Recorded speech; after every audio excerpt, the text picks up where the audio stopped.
put a revolver on the table. Pay attention and protect yourself. I hope that I to hear some good news from you soon. Chapter 213, The Paddler Blueprint.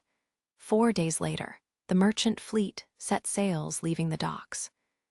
Theo and 100 members of the First Army went along with the ship, setting out to King's City. During these days, Roland and Margaret had come to an agreement. Theo could come to her shop to request any amount of gold royals. The amount would then be deducted from the price of the steam engines. In addition, Roland also needed to pay an additional 1% of interest. This time, the amount of saltpeter and ore was 2 times that of the previous transport, but with the deposit for the transformation of steamboats, Roland had still received more than 22 gold royals, which was a monthly sales income Ronald almost wouldn't even dare to dream of during the months of demons. Even by selling 1 month of ore, he would also only have gotten an income of 300 gold royals. When the caravan had left, Maggie's day for temporarily leaving Border Town had also arrived. In accordance with the agreement made with Ashes, she would travel to the islands in the fjords, bringing them news about the West. Roland wrote an especially long letter, which Maggie had to take along. In addition to expressing his wish for cooperation, he hoped that the 5th princess could dispatch some auxiliary witches who could come and help him. In the letter, he did not address himself as her brother, but as the Lord of Border Town, and now, after killing Duke Ryan, Lord of the Western Territory.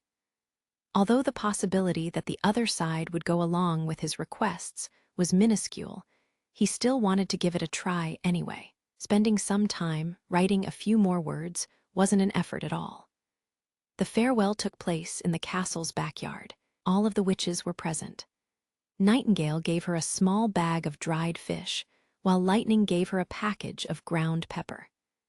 The other witches were also reluctant to part. They all stepped forward to caress and stroke her feathers, and hugged her goodbye, acting the same as if it was time for a battle, and they could be parted forever. "Rest assured, Goo," Maggie said, raising her head. "I'll be back soon." "Goo, what if Tilly does not allow you to come back?" Lightning asked worriedly. "Goo." The pigeon shrank her neck and pondered over it for a while, then shook her feathers.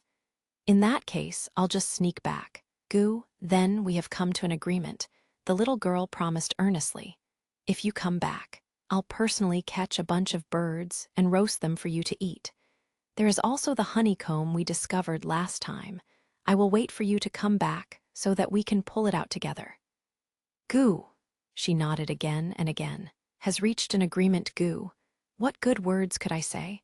Roland, standing at the side, was also overtaken with emotion.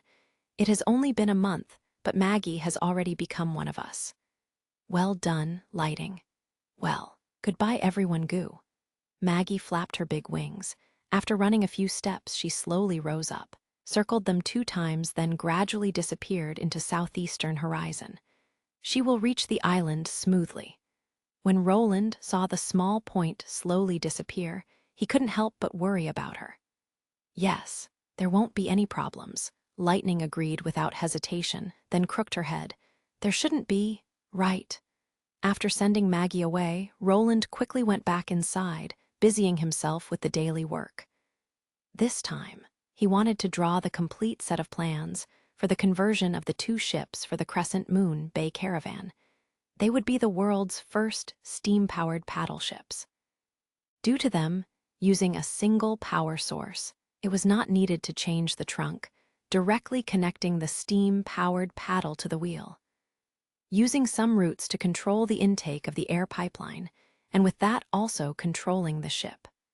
To slow or stop the boat, it would only be needed to close the inlet pipe, while the excess steam would leak from the exhaust port. During the stopping procedure, the fire would still continue to burn, making it very easy to drive forward again. The principle behind the plan wasn't complicated, so Roland was able to draw out a rough model fairly quickly. In case he wanted to get an accurate production drawing, he would have to go to the dock to measure the precise size of the boats. At this time, Anna entered the office. carrying a book. What's going on? Roland put the goose writing brush down while being unable to restrain a smile. I finished this book. With this words, she put the book with the title Theoretical Foundation of Natural Science down on his desk. Seeing this, Roland's smile suddenly became somewhat stiff. This was simply too exaggerated. Just within a few months, she was able to read the complete mathematical and physical knowledge of high school level. He didn't even need to ask if his counterpart had understood everything, because when Anna spoke of reading, she meant complete understanding, or she would certainly take another look, or simply come to ask him. Are you drawing the blueprints for replacing the sail with a steam engine as a power source? Anna's attention was quickly attracted to the sketch laying on the table. But what? Are these two wheels similar to rowing puddles? When they rotate, they can produce a pushing force, but half of them are exposed, which is a huge waste of power. So why not just completely immerse them in the water? Roland stared at her with his mouth wide open, not knowing how to reply. Since people who are born with knowledge do not exist, does that mean that just by looking at the scratches, she was able to make this judgment within these few moments? Thinking about this possibility suddenly rose his interest. Then can you tell me how you would improve it? For a moment Anna pondered about it. Then she raised the brush and began to draw on the paper. Roland supported his chin with his hand, while appreciating with keen interest her carefully drawing attempt. Her bangs, fastened with his hair clip, swayed back and forth with her every move. Her long, slender eyelashes beat twice, and her white cheeks revealed a natural rosy tint to them. Although, from this angle, he could only see the side of her face. But in contrast to the bright background, her profile from the bridge of her nose to her chin and on to the neck formed a perfect and gentle curve. Do you want to eat some fish? Nightingale scrambled over and put her hands between the two. Anna nodded and took the offered snack. Thank you. When his line of sight was blocked, Roland coughed twice and then had to look back to those paintings on the desk once more. Initially, Anna had tried to completely embed the wheel in the water. However, this way meant it would become difficult to observe the wheel's position when it came close to the shore, making it easy for it to hit the pier or the dock. She then put the wheel at the back end of the ship, which was the standard practice. But with this, the transmission setting became much more complex. After all, the bulky steam engine was not suitable to be placed at the end of the hull. In that way, the drive shaft and gearbox would end up occupying quite a huge part of the hull. When Roland saw drawings of her newest concept, he once again couldn't help himself from exclaiming in admiration for his counterpart's keen thinking capability. The sketch Anna was currently considering came infinitesimally close to the single-axis propeller layout. The steam engine was set at the bottom of the hull, and the drive shaft extended out of the hull to below the waterline. To its end, she had connected 4 square blades, which gave it an appearance that was similar to a windmill. I do not know if it can be done this way, she hesitated, but it's reasonable to say that by keeping the paddle at tilt, it can produce horizontal pushing force. However, by reducing the wheel to our blades, I do not know if it can generate enough power to move the ship. Of course it would be possible, it just needs a slight modification. Roland took the quill out of Anna's hand and drew the propeller's original design. Compared to a windmill shape, this shape of the blade is more suitable for rotating within the water. Your train of thought is entirely correct, but the contractual requirement is to transform the ship into a paddler, so we will still keep with the first method. This has nothing to do with technology, it is simply a business strategy. He paused and then asked, I'm going to measure the hull, do you want to come with me? Anna blinked her blue eyes. Aha, mastering the theory and then putting it into practice is the best way to learn. Nightingale. When Anna followed the prince to the door, she saw that Nightingale was still looking at those blueprints on the table, making it unable for her to not open her mouth. Ah, you can go first. I'll come around immediately. While holding the sketches in her hand, Nightingale repeatedly compared them, coming to the conclusion, didn't they just change the position where the wheel is placed? Chapter 214, The Travel to King's City. The merchant fleet followed a branch of the Redwater River on its way north, and after passing Silver City, entered into the Grand Canal to King's City. Theo remembered that he had once read in the Chronicles of Greycastle that 200 years ago, everything around here had been a wasteland. In order to transport the mined silver in the nearby mines back to King's City, Wimbledon, I had summoned stonemasons and nearly 10,000 handymen. After 20 time-consuming years spent digging, they finally opened a direct connection between the silver mines and King's City. However, during the construction process, a new city had also gradually formed itself around the silver mines, which was then later named Silver City by the late king. But the scene that unfolded itself in front of him was completely different from the view of 200 years ago. This was no longer a wasteland. Instead, both sides had now been covered with lush farmland that slowly transformed itself into a village. Seeing this scene made Theo think of the Kingdom Avenue, which connected Border Town and Longsong Stronghold. When that road was finished, he believed that the surrounding hills would also become more densely populated. I heard that you have previously already lived in King's City. Suddenly, a woman's voice sounded from behind him. When Theo turned his head, he saw that the voice belonged to Margaret, the owner of the caravan. He nodded. Before I became a palace guard, I have been living in the inner city. How do you feel about returning to your old home? Honestly speaking, not bad. He said, if it were not for the order of His Royal Highness, I'd rather stay in Border Town. Although King's City seems to be such a lively place, it makes people develop a suffocating feeling living there, which is particularly the case because of the lower nobility, Theo thought. Is that so? Margaret smiled. How much do you know about His Highness Roland? What's going on? Hearing this question let his heart slightly shiver with cold. I think he is really an incredible person. Of course, many bad rumors are flowing around in King's City. You also should have heard a lot of them. However, in Border Town, it is nothing like those rumors said. His behavior and ideas are unpredictable. She paused. If the steam engine was accomplished through his knowledge and skills, why then are even the soldiers trained by him so out of the ordinary? Speaking of the First Army, Theo glanced in the direction of the soldiers who were sitting on the deck, taking into account that their activities in King's City had to be hidden as much as was possible. They were not equipped with guns, nor were they wearing a unified military uniform. Instead, their armor had been replaced with all sorts of different leather armors, and the only weapons they carried were the wooden spears on their back. They looked just any other caravan guard. For most of them, it was the first time that they were away from the Western Territory, and because of this, they were all curiously looking around and talked with each other about what they saw, but no one had yet taken off his shoes or laid down on their arms. On the other hand, the mercenaries of the caravan, to avoid the sun, many of them had left the deck and went into the cabin, leaving only 3 or 4 people behind on the deck, who in turn have taken off their shoes and laid flat in the shade with their hands stretched out beside their body. I am not quite clear, Theo reluctantly answered.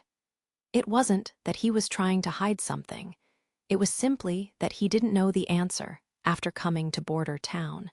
The 4th prince had become very different compared to his former self. Probably His Royal Highness from before was just a disguise. Is it? Margaret said nothing more, keeping silent for a moment, and then she suddenly reached out with her hand and pointed in the distance. Look, that's the city wall. We will be arriving soon. At the end of his field of vision, he could make out a fuzzy natural gray just by standing here and looking. He could already feel the magnificence of the city walls. The city walls were the most outstanding work of the stonemason guild before they were dissolved. Both its height and thickness were second to none in the kingdom of Greycastle.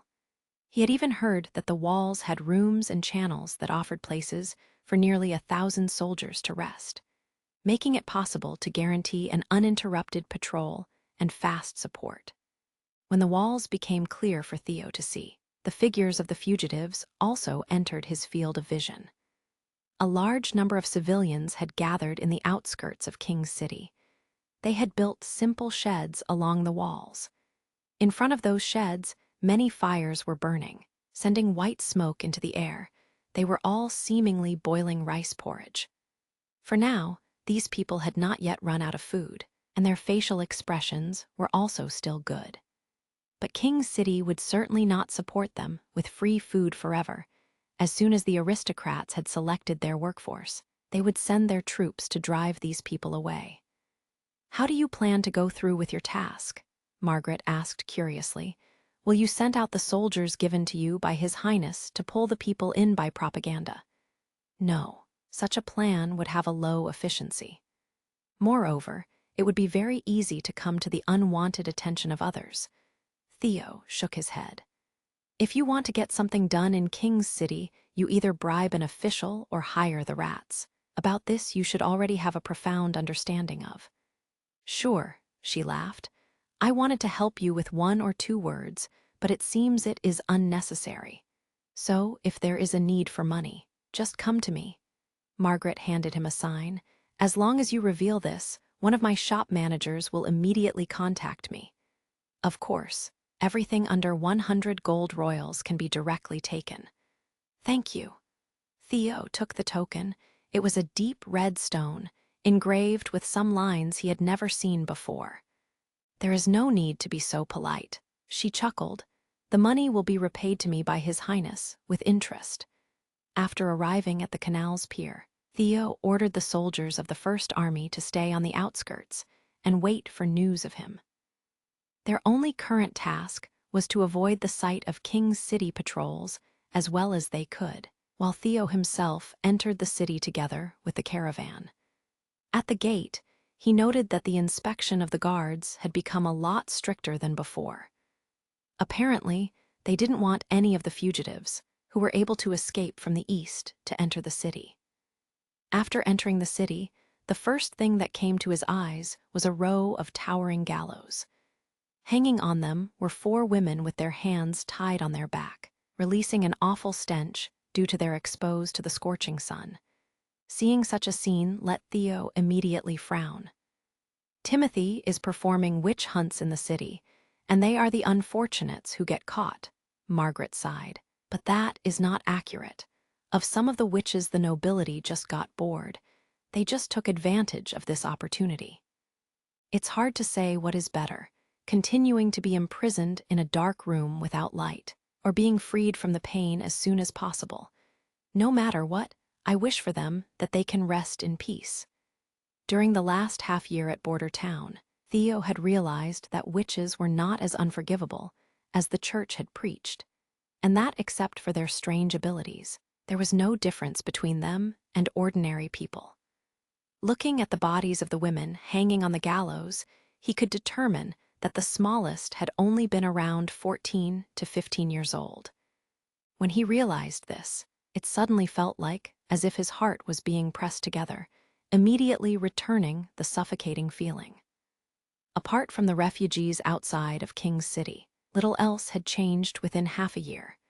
Beside the main road which led to the city gate, that was paved with blue stones, all the other side roads and alleys were made out of mud. Now, under the hot summer sun, the ground was covered with cracks, and whenever a carriage passed by, a burst of yellow dust would rise up from it. It was hard to imagine that the capital city of the kingdom unexpectedly was outdone by the municipal constructions of a desolated small town just outside of the western border. After crossing 2 streets, in one line the caravan entered the market area. Instead of following, Theo waved goodbye to Margaret and turned walking on his own into an alley. Arriving at the familiar entrance of the Underground Trumpeter Tavern, he immediately pushed the door open and went inside. "Hey, the tavern will only open at night," someone shouted. Theo ignored them and directly went to the bar, facing the strong man who busied himself with earnestly wiping a wine glass. "Still remember me? From under which stone did you jump up, grasshopper? Didn't you hear that the pub only opens at night?" He impatiently put down the glass, raised his gloomy face, while two waiters also came over to encircle him, stopping their table and chair arranging. "Now I will count till 3, Sir Theo." "It's me." Theo spat to the side. "I have a good business deal I want to offer you." Chapter 215, Skeleton Fingers. Theo was brought to the second floor of the small house. The brawny man had told the waiters to continue cleaning, then shut the door. These rooms were usually used to entertain those customers with special needs, but for only 25 copper royals a night, the environment wasn't very elegant. Within the room, there was an unpleasant, moldy smelling and a narrow bed, with a bedding on top, which was so crumpled as if it hadn't been washed or taken out to the sun to dry for a very long time. The cracked table was missing a corner, and the cracks were filled with a black flocule, giving it a dirty and greasy appearance. But Theo was too lazy to care about all of this. He sat on the bedside, quietly waiting for the opposite party to start to talk. "You have disappeared for quite a while," the brawny man said with a grin. "Since Sir Nagy has taken your seat, why didn't you have come to the tavern? Even if you are no longer in charge of this matter, you could still have come to drink a cup of wine with us, right?" His nickname was Black Hammer. He was the watchman for the covert trumpeter, and one of Skeleton Fingers' member. His name sounded quite scary, but he was only one of King's City many street rats.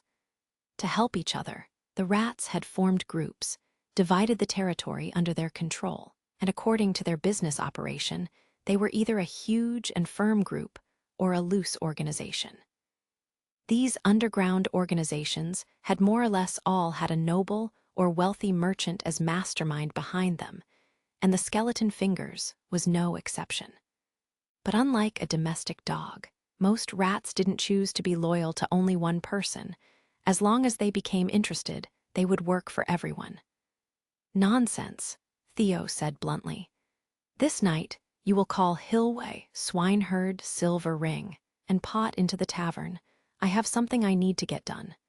"These few are only the people of the covert trumpeter," Black Hammer shouted out, shocked. "Will they be enough?" "I said, this is an excellent business opportunity." He shrugged. "I have come looking for you, since you have done a lot of things for me already." According to the usual procedure when dealing with street rats, the first step was to find the connector, and then it was the other party who determined whether they take up the task or not. When the two came to an agreement, the connector would delegate the task to the right person, and at the same time be in charge of the money.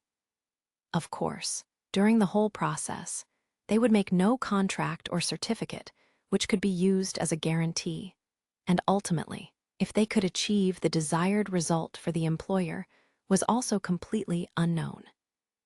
In general, it could be said that the more prestigious organizations would care about their credibility, so their commission costs were also high, while the new organization would charge a lower price, but made it more likely to lose one's life and property in the process. With time, a delicate balance had been formed between the street rats and the city patrol, which together maintained an image of superficial order inside of King's City. Before Theo had entered the palace to become a palace guard, he had served as patrol, responsible for giving some task to the street rats to handle if they were inconvenient for the public to see. As a result, making it very clear to him which groups of street rats were the most powerful, and what their share in King's City was, giving him the opportunity to eliminate the time taken to deal with the connector. As for the reason why he had chosen the Skull Fingers, that was because they weren't as thoroughly bad as the others. "Can I ask you, whom are you working now?" Black Hammer asked after a moment of hesitation. Theo didn't give him an answer. Instead, he simply pointed with his thumb into the direction of the palace behind him. After leaving the patrol and rats, most people only knew that he had become a guard. But they didn't know that he was soon selected by Wimbledon III as the personal guard of the fourth prince, following His Royal Highness to border town. Within his 6 months of disappearance, they should think that he had been working in the palace. Moreover, by just pointing to the direction of the palace, he hadn't lied. The royal family wasn't only Timothy. Roland Wimbledon was also a member of the royal family. I see, he nodded. But Hilway and Swineherd are gone. Can I pick my own hands? What happened to them? Dead, Black Hammer said, full of hate. Within last year's winter, a conflict with the people of Dreamland Water arose. They had taken hold of poppy flowers and dying fern, selling it within the northern city district. Casas had led everyone to drive them back. During the fight, Hilway got a knife to his neck. The blood simply could not be stopped from flowing, and Swineherd was also thrown into the canal. Theo frowned. With such kind of things, the patrol would bother themselves. From time to time, they would even deliberately provoke the rats into biting each other in order to control their strength and quantity. So whenever one of them died, they wouldn't care. That's all right, but remember, they must be the people of the tavern. Theo took a deep breath after leaving the covert trumpeter. The moist and moldy smell in the pub made him want to vomit. Only when his lungs were once more filled with the burning hot summer air was he able to disperse the dark and suffocating feeling. Although Black Hammer had invited him to wait in the tavern, even claiming that he would come up with good wine to entertain him, Theo wasn't willing to stay in that small place for too long. In the event that something unforeseen arose, he would be unable to react by the time he became aware of it. After leaving the tavern, he decided to go to the inner city and look for a reasonable inn and reserve a room there for the night. As for the soldiers of the First Army, they were already very skilled in setting up camp for the night, so there was no need for him to worry about them. When night fell, Theo returned to the convert trumpeter. At this time, the pub was doing its usual business, and from time to time, a customer would enter or exit. For a while, he just watched from the dark, waiting for the regular customers to come into the house. As a low-grade tavern in the outer city, most of the visitors were commoners, so the drinks were also the cheap ale. Just 10 copper royals was enough to drink several large cups in succession. Within the noisy surrounding, he quickly found Black Hammer's men. They were sitting around a table next to the wall, and on top of their table laid a white phalange. When Theo calmly and collectedly walked over, a person immediately stood up to make a place for him. "Good evening, sir." Silver Ring and Pot greeted him with a nod. "Let me introduce these two to you. This is Little Finger." Black Hammer patted the little woman beside him and then pointed at the young man opposite her. "And this one is Hill Fox. He only recently became a member of the Skeleton Fingers." "Fox!" Theo's eyes stopped on the opposite party, while the latter somewhat sparingly bowed his head in greeting. "Within our line of work, there are only a few who have a family name." Black Hammer laughed. He had gambled until nothing was left. First, his wife ran away, then he even had to sell his house. After that, he came to join the ranks of the street rats. He used to live in the northern district and was an occasionally patron of the covert trumpeter. Silver Rings and Pot were old acquaintances, while Little Finger looked like any other child from the streets. But Hill Fox, Theo actually felt that there was something strange about him. Yet, his appearance really resembled someone who had gone through such a drastic change of life, suffering physically and mentally. Yet, within his eyes, there was something which Theo was unable to grasp. It was like. In the end, after thinking about it, he was still unable to get an answer. Whatever. Since he had been living in the northern district and was a customer of the tavern, there shouldn't be a problem. Furthermore, my first task it just to complete the transport of the fugitives. There isn't any risk involved. All right, now listen. The job you have to do isn't complicated. The upper ranks don't want to see that the number of fugitives who fled from the eastern region continues to increase. The grain reserves are becoming less and less every day. If it goes on like this, It is only a matter of time until riots start to break out, making it much harder to deal with them. Because of this, they thought of a way to lure them away from King's City. "What do you need us to do?" Black Hammer asked. "It is very simple. You only have to spread the message that the wasteland in the west is being reclaimed and that the local lords are willing to accept the fugitives. Moreover, a fleet with mercenaries has already set out to escort them back and will arrive in 3 days at the canal's pier. So, the only thing you need to do is to spread this message between those fools outside of the city.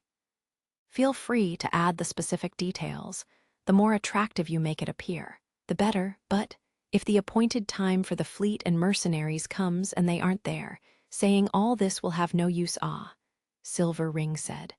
"Of course, the escort will come," Theo smiled. "Ah," he got startled. "Is it really true that the lords of the western region want to accept them?" "You fool." Black Hammer gave him a slap on top of his head. "If you want to play such an act, you naturally have to go through with it.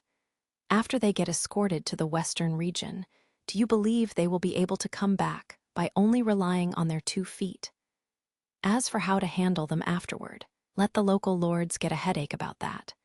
He looked to Theo. "This is indeed not a difficult task, but the reward?"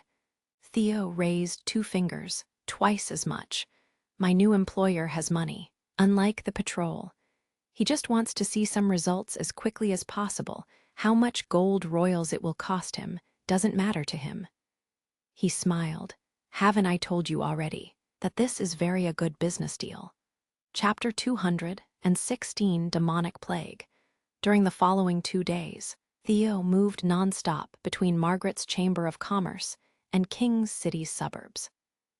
Margaret would provide the fleet for the transportation of the refugees, while the First Army, who would be disguised as mercenaries, would arrive at the canal's pier at the appointed time to arrange the screening and embarking.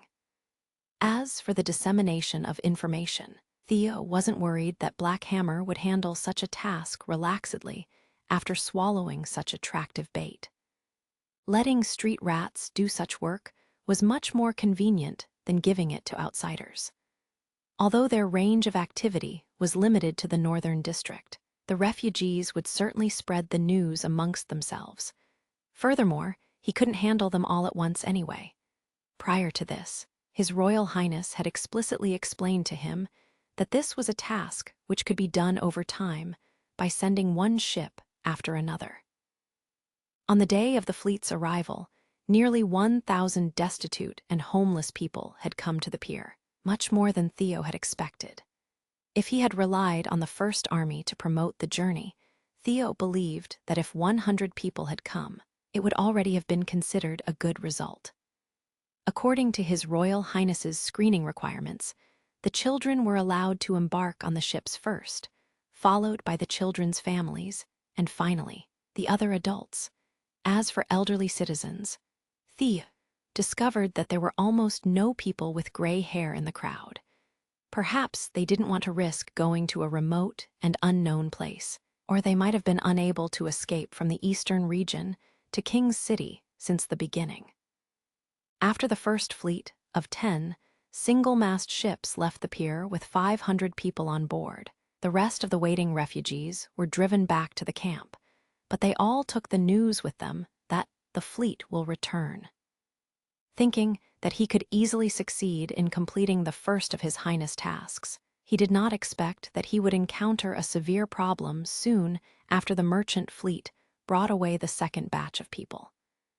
A strange illness had suddenly broken out in King's City. The first deceased to be discovered had laid at the roadside, his body covered with many black spots, and his teeth fallen off. His skin had also broken open in many places, and the blood flowing out of those places had changed color, turning black like the blood of witches, who were devoured by the terror of the demonic bite. But this time, the deceased was not a woman, but rather a male resident of the northern district. Not long after, several corpses with the same symptoms were discovered one after another.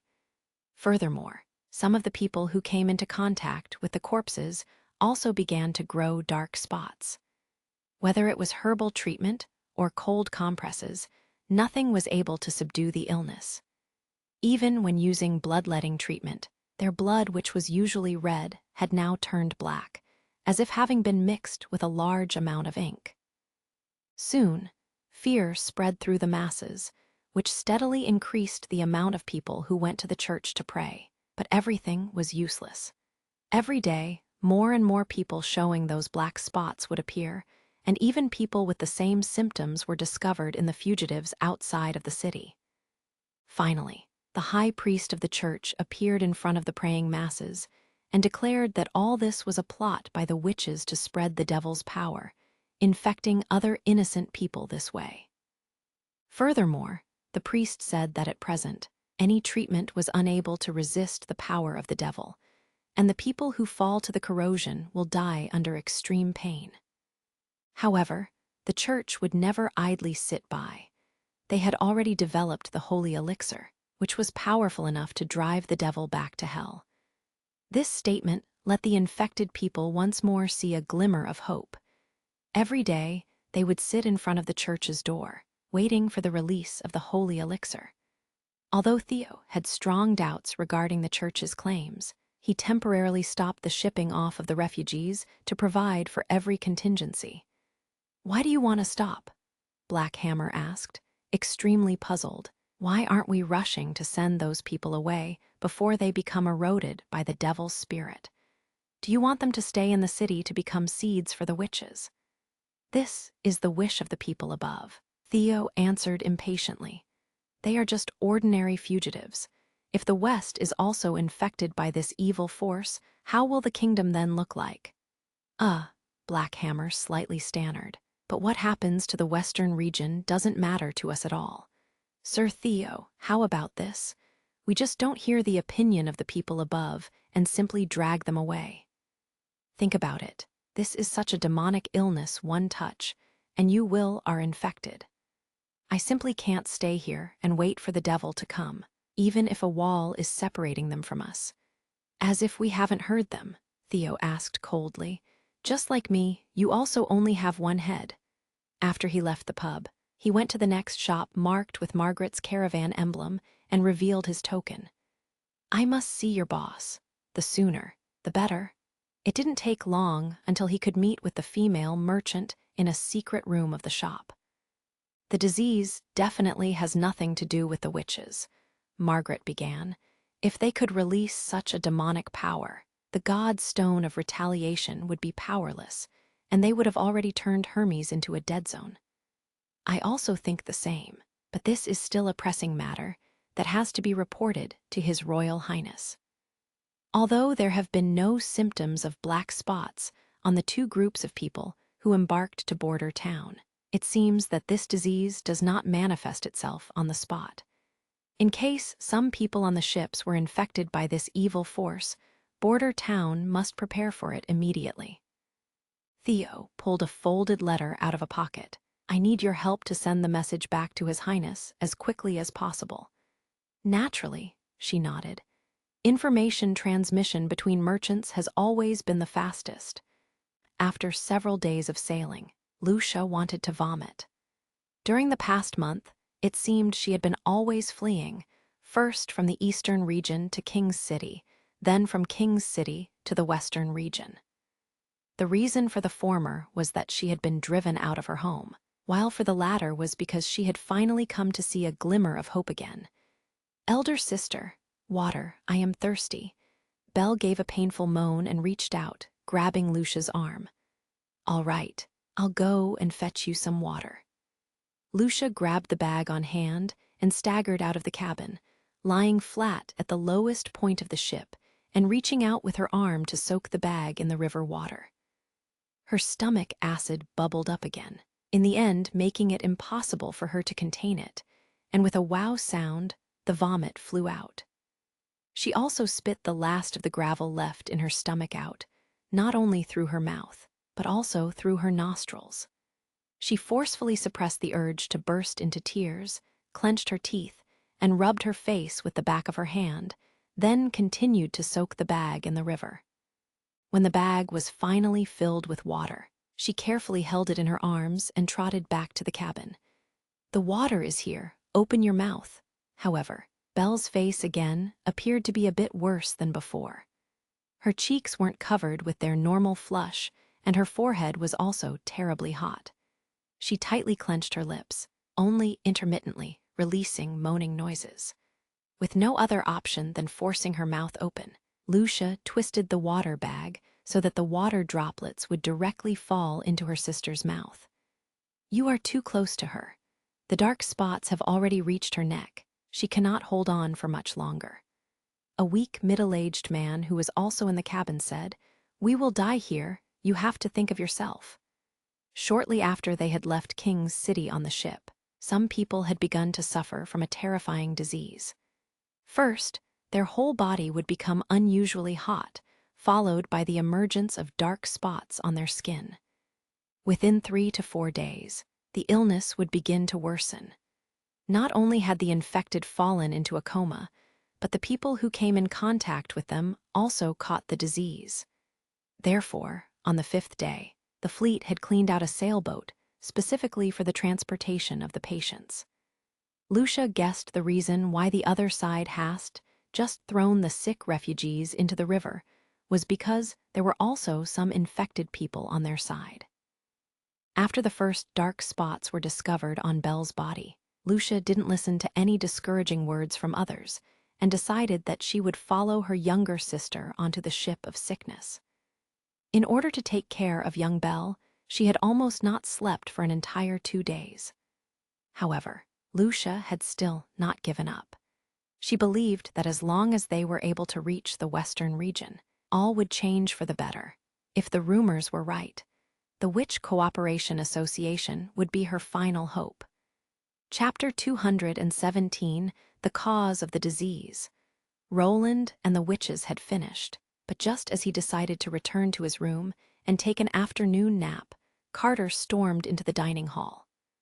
"Your Royal Highness, the ships transporting the Eastern Region refugees from King's City just arrived at the pier." "So fast." "It seems that Theo's work efficiency is quite high," Roland thought, pleased. As a man who has relations to the black and white side of the society, his time serving in the patrol wasn't wasted. However, when he looked at his sweating chief knight and saw his pressed brows, Roland immediately felt that there was something wrong. What happened? "The people on board have caught a strange disease." Carter described the patient's characteristics quickly. At first, it was only a few individuals, but by now the disease has spread over 2 to 3 ships. Even the soldiers of the First Army have been infected. An illness which causes black spots all over the body, which also spreads on contact. This sounds very similar to a plague, similar to the famous Black Death. However, the bubonic plague bacillus didn't change the color of the infected's blood, not to mention making their skin break apart. Roland wrinkled his brow. His first thought was Lily, but they had not fully grasped the scope of her new ability yet, and making her handle an infectious diseases, which had never been heard of before, would be very dangerous. If she were unable to cure them, it would be quite probable that she would also get infected. So he had to make his decision very carefully, but according to Carter's description, it seemed that these people couldn't hold out for much longer. In any case, at least I have to first blockade the area. Thinking up to here, Roland ordered Carter, "Go and send out the First Army. They should set up a restricted area outside of the pier, forbidding anybody from entering or leaving it. Additional, tell them, Miss Nana and I are also already on the way." "Yes. Is it going to be very difficult?" Nightingale asked. "That's still unclear. Everything depends on Lily's ability," he said. "Call all of the members of the Witch Union. There will be no afternoon naps today." Through the whole journey to the pier, Roland thought about how to verify the effectiveness of Lily's ability while keeping her isolated from the patients. Fortunately, her ability to protect freshness belonged to the summoning category. With a range of 5 meters like that of many other witches, it allowed her to use and efficiently control her ability over a distance without the need of actually touching the target. Thus, he brought 2 carpenters along, and with the help of Anna, they quickly built a rectangle box. The room was split in the middle, and it was possible to see the opposite side through a window embedded within the barrier. Within the lower half of the wall, 2 symmetrical holes were cut, on top of which Soria had painted a flexible curtain, so that when Lily stretched her hands through the hole, the coating would tightly wrap around her hands. Furthermore, the soft sky-colored curtain would also cut off the air circulation between the 2 rooms. With this, as long as she later washed her hands with alcohol, all possibility of being infected should be eliminated. During all this, it were still the 100 soldiers of the First Army who maintained the order on top of the ships.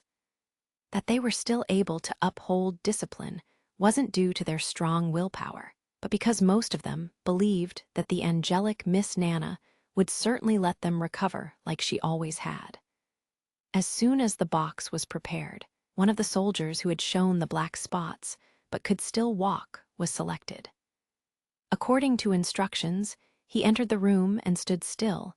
Lily then stretched out her hands through the barrier and made full use of her ability.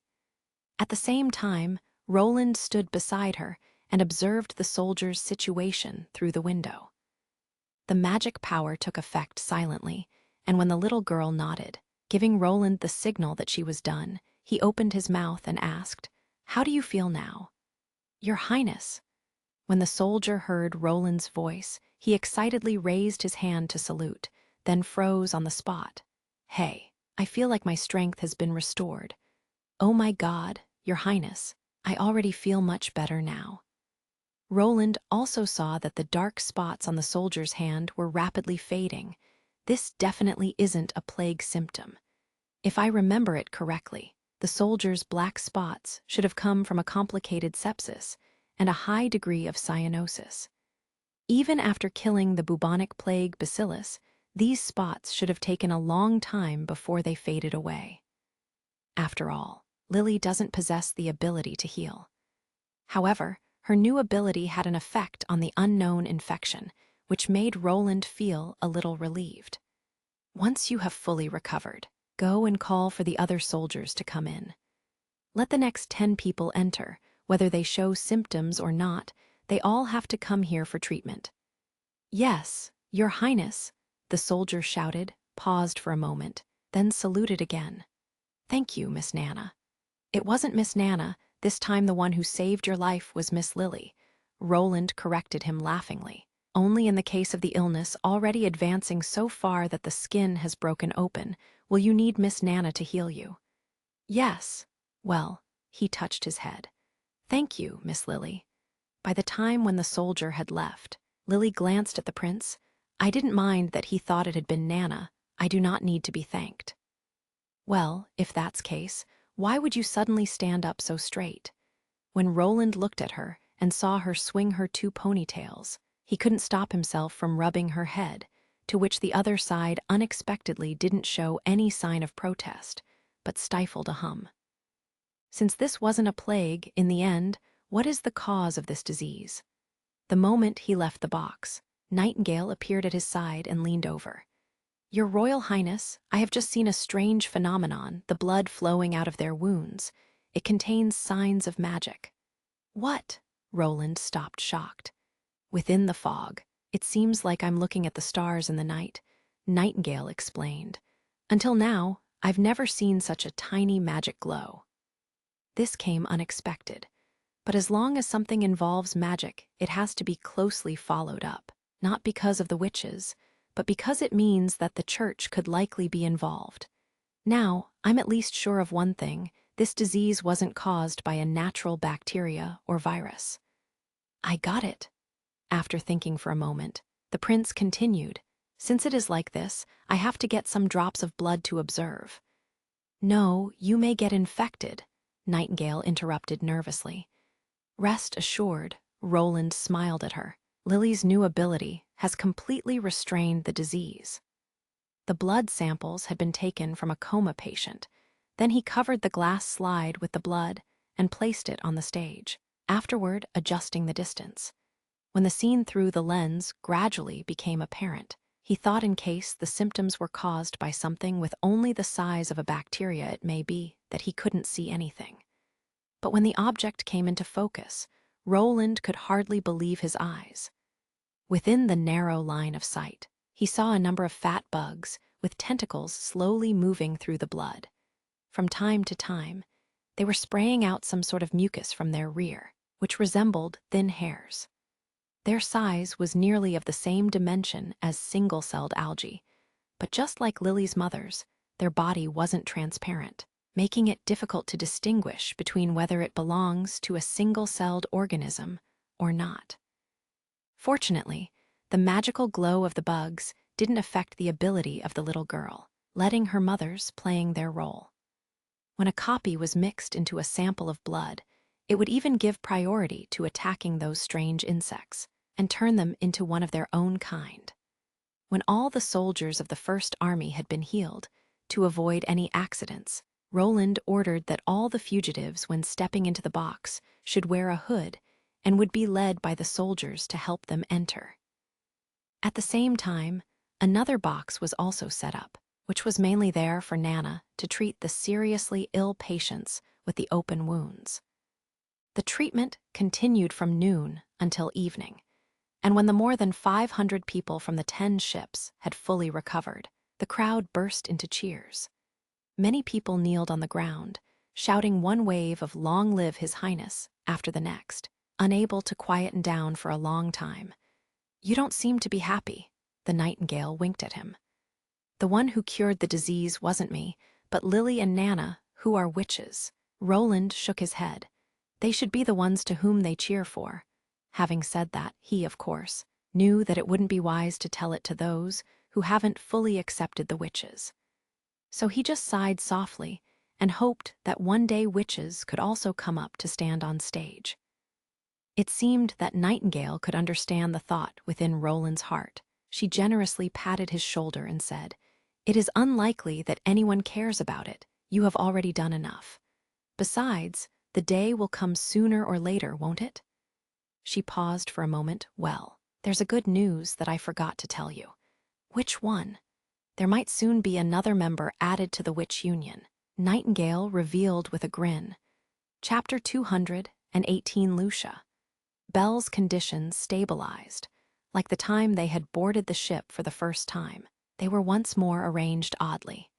Those mercenaries armed with the wooden spears divided the people into smaller groups. Those whose life were in danger were the first to be carried into the strange room. Afterward, they took the young children. Then they took families of the children, and finally, it was the adults' turn. Lucia was placed together with Belle in the front of the row.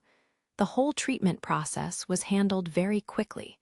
They blindfolded her sister, and 2 mercenaries grasped her under the arms and carried her into the cabin. She didn't have to wait for a long time before someone placed a pill in her hand. The pill was very small and had a slightly sweet taste. At the same time, the mercenaries also took the initiative to tell her that they had also fed the medicine to her sister so that she didn't need to worry. When she was out of the room and could take off her hood, she was pleasantly surprised to see that Belle's colors was improving at a visible speed. Although she was still in a coma, her forehead was no longer burning hot. The flush on her face had also faded, and the dark spots disappeared without a trace. When all the people had been freed from their fear of their impending death, they felt like they had gained a new life, and became so excited that they could no longer contain themselves after seeing the man with gray hair standing in the distance. They kneeled down and cheered, paying him the highest of respects.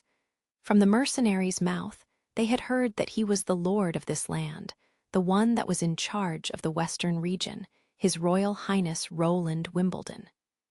Afterward, following exactly what had been promised in the rumors, the lord not only lit bonfires at the edge of the pier, but also distributed meat porridge to everyone, and told them that they would be paid, and also received food and shelter as long as they were willing to work for the town. While everyone was enjoying the fragrant meat porridge, they were also talking about how fortunate it was that they had boarded the ships and fled to this western region, and then once more praised His Highness for his kindness. Only Lucia felt a little anxious. How can I get in touch with the Witch Cooperation Association? The secret message only said that a group of witches lived in Border Town. It didn't mention how I can find them.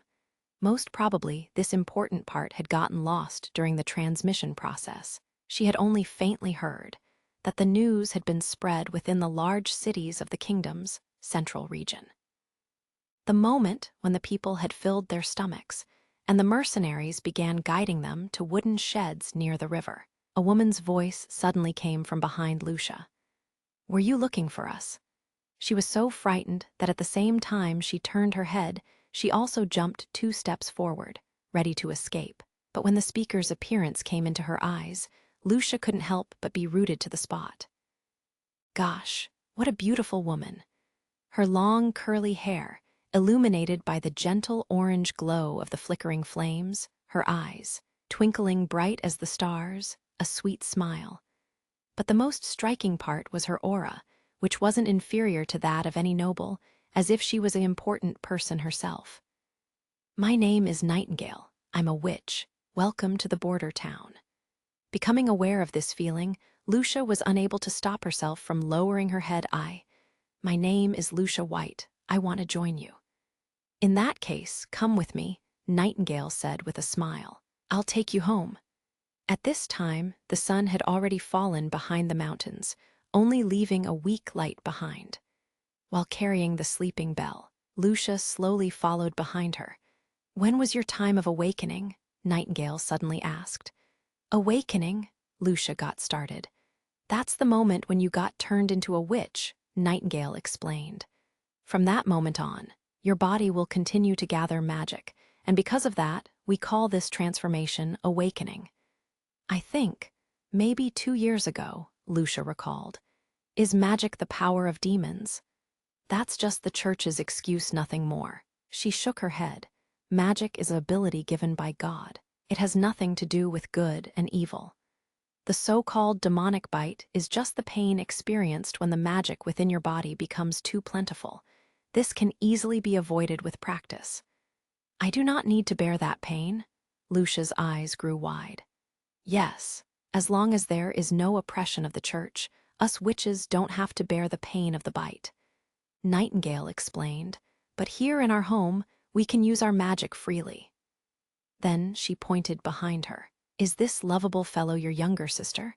What about your other family?" "They all died, only Belle and I could escape." For a moment, Lucia kept silent. A group of people attacked Valencia, burning, looting, and killing everywhere. In order to resist them, Father, his chest was pierced by several swords, and Mother made us run away quickly. In the end, she also, the grief which had been enclosed within her heart for so long made it impossible for her to continue the sentence. All of the suffering, hunger, thirst, fear, and grievances, in short, the whole injustice she had to endure along the way, suddenly burst free.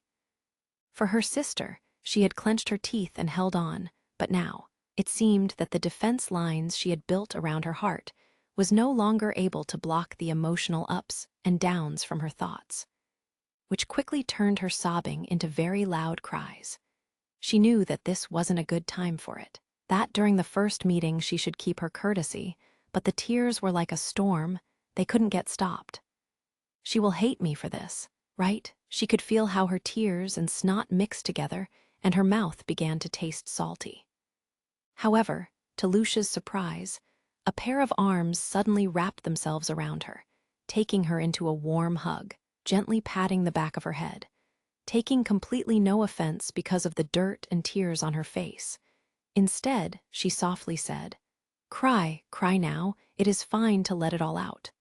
When Lucia's outburst finally calmed, she raised her head, only to see that Nightingale's shoulders had been soaked through with her tears. "I'm sorry," she blushed. "It doesn't matter, is it better now?" Then Nightingale took out a handkerchief and helped her to wipe her face clean, picked Belle up with one hand and held her in the other. "Let's go. There are still many sisters waiting to welcome you." Lucia had thought that the witch's residence would be located somewhere in a small abandoned warehouse or basement. She never expected that Nightingale would bring her to the castle area. Wasn't that the Lord's private territory? Even more surprisingly, the guards not only did not stop her, instead they also greeted her. Could it be that the whole town is under the control of the Witch Cooperation Association? Reaching the third floor of the castle, she walked into a brightly lit room, only to shockingly discover that the man sitting on the opposite side was the Lord who had recently received the cheers of the masses.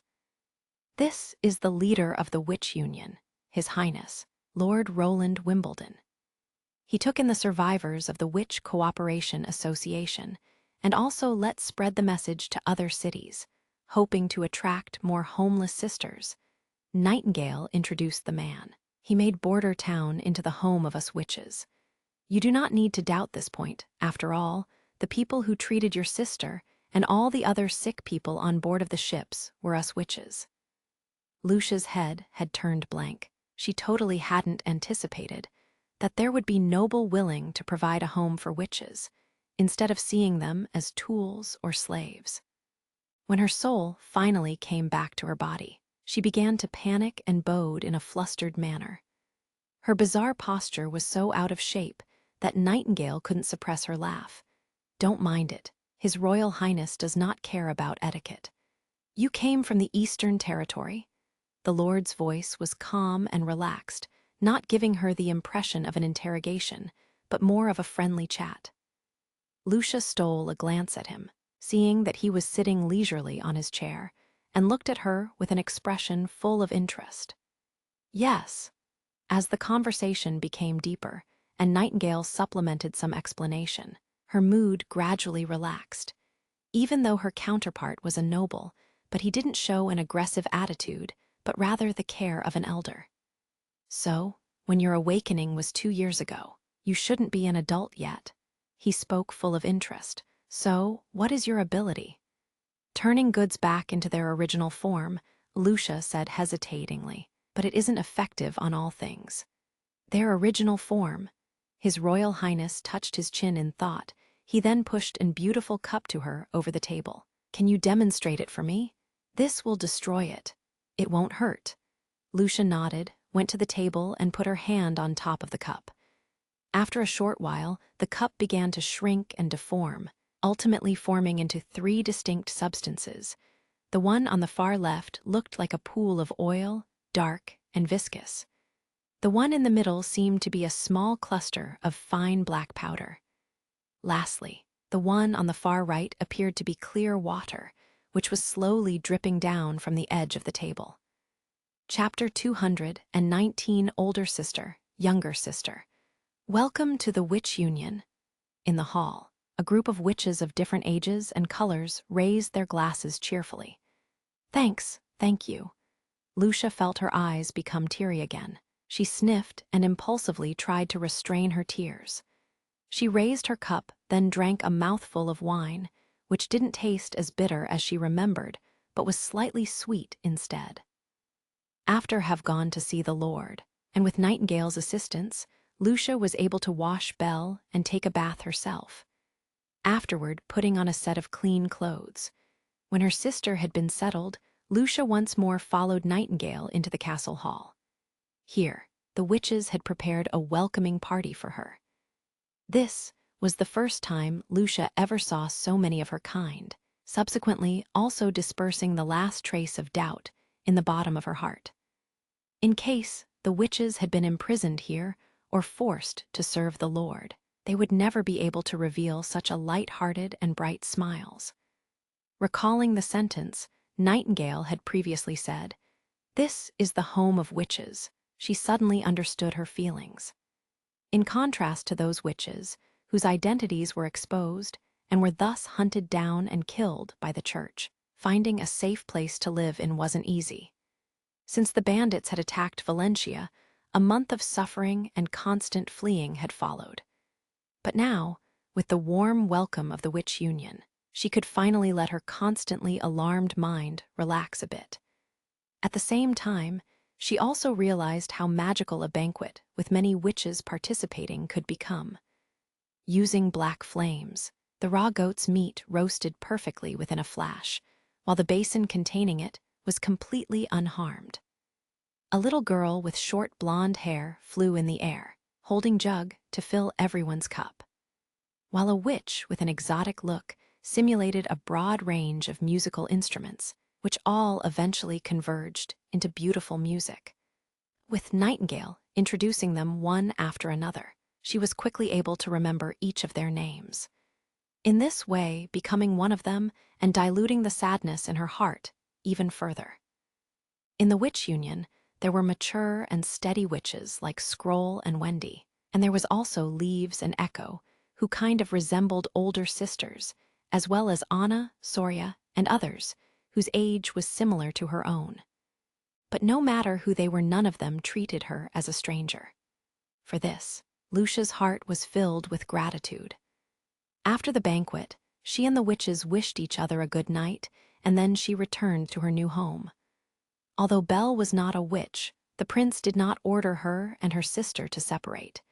Instead, he gave them the last furnished guest room on the second floor of the castle, all to them. Elder sister, hearing her moving, Belle opened her eyes. You awoke? Lucia felt immediately delighted in her heart, quickly rushing to the bedside. How are you feeling? Belle looked like she had only been asleep for a long time, not having any trace of the plague or the pain it brought left on her body. With her eyes still a little cloudy, she opened her mouth and muttered, I feel so hungry. Wait. Lucia hurriedly took out a bag from her pocket and opened it, releasing the scent of grilled fish.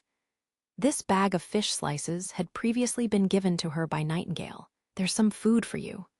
Sitting on the bed and seeing how Belle ate the fish, she was so gratified that she began to pat the little fellow's head. This year, her sister only just turned 10 years old, and now, without parents, she was the only one Belle could rely on.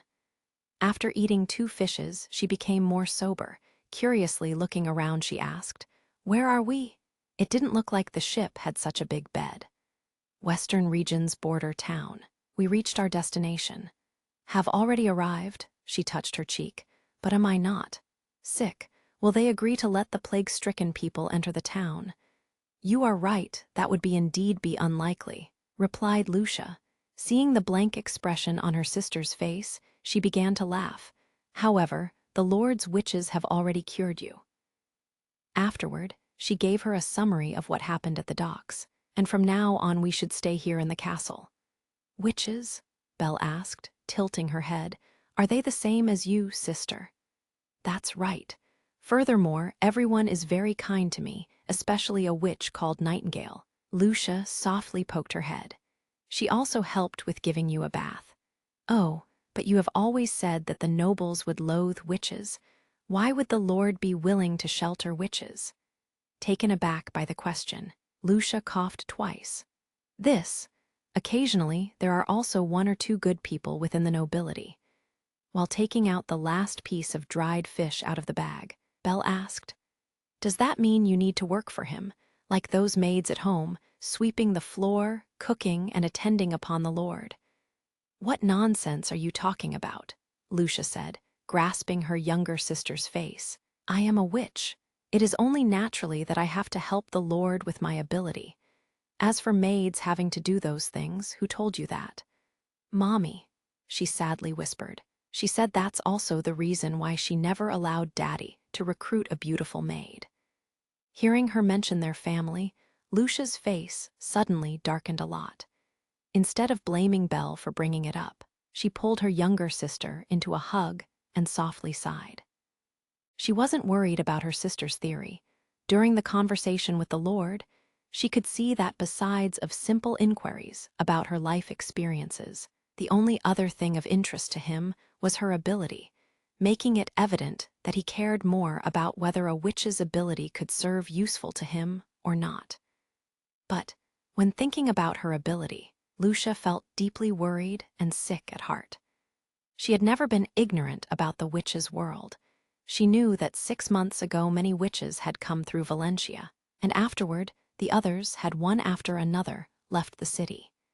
She had heard that they were leaving for the fjords, wanting to find a new home. But Lucia didn't want to leave her parents, and because of that she hadn't agreed to travel with them. However, with her repeated contact with them, Lucia at least became aware that witches are used to dividing themselves into combat and non-combat types. Her ability to restore an object to its original state could be said to be useless. Not to mention using it during a fight. Even using it during peaceful times, it was already difficult for her to control. Her father had been a merchant, operating the family's paper-making workshop, so it was often that the living room was filled with the prepared straw paper. But on the day when she became a witch, she unwittingly chanced upon using her ability, turning the paper back into a pile of grass and fine powder. After the event, although her parents severely rebuked her, they did not give her away to the church. Instead, they repeatedly warned her to hide herself carefully, and if necessary, even go so far as put on a god's stone of retaliation, disguising herself as devoted believer. At first, Lucia was full of curiosity about the ability, often secretly hiding in her bedroom to restore all kinds of test items. But she quickly discovered that this ability was extremely difficult to control. For example, restoring the straw paper again, she sometimes got the same grass bits as the first time, but other times there were only black granule left. In case she would continue to cast her magic on an object, it will only become less and less, and the final product was not a fine powder, but rather a grit, which meant that her restoration ability couldn't be used to restore a heavily damaged object. She was only able to destroy what other had carefully produced. The other witches had also thought that her ability was useless. In case she wanted to use it in battle, she would have to get too close. Furthermore, her ability was also ineffective on a living body, so not to mention using it to fight against a trained knight, even the average farmer would already be terribly difficult. And so, considering to become a combat witch was out of the question for her, but also as a non-combat witch, she couldn't think of any uses. It was almost like her ability was on the lowest level. Coming to this conclusion, she had been depressed for a long time. But now, what Lucia was now more anxious about was, if His Royal Highness also believed her to be useless, will he cast her out of the castle? With an uneasy feeling, she blew out the candles, took her sister, who was perfectly satisfied gnawing on the finished fish bones, into her arms, slowly closed her eyes, then awaited the arrival of a new day. Chapter 220, Decomposition and Restoration. Early on the next morning, Roland had filled the office floor with a variety of test items. From solid to liquid, from minerals to ingots, from inorganic to organic matter, simply everything that should be here was here. It seems you are euphoric. Nightingale squat down, took a small steamed dumpling from a meal plate, and threw it into her mouth. Of course, there is a new witch in town, and even better, her ability is so incredible. Roland rose his eyebrows. Also, do not think that I didn't see that. You just slyly ate one of the test objects. There are still a few left, Nightingale said while wiping her mouth. Is Lucia's ability really that useful? It's of the greatest usefulness, not matter if it's decomposing or restoration. They both would bring significant improvement to the smelting and manufacturing industry. Roland said excitedly. In case she paired up with Anna, they could easily upgrade the machine's strength by several times. Even if they couldn't be mass-produced, as long as they made several machines by hand, the level of the town's production would definitely receive a qualitative improvement. Right now, the machines produced for Greycastle Industry by Anna are still working extremely accurately, but they were limited by the material's own flaws. During the production process, their abrasion and deformation problems would become increasingly evident. For example, seeing the cutting tool break into many pieces is a frequently observed phenomenon. If it wasn't for Anna supplementing maintenance parts, these machines could only be used for 1 or 2 years at most. But if Lucia's uses her ability to control the parts the materials turn into precisely enough, it might be possible to use high-strength iron, steel, and even alloy for manufacturing the machine tools. Not only would it increase the tool's lifetime, their processing efficiency and processing standard could take a step further. By then, items like the revolver rifle, which at the moment could only be produced by the ANA, would be able to enter the state of reaching mass production. Is it so? Nightingale skipped back to the table, but she does not seem to think so. Because she hasn't really recognized the value of her ability, it's the same with Mystery Moon. Roland further explained, unconcerned. When Lucia finished studying theoretical foundations of natural science, she certainly won't think this way any longer. Nightingale kept silent, not knowing how to reply. She instead put 2 dried fishes into her mouth. When Lucia finished her breakfast and came to the office, her ability test officially began. With his heart full of expectations, Roland followed closely how one test item after another changed, and if there were any differences between them. For example, substances like iron ingots and iron, or both changed into a silver-white granule. But when he took a closer look, he also discovered that at their edges there laid different kinds of powder. Grapes and meat didn't change at all, while the dumplings turned into water, flour, and meat residues. When she was halfway through the test objects, she suddenly stopped and said with some embarrassment, "I seem to have exhausted my magic." Roland looked to Nightingale, only to see the latter nod. The amount of magic her body stores is very small. It just looks like a cloud of drifting smoke, but it is for the first time that I see a color like hers. What kind of color? Gray, Nightingale said. Roland returned to his desk and waved to Lucia, calling her over. The witch's magical capacity grows with their age and training. You are still not an adult, so being able to do so much is already quite good. Waiting until the young woman had walked to the table, he pushed the already prepared parchment over to her. Since you decide to stay in Border Town, please sign this contract. When Lucia came to the end of the contract, she couldn't help but grasp a mouthful of air. A whole gold royal a month? Your Highness can, but my ability hasn't been thoroughly tested. This has nothing to do with your ability. Roland smiled and shook his head. As long as you are a member of the Witch Union, this contract will always be effective. Even in the case that the witch's ability is useless, she asked in disbelief. You can also interpret it like that. The prince spread out his hands. But I do believe that the power of any witch has its own unique use. It's only a matter of unleashing that power. So you really don't have to worry about being useless. He paused. Also, you should already have heard of the real reason for the demonic bite from the other witches. So to ensure that you can smoothly pass through your day of awakening, you have to practice your skill every day. After dinner, Teacher Scroll will give lessons in the living room. You also have to attend the lecture. Although you have already mastered your reading and writing skill, you still have to study primary mathematics and natural foundation. Yes, Your Highness. Lucia nodded vigorously. You have a younger sister, right? Roland asked with a smile. When attending class, take her along with you. She should be at the right age for receiving an education. Lucia was slightly stunned then. After raising her head to confirm that His Highness wasn't making fun of her, she happily bowed. As you say. After Lucia asked to be excused, Roland put the signed contract into the drawer, then thoughtfully looked at the broad range of test products on the ground. What is the result? Nightingale asked curiously. Awe-inspiring, he said, picking up the plate with the steamed dumplings, which now contained meat pieces and flour. For example, this. When kneading the flour, the gluten will form a ramified structure, letting the flour dough become strong but flexible. Once cooked, due to the high temperature, the gluten protein will denature. Even when reground into powder, it is impossible to restore it to its previously smooth and exquisite appearance.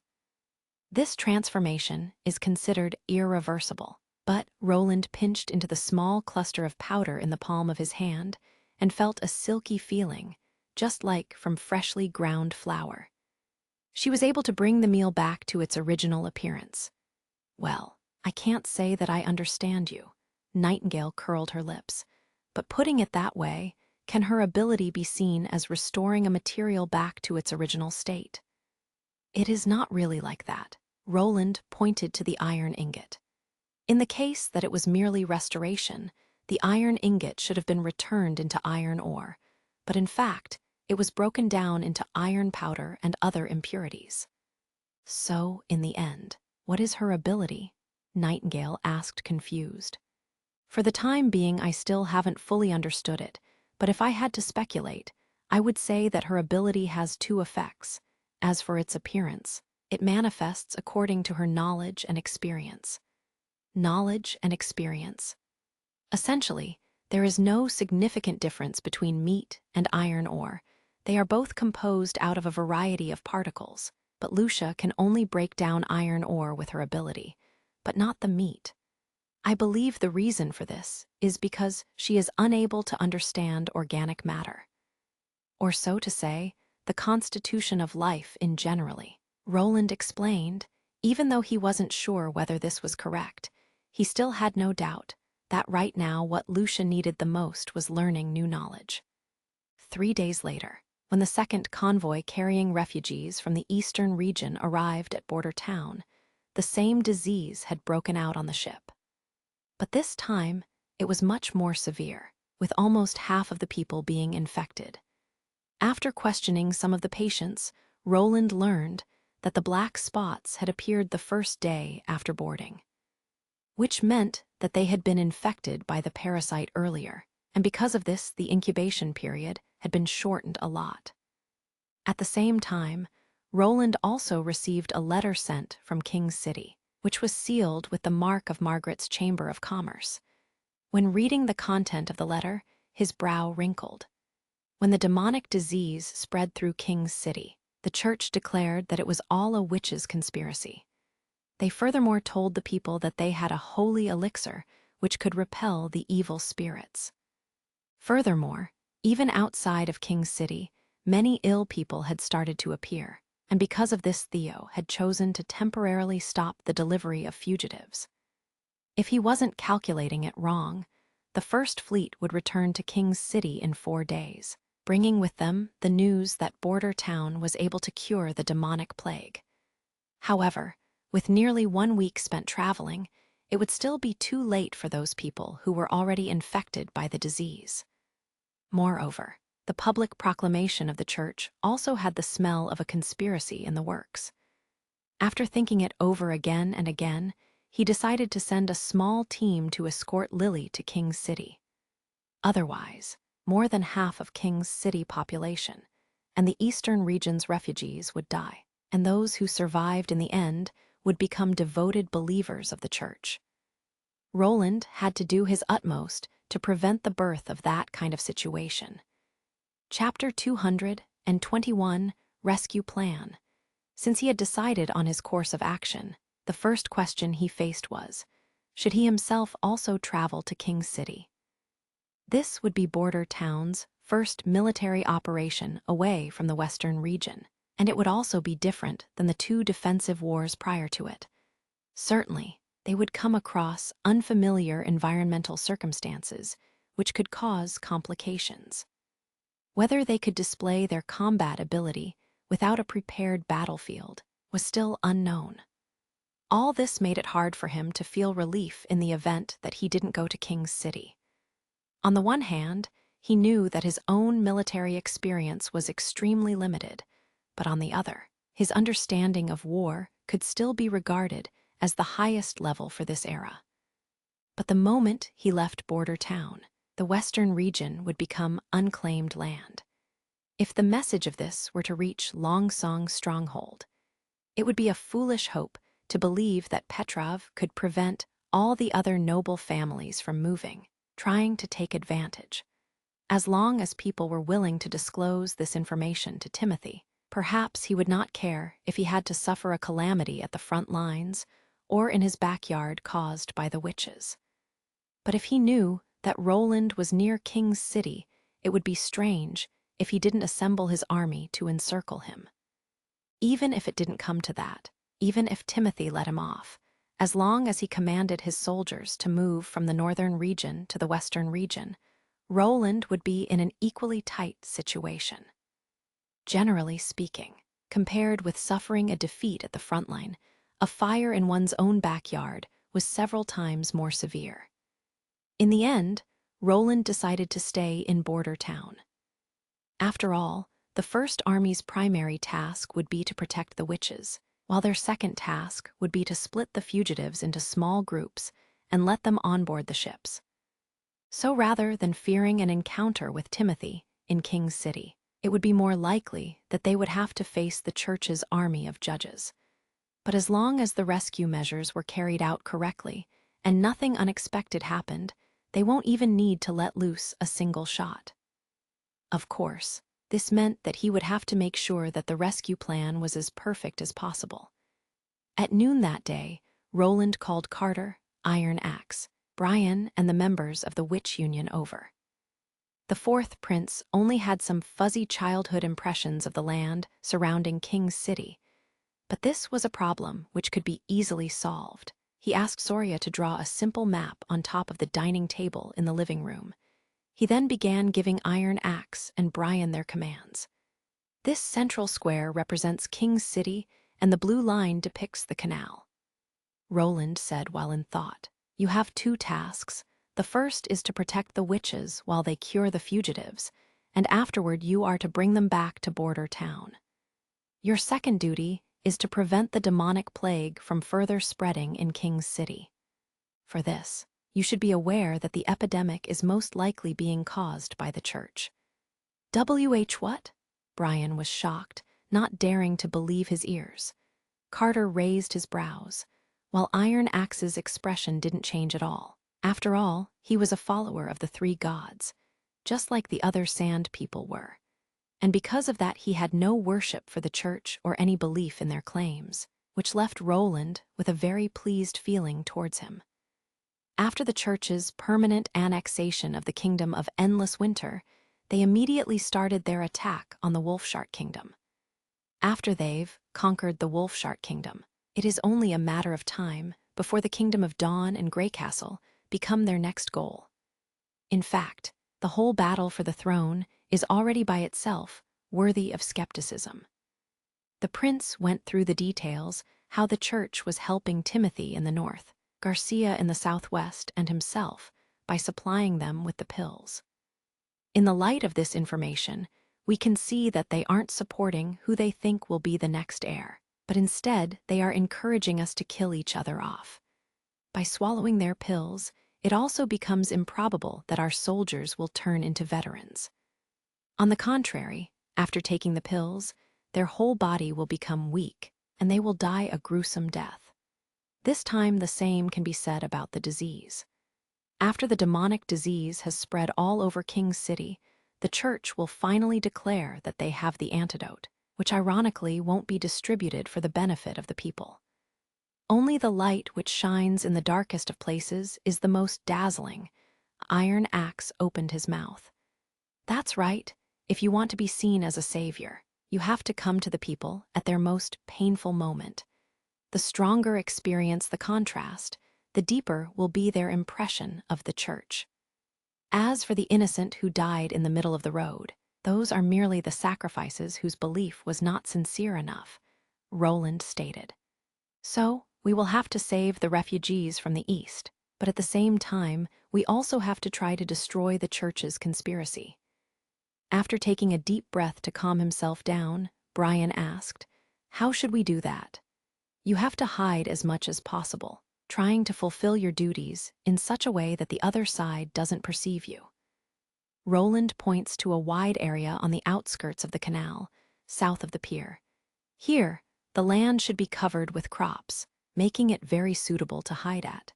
There you should also find a high point, which allows you to establish lookout to scout out the pier. The soldiers responsible for providing support will disguise themselves as caravan guards once more and help the already treated people to get on board. I will write Merchant Margaret a letter, asking her to provide me with as many ships as possible, not only the 2 fleets which are already involved with the transportation. Whether it is Longsong's stronghold or Grey Castle's capital, there are only a few big cities' patrol forces who can cover the surrounding area. Most of the time, their investigation and warning area depends on how far they can see when staying on the city wall. So, the area south of the pier should be outside of their patrol area. When we then locate our troops at this point, it is unlikely for them to raise the city guard's attention. "How do you want to treat the sick?" Iron Axe asked. "This task will largely depend on Lily's replica." Roland roughly explained to them the young woman's unusual ability, making it unnecessary to walk into the fugitive camp to heal these people. In other words, since any microorganism can become a replica, you only have to collect the river water and let her purify it steadily. Afterward, you only have to give it to those who are sick to drink. "Like that," he gawked at Roland, totally disbelieving. "There are 2 points you have to take note of." The prince raised 2 fingers. "First, you have to ensure that every person on board had drunken the purified water, and second, you are absolutely prohibited from boiling the drinking water to clean it. In fact, the dirtier the water, the better it would be. It would contain more microorganism, which means that the number of replicas in it will also be more. You might be unable to understand this, but as long as you do what I told you, everything will be okay. What about the patients in King's City? Will we treat them the same way?" "Almost, but the medicine cannot be delivered by our people. That would be too obvious. This task will fall under Theo's responsibility," Roland decided. "As long as they get their money, the street rats' work efficiency will be very high." "Your Royal Highness, those street rats aren't reliable. As long as it's profitable, they may stab you in the back at any time," Carter objected. "Therefore, the second part is only to prevent it as much as possible and isn't necessary to be completed." The prince stood up. "The moment you sense something amiss, the First Army must immediately protect the witches and withdraw. As long as we are able to receive the refugees smoothly, it's already our victory, regardless of how many people we were able to save in King's City. Undermining the church's plan isn't possible to achieve by just relying on purified water. As long as we can disprove their claim that only the holy elixir can repel the evil spirits, their set game has already failed. Finally, I will now declare the people who will travel to King's City," he shouted. "Iron Axe, yes, you will lead 240 soldiers who will be responsible for protecting the witches and controlling the canal, for this eliminating every potential threat. Be sure to bring back the witches and the refugees." "I will do as you bid, Your Highness." Iron Axe stood straight and saluted. "Brian, yes." The young knight stick out his chest. "You will lead 60 soldiers disguised as mercenaries, and you will be in charge of the medicine delivery, and make sure that the refugees will maintain order when boarding the ships." "As you command, Your Highness." Next are the witches. This time leaving to King's City by ship will be Nightingale, Echo, Lightning, and Wendy. Roland's voice slowed down. "Your task will be somewhat unique, so that I will explain it in a little while. Now it is only important to note that you always pay attention to your own security, ensuring your safe return." "Rest assured, Your Highness," Nightingale patted her chest. "I will be with them." Roland nodded. "In that case, we come to the final point, which is also the most important aspect. After arriving in King's City, the army can stay there for 3 days at most. After these 3 days, no matter how the actual situation is, you must return to border town." He emphasized every word. In case the church plans to destroy the resistance of Grey Castle, they certainly won't spread the disease only to King's City. Most likely the western region will also be one of their goals. So you cannot stay in King's City for longer than these 3 days, do you understand? "Yes, Your Highness," Iron Axe and Brian answered in unison. "Very well, then let us carry out this plan." "Hold on, Your Highness. What will I do?" Carter raised his hand. You will lead the rest of the First Army and guard my border town." Roland patted his shoulder. Chapter 222, The Long-Awaited Victory. Fjord. See Dragon Bay. The church's follower had boarded the wall, shooting crossbow arrows towards the witches, but confronted with Shavi's invisible barrier and Molly's magical servant, their attempts at resistance showed little results. All their arrows would suddenly drop or be swallowed into the servant's belly. Only when the other side embedded their arrows with small pieces of God's punishment stones did they become a threat. But in the end, the amount of God's punishment stones were limited, and every witch who was unfortunately enough and got hit would immediately be carried back to get treated. As long as the blood loss was stopped in time, their lives wouldn't be in danger. After 2 or 3 rounds of shooting, more than 20 witches already advanced to the edge of the wall. Ashes directly jumped on top of the wall, disposing of those believers who dared to show their heads. After a few days of pre-war investigation, they knew the weaknesses of the wall like the back of their hand. From high up in the sky, a variety of pigeon cries could be heard. It was Maggie that was signaling that everyone had reached the correct position. Having gone through several fights, had bestowed Lotus with the experience to exhibit her ability without the slightest hesitation. The ground suddenly shook and began to rise. Seeing this, some of the church's follower rushed forward to try and stop her, but in the end, they were all beheaded by ashes one after another. It didn't take long for the wall, which wasn't embedded with God's stone of retaliation, to begin to collapse, followed by an attack of the witches who swarmed into the opened-up space and continuously made use of their ability to assault the believers. In a flash, they had killed more than half of those who did not have a God's stone of retaliation protecting them, and those who still stood were smoothly and cleaned harvested by ashes. This was the first time since the church was built that they suffered a direct assault. Moreover, the opposite side was the church's sworn enemy. The priest that was stationed there also knew that the end of the day was coming, so he called out to his followers to take the pills and sacrifice themselves for God. 10 of those believers who had turned mad rushed towards Ashes and used their flesh to try and stop her, while the rest of them threw themselves at Lotus. Seeing this, Lotus raised an already prepared earthen wall from the ground, temporarily blocking the enemy with it. With the God's stone of retaliation being unable to eliminate already completed magical results, they had to first go around the wall, but by that time, the place behind the wall was already as empty. Without any better option, the furious believer turned around, once more besieging Ashes. But at that moment, the witches again appeared behind their back, and in this way caught them off guard. After half an hour of fighting and suffering repeated losses, the ground was covered with the bodies of the church's followers, ultimately leaving the priest left standing. While trembling, he threw the pills into his mouth, but before he even had the time to swallow, Ashes had come over and cut off his arm. "Damn you, you evil creature, you devil-cursed monster." Holding his cut-off end of his arm with his other hand full of fear, the priest roared hysterically. "Are you scared? Have you ever thought about their feelings when you tortured and killed those innocent?"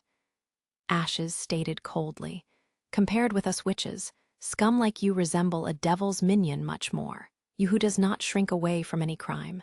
So, feel at ease when I send you back to hell to report." Ending her speech, her sword fell, cutting his curse and his head off. "Did we win?" Molly arrived at her side, her voice and face full of disbelief. "Yes," Ashes sighed in relief. "This was the last church in the fjord. From here on, there is no longer any stronghold left on the islands. We won." Although the church's power in the fjord was feeble, with merely 100 believers within every church and no stationed army of judges, this was still the first time that the witches had confronted the church head-on and managed to win. From fleeing in all direction when they heard the grass rustled in the wind, until now, where they managed to conquer the church, knocking down the huge monster of the past. Even if it was only a negligible part of the church, it was enough to excite all of the witches. Just as she had expected, after everyone confirmed the long-awaited victory, they could not help but cheer loudly. In the hearts of all the witches, the church was like an overbearing mountain, and now, when they had made the first step to climbing this mountain, permit them to see the first trace of the shining light of dawn. From now on, the fjord had become their real homeland. We won. Long live Her Majesty, Tilly. Gugu. After traveling back to the island by boat, Ashes couldn't wait to return to Tilly's residence and tell her the news that the witches had thoroughly won. But when she met up with her, the latter only stroked her silk, like gray hair behind her ear, revealed a bright smile and said, "Maggie has already informed me. I heard that you all are safe and sound. This is really great." Indeed, compared to sailing, it is a lot faster to turn into a seabird and fly back. Ashes looked around and took in the surrounding, but she was unable to see the familiar figure, Maggie. "She left immediately after reporting on your victory." Tilly shook her head helplessly. Hearing this, Ashes couldn't help but feel shocked. She already returned to the western border. "Well," Tilly said with a chuckle, "maybe she found a very good friend over there." After just a few days, she already couldn't wait any longer and asked if she could return. "If it weren't for the fact that we needed her help to beat the church, I'm afraid that, after delivering the letter, she would have turned around and flown straight back on that same day. I'm getting more and more curious about the other side." For a while, Ashes hesitated, but then she asked, "Should I not have left her there?" "No, that was excellent," the fifth princess responded with a firm voice. "It is only because you left Maggie in Border Town that we could easily get in touch with the other side. Furthermore, I also let her take my reply along and pass it on to Roland Wimbledon." She made a grimace. "Care to guess what I replied to him?" "You refused him, of course. Crossing the sea to reach this island was already full of risk. How could we then send any witches to the western region?" "No, I agreed to his request." Tilly smiled. "Furthermore, I also briefed him about the abilities of the non-combat witches, and said in the letter that as long as he can guarantee the safety of the witches, I will consider sending some witches to Border Town." What was it that he said? "Oh, that's right. Deepening our friendship by learning and observing together, both of us progressing hand in hand." She paused. "If it becomes necessary, I can even go over to Border Town myself." "Your Royal Highness?" Ashes could not stop herself from shouting out her former honorific title in shock. "I know what you are worried about, but right now, the biggest enemy of us witches is the church. What this means is, only by having more allies can we have more power. That we have dealings with the various islands of the fjord is because of the beneficial relations it brings, while the Witch Cooperation Association in Border Town can be seen as a natural friend to us. So why don't you show them some goodwill?" Tilly laughed. "Moreover, according to Maggie, it is possible to evolve your ability again by learning knowledge about it. If the witches we send there learn this technique, Sleeping Island would also benefit from it. But for you to go in person, in case the other party—" Tilly reached out with her hand to cut her off. "Rest assured, I did not mean that I will leave immediately. As long as the situation isn't clear, I won't take the risk and go there. And also do not forget that Sylvie can see through all kinds of camouflage. No matter if it is fine makeup or a magical illusion, nothing can escape her eyes. As long as she belongs to the first batch of people we send over to Border Town, she will be able to help me find out the truth behind the fourth prince. Besides, even if there was any kind of danger, won't you still be at my side?" Ashes looked for a long time into her eyes until she finally nodded. "Of course, we can wait until Maggie returns next month before we speak about this any further." Tilly laughed. "Right now we have more important things we need to do." "What?" Ashes asked, somewhat surprised.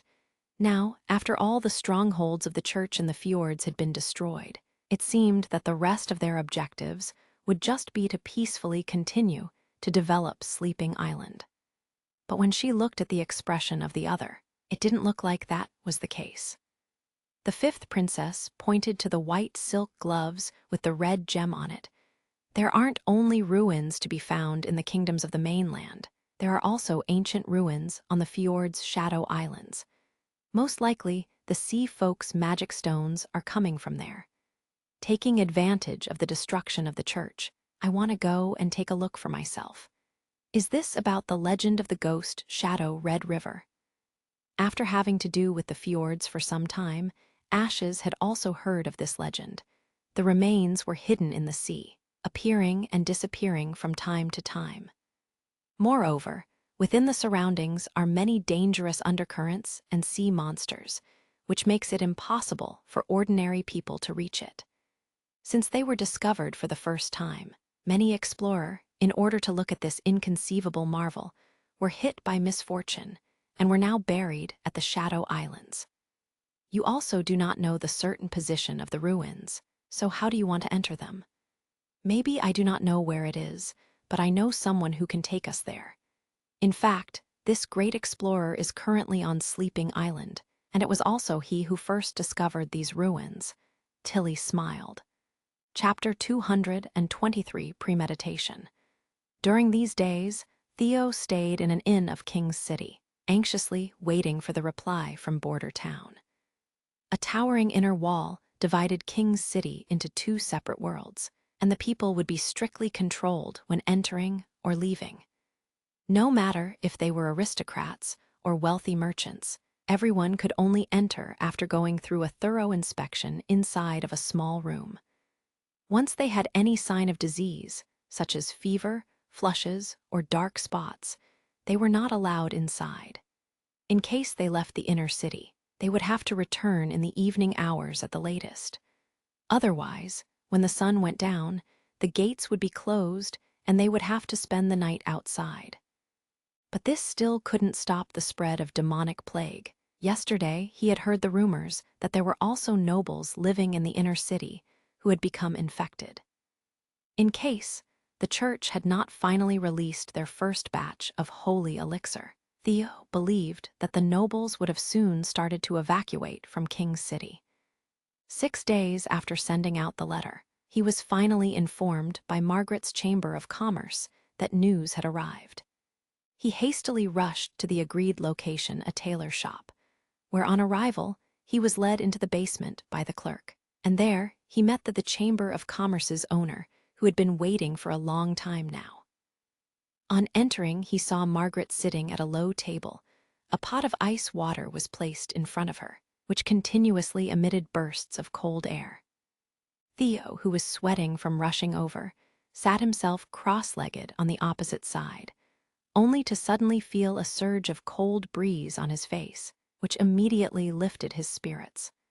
"His Highness asked me to give you this letter." With these words, Margaret handed him a sheepskin envelope. Taking a closer look, the envelope's sealing wax seemed to still be intact. Theo was impatient to open the message. The letter he had taken out gave him a brief account of the operation plan, the news that the army had set out, as well as the tasks he himself had to complete. After carefully reading through it again, he put the letter into his pocket, looked towards Margaret and asked, "Was there anything else His Highness requested you to do?" "No, he just asked me to send a messenger informing you about the letter's arrival. Of course, since it was an express delivery, there are some extra charges. I was free, so I already wrote it into the account." "Keek, all right." Theo cleared his throat. "His Royal Highness wants all the refugees to be transported to Border Town in the shortest amount of time, so he wants you to supply a lot of ships for an uninterrupted transportation, not only those 2 fleets." "Even if they are already infected?" Margaret asked with great interest. "I do not think he wanted to turn the whole Western Territory into a death zone. So, has His Highness found a way to cure the demonic plague?" "He did indeed," he nodded. "In fact, there were already infected people present on the first transport. At the time we send them out, the disease had merely not broken out yet. Only when they came close to Border Town, was it discovered. They are already on their way back to King's City, with all crew members on board, safe and sound. His Royal Highness is indeed an incredible man. Even the church wasn't able to come up with an antidote so quickly, Margaret exclaimed. Then, how many days does he intend to use for the boarding of the refugees? A week. Theo stretched out 3 fingers. This? Impossible. For a moment, the businesswoman was stunned, only to repeatedly shake her head soon after. Even if half of those people died, there will still be more than 5,000 people. Being able to transport them within 3 days means that I will need to prepare nearly 100 ships. Even if the Chamber of Commerce stops all its other shipping transportation, I would just about to meet this number. However, this way the losses I would suffer will be in the thousands of gold royals or more. And the loss I would make by losing, because that is uncountable. Even if the steam engine was to become free of charge, it still wouldn't be enough. So, I am afraid I have to refuse. If all the people were sitting on the deck, rather than lying in beds in the cabins, the number of individuals a ship could carry would be doubled. Theo insisted. Furthermore, as long as we don't pay attention to their comfort, the 2 masters which are used for the transportation of ore can also be used to move the people. As long as the top of the hatch is opened, one ship can then load about 200 people at the same time. This kind of vessels, your old friend Hogg should have a lot of it, right? He should definitely have several ships of this type, in Silver City. Margaret still looked a little hesitant. Moreover, according to your arithmetic, it should probably be possible to reduce the number of ships needed to 50. But this really isn't a good deal. Thea also had the same thoughts, allowing dozens of ships to converge on top of the canal. Just the scheduling and coordinating would require an enormous amount of energy. Also, all the charter costs would be paid out of their own pocket. After expending such a large amount of effort and taking all that trouble, the harvest wouldn't account for all the work that was needed. This really couldn't be regarded as a good deal. At this point, he could only put forth the final resort. At the end of the letter, His Highness wrote a short line. If Margaret doesn't want to help, tell her that lightning is also coming. Reading the sentence had made him a little puzzled. Is there any particular relationship between the businesswoman and the cute, little blonde girl? Looking at their appearances, it doesn't seem like that. But His Royal Highness must have his own reasons when he speaks so certainly of it. Coming to this conclusion, Theo slowly opened his mouth. There is a reason why there is no alternative than concluding the transportation within 3 days. What His Highness is doing is the equivalent of going into a tiger's den to seize its food. If this is dragged out for too long, the church might be coming to their door, and lightning is also within their ranks. If they discover the existence of a witch, it might become dangerous for her. What did you just say? Her voice suddenly rose up. Lightning is coming. His Highness' letter did indeed say so. Theo put on his most honest face, probably, in order to guide the troops and offer an early warning. After all, we are currently within the domain of the new king. I got it. Margaret stood up. When do you need a vessel? They ought to arrive in 4 days in case they aren't delayed on the way. I will go to my greatest extent to arrange it. She went to her desk to the side, took up her pen, and began to write. But I have a condition. You have to tell me the position of His Highness troops, so that in the case that they want to enter the city, I can arrange adequate rooms for them. All right, it seems that this trick is indeed useful. I think this point shouldn't be a problem. Theo was secretly delighted. In addition, I have one more thing I will need your help with. Speak, Margaret sighed. I need a procession of carts with wine barrels. The more barrels there are, the better, but they mustn't be filled with ale or wine, but with river or well water. According to His Highness' letter, the crucial person to solve the demonic plague is the witch lily. She can transform ordinary water into a cure for the disease. But there is a dangerous flaw in His Highness' plan. If the street rats were allowed to come near the camp and get to know that there were people who could continuously produce the holy elixir. I bet that on the next day everyone in the city would come to know about it. River and well water. Margaret raised her eyebrows. Are you sure? Rest assured, His Royal Highness will pay for this, Theo declared laughingly.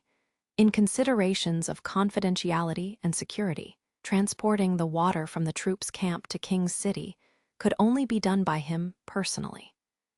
In case, he would just carry a water bag to cure the fugitives from the eastern region of the demonic plague. It would not only be troublesome, but its efficiency would also be very low.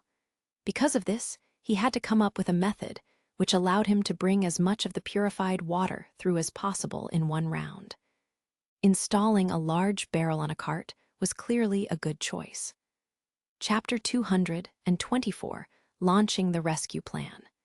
After learning that His Highness side had a method to cure the demonic plague, Theo's irritable mood finally calmed down. Once there was something he could busy himself with, the following days seemed to go by a lot faster.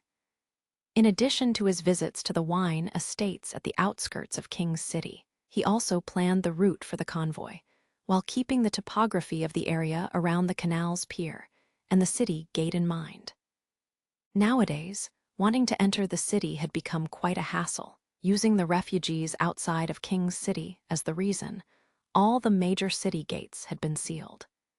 In this way, prohibiting any outsider from entering the city, especially after the church had begun to distribute the holy elixir.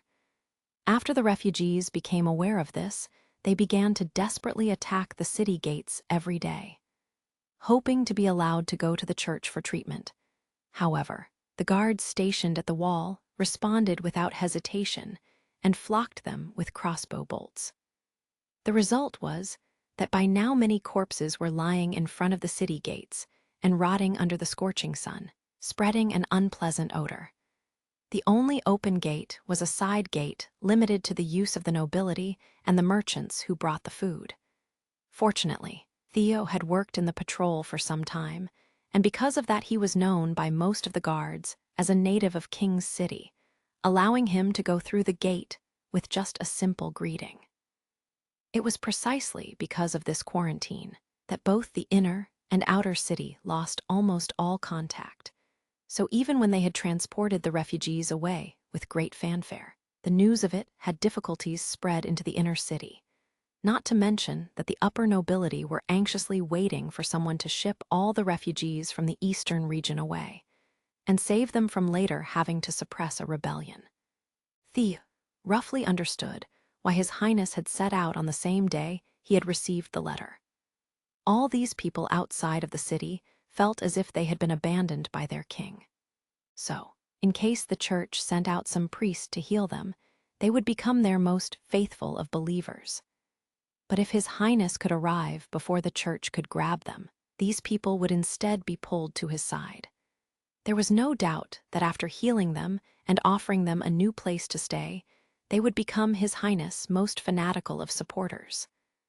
On the morning of the fourth day, the returning First Fleet arrived at the canal's pier on time. Theo was surprised to discover that His Highness had sent as many as 300 soldiers of the First Army, who were furthermore all dressed in their standard uniform and armed with revolver rifles. With this powerful contingent as a safeguard, even if the church came to know about them, he estimated that they would still be unable to prevent the refugees from leaving. Lightning!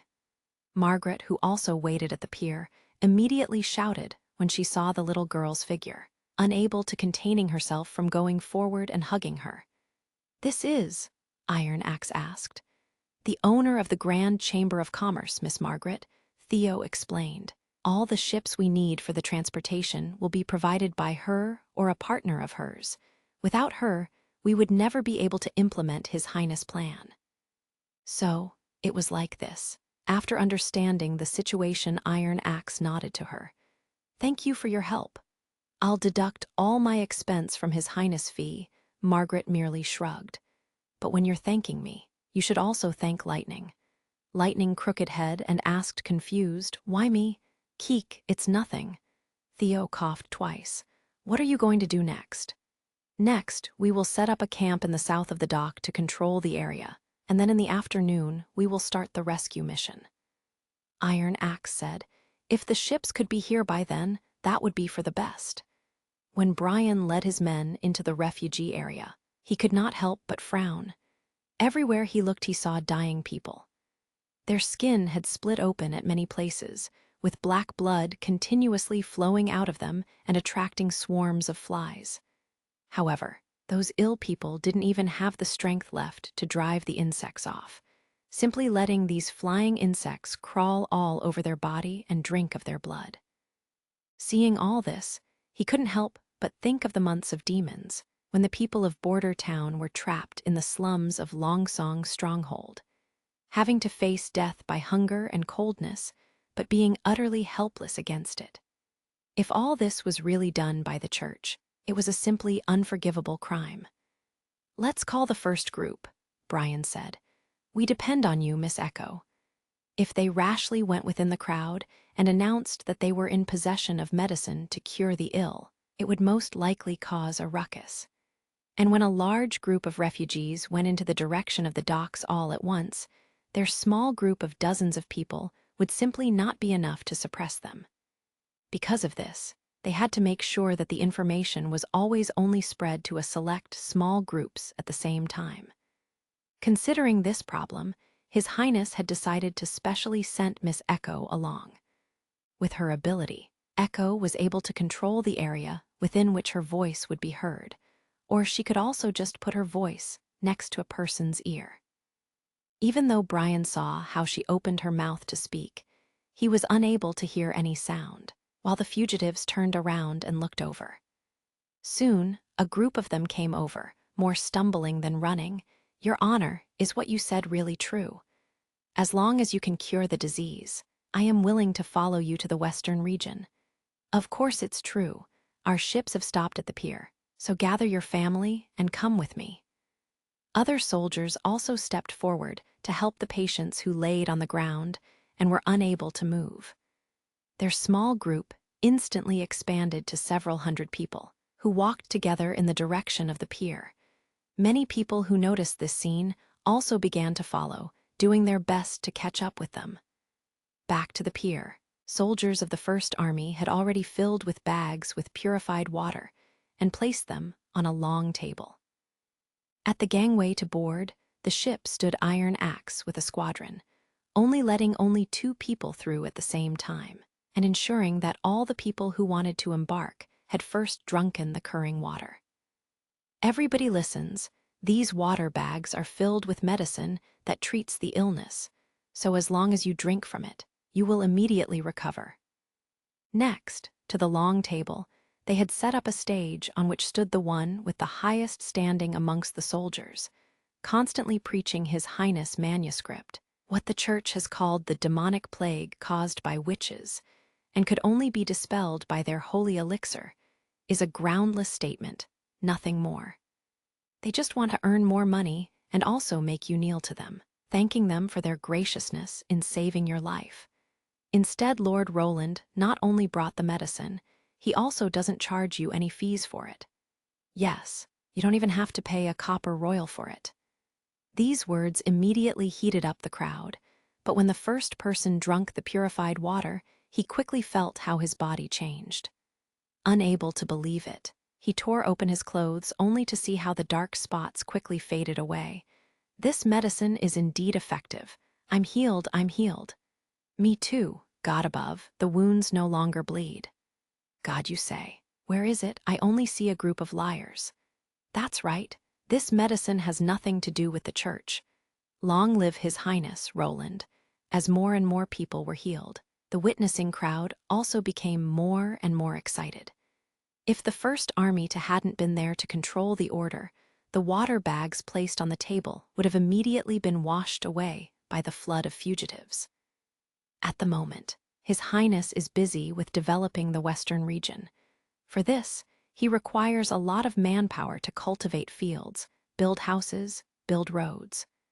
He does not charge you anything for the medicine, and he also doesn't force you to go with us to the west. The soldier responsible for the propaganda continued to shout as loud as possible. But His Royal Highness promises that as long as you are willing to follow us to the Western region and work for him, you will get food, shelter, and payment. No matter what your specialty is, you will get a matching job. If you are willing to take the first step into a new life, just step forward and follow the mercenaries on board. They will take you to your new home. If you are unwilling, that is also okay. We will still be here and provide help for the next 3 days. After that, we will leave. During these 3 days, food will be given out free of charge by the caravan. Is there really a new home and work with salary waiting for us? Someone asked loudly. Of course, that is the condition offered by His Highness. The soldier nodded in response. Please let me on board. I am willing to serve His Royal Highness. Me too. And I'm a blacksmith. Brian was very pleased to see that within this group of hundreds of people, no one chose to stay in King's City, and instead they all decided to board the ship to the west. The moment a vessel was full, it would immediately depart and then be replaced by an empty ship. Under Margaret's command, there wasn't even the slightest pause between. Afterward, Brian continued to lead refugees from the camps to the dock, always relying on echo sound transmission technique to draw in a new batch of Eastern region refugees. The number of refugees under her control would be between 300 to 400 every time.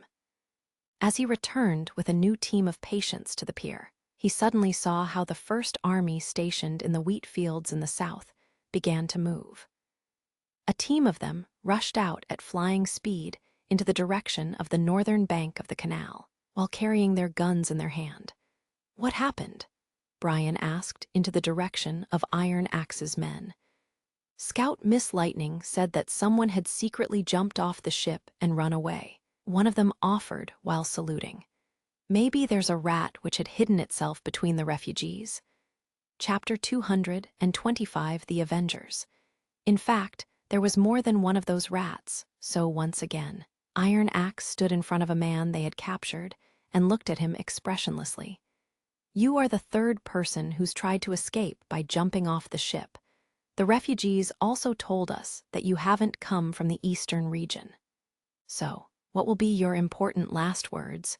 Will it be a confession? The two people who had previously been caught, after using a dagger to cut off a finger, of both of them immediately confessed their origins and purpose in coming. Of course, their corpses were still thrown into the canal afterwards, since Iron Axe had never been a person who had a soft heart. His experience of struggling for survival in Iron Sand City was that when dealing with an enemy that was hiding the head and showing the tail, the best response was to cut off one exposed limb after the other. However, what surprised him was that the prisoner with his, after being pushed down on his knees and getting his hands tied to his back, still looked very healthy, nothing like those other sick people. Is it possible that some other faction has sent him here to die? I'm not your enemy, were his first words when he opened his mouth and directly stared into Iron Axe's eyes. My name is Hill Fox. Theo should know my name. At this time, Theo still hadn't left the dock. After being called, he came over to Iron Axe, looked at Hill Fox and said, This man is one of the people who belong to Black Hammer. So, he isn't your man? Iron Axe confirmed. He has nothing to do with me. He is a street rat who only recently joined. You deceived Black Hammer and also the Skeleton Fingers. Hill suddenly opened his mouth and shouted, You are not working for Timothy, but rather the Lord of the Western Territory, His Highness Roland Wimbledon. He knows too much, Theo said as he made a slicing gesture across his neck to Iron Axe. The best place for this man is the canal. Hill, to stop his death, proclaimed, I have heard everything the mercenary announced. I believe we can cooperate. I am willing to work for His Royal Highness Roland. His Highness does not need the allegiance of a street rat, Iron Axe said as he pulled out his sword. I am not a street rat. I'm a citizen of King City. I'm Timothy's enemy, Hill cried. Wait, Theo called Iron Axe to stop and went over to Hill. The latter raised his head and looked fearlessly into the guard's eyes, with eyes which seemed to burn. So, this was what I saw in his eyes at the first time, but wasn't able to understand at the time, Theo thought. His eyes were full of hatred, and the hatred was so intense that even as he was deliberately trying to conceal it, he could not completely cover his burning anger. "Tell me what it is you want to do for His Highness." It is true that I lived in the northern district of the city, and that I occasionally went to the covert trumpeter to get a drink, but I didn't lose all my possession because of gambling. Furthermore, my wife also didn't run away with someone else. Hill gnashed his teeth. The truth is, it was Timothy who caused her death. The story really wasn't that complicated, which allowed Theo to quickly come to understand the sequence of the events. He and his wife originally were members of the Dove and Cylinder, an acrobatic troupe who often performed in King's City's inner city. The acrobatic troupe wasn't that big. They only had 7 members, and the atmosphere between them has always been very harmonious. His wife was the only woman in the group, and had also been unanimously pursued by everyone. But in the end, Hill became the victor, finally winning her heart. Afterward, their married life was very sweet, and not much later the both of them had saved enough to buy a house in the inner city. But all this was destroyed by Timothy's witch-hunting operation. Under Langley's leadership, the patrol acted like a bunch of mad dogs, recklessly capturing those under suspicion, and his wife just happened to be one of those who had been unfortunate enough to be captured. Hill Fox had thought that as long as he paid the ransom money, he could get his wife released, or if that proved impossible, at least see her face to face. However, even though the prison warden accepted the ransom, not only did he not release her, he even refused his request to let him enter the jail and see her. He only tried appeasing him by saying that he only had to wait a while until they confirmed that his wife wasn't a witch, and she would naturally be set free afterwards. So when the warden informed him that he should come to the jail to get his wife, he never expected that the situation would take a sharp turn for the worse, leaving him to find the scarred corpse of his wife. When Hill angrily went to Langley to demand an explanation, the final result was the prison head and his guards had merely been sentenced to 10 lashes and received a fine of 25 silver royals, while he was given 3 gold royals in compensation. This kind of sentencing was totally unacceptable for Hill. He even went so far as finding the highest person in charge, Sir Weimar, also known as Knight Steelheart, but even this was to no avail. Sir Weimar could only tell him that Langley was Timothy's cronies and that the new members of the patrol were also all his lackeys. Furthermore, the witch hunt was His Majesty's personal order, so even Sir Pale, the Minister of Justice, could not speak out against it. Thereupon Hill decided he would make the new king pay, never anticipating that his former partners in the acrobatic troupe would actually support him.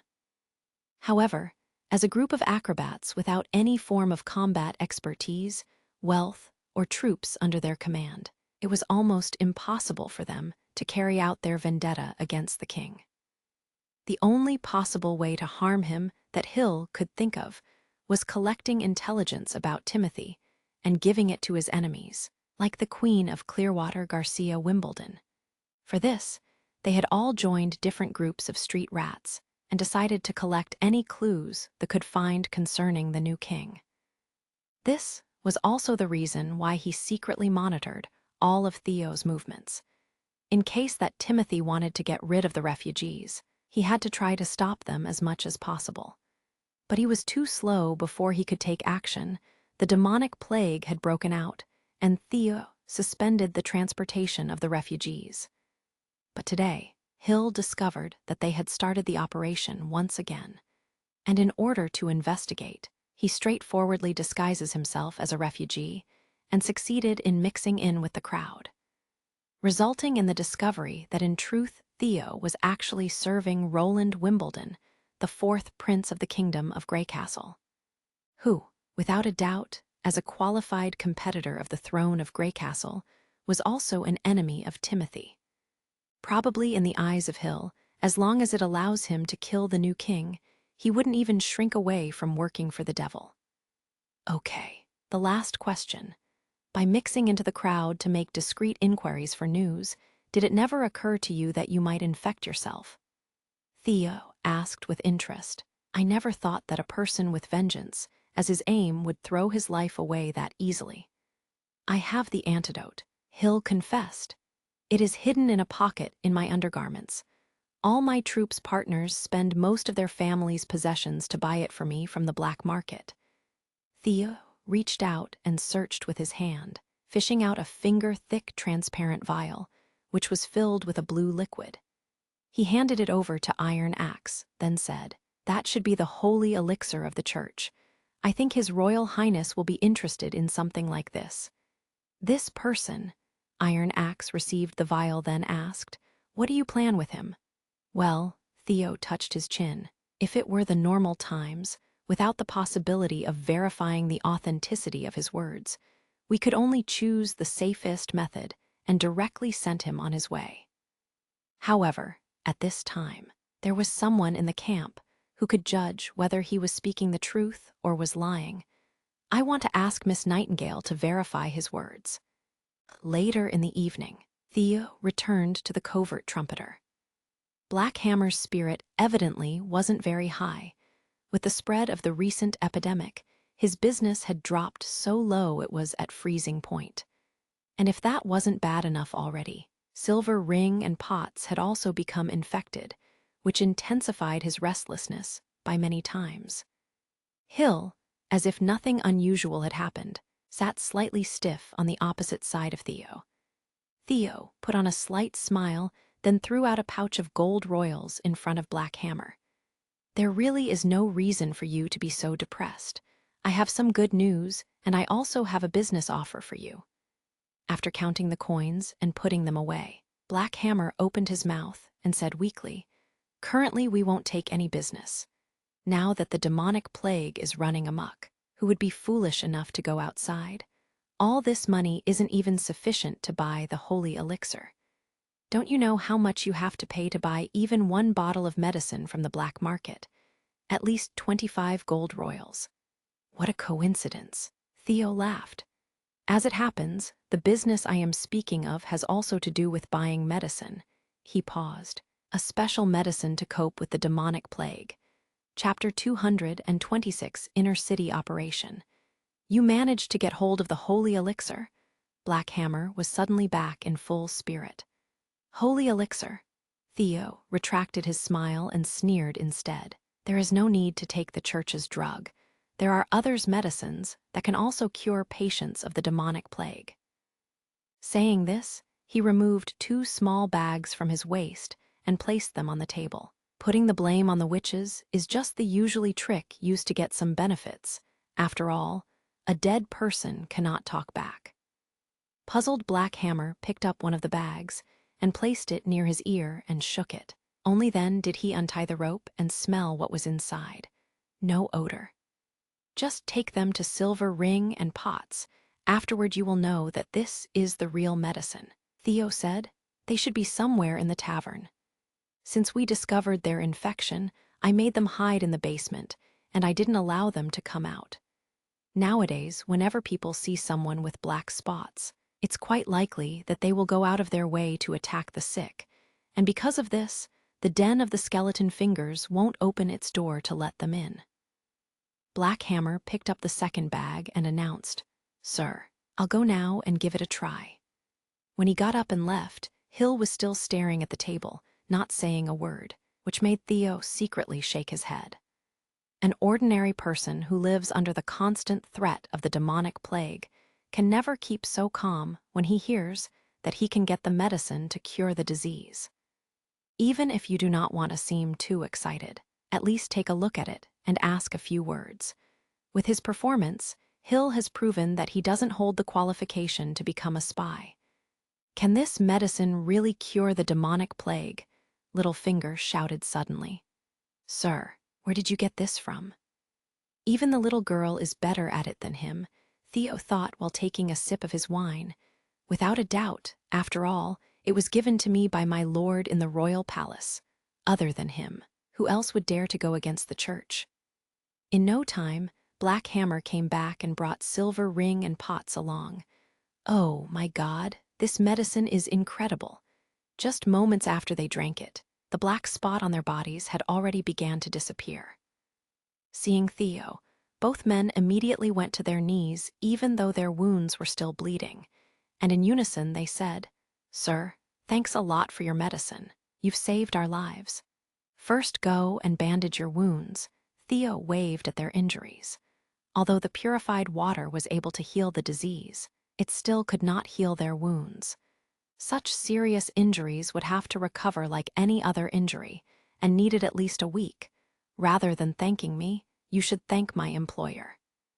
If you can fulfill this current mission, it is even possible that you can get rid of your identity as street rats. Madge, no, I mean, does your employer really want us to sell this medicine? Black Hammer asked excitedly. Apparently, he had already realized how much revenue they could make by selling these potions. That's right. The church is currently using the medicine to deceive the people, which has made my employer furious with them. If he allows this group of so-called fortune tellers who lack any scruple keep going, I'm afraid the whole king's city will have changed into a cathedral soon, rather than Wimbledon's home territory. Theo lowered his voice.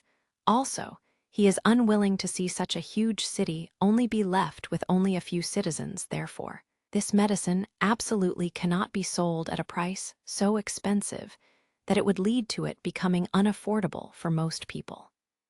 He took another 2 leather bags from his waist and threw them on the table. These kind of bags will be sold for at most for 10 silver royals. 10 silver royals, Black Hammer exclaimed, his eyes shot wide open. Yes, 6 belong to my employer, the rest will belong to you. He extended his palm, and this medicine should be enough to use 5,000 minus 6,000 people. Therefore, you can obtain at least several hundred royals, even after splitting it up. It is still not a small amount. It should be sufficient for you to spend it for the rest of your life in comfort. The other side seemed as if they wanted to speak, but were unable to find the words. The whole time they stared at the water backs on the table, seemingly thinking about how to obtain even greater benefits. Within his heart, Theo clearly knew what was going through these street rats' minds. The potion itself had no processing cost. Even if they gave it away for free, it wouldn't have been a problem. However, without a profit to be shared, he could only rely on himself, which would substantially lower the efficiency and would also be much more eye-catching. So, by letting the rats sell the medicine, he could reduce the risk, and 10 silver royals was also a price that the majority of the urban citizens would be able to pay. Of course, to be honest, he couldn't trust that they would sell it so cheaply. Whether they stole a part of it to sell in the inner city or transferred it to the black market, they would always make huge profits. Ultimately, the amount of potions sold to the citizen for a low price would perhaps be less than half of it, but this wasn't the focus of Theo's concern. His task was to undermine the conspiracy of the church as much as possible, so that everyone could understand that the holy elixir was not the only antidote able to dispel the evil spirits, nor was it such a rare or expensive thing. The result would be that the propaganda of the church would become publicity questioned, especially by those believers who had gone to great extents to buy such costly medicine, beginning to question themselves about whether God's spokesperson had cheated them or not. I know exactly what you're thinking. Theo opened his mouth and began to speak. You want to hide some of the medicine and secretly sell it for a higher prices by selling it to the upper ranks. I can act as if I haven't seen it. But I won't forget. His tone became cold. My employer really isn't a good-natured person. If you do not want to drown into the moat, it would be the best to show a bit of restraint. After all, only alive can you feel the pleasures of living. But what should we do if someone else resells the medicine? Silver Ring asked. That's very easy to be solved. Everyone can only buy only one bag, and they have to drink it on the spot. After he finished giving his advice, he looked at Black Hammer and asked, "How is it? Are you interested in this business?" But the covert trumpeter may not be able to handle so much medicine. I think Theo interrupted him immediately. "It's your business to arrange for the people who will sell the medicine, and it is also your decision where you will sell it. I'm just the substitute my employer has sent to keep an eye on you."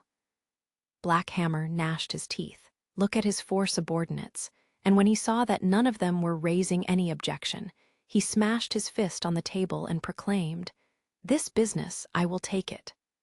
"Well," Theo nodded, "on sunset, the day after tomorrow, a carriage carrying the medicine will come to the pub's entryway, so you have time until then to arrange your workforce and also spread the news about the drug release. Do a good job of it. My employer doesn't want to see any failure." The day after tomorrow is the last day of the First Army's stay. After they leave the city, no matter what the city turns into, it won't cause a threat for His Royal Highness, Theo thought. After leaving the tavern, it didn't take long until Hill had caught up to him. "Won't you meet up with my companions? They are all eager to take revenge against Timothy."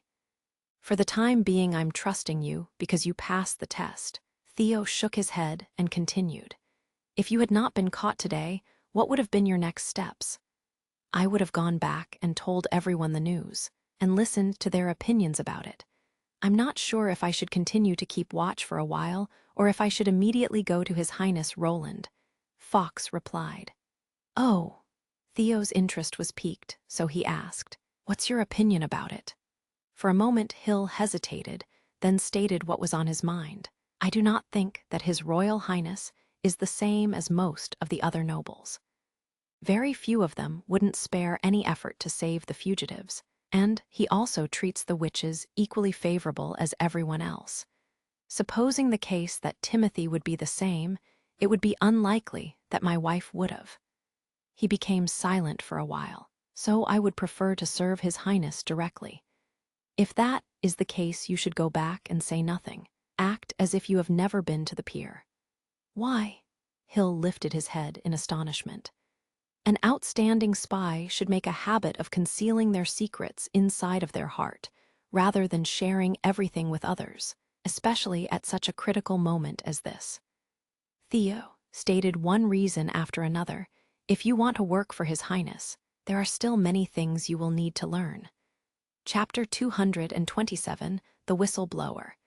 In the grand hall of the church, the presiding priest was overlooking the farmer kneeling before his feet.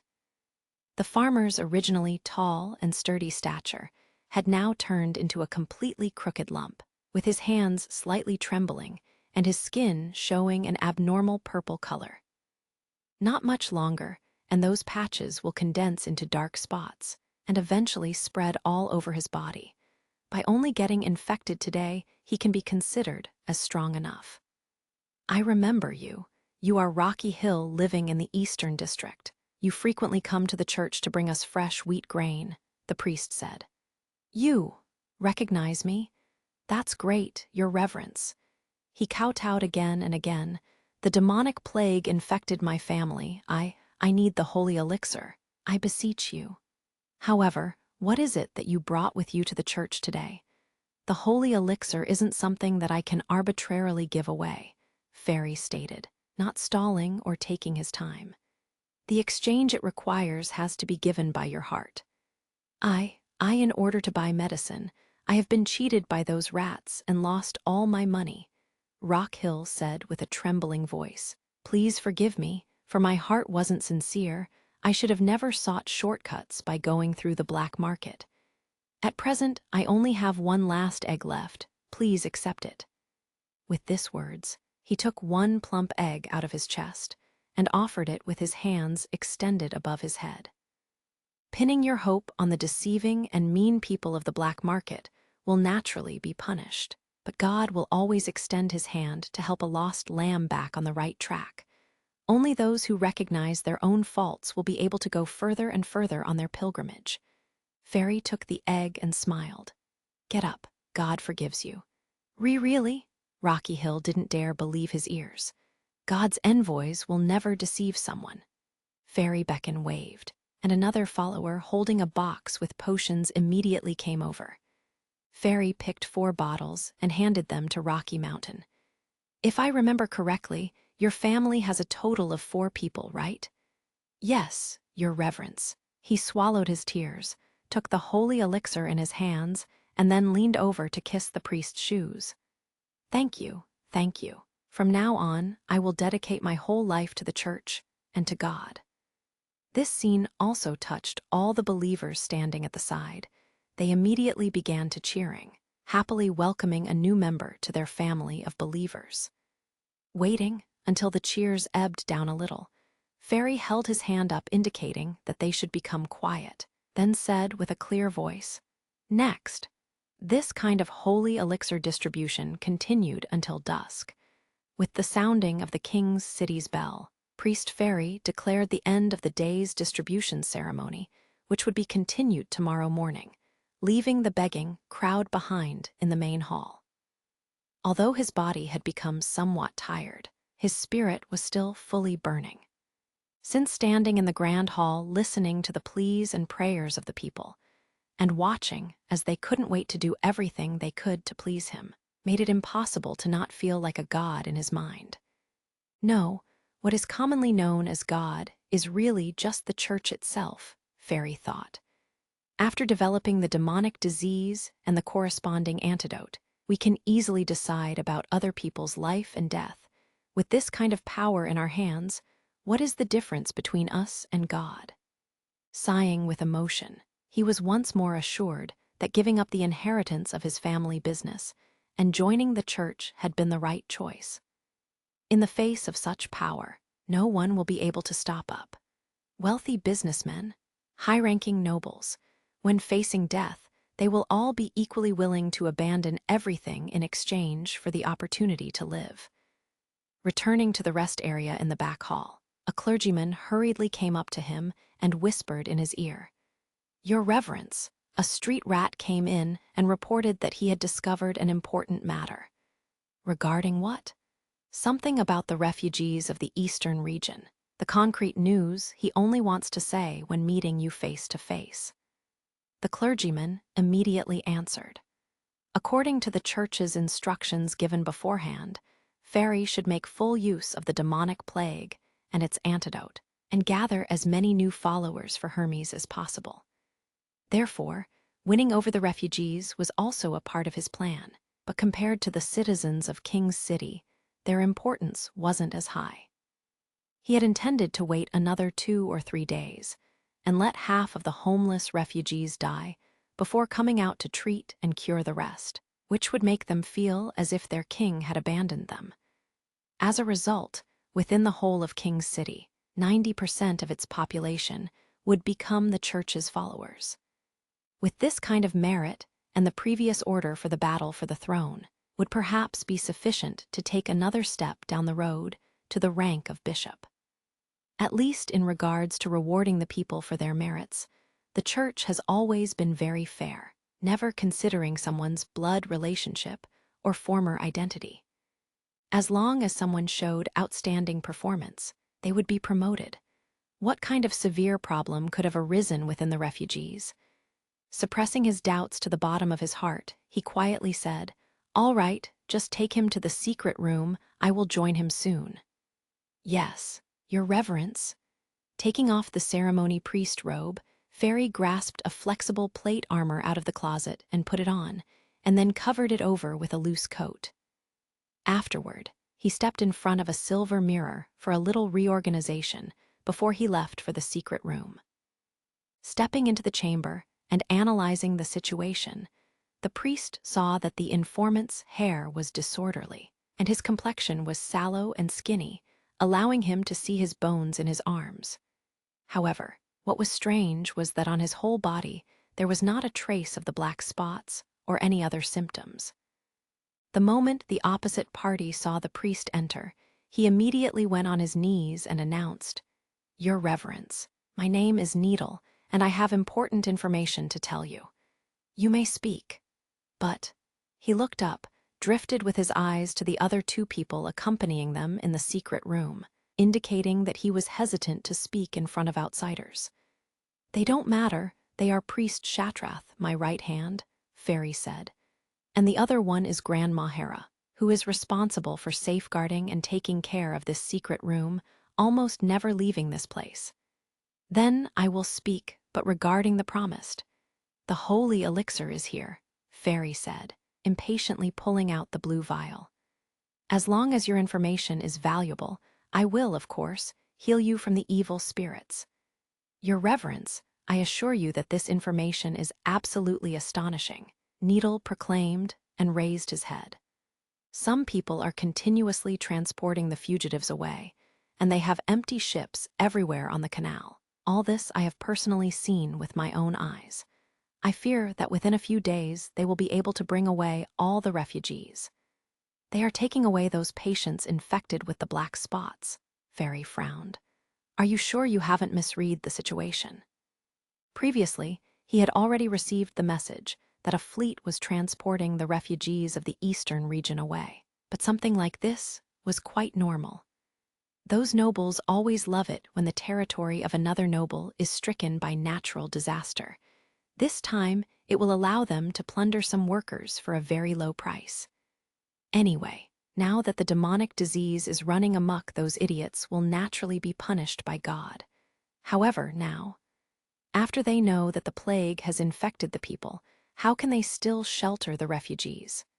No, they are in possession of a cure for the demonic disease. After those mercenaries gave the patients a bag with some strange water to drink, the dark spots on their body quickly disappeared. Furthermore, they also claimed that they are coming from the western region, and as long as the refugees are willing to come along with the fleet, they would receive food, shelter, and remuneration for the work they have done.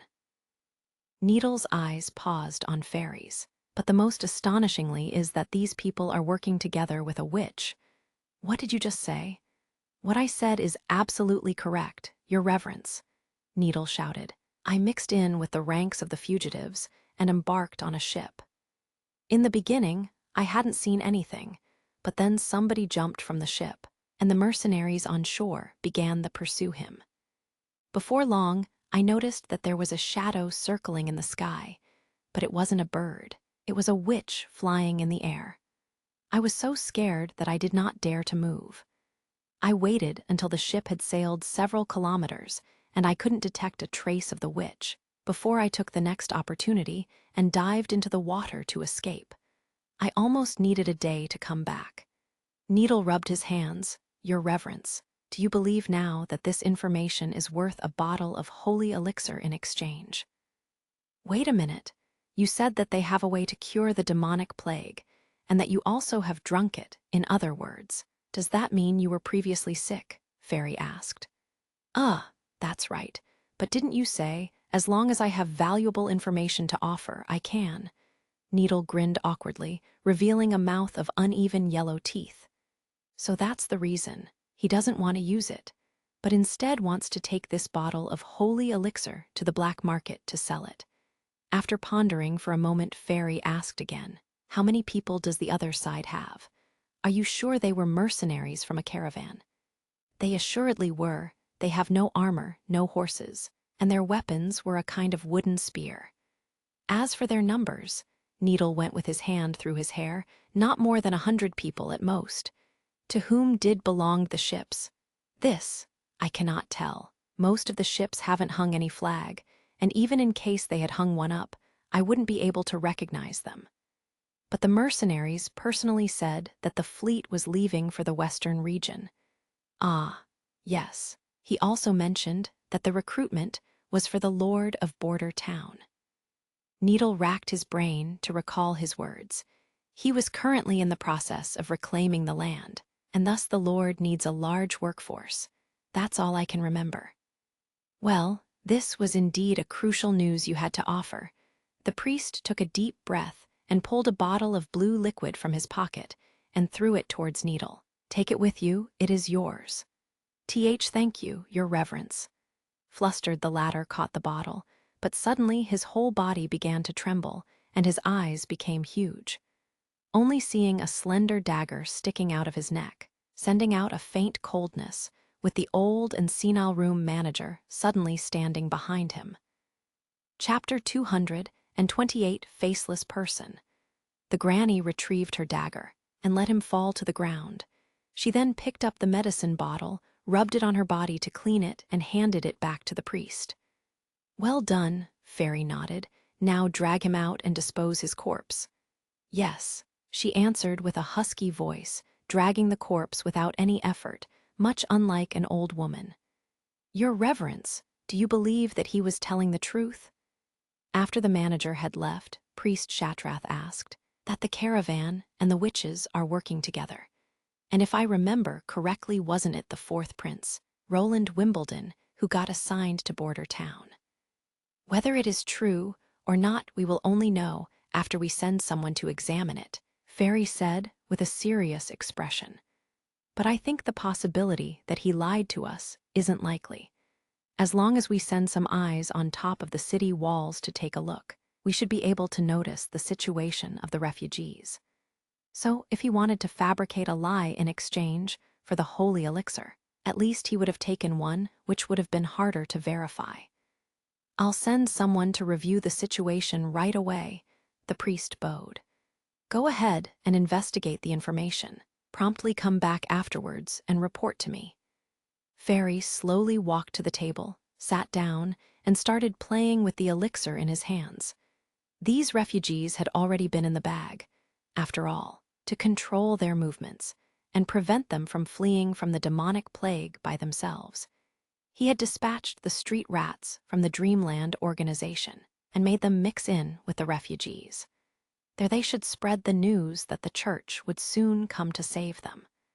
As long as they could endure for a few more days, not only would they receive God's redemption, there was also the possibility that they would be accepted by the church and become a citizen of King's City. As for those rats, they were mostly already infected themselves, and because of this, they wouldn't spare any effort to exchange for the holy elixir. In case the information given by the rat was correct, it meant that this group of people had at least started transport the refugees away since yesterday. Moreover, according to their posture, it doesn't like they would abandon the transportation, which was equivalent to severely hindering his own plans. Even more grave, it appeared that they were working together with a witch, since Fairy was convinced that only a witch would be capable of curing the demonic plague. "Your Reverence, the body has been taken care of." The old woman walked back into the secret room and cautiously closed the door without making any noise. "Also, have some fallen really shown themselves?" "Most likely," Fairy lowered his voice, "and there are maybe more than one." For a moment he paused. "Furthermore, since no stranger is here, there is no need for you to pretend to be ugly. There is no stranger here. Seeing you like this is detestable." "Yes." She bent down into a crab stance, followed by her whole body began to issue a crackling and rattling sound, as if all the bones in her body began to rub in general. Followed by a rapid growth of her stature. In the blink of an eye, her gray hair turned black, and her skin that was full of wrinkles and loose gradually began to tightening again, becoming stretched taut but flexible once again, as if her body's time had flowed backward. When she finally straightened her body, she had turned into a beautiful and enchanting woman. "That's much better," Fairy smiled with satisfaction. "If I remember correctly, this fellow had been hanged at the gate, right?" "Yes, my lord," she nodded. "Of the four, she is the one you spent the most time with." "You really know how to please me," the priest smacked his lips. "But I expect that Shatrath will be back soon. There isn't enough time." He suppressed his desire. "Furthermore, you still have to deal with the fallen ones." "Give them to me, my lord," she vowed while bowing. "I won't let any of the fallen go." A quarter of an hour later, Shatrath returned to the secret room. He first looked at the witch, and then turned to the fairy to report. "Your Reverence, outside of the western city, many shadow are indeed missing. But within the dark, I was unable to see it clearly, so I sent some subordinates carrying torches out to circle the area. only to discover that many tents were absolutely empty. However, there was no trace of flames to see from the dock area, so I cannot tell if the caravan is still stationed there. As for the witch, no need to investigate, Fairy interrupted him, since the other side dares to transport the fugitives away. The intelligence provided by the rat shouldn't be wrong. This way, we know that their group has at least 2 witches with them, one that can fly and one who can eliminate the epidemic. Especially the latter is a great threat to my plan, so we certainly must stop them. For now, they are still only treating the people outside the city. But if that witch were to come into the city and openly treat those who are infected, our own propaganda, claiming the holy elixir as their only solution will have become a joke. What should we do? The other priest asked. Should we send out the army of judges to arrest the witch? Fairy shook his head. This is King's City, and not the holy city at Hermes. The church has only around 20 judges stationed here, but if we sent them out, who will keep the order tomorrow during the medicine distribution ceremony? Furthermore, their number is just too small. Besides punishing them as a warning to others, what would we really achieve? Even if they were able to defeat those mercenaries, the witches would most likely have already escaped. Since we are in King's City, the army of judges, which is responsible for maintaining order, is merely at the size of dozens of people. Otherwise, if it was at the scale of several hundreds of people, I am afraid the king couldn't sleep at night unless he subjugated us. Then, should we inform the holy city and ask the bishop to send reinforcements? By the time the judges will have arrived, I am afraid the fugitives will already be long gone. Fairy sneered. Furthermore, for a group of mercenaries, we won't need the elite army of the church to deal with them. We will just give this matter to Dreamland to deal with. To the rats, Shatrath got started. At least they are numerous, allowing them to surround the dock in advance and then attack in a swarm all at once. What do you think? Without wearing an armor and only being armed with wooden spears, how many rats can they handle? He asked. About 2 or 3 people. Therefore, they will only be able to deal with around 200 people at maximum, while Dreamland can easily gather a mob of around 1,000 people or more. Of course, these brave and aggressive dregs will never be able to attack in formation like the army of judges, but for just killing the group of mercenaries, they should be more than sufficient. Fairy stood up. Inform Fierce Teeth Tannies that he has 1 day to gather his forces. The more, the better. Tomorrow night, we will attack. Don't tell him that there are other ways to cure the disease, and also do not say that they will have to deal with witches. Just tell him to make sure that no one escapes. His payment will be a box of the holy elixir. If he wants to shirk away or he senses a lie, tell him, in case he doesn't help. He won't any longer get the poppy or sleep fern from me. But the witches, what should we do against them? Especially the one who can fly in the sky. She won't be flying all the time, and the rats won't be able to end the fight in a short time, with other words. Their only role is to attract the attention of the other side, Fairy said, while walking to the witch, stretching out his hand to gently caress her face. As long as Faceless sees an opportunity, she will sneak into their camp, completely beyond their notice. She only has to touch them once, and she will be able to completely disguise herself or someone else as the previously contacted person. But it is not only their appearance, but it is also even their stature and voice that she can perfectly imitate. And since the god's stone of retaliation cannot remove her ability, she will become an excellent assassin. It was for this reason that she became one of the few remaining and specially trained witches of the church.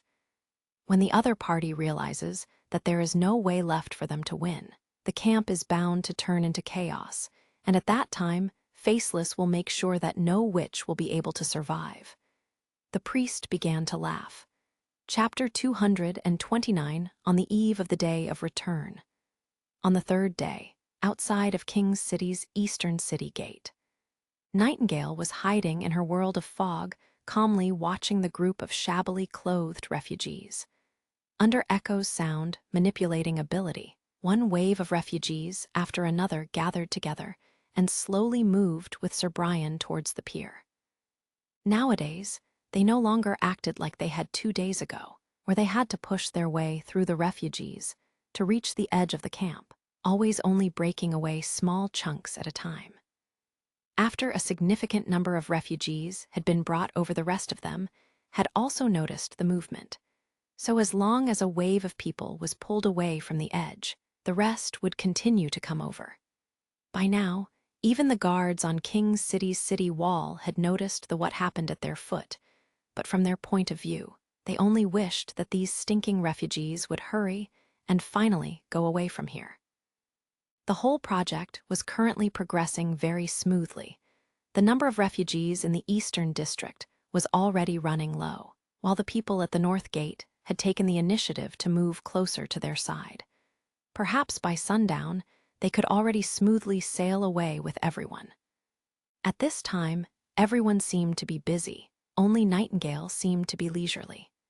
Compared to Echo, surrounded by a layer of mercenaries, who was responsible for drawing in the refugees, and Lily, who was under the heavy protection of the First Army and constantly producing new purifying water, her own guards' work seemed to be redundant.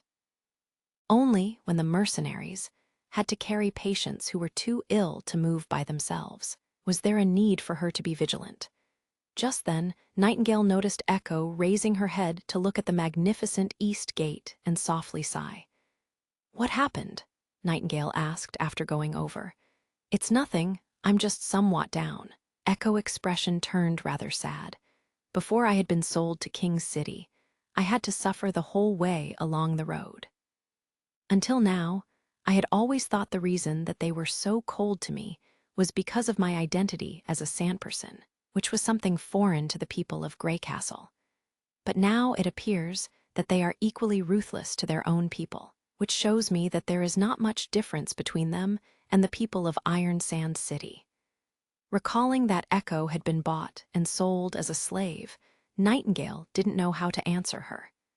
In the end, she patted her on the shoulder and said comfortingly, "But not everyone is like them. There are also many people with good intentions, such as your sisters of the Witch Cooperation Association and also His Highness. Do you want to say that His Highness can actually end the disputes?" Echo whispered. "Regardless if they live in the huge kingdoms, the Sand Nation, the Fjord, or are just ordinary people and the witches, do you believe that they can all live together freely and in peace without needing to fight each other?" "In case it is done by His Highness, I think it will be possible," Nightingale replied in a cheerful tone. "And it isn't those strange machines or the amazing guns that give me the feeling. No, he himself is. I always feel as if His Royal Highness and we are not the same type of person. Of course, he is not like us. He is the Prince of the Kingdom of Greycastle. No, this feeling has nothing to do with his identity or his status." She shook her head. "I'm unable to say from where exactly this kind of feeling is coming from. It is merely my intuition, nothing more. Maybe people like His Royal Highness, who can come up with so many strange and eccentric theories, even wanting to repeatedly study all of us witches' abilities until he understands them thoroughly, just have a different train of thoughts than the other people. Anyway, if he was to achieve such an amazing thing, I don't feel that it would be that strange." "You really have confidence in him?" Echo laughed out, immediately reducing the sad expression on her face. "I hope that one day I will be able to go back to the south and meet with my people." Confidence? Regarding some aspects, yes, but regarding some others, she wasn't so sure. Nightingale could not help but look towards the west and ask herself what he was doing now that she wasn't at his side. Was he busy drawing those strange machines, or was he together with Anna? She forcefully shook her head, trying to disperse such thoughts. "Anyway, at the end of this day, we will depart back to Border Town," Nightingale thought, "and when we get back, I can ask him anything I want, and he won't be able to lie to me." At noon, when they returned to the camp to rest, lightning also slowly came down to land. During these days, Lightning had the hardest task of all of them. She had to constantly fly patrol under the scorching sun high up in the sky. Especially for concealing her body, Lightning had to wear a special coat with sky camouflage, which tightly wrapped itself around her body and even covered her head. This clothes with their strange name were apparently not designed as beautiful clothes by His Highness.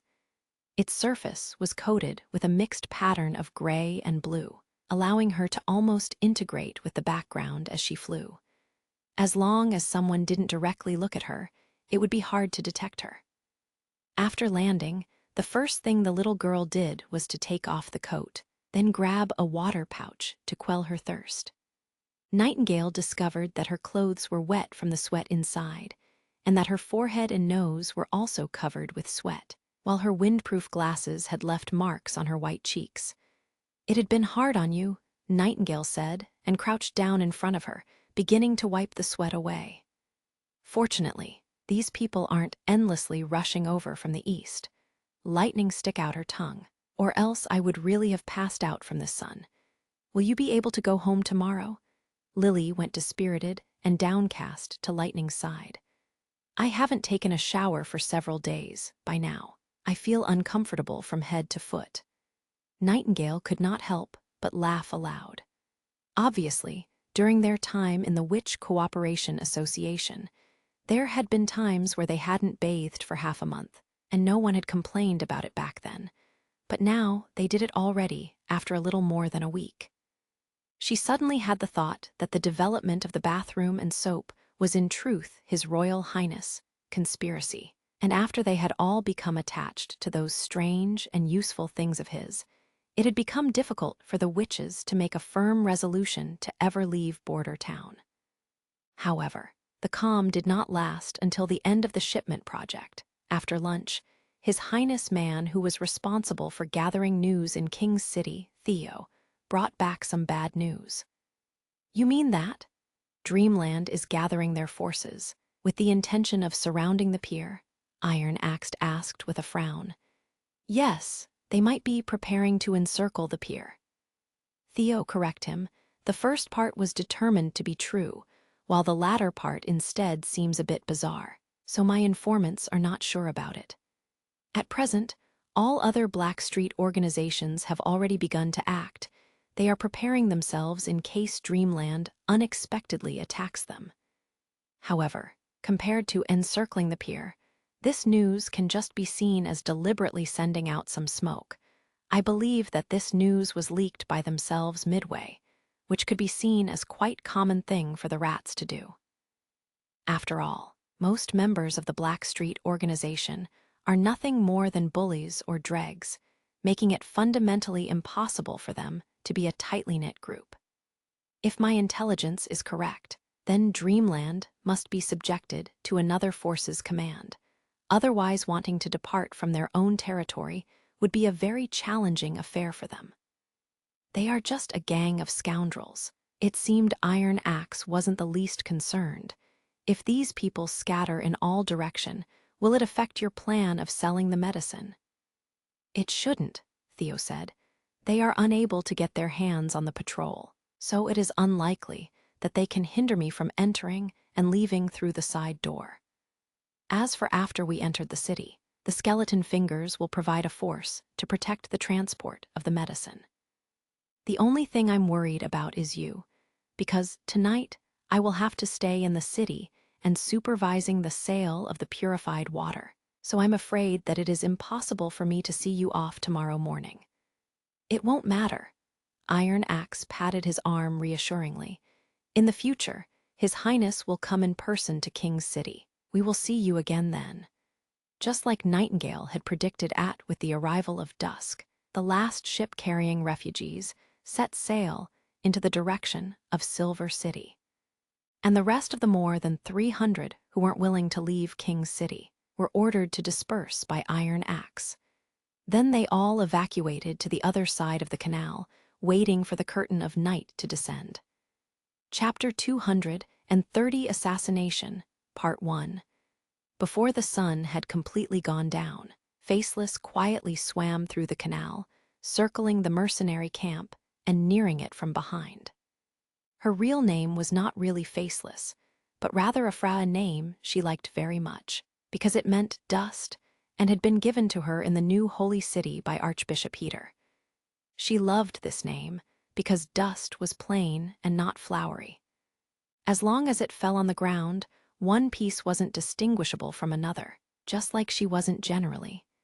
Only in front of Heather would a Fra restore her real appearance. As a member of the arbitration tribunal, she assisted the archbishop with handling a lot of those fallen, which includes their own witches, who had attempted to revolt against the church, as well as those corrupted secular believers.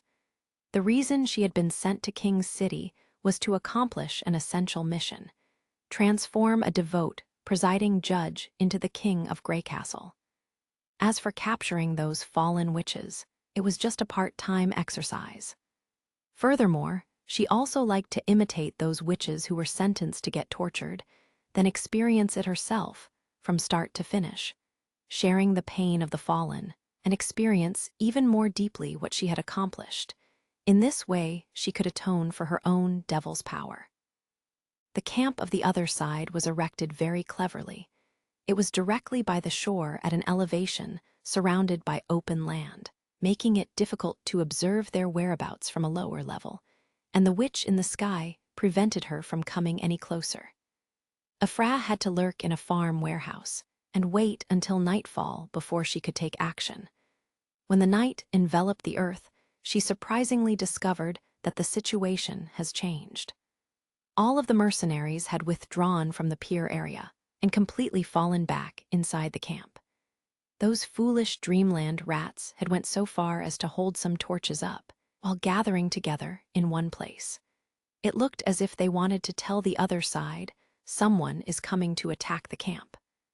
Even if there wasn't a flying witch, as long as the mercenary group wasn't blind, they could make out with one glance when the other side would be coming. What bad luck, her heart became gloomy. If the enemy judged that the number of rats were too many, there wouldn't be any chance of winning, so they would certainly just retreat to the east. Although it was a taboo to march during the night, if it meant that they could save their life by escaping and splitting up, this taboo wouldn't matter so much anymore. While the men that belonged to Dreamland, who should have already encircled the camp, were still at the other side of the pier and were relying on a few wooden rafts to slowly cross the river. When they had finally set foot on the other side, a Fra was afraid that the other party would have already run away long ago. Making the rats to chase the enemy during the night would be impossible, but how was she now supposed to find those damned witches? A Fra hurriedly rushed toward the camp, hoping to merge in with their ranks before they began their retreat. But after rushing over, she saw an entirely unexpected scene. She discovered that the mercenaries had all assembled themselves nearby.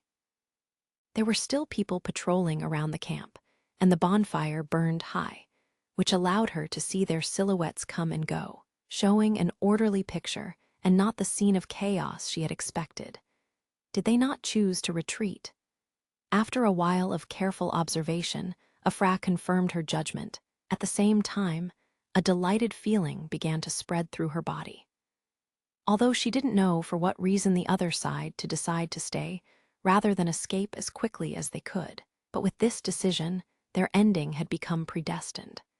She drew a dagger from her waist, observed the sentries' actions, and aimed for their weakest position.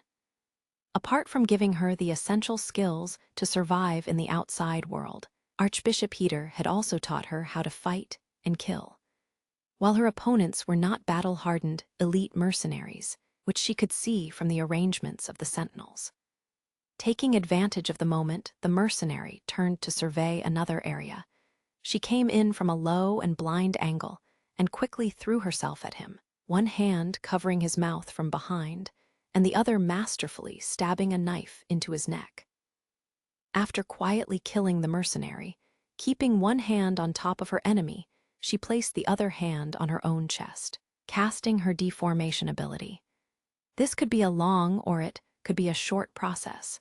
When she had replaced the king through a substitute, to ensure a long-term effect, she had exhausted almost all of the magic in her body, and the conversion time had lasted nearly half an hour. But this time, there was no need to try so hard. Within the blink of an eye, she had turned into the mercenary. Even though the effect would only last for half a day, it would be more than enough time for the assassination.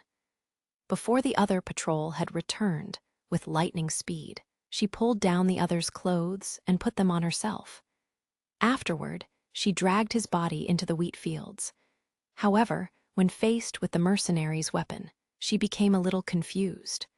The weapon in her hands looked like an iron barrel with a wooden handle that did not have a lance at its tip, but rather a swarthy hole. What is this weapon? Even after thinking about it for a long time, she was still unable to find the answer. But seeing that the other patrol member was returning, without a better choice, Afra recalled the mercenary's previous appearance and carried it on her shoulder, assuming the appearance as if she was earnestly doing her sentry duty. Like on so many previous assassinations, when the other guard passed her, he didn't discover anything strange about her. Afra wasn't in a hurry to enter the camp to search for the witch's whereabouts. After all, her replacing technique could only imitate the external form, but didn't allow her to read their memories. So, in case she met one of his acquaintances, she would easily be exposed. Thus, she decided to wait until these troops were in a state of disorder, which would provide her with the liberty of choosing between countless opportunities. When the moon was hanging high up in the night sky, the Dreamland fools had finally crossed the canal and were moving closer to the camp. The moment she heard the call of another sentry and saw the patrols and mercenaries withdrawing to the camp, she knew that her chance had come. Following the crowd into the camp, Afra was surprised to find out that the other side had far more than only 100 people. Forming a big circle, they were surrounded by the entire top of the small slope and were either crouching or standing, holding the strange pole in their hands and always pointing the hole towards the enemy. But she had not the time to take a further look. Taking advantage of the group's attention being focused elsewhere, she bent over and entered the nearest tent. Soon, battle cries drifted over from the outside, cut off by a burst of the fierce explosion, frightening Afra into a little jump with its intense and almost unceasingly noise. What the hell was going on? On impulse, she wanted to take a look, but then she regained her control back and calmly waited. After some time, the camp became busy again, and she heard a lot of footsteps and shouted commands, which probably their attempts to adjust their defense in accordance to the enemy's attack. But slowly Afra became anxious. What took them so long? Why hadn't they attacked the top of the slope yet? A while later again, the sounds of explosion gradually thinned out, and when Afra was no longer able to hear the rats fighting, her heart sunk. Is it possible that the Dreamland wastrels were defeated? Even if the number of mercenaries has been doubled, they were still only 200-300 people, surrounded by more than 1,000 rats. With this numbers, and by attacking from all sides, were they still unable to set foot at the top of the hill? It seems as if the opportunity was slipping out of her hands. Making a quick decision, Afra left the tent, trying to reach the center of the camp. There she would wait for the end of the battle. After all, during the roll call, it would be nearly impossible for her to hide from all of their eyes. This really wasn't how she had planned the infiltration. She was neither familiar with the mercenaries' staff nor did she know their password, so she had to act quickly. Bypassing 2 tents, Afra slowly poked around the edge, looking at the center of the camp. There she saw 4 women sitting around a bonfire. They were most probably the witches their intelligence had spoken off. Although the number wasn't right again from the beginning of this operation, the damned report hadn't been accurate. Furthermore, for her it didn't make a difference if she had to kill 2 or 4 witches. Anyone who was suspected to be corrupted needed to be tortured. And in case the time was too short for torturing, they at least all had to be killed, even if they weren't really corrupted. Sacrifices were always necessary. After she carefully observed her surrounding and decided upon a safe escape route. Afra stood up from behind the tent, pretending as if nothing had happened, as if she was just moving closer to the fire. Just when she had reached the middle of the open space, Afra felt a cold, hard object press against her back. "Don't move," a woman voice sounded. "Who are you?" Chapter 231, Assassination, Part 2. A chill spread over faceless body.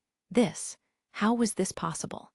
She swallowed the saliva, then lowered her voice. "What kind of joke is this? I'm Vort. It shouldn't be possible that they are lucky enough to know each other.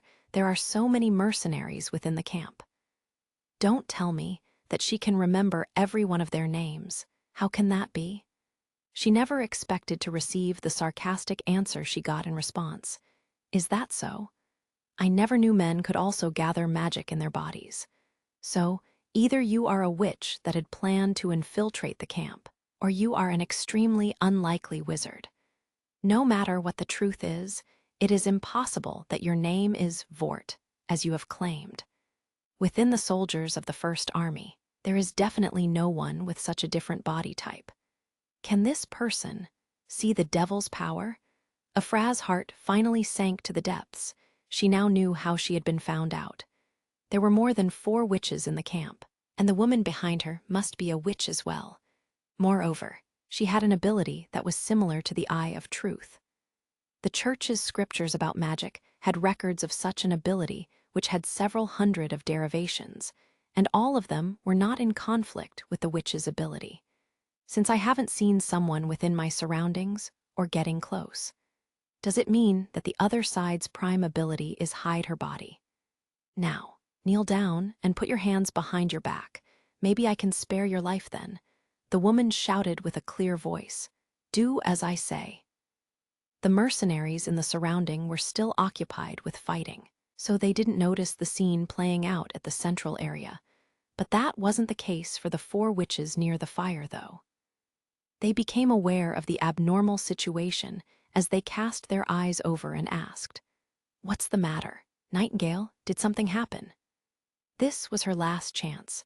Afra knew that her own strength was assassination and not related to an open battle, especially in the case where she wasn't wearing a god's punishment stones, which would have suppressed most witches' fantastic abilities. In case the witch who can fly is able to run away, it won't do any harm. However, the witch who can cure the demonic plague definitely has to die here.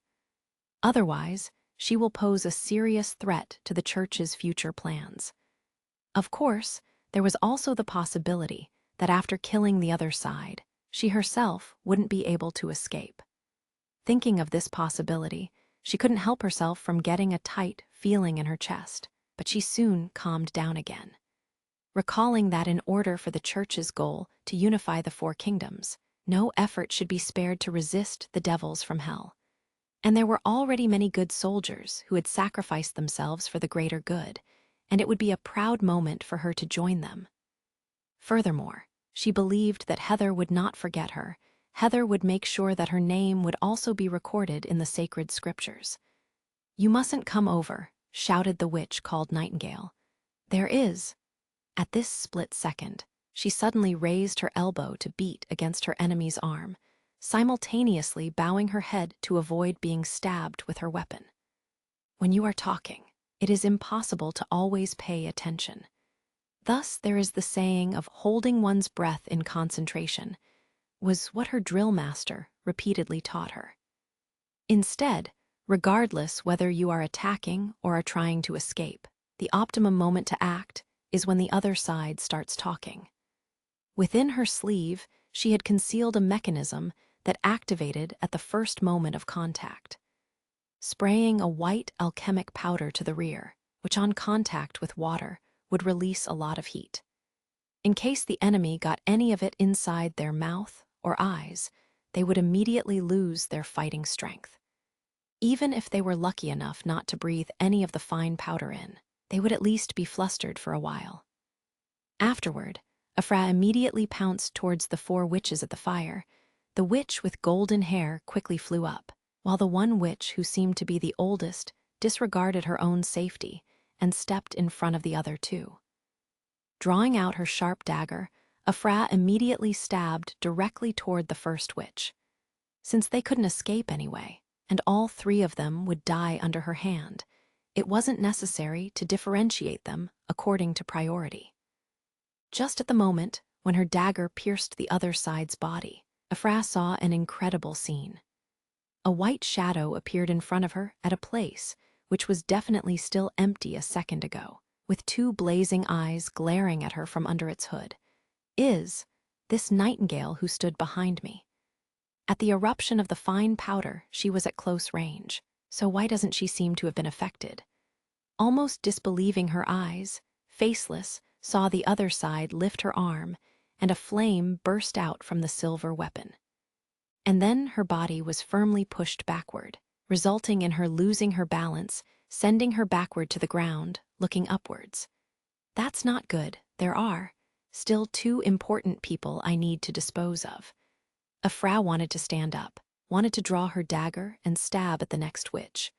But right now, even raising her hand had already become tough, and her consciousness had already began to blur. What a pity, was the last thought flashing through her mind. After letting off the shot, Nightingale remained at the same place, watching the soldier who had been hit in the chest fall down. Then the body began to twist and shrink, slowly turning back into the appearance of an unknown woman. This had been her first time killing another witch.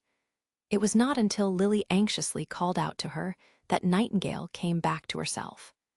Suppressing the surging emotion within her heart, she put away the gun, ran back to Wendy's side. "Where is the injury?" "It's nothing, I just feel a little pain." Wendy waved his hand, indicating that they should not panic. She shouldn't have been able to pierce through. "Does that mean the protective suit worked?" "I suppose it has." Undoing the bottoms on her chest, she saw the slender dagger hanging on the side of her clothes. The moment the jacket was opened, the knife fell out of the hole and landed on the ground, with no blood held on its tip. Of the protective clothing, only the outer layer had a small hole in it, while the soft inner layer still remained intact.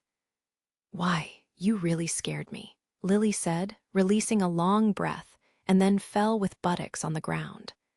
"Next time don't rush to me to help me resist the sword. I don't need you to do this for me." "Well," Wendy gently stroked her head, "am I not all right?" Lily pulled her head free and buried it in Wendy's bosom, releasing a muffled cry.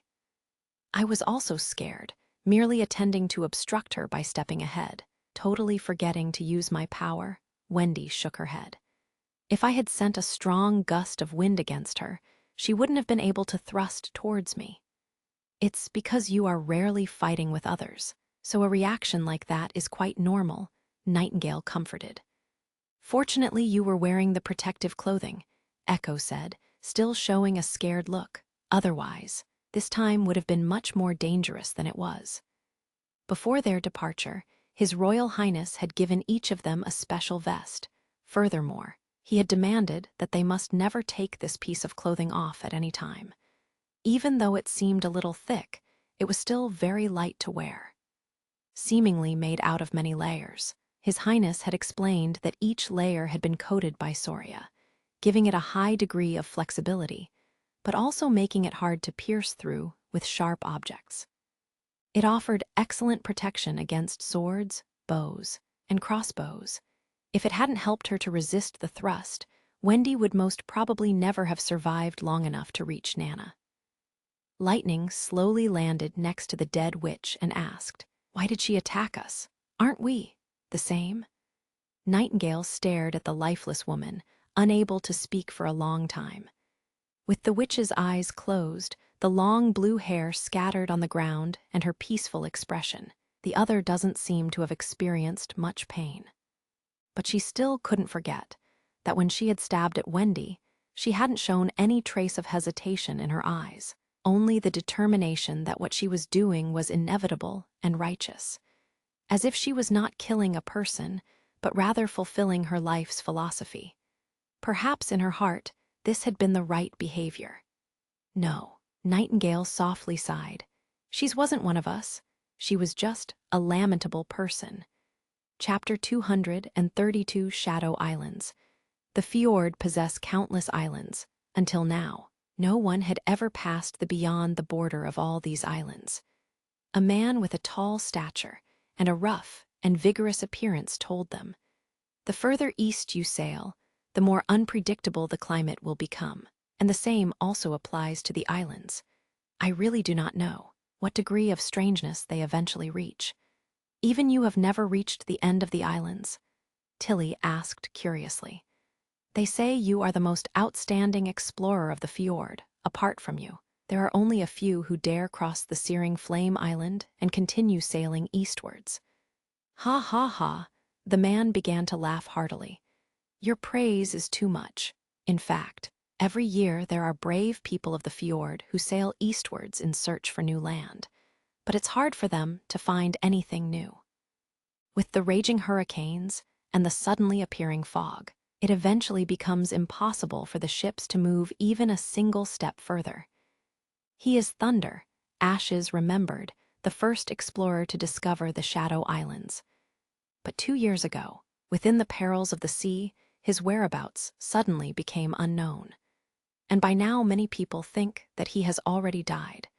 She had never thought that he would be on Sleeping Island, and even less that the fifth princess would come to him, with an agreement that he would help to open up new sea routes for Sleeping Island, draw a sea map, and search for new ruins, while Tilly would send witches to support his explorations. As for the reason for his disappearance during the last 2 years, she had never heard him mentioning it, and Tilly had also never spoken about it. But she had the feeling that Her Majesty knew the inside story. Otherwise, they would never have reached such a mutual understanding. This point caused Ashes to feel slightly unhappy within her heart. Just like yesterday's hurricane. That's right. They appear within the blink an eye and disappear just as quickly. Thunder shook his pipe and threw the ashes into the sea, then refilled it with some grass leaves before igniting his pipe once more. "If it weren't for the magical ability of your witch."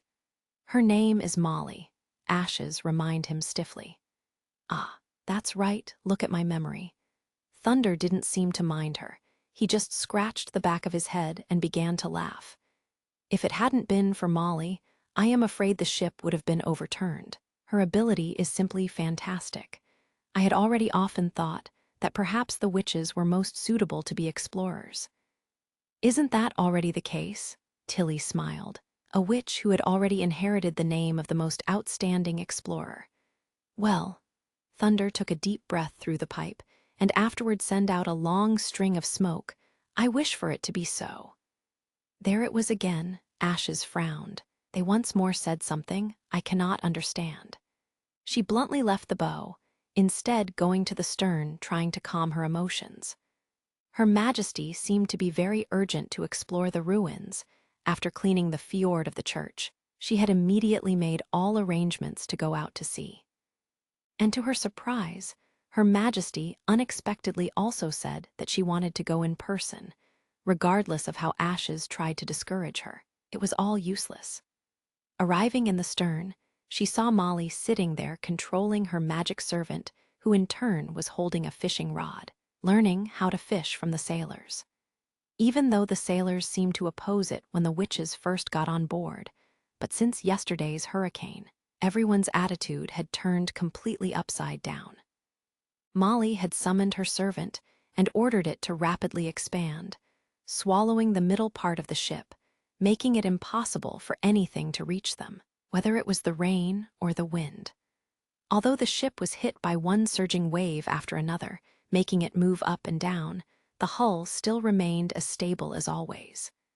Nowadays, each of the sailors treated the witches as their good luck charm, even going so far as saying that in the future they would be too afraid to go to sea if a witch didn't accompany them. "Elder sister Ashes, look at the big fish I caught."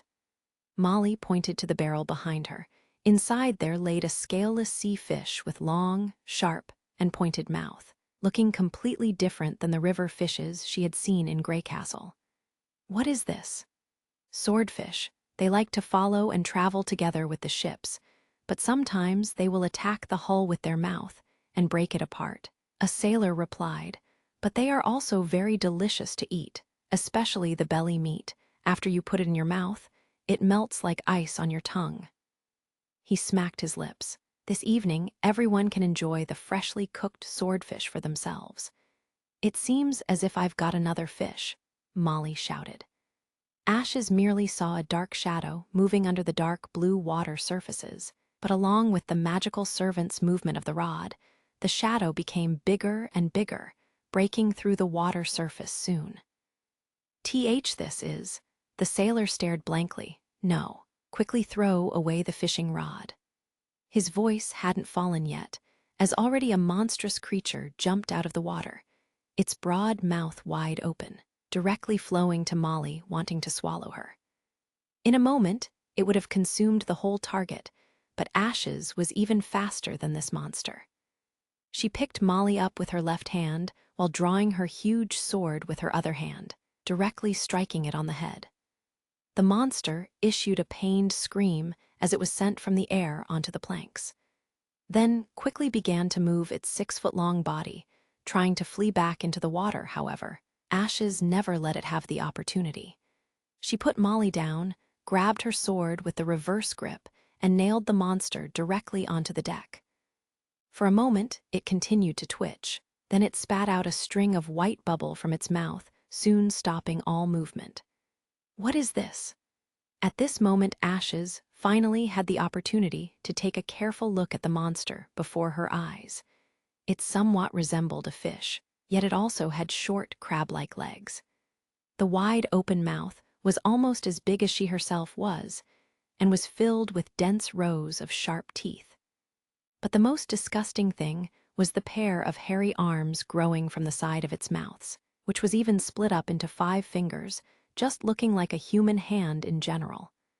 "A variation of the sea ghosts," the still shocked sailor answered, patting his chest. "They often disguise themselves as fish and take the angler's bite and drag them back into the water. Furthermore, I have also heard that only after eating a human will they be able to grow their hands." "Your last part is just an unfounded rumor," someone said from behind. Turning around, Ashes discovered that Thunder and Tilly had both come over. "Captain," the sailor shouted, abashedly stuck out his tongue and quickly stepped aside. "The more sensational a rumor is, the more inaccurate it is. Thunder came over and kicked against one of the monster's legs. In fact, it also has another name with which you are perhaps more familiar with." "Which one?" Ashes asked. "Demonic beast," he stated slowly. "Sir Thunder, fog ahead," the lookout suddenly shouted. "Everyone cheer up." Then Thunder loudly ordered, "Put the sail down, we are now entering the Shadow Sea." Ashes noted that just moments ago the sunny and cloudless sky had suddenly become all gloomy, turning the blue sea into a dark shade, as if a mass of ink was spreading under the water surface. The entire ship was soon enclosed by a dense fog. Standing at the stern of the ship, she couldn't even see the figurehead that was at the bow. "What's going on?" Tilly could not help but grab Ash's arm. "It's the proof that we aren't sailing in the wrong direction," Thunder jokingly stated. "When the Shadow Islands emerge from the sea will create a thick mist. Of course, the correct way to say it would be that the seawater is just at low tide, around 10 feet, 3.3 million, lower than it is normally. The massive decline will produce a large amount of mist and reefs that will appear everywhere. So, if we are even a little careless, we will sink ourselves.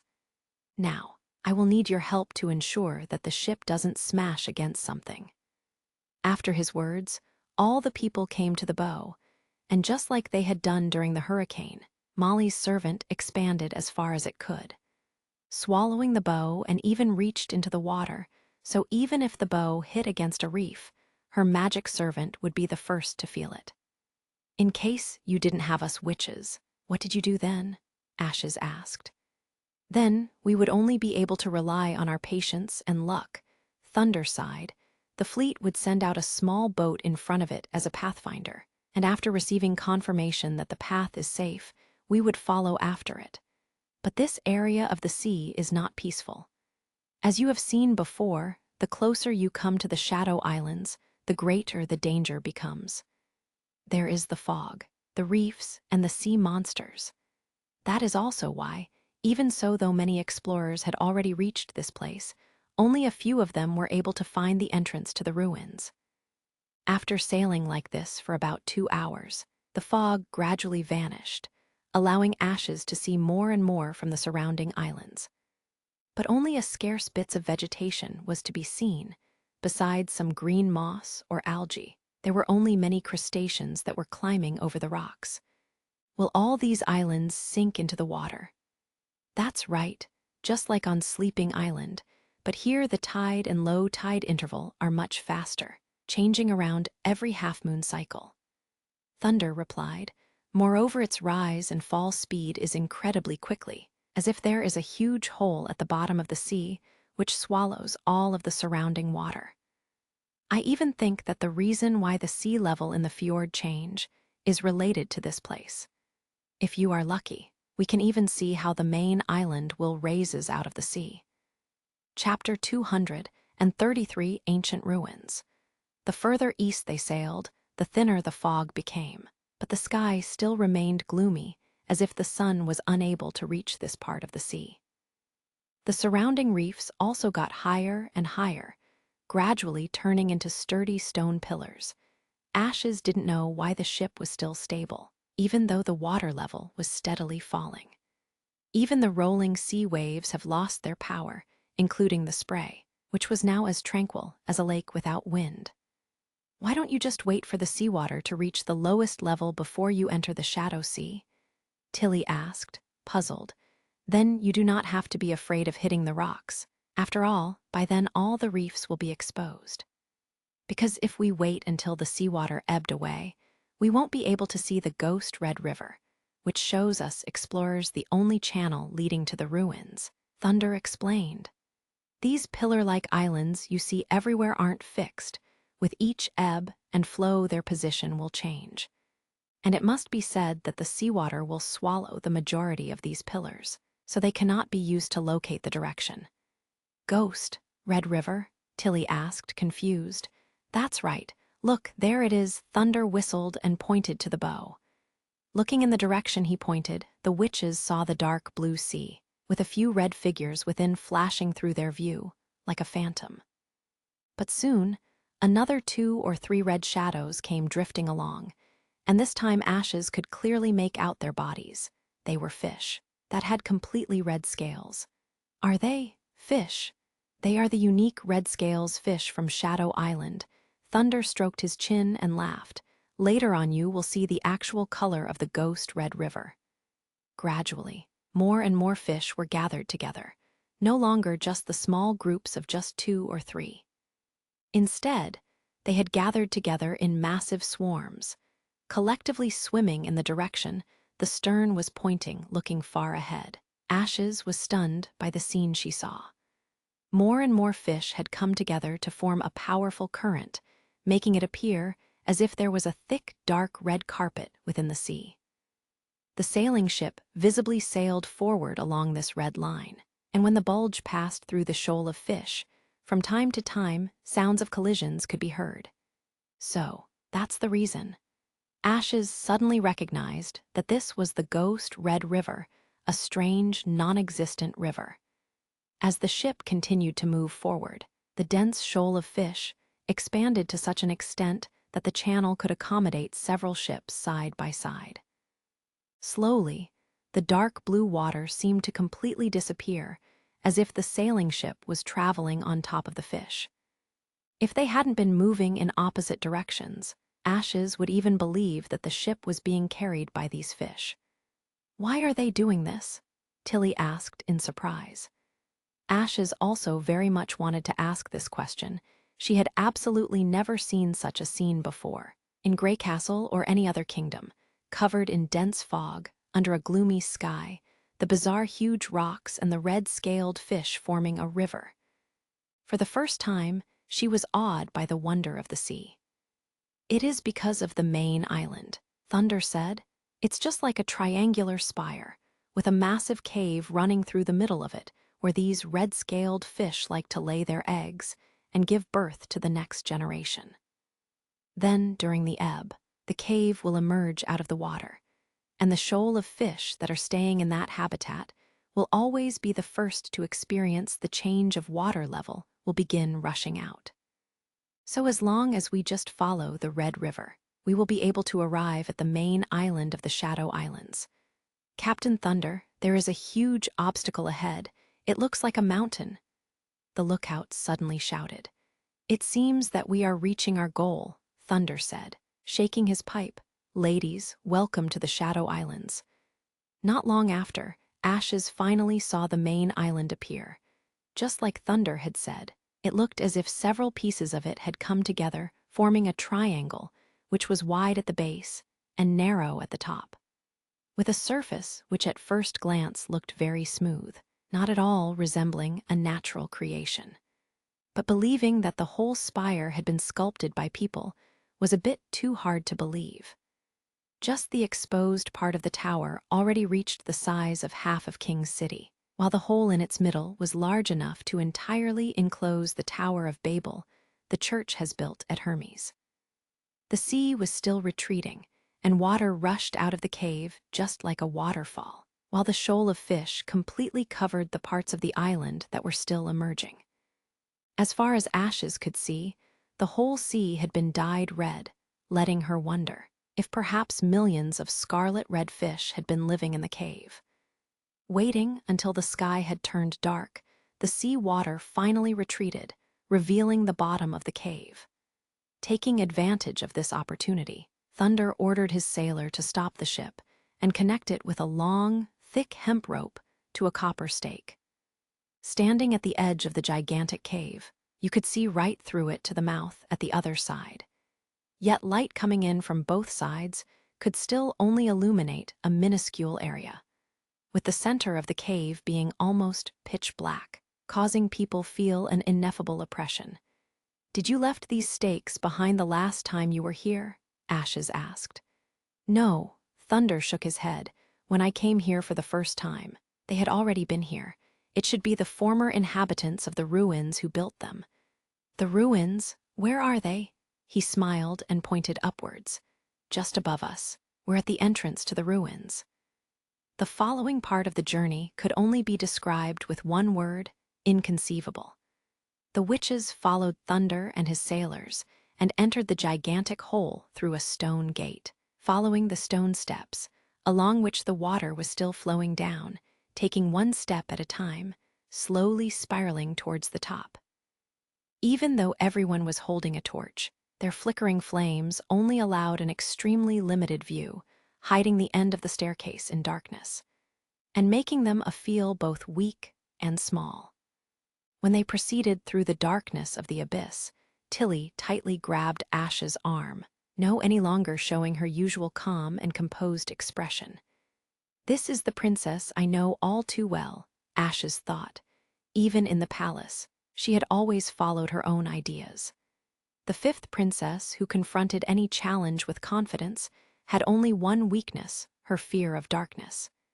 Even in the middle of the night, her room had to always be lit with candles. And after their escape from the palace, whenever it was impossible to do so, she would ask Ashes to accompany her in her sleep. While walking inside of the damp and dark spire, Ash's mood instead became a lot more cheerful. All along the way, they didn't come across any demonic beast or any mechanism to block intruder. Even if they had, after being immersed in the seawater for so long, it would have most likely lost its effectiveness by now.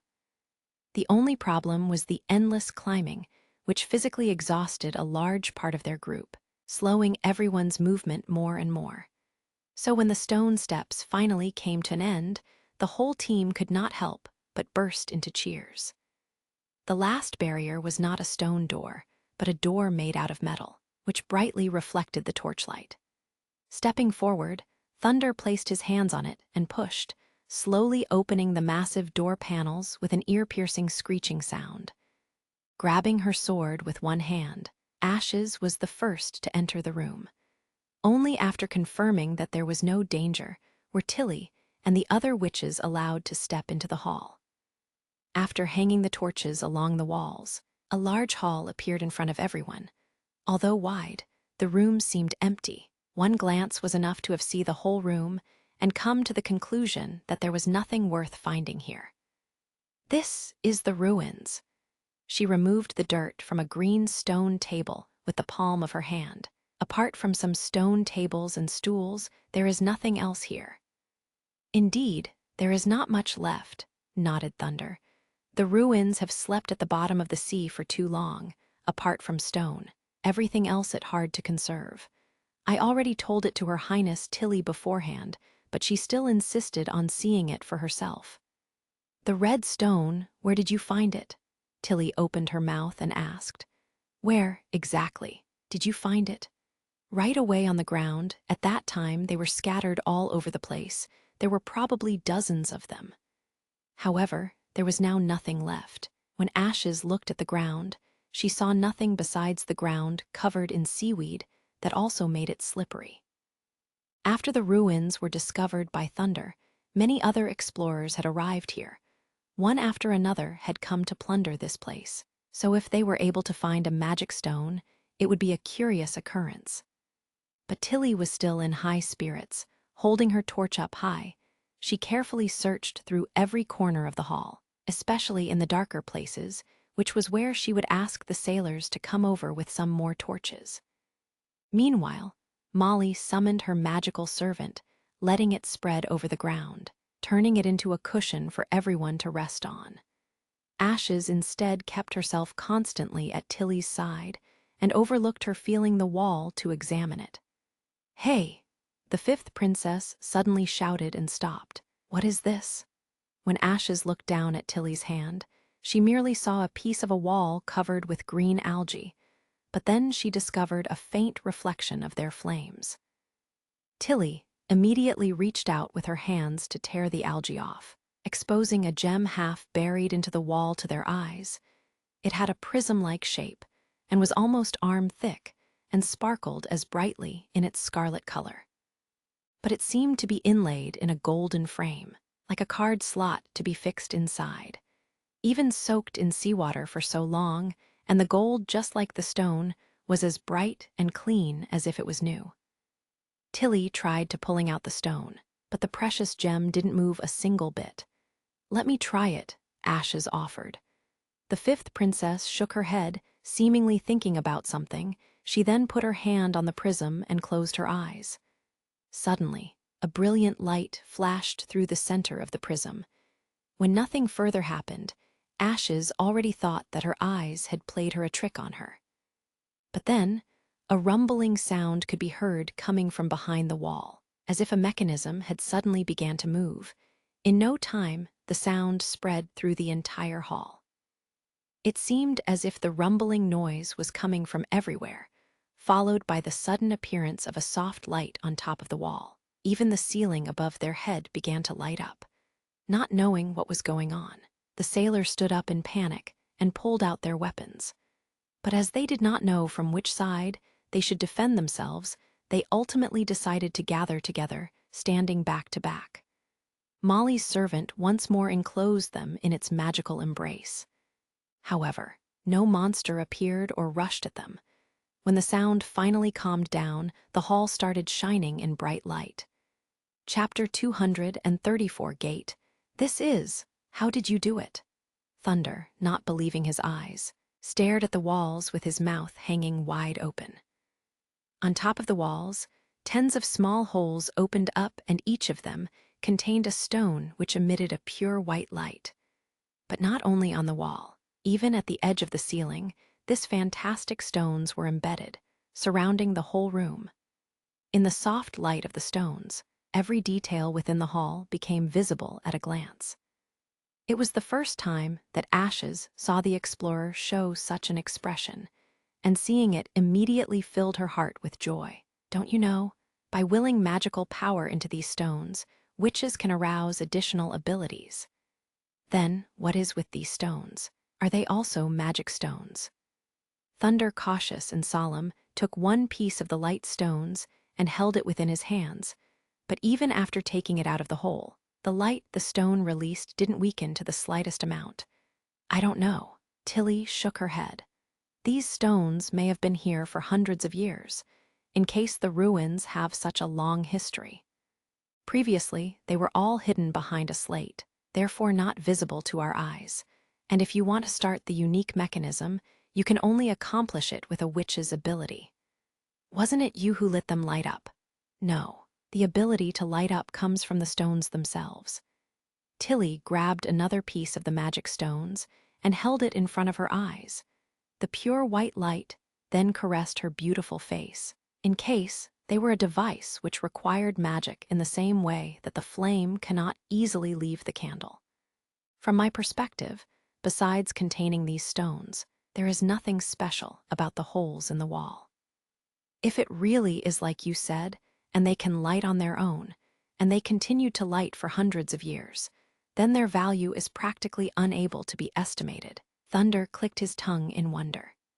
You must know that the kingdom of eternal winter produces crystals, which have the size of a fist, already sell for several hundred of gold royals, but their brightness is even less than half of this.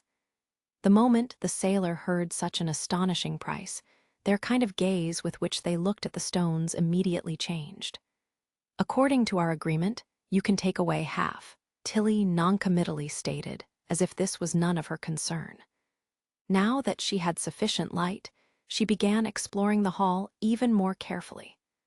Unable to bear seeing Tilly tear at the seaweed with her own hands, Ashes bluntly lifted her huge sword and swung it, sweeping away the seaweed on the wall as if she was simply mowing grass.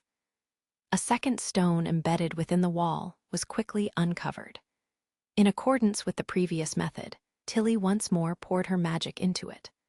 Along with a sharp and clear sound of metal clashing, everyone was amazed to see how a huge stone slab tilted down above Tilly's head. It was connected with taut copper ropes on both sides, and in between them, there were unexpectedly a neatly chiseled-out flight of steps. One side of the stone slab finally stopped on the ground, while the other end led to the ceiling. Looking upwards, Ashes saw a horizontal metal door blocking the end of the passage. Tilly, seeing that the fifth princess didn't hesitate to climb the stone steps, Ashes couldn't help and shout out loud, "Let me go first." It does not matter, this time it isn't the treasure chamber. She quickly climbed to the top of the stone staircase, placed her hand on a magic stone beside the door, and as if was answering her, the metal door quickly opened. Seeing Tilly climbing through the door, disappearing in the ceiling, Ashes had no alternative other than to follow closely while keeping her sword at hand. The moment Ashes went through a hole in the roof, her eyes went wide. Above the ceiling was another room, which was much smaller than the hall below, while the walls were also embedded with illumination stones. But what surprised her the most was that there were nearly no traces of water here. Wooden tables, chairs, shelves, cabinets, all the furnishings were still intact. They were only covered with a thick layer of dust, and she could even see some broken spider webs. The shelves were all filled with rows of books that were dyed gray from the dust. In addition to the spread-out book on the table, a cup was also placed together with a kettle and a pen holder. From the quill, only a lone pole was remaining, and the ink had long since dried up. But even then, this room filled with shelves, and the hall below was covered with algae, seemed to be two completely different worlds. Thunder, who was the third one to climb the stairs, sucked in a mouth of cold air when he looked around in wonder. "This is an abandoned dwelling place," Tilly answered and took up the unfolded book on the table. She gently removed the dust from it and afterward began to look through the pages. It seems that somebody had lived here for a very long time. What is written in the book? I'm unable to read it. She shook her head and showed the book to the other two. The text is written in symbols I have never seen before. "It seems that the books on the shelves are the same," Ashes said, while removing the dust on the spines, revealing a text written in strange, wavy lines, leaving her unable for her to grasp its meaning. "We can take them back with us and study them slowly," Tilly laughed. "By agreement, all the books and magic stones we discovered belong to us." "Of course," Thunder touched his beard. "But when you have grasped their meaning, I hope you will share their ancient story with me." "No problem." The three people slowly circled the room, carefully searching and touching everything with their hands. This way, they quickly came to understand the general situation of this place. They were unable to find any other stones, but on one side of the room, they found a strange device.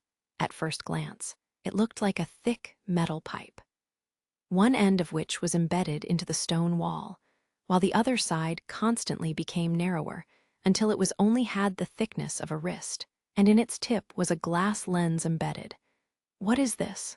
Ashes knocked against its body, creating a series of clear echoes inside, indicating that the middle of the tube was hollow. It resembled a bit the observation mirrors we are using for sailing. Maybe the people who previously lived here have used it to observe the outside world. Then Thunder placed his eye in front of the lens, trying to look through it.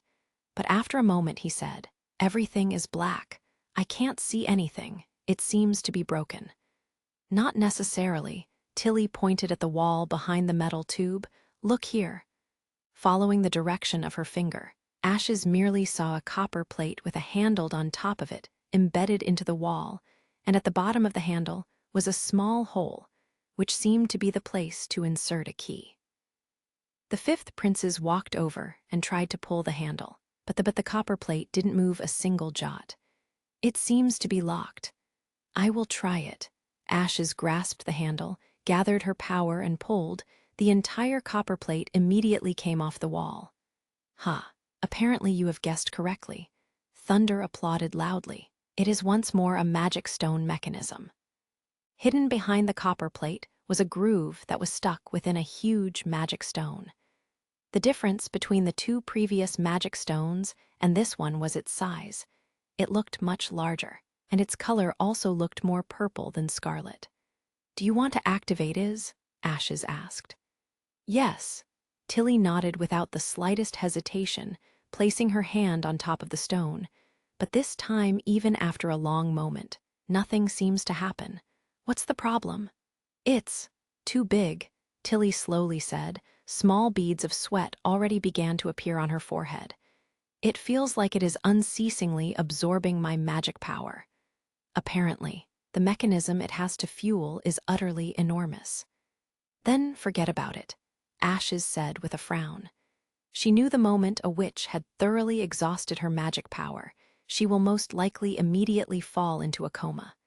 And right now, in this dangerous place, it would definitely not be a good idea to deplete all of one's magic power here.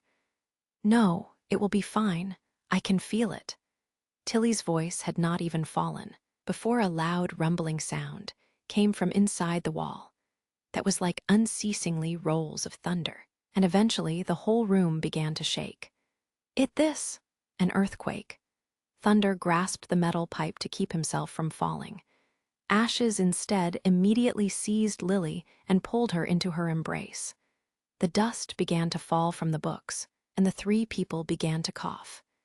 This kind of earthquake continued for nearly a quarter of an hour until finally calming down.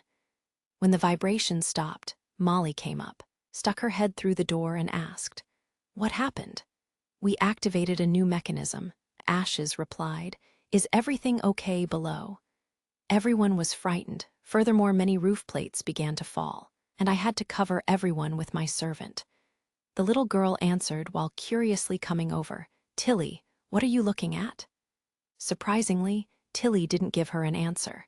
Instead, she had closed one eye and pressed the other in front of the lens, staying quiet for a long time until she exclaimed in amazement, "This simply incredible." Ashes, becoming curious, also stepped in front of the lens, and when the scene in front of her eye became clear, she was left speechless. At the other end of the observation mirror, a vast piece of land appeared. The edge of the land looked like an overhanging cliff of which the end couldn't be seen. But erected within the center of the cliff was a gigantic and incomparable arched stone door, which internal seemed deep and dark, as if it was an enormous mouth, which was choosing the next person it would be devouring. Chapter 235, A Letter Beyond Expectation. Roland opened the letter while simultaneously handing a piece of jerky over to Maggie. Goo goo. The latter opened her beak and grasped the meat with it and delivered it with 2 to 3 swallows into her belly. Then obediently placed her belly on the edge of the table and embedding her head into her feathers. I hope this letter finds you well, my dear older brother, or should I say your Royal Highness, Roland Wimbledon. I have received your letter, I agree with your opinion, and wholeheartedly approve of it. Even though I do not understand why you have suddenly changed your temper and corrected your previous dandy lifestyle. Even going so far as to be willing to help the witches, but now that you've done it, the church has become our common enemy. Maybe you already know this, I have become a witch. This is also the reason why everyone is willing to believe me. However, you, in fact, are a prince, a noble to the core, and yet you were also able to obtain the trust of numerous witches. It is indeed inconceivable. Ever since I received your message, I often wonder how you managed to do that. If you were simply like the other nobles, who regarded witches as tools and nothing more, then it would have been impossible for you to obtain Ash's approval, and she also never would have chosen to let Maggie stay in Border Town. Apart from this, Maggie also mentioned a steam engine, as well as the theory that knowledge could boost a witch's possibility to evolve her magic, which also sounds fascinating to me. Especially the latter, which I would like to have the opportunity to discuss with you in detail. As for your invitation, after pondering it over and over again, at present, I have no reason to refuse it. The establishment of an alliance needs trust and gives trust in turn, and in the event that we act both indecisively and cowardly, we would only be helping the church in the end. So I will attach a list to this letter, which contains most of the abilities of the witches living on Sleeping Island. Like this, you can pick those abilities you need the most for yourself and inform me through Maggie about your decision. If everything goes well, they will be able to leave for your territory by next month. But for safety reasons, it is better to only send 5 at the first time. Furthermore, please specify a reliable transfer procedure and send some people out in advance who will act to protect them. Each witch lost, regardless of whether she lives in Border Town or on Sleeping Island, would be great loss and also cast a shadow over our cooperation. I hope you will take care of them as well as you take care of your own witches. And if you will, please also allow them to participate in the evening basic knowledge lessons. I believe that every witch that is able to evolve her ability will be good news for us. As you have said, the church has already shown their plan to backstab us, and it is only a matter of time until the 4 kingdoms will be annexed. I hope when that day comes, you will be ready to deal with them. But in case you will be unable to resist, Sleeping Island will always act as a safe harbor for you. Of course, I will give you as much help as possible in your fight to repel the church's invasion. Finally, may we end the church's oppression and build a new order, a kingdom in which not merely witches, but rather no one has to suffer under groundless persecution. Your sister, Tilly Wimbledon. Putting the letter down, he felt an unspeakable pleasure coming from his heart. After he smilingly put the letter away, he took another piece of jerky and held it in front of Maggie, who immediately stretched out her head to peck away the food. Goo, cuckoo. As he gently stroked the smooth feathers at her neck, she narrowed her eyes in satisfaction. It must have been tough on you, but currently lightning has followed the fleet to King's City, and it will still be a few more days before she comes back, Roland said with a smile. However, you can go look for Nana or leaves to play with, or go to the bathroom to take a bath, or just lie down and sleep. Goo, goo. Maggie spread out her wings, jumped off the table, and then flew out of the window, soon disappearing. The cries she had just issued should mean something like, "I'm not tired. I want to find them and play." Roland suddenly discovered that now, even when she was speaking in her pigeon form, he could still understand her general meaning. Is this the power of habit? Beside that, he also never imagined that Tilly would actually agree to his invitation, furthermore even attach a list of their witches' abilities. This was simply a big treasure house. Although the letter never specified how long they would stay for, in case they wanted to attend the complete primary education curriculum, they would at least need to spend half a year in Border Town. Furthermore, if he added additional content to the course, expanding the length to a full year, how much change could the witches bring to Border Town in that time? Moreover, in case they were able to evolve, his benefits would be much greater than his losses. If they stayed in Border Town, they could help him improve this place further. But even if the witches went back to Sleeping Island, they would still be a living symbol of propaganda for him. With word-of-mouth-to-mouth publicity, the number of witches who would want to go to Border Town would only become more, and Tilly wouldn't be able to prevent this development from occurring.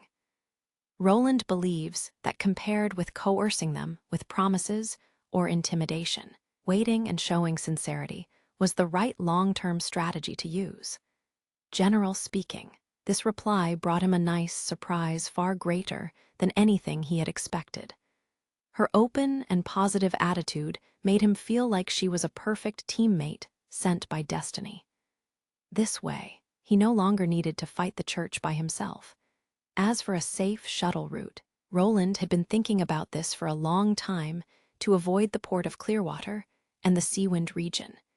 He had thought of directly crossing through the uninhabited land south of Border Town. After arriving at the mountains, he thought about taking a hot air balloon tour to cross the mountains, gaining direct access to the town's hinterland. That way, he would from the beginning to the end not have to pay any attention to the church, Timothy, or Garcia's forces. The more Roland thought about it, the more excited he became.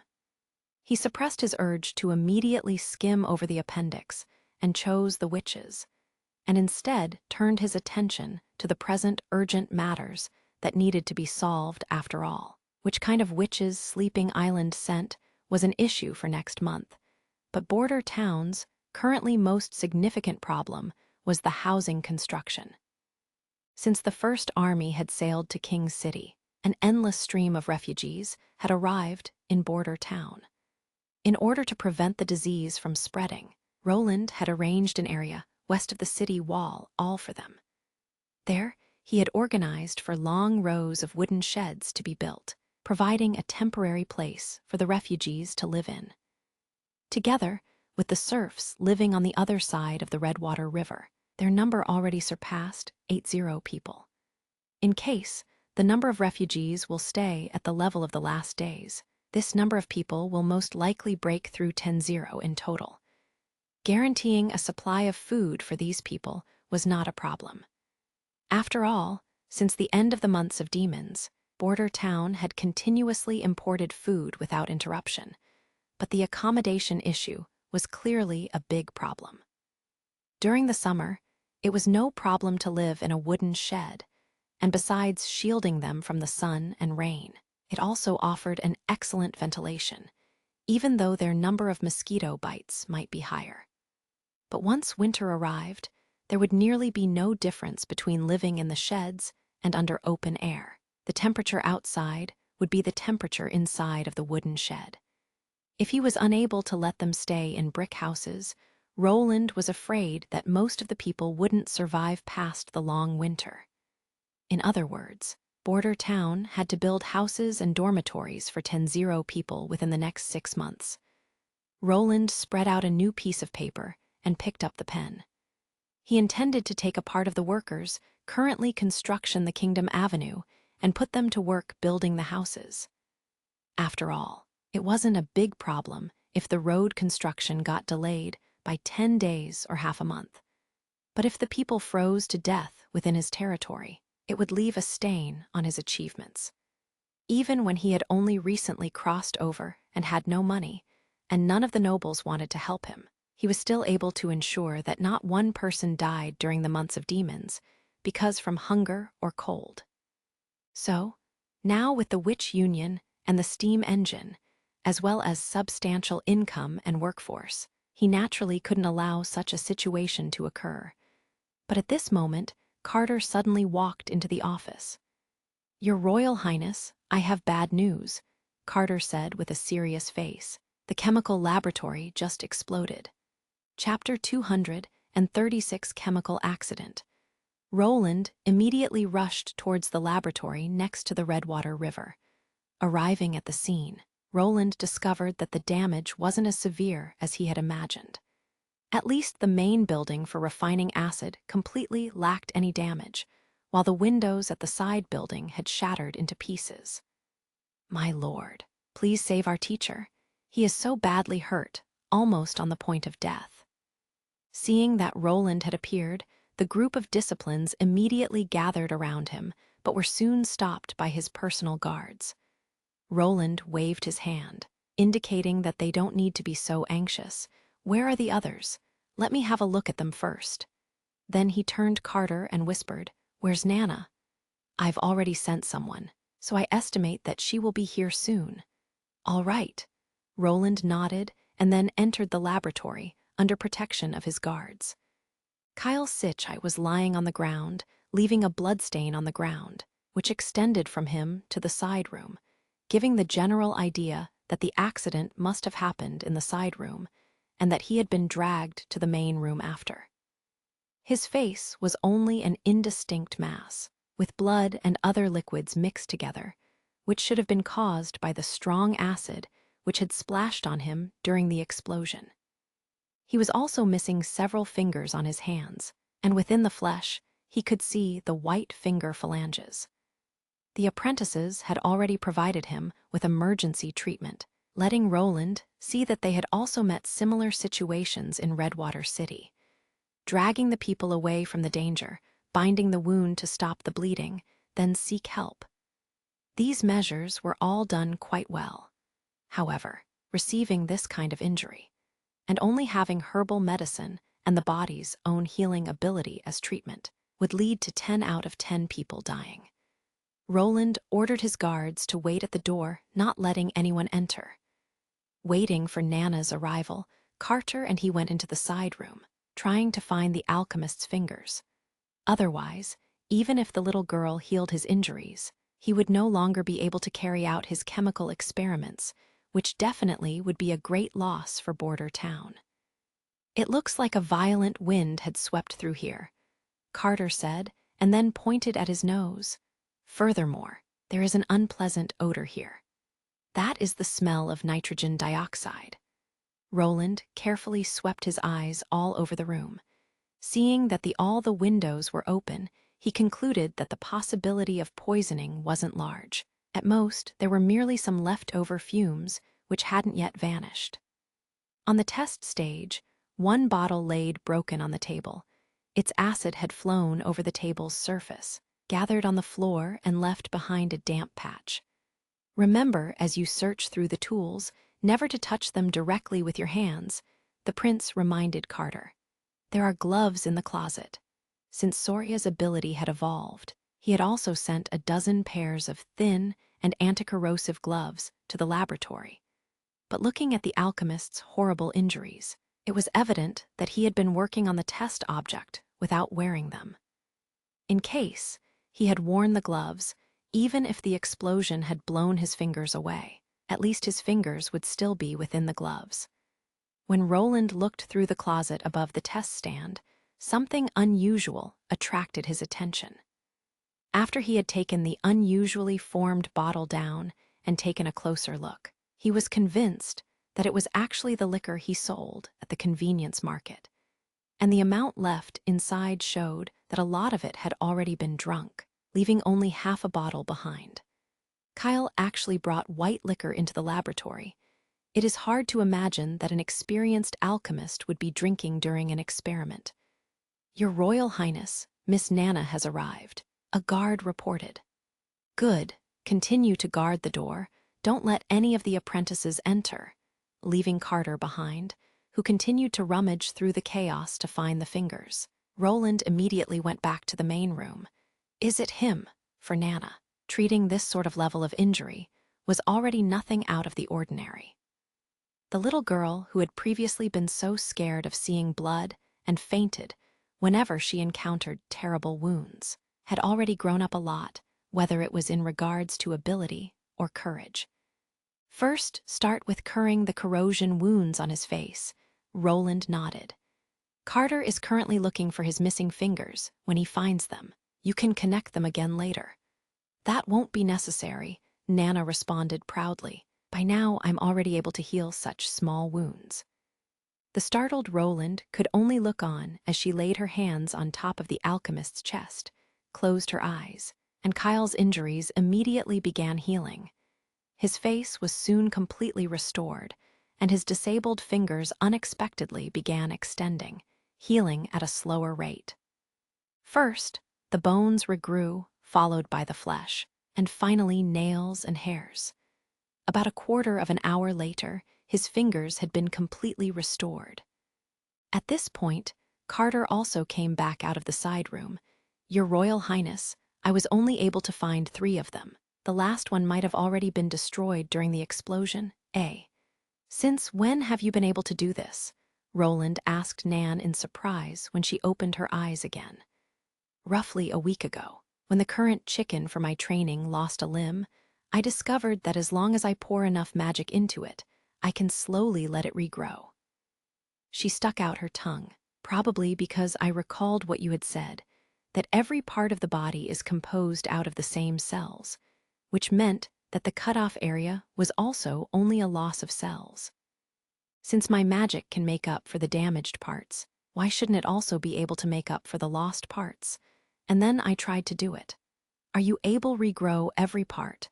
The regrow takes a lot of effort, Nana said, shaking her head. Even though this method is very easy, and as long as it is only fingers, it is okay. But if it's an arm or a leg, I cannot help it. After all, the amount of magic I can hold is far less than that of Sister Anna. That's because you're still a minor, Roland thought. Moreover, was this new capacity because of the evolution of her magic? Or is it just the result of her training, leading to an increase of her magic capacity, allowing her to achieve an effect which had previously been impossible? Currently, Nightingale is not here to determine whether Nana's magic source had given birth to changes or not.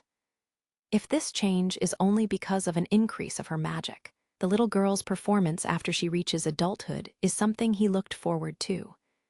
Your Royal Highness, he woke up. Carter interrupted. What's wrong? Kyle frowned, first looked at his intact hands, then touched his face. Should you have been killed during a chemical accident? Usually, yes, but this witch saved your life. This person besides me had undertaken the task of rescuing and giving medical treatment to your people, Miss Nana Pine. Roland decided to directly reveal Nana's identity to the chief alchemist.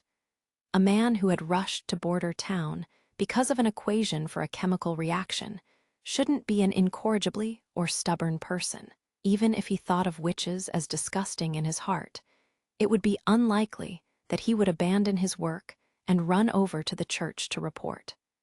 And now, since they had Lucia in town, it was only a matter of time until the alchemists and witches had to work together. For goodness sake, do you mean that this witch can cure alchemy? No, the trauma caused by chemical experiments. Roland hasn't foreseen that Kyle's reaction was totally contrary to what he had expected. Ha, this is excellent, Your Royal Highness. This means that I can go through with experiments without worrying about the dangers. In the end, what happened? Roland sighed in relief. Why did you bring the liquor into the laboratory? No, Your Royal Highness, it is merely a test item. The alchemist became entirely excited. The thing I needed to produce for you, I did it. Are you speaking of mercuric acid? That's right, Your Highness. It turned out that the missing reactant was alcohol, he said in one breath. Previously, I had already tested dozens of raw materials, but I was unable to make any progress. Annoyed, I went to the market and bought some liquor, but then I suddenly remembered that the elementary chemistry mentioned that alcohol is an organic solvent, which is necessary for some raw materials to react. I then distilled and purified the liquor and used it for a new reagent test, and finally, on the sixth try was a success. Within several tubes, the gray crystals' precipitation occurred, so I recorded all of their heating time and temperatures. Afterward, I extracted some of the crystal and tested them. The features they showed were the same as what you spoke of. The ash-gray needle-shaped crystal powder is extremely sensitive and irritable. Just when I wanted to filter out the rest of crystals in the tubes, the test tube suddenly exploded. So, it is done like this. At this moment, Roland also suddenly remembered it. To get mercury fulminate, it was necessary to add ethanol to the mercury to access the nitric acid. Or, perhaps it can be produced from the direct reaction of mercury nitrate and ethanol. Well done, Roland said, and patted Kyle's Sichai's shoulder. This feat is enough for you to receive Border Town's highest honor and rewards. Thus, with the cartridge problem fixed, his centerfire ammunition finally took shape. Chapter 237, Invitation. After returning to his office, Roland immediately began to draw the blueprints for the new machines. During the days, the First Army and witches had all gone to King's City. Instead of doing nothing, Roland felt that he was busier than ever. Even without Nightingale around, Anna's and his time spent alone with one another was also very rare. Besides finding a place for the refugees to live that were coming with each ship, he also asked Anna and Lucia to test the composition of smelting products together, as well as constructing a new smelting furnace. Before, no matter if it was smelting iron or making steel, it had purely been done by experience and feeling, never knowing what the result would be after the refining. But now, with Lucia's help, Roland finally had a precise method for determining the composition of the ingots.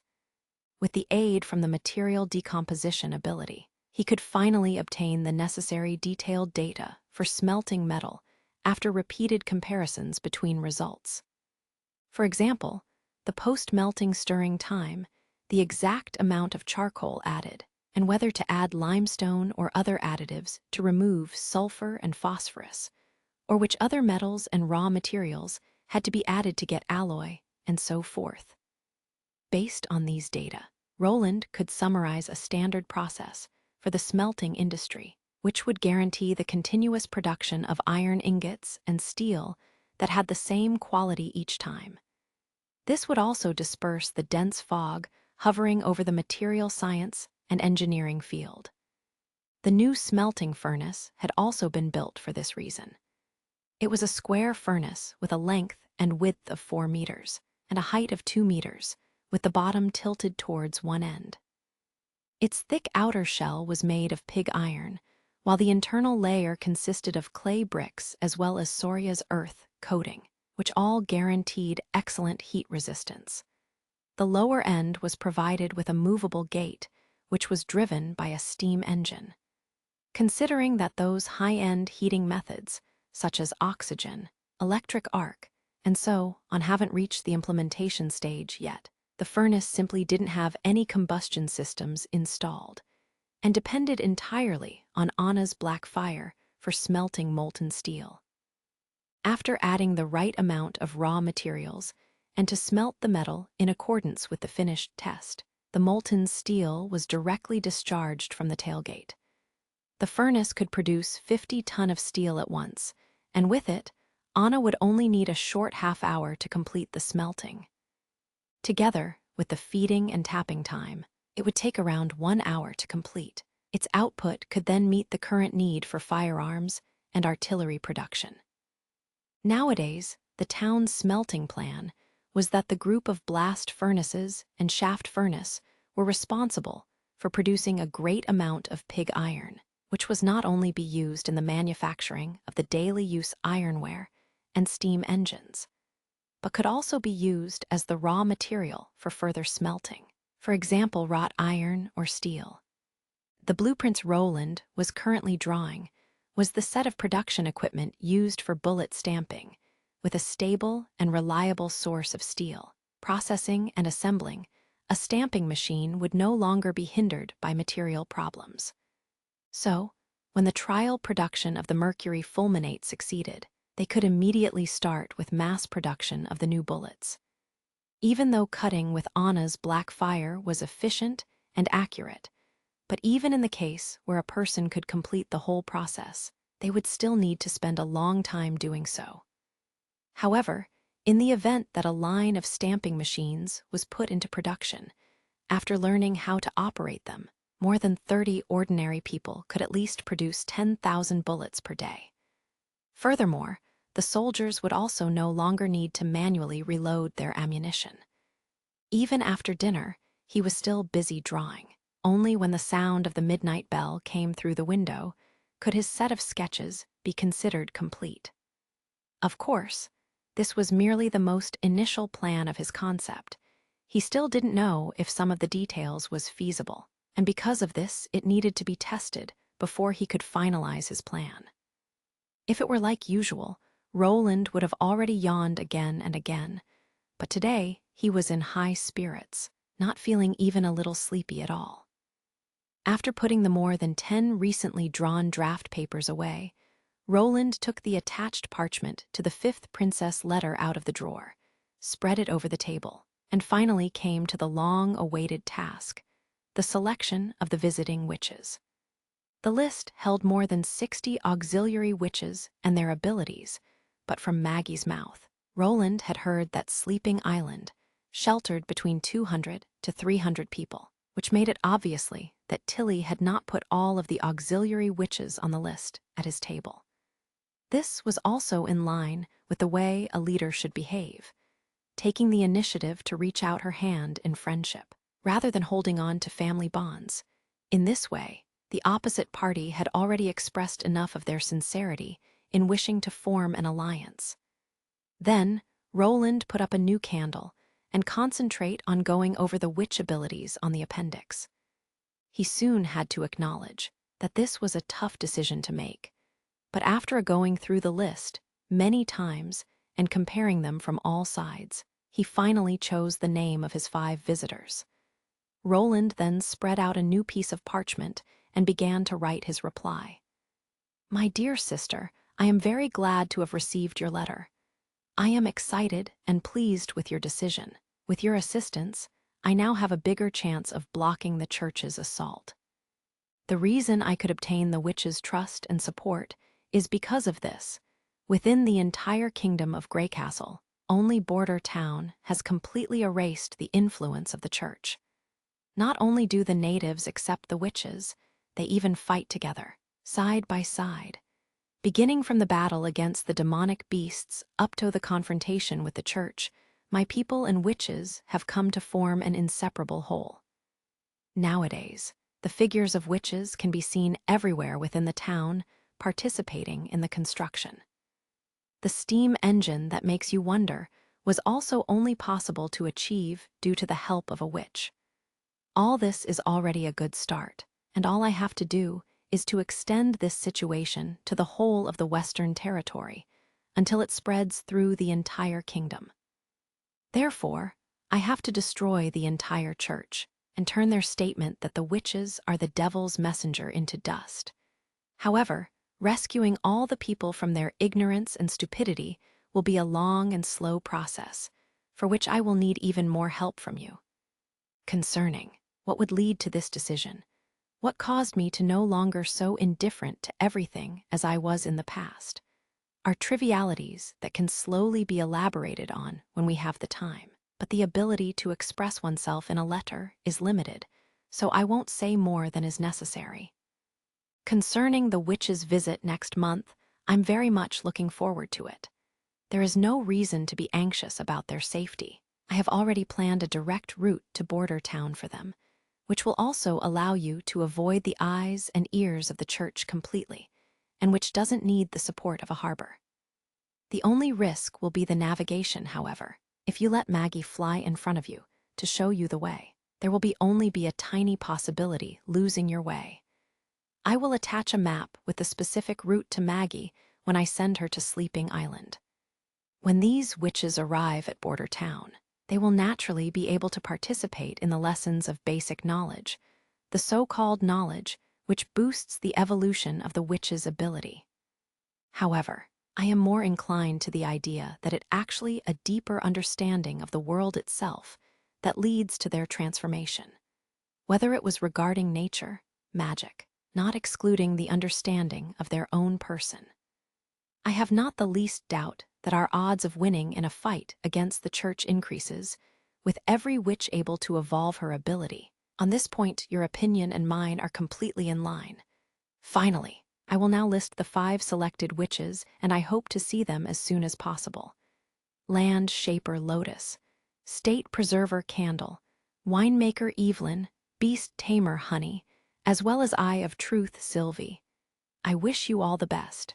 Your brother, Roland Wimbledon. Chapter 238. How could I possibly regret this? A week later, the expedition of the First Army and Witches finally returned to Border Town. From the date of their departure until their return, the mission had almost lasted half a month, 5 days longer than expected. The main reason for the delay was that on the day the fleet had set out on the way home, Longsong's stronghold acting Duke Petrov's messenger arrived in Border Town, reporting the outbreak of an unknown plague in the stronghold. Due to Roland's previous warning, the moment when Petrov became aware of the disease, he took measures to isolate the patients as well as possible and completely closed down the city, then immediately send a messenger over to Border Town. After receiving the report of an outbreak, Roland sent Maggie out and had her fly with great speed eastwards along the Redwater River, looking for the fleet carrying the First Army, to give them the order to change their route and take the fork to Longsong's stronghold. Later, after the eradication of the demonic plague, once more set out to return home. On the day of their return, Roland led all the other members of the First Army and the families of the expedition members to the docks to celebrate their smooth return. Accompanied by the sound of the familiar army march, the soldiers excitedly saluted the prince, while many other people imitated the knighting ceremony and went down on one knee to loudly shout out, "Long live His Highness." After they had walked down the pier, they fell into the arms of their loved ones and tightly hugged them, accentuated by Echo's timely gun salute. The atmosphere of the scene became so lively that it attracted the refugees and the serfs to soon come join them. Back in the castle, Iron Axe gave a full report on the mission. "You mean to say that the enemy attacking the First Army had a witch within their ranks?" After thinking about it for a moment, Roland continued, "It's unlikely that she was part of the street rats.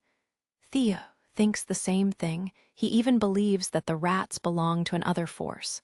Otherwise, those scum would almost never leave their nest and try to operate outside of it. The only forces in King's City that can control the rats and could also possess a witch are the Church and King Timothy." Iron Axe said, "Even those other powerful nobles would be unable to force the largest street rats organization to move at full strength and leave their nest vulnerable. But Timothy is actually in the eastern region, and I don't believe that he is daring enough to send a witch out to fight alone. I think that the Church is more suspect." Thinking of Wendy and Ash's encounters with the Church, it wasn't surprisingly to Roland that the Church had trained a group of witches in secret. "Are you sure she's dead?" Nightingale's shot hit her in the chest, breaking her thoracic cavity into pieces. Iron Axe said while nodding, "We buried her in the wheat field, at the place where we found the remains of our sentry." At the end of their last day, their team of 300 people had met an attack of a vast number of rats, with the final result of 1 dead and 4 injured. The only victim was the soldier who died by the hands of the witch. The other 4 injured had been hit by lucky crossbow shots from the approaching rats. With their revolver rifles' greater firepower, the fight was already over before it even came to the melee combat phase. The wounded soldiers had immediately been properly bandaged and sent back to Border Town to be treated by Nana. It was due to the presence of Lily that their injuries showed almost no sign of infection. As long as the crossbow arrows did not hit vital organs, and they were able to stop the bleeding soon enough, the chance for the injured to survive was very good. In general, seeing the First Army acquiring this kind of result during their second expedition made Roland feel very satisfied. As for how to hinder the enemy from successful attacking the sentries, Roland knew very little about that. The only thing he did know was that they needed to set up the posts so that they could always monitor one another, but how to do it exactly was a task better left to Iron Axe to handle. "You have worked hard. I will hold a ceremony at the central square of the town. Tomorrow, you should go and notify all members of the First Army about it." When Iron Axe finally retired, Roland let out a long breath. "Well done." With these words, Roland took a bag of grilled fish from the drawer and put it on the table. "If it hasn't been for you, I'm afraid they would have been in great danger." At his words, Nightingale's figure appeared at his side, and with a smile accepted the dried fish. "Like I said before, I had everything under my control." How was the strength of the other side? She was very agile and acted very determined. I think she should have been in training for several years. If it wasn't for her trying to resist at the same time as I entered my fog, I can't say for sure if I would have been able to avoid being hit by her fine powder. Nightingale just shrugged it off and tried to seem casual during her report of the following events, but he still became aware of her discomfort when she told about the shooting. "But when I saw the look in her eyes when she stabbed at Wendy, I came to an understanding that, with the exception of death, there was nothing that would stop her." For a moment, Roland was silent. "Do you still remember what you said to me on the way back after the defeat of Timothy's militia?" Nightingale thought back. "This is not your fault." "That's it," he nodded. "If she were a witch who was raised by the church from early on, she would always treat you as a traitor, a fallen, even after a few years of coexistence. It would still be tough to cure her of that way of thinking. At least with her death, you were able to save Wendy's life." Nightingale began to laugh. "Are you trying to comfort me?" "Key," Roland coughed twice. "Those were my real thoughts." "Feel relieved. I won't feel sad for the enemy. Although she was a witch, the path she chose was entirely different from the one I desire to see in the future. This is the same I already said aboard during the journey back." Nightingale picked up a piece of dried fish and put it into her mouth. "I just knocked the enemy down while protecting my sisters. I only fulfilled my duty, nothing more." "It is good if you can think like that," Roland said happily. It seems that he had still underestimated her, with his thought that she would feel lost and confused after personally killing another witch, never expecting that she would be able to adjust to it in just a short time. It appears that in both mind and belief, Nightingale was coming close to reaching maturity. She swallowed the fish, hesitated for a moment, and then opened her mouth to say, "But there is one little thing I want to ask you." "What? What were you and Anna doing during these days?" Even though Nightingale's voice became lower and lower, her eyes kept their focus on the prince. "You know what I'm talking about." Roland almost knocked the cup over in his hands. "Keek, asking this so suddenly. What do you—" "During these days I have been occupied with finding a place to settle the refugees. There wasn't much chance to be alone with her." Immediately her eyes began to lit up. "That wasn't a lie."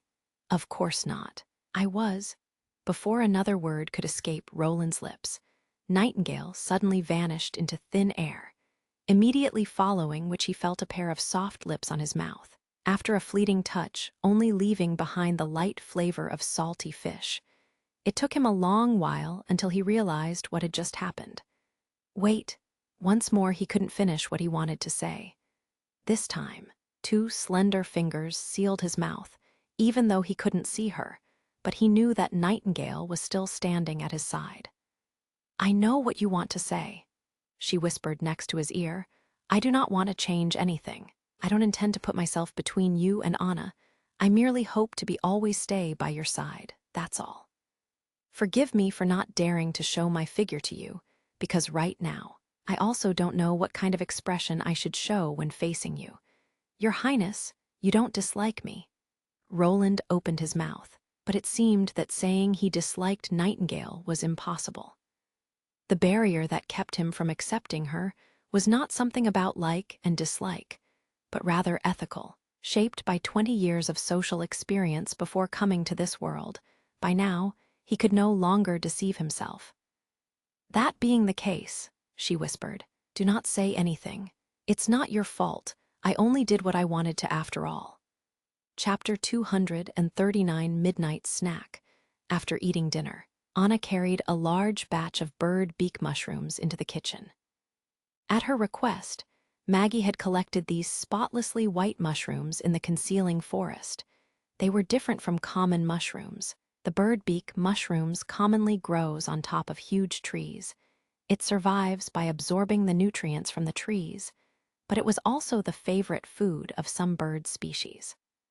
Although it had a very delicious taste, and its fleshy umbrella shaft was as delicate as exquisite meat, with its relatively high growing place, which made it hard to discover just by standing on the ground, there weren't many people willing to climb the trees to pick these mushrooms.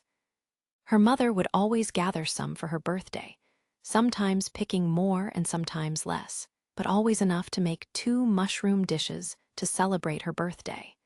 Compared to the usual moldy and coarse bread and bland porridge, its unique flavor was hard to forget. Although nowadays, she has no longer had to worry about not getting enough food to fill her belly. These days, the food was always varied and plentiful. She still wanted to personally make this delicious food, which could only be tasted in this small town in the western region, and share it with Roland Wimbledon, who was recently always so busy. The flames in kitchen stove had already been extinguished, but to Anna, this didn't pose any problem. She took some firewood from the side and threw it into the oven and called her black flame. Just a few moments later, a vigorous fire already burned within its chamber. At this time, Nightingale suddenly appeared from the wall. Hey, what are you doing? I want to make something to eat for His Highness. These days he is always staying up late to work. What about you? Ahaha, Nightingale began laughing and embarrassing, and touched the back of her head with her hand. I just came to look for a snack to eat. I'm a little hungry. After pausing for a moment, she curiously probed. What are you planning to cook? I want to make something to eat for His Highness. These last few days he is always staying up late to work. What about you? Well, honey-baked mushrooms and mushroom soup. Anna opened the bundle, revealing the bird beak mushrooms inside. They are Border Town's regional specialty. Do you want to try some? Nightingale nodded and then quickly asked, Can you teach me how to make them? I also wish to learn to cook them. Yes, Anna laughed. It's quite easy. After slicing the mushrooms, she took a lot of the mushrooms and divided them between Nightingale and herself. First, spread a layer of butter on both sides of the mushrooms, then carefully roast them on the fire until they are golden on all sides. Be careful not to roast them for too long, or else they will burn black. Okay, Nightingale said, took a piece of the bird beak mushrooms and imitated Anna's style of smearing oil on both sides of the mushroom. Has His Highness recently always worked until late into the night? That's right, in order to find a place for the refugees, as well as drawing blueprints for new machines. He spends almost every day after midnight before he goes to bed.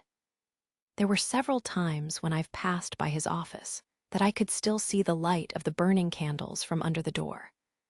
Anna nodded once and then asked, You were gone for more than half a month, so you began to miss His Highness, right? Hearing the unexpected question, Nightingale's hand slightly trembled, dropping the mushroom into the oil. Actually, it was not too bad. It wasn't limited to only you. It was also the same for Lightning, Lily, Echo, and Wendy. They all were missing His Royal Highness. They said since there was not even a bathing place, they had all wanted to return at an earlier time. Anna suddenly felt that the other's expression had become somewhat strange. Hey, what happened? Nothing, Nightingale said flustered, shook her head, took another mushroom and then said with an embarrassed smile, Actually, it was like that. Indeed, I also longed to come back. Is that so? Anna used her hands to directly pinch the oil-coated mushrooms and threw them into the fire of the stove. If it was me who have to leave His Highness for half a month, no, maybe even just a few days, would already be enough that I couldn't wait to see him again.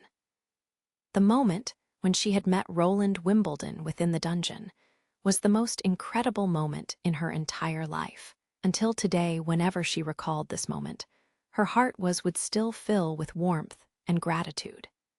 If not for His Highness, even if she could have somehow lived on, it would only be a life in ignorance and confusion, just like those apathetic townsfolk.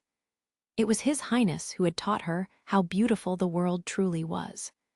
No matter if it was because of the soy paste-covered pepper steaks or the theoretical foundations of natural science, the moment he had stepped into her life, it had filled with all kinds of new stuff, allowing her to finally feel that she no longer was the same as those other people, but rather a unique and unmatched witch. She was confident that the other sisters also felt the same as long as they were in contact with His Highness for a long enough. It was impossible for them not to become caught up in his strange but clever ideas and his unique charm. This was what Anna believed without a shred of doubt. Oh, did I bake this for too long? Nightingale raised her iron fork and showed that one side of the mushroom had already become burned. A little bit. Anna couldn't suppress her laugh. Bird beak mushrooms is very tender, so it isn't necessary to roast them for a long time. Just test it some more and you will grasp it. For now, I will prepare the material for the stew. Nightingale instead sprinkled the lightly burned mushroom with honey and salt and threw it into her mouth. Well, it was still delicious. Seeing how Anna skillfully mixed all kinds of herbs and other ingredients together, she asked curiously, "Have you done this often before?" "Ah, marinating food, grinding flour, going to the nobles and ask for a seasonal work, helping to wash and shave the neighbor's sheep." Anna said, "Most of the time I was doing those kinds of odd jobs. The only exception was when I went to teacher Carl's college." After pausing for a moment, she continued, "But when my mother had died, my father no longer let me go to the college, or even allowed me to leave the house in general." "Sorry, all of that doesn't matter any longer. It's in the past now." Anna's eyes shined brightly like a sky-blue lake in the moonlight. "Compared with the majority of the other witches, I can already be considered as being very lucky, can't I?" Over the flame, the thin pieces of in butter coated mushrooms slightly curled up, issuing a crackling sound. After sprinkling some salt grains on top of the mushrooms and roasting them until golden on both sides, a fresh and fragrant smell soon began entering their nostrils. The mix out of the milky flavor of the heated butter and the unique flavor of the bird beak mushrooms caused them to salivating. And with their final honey coating, the roasted mushrooms were finally ready. Whether it was the bird beak mushrooms or the honey, both could be collected in the concealing forest. But even for the locals, if it turned out that there was a beehive on a cut-down tree, or bird beak mushrooms at its top, it was considered a very lucky day. When the pot with the stew released white steam, the two also completed their mushroom roasting and seasoning. "That was a success, or at least it looks good," Nightingale said, stuffing another piece into her mouth. "As it turns out, I also have quite a gift for cooking. PFF. It seems this piece was a bit salty." "The time is also just right," Anna stated after glancing at the night outside of the window. "I presume we should deliver it to His Highness now." "Would you please hand mine over to him?" Nightingale asked, clapping her hands together. "Please, don't you want to come with me?" "I can't," she laughed, "because I do not know what kind of expression I should show when I see him now." Anna was startled by the unexpected answer, but before she even could open her mouth to further ask about meaning of this sentence, the other had already disappeared into thin air. "Is it important what kind of expression I show? Regardless if I show a smile, am dispirited, or wear an expressionless face, they are all good." Ah, even when I had just come out of prison, had lost faith in everything, and had all my hope turned to dust. His Highness never became fed up with my, so why does she want to avoid him? Even after thinking about it for a time, it still felt incomprehensible to her. So, in the end, she only shook her head, picked up the tray with the mushroom dishes and the soup by herself, and went to the office. Chapter 240, Award and Honor Ceremony. Roland was currently designing the pattern of the medal for tomorrow's ceremony. It was reasonable to say that he should already have completed this not especially complicated work long ago, but since the beginning of the afternoon, he had felt somewhat ill at ease. That's right, it was because of Nightingale's kiss. Although there had been some indistinct signs before, since she had never acted on it, he had also never taken the initiative to speak about it either. But now, there was no longer any room for doubt. What would be the right way to respond to her feelings? This question also let him understand that he didn't dislike Nightingale at all. Instead, he even somewhat liked her. A beautiful and touching woman with a calm nature, and with whom he was together from morning to night. How could he ever hate her? The reason for Roland's inability to respond positively towards her laid in the 20 years of ideology he had inherited, as well as the actual question he would have to face in the future, Anna's opinion. Especially the later point, he couldn't ignore Anna and only act according to his own preferences. Perhaps only time could bring him the answer he was looking for. Suddenly, a knocking sound came over from the other side of the door. "Come in, it isn't locked," Roland shouted while being surprised at the same time, who would still come to his office at this hour. Only to see that it was actually Anna who pushed the door open and entered the room, holding a tray with 2 dishes and an earthenware jar. Before she could even open her mouth to speak, Roland already smelled the alluring aroma. Food. Yes. Anna let out a small laugh and placed the tray on the table, then removed the top of the jar and uncovered a milky white soup. This dish is called honey-roasted mushrooms. This plate here was made by me, and Nightingale made the other one. And in the jar is mushroom soup. It is seasoned with some commonly seen herbs. It looks very delicious. Roland licked his lips. "Come sit down so that we can eat together."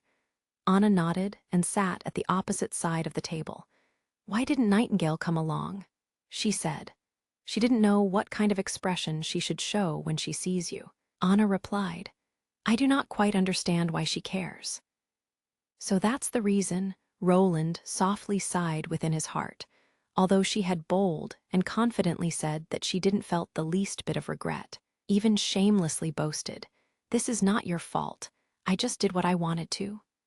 However, in truth, her ability to summon her courage and leave the cave to explore the outside world wasn't any better than that of a squirrel. Really, in the end, was she daring or timid? In that case, let's eat first. When he picked up a piece of mushroom and put it into his mouth, the honey melted and within a flash spread its sweetness within his mouth, soon followed by the mushroom's own juice. In the absence of monosodium glutamate, it was still so rich and tasty that it made him completely speechless. A little salt further enhanced its freshness, and also the mushroom's own chewy texture of exquisite tenderness. The taste became simply impeccable. These aren't ordinary mushrooms, right? After swallowing, Roland immediately asked about the aspect of the meal that let it stand out from the masses of other foods. In general, it was already good when the mushrooms could keep their fresh taste when barbecued, but how could they be this juicy? As if they were filled with soup. Well, they are a specialty of the concealing forest. The townspeople call them bird beak mushrooms. Anna smiled and recounted the mushroom's history. "That's why I wanted you to taste them." Afterward, Roland also tasted the slowly cooked mushroom soup, which was equivalently matchless. The flavor of the juices was even more rich. It was just like eating tangbao in general. Furthermore, with every chew, a crisp feeling was invoked. Tasting this for a long time, he couldn't help but think of the in later generation extremely commonly used seasoning, which was added in vast amounts to all kind of dishes, MSG. In the time before MSG had appeared, chefs could only enhance the flavor of food indirectly, for example by using whole chicken bones, mushrooms, and soybeans to create a clear soup stock. Although the preceding generations of cooks preferred once more the authentic flavor to show off their own exquisite culinary talent. However, it was still right to say that even if it was a bad or novice chef, as long as they added MSG, they could increase the dull flavor of their food by more than a level. Supposing that the bird beak mushrooms was naturally so rich and juicy in flavor, they would be the perfect material for extract MSG. They were just growing on top of the trees, making them hard to pick and thus weren't widespread. For Roland, something like this wasn't a problem at all. This type of mushrooms, do you know how many of them are there? I am not sure, but I presume there should be a lot of them, Anna said, taking another small bite. Maggie said that she only circled along the edge of the forest, but she was still able to help me pick a huge bag full of them. That is great to hear. Roland already cleanly finished all the mushrooms Anna had roasted. Thus he stretched out his chopsticks to the second plate. I was worried that there was nothing besides meat dipped in honey or pepper here. I was almost getting tired of eating PFF. What's wrong? No, nothing. His heart burst into tears. For goodness sake, this piece is salted too much. Did Nightingale accidentally drop it into the salt jar? Even though this were his thoughts, he still swallowed the mushroom. Afterward, Roland discovered that other mushroom pieces weren't completely pasted or cooked. There were also other which were scorched on one side, while the other side was left uncooked. Fortunately, the bird beak mushroom were delicious in itself. In this way, it covered up her bad cooking to a large degree. I ate my fill, Roland said, putting his chopsticks down. With great difficulty, he had finished eating the second plate, and then he even had drunk the complete soup, until his belly already began to bulge up. Thank you. Thanks, but there was also Nightingale, Anna said with a laugh, letting her look so incredibly adorable that Roland couldn't help but reach out and pinch her nose. The latter whimpered a small cry and then kissed the prince's cheek. Then I'll now go and wash the dishes. Don't forget to go to bed early. After the witch had left, Roland lightly sighed. Although I don't want to ignore Anna's thoughts, but there are some matters which aren't easy to speak about, he helplessly thought. Probably this has also something to do with my former identity as a mechanical dog. After all, during my entire academic period, I rarely had any dealings with the opposite sex. And even after graduating and successfully entering a large-scale planning institute and having a considerable salary, my situation still hadn't changed much. Luckily, there is still a long way to go before the church is completely destroyed, so I have enough time to slowly consider what I need to do next. As for now, it is better to concentrate on completing the work in front of me. On the next morning, Roland stepped onto a temporary erected wooden platform in the town square, which was surrounded by a sea of people. Comparing the current border town with the former impoverished and desolated town, it seemed as heaven and earth had been turned upside down. Saying that it looked completely new wouldn't be an exaggeration. The town's sparse old houses had been completely torn down. Instead, they had been replaced by construction sites, and the already finished brick houses scattered all over the place. Furthermore, the latter were constructed in accordance with the development plan of the whole district, giving it a neat and tidy appearance. Although they only occupied 1/3 of the former town's land, they still offered enough space to accommodate the original 2,000 indigenous citizens. By the time they began building 3 or 4 layered houses, as well as opening the follow-up district, the number of people living on the same piece of land would only become more and more. By now still calling it border town was no longer consistent with the actual situation. No town had a population of nearly 20,000 people and a professional army of about 600 people. However, Roland intended to wait until spring next year before officially promoting border town to a real city. With the support of Echo's ability, Roland's voice quickly quieted the crowd down. Today is the day of Border Town's award and honor ceremony. We will use this time to reward and encourage those people who had made a major contribution to all of us. More than half a year has passed since I have arrived here. Since then, we have defeated the demonic beasts, beat the Duke, and given this town its current appearance. To achieve all this, many people had to sacrifice a lot. Among these, there are several outstanding people. They are not nobles, nor are they wealthy merchants. Before they served me, they were merely ordinary folk, just like you are. He let his view wander over the people, and then loudly exclaimed, "But now they will be rewarded handsomely, including a medal personally crafted by me, 100 gold royals, and 5 acres of land." This news immediately stirred up the masses, sending waves of cheers through the crowd. Not to mention the medal and the land, just the 100 gold royals was a sum to cause envy in the others. This isn't a one-time ceremony. From now on, we will hold this kind of ceremony each year, regardless of your birth, irrespective of your wealth. As long as you have achieved extraordinary merits, you can all obtain this highest of honors.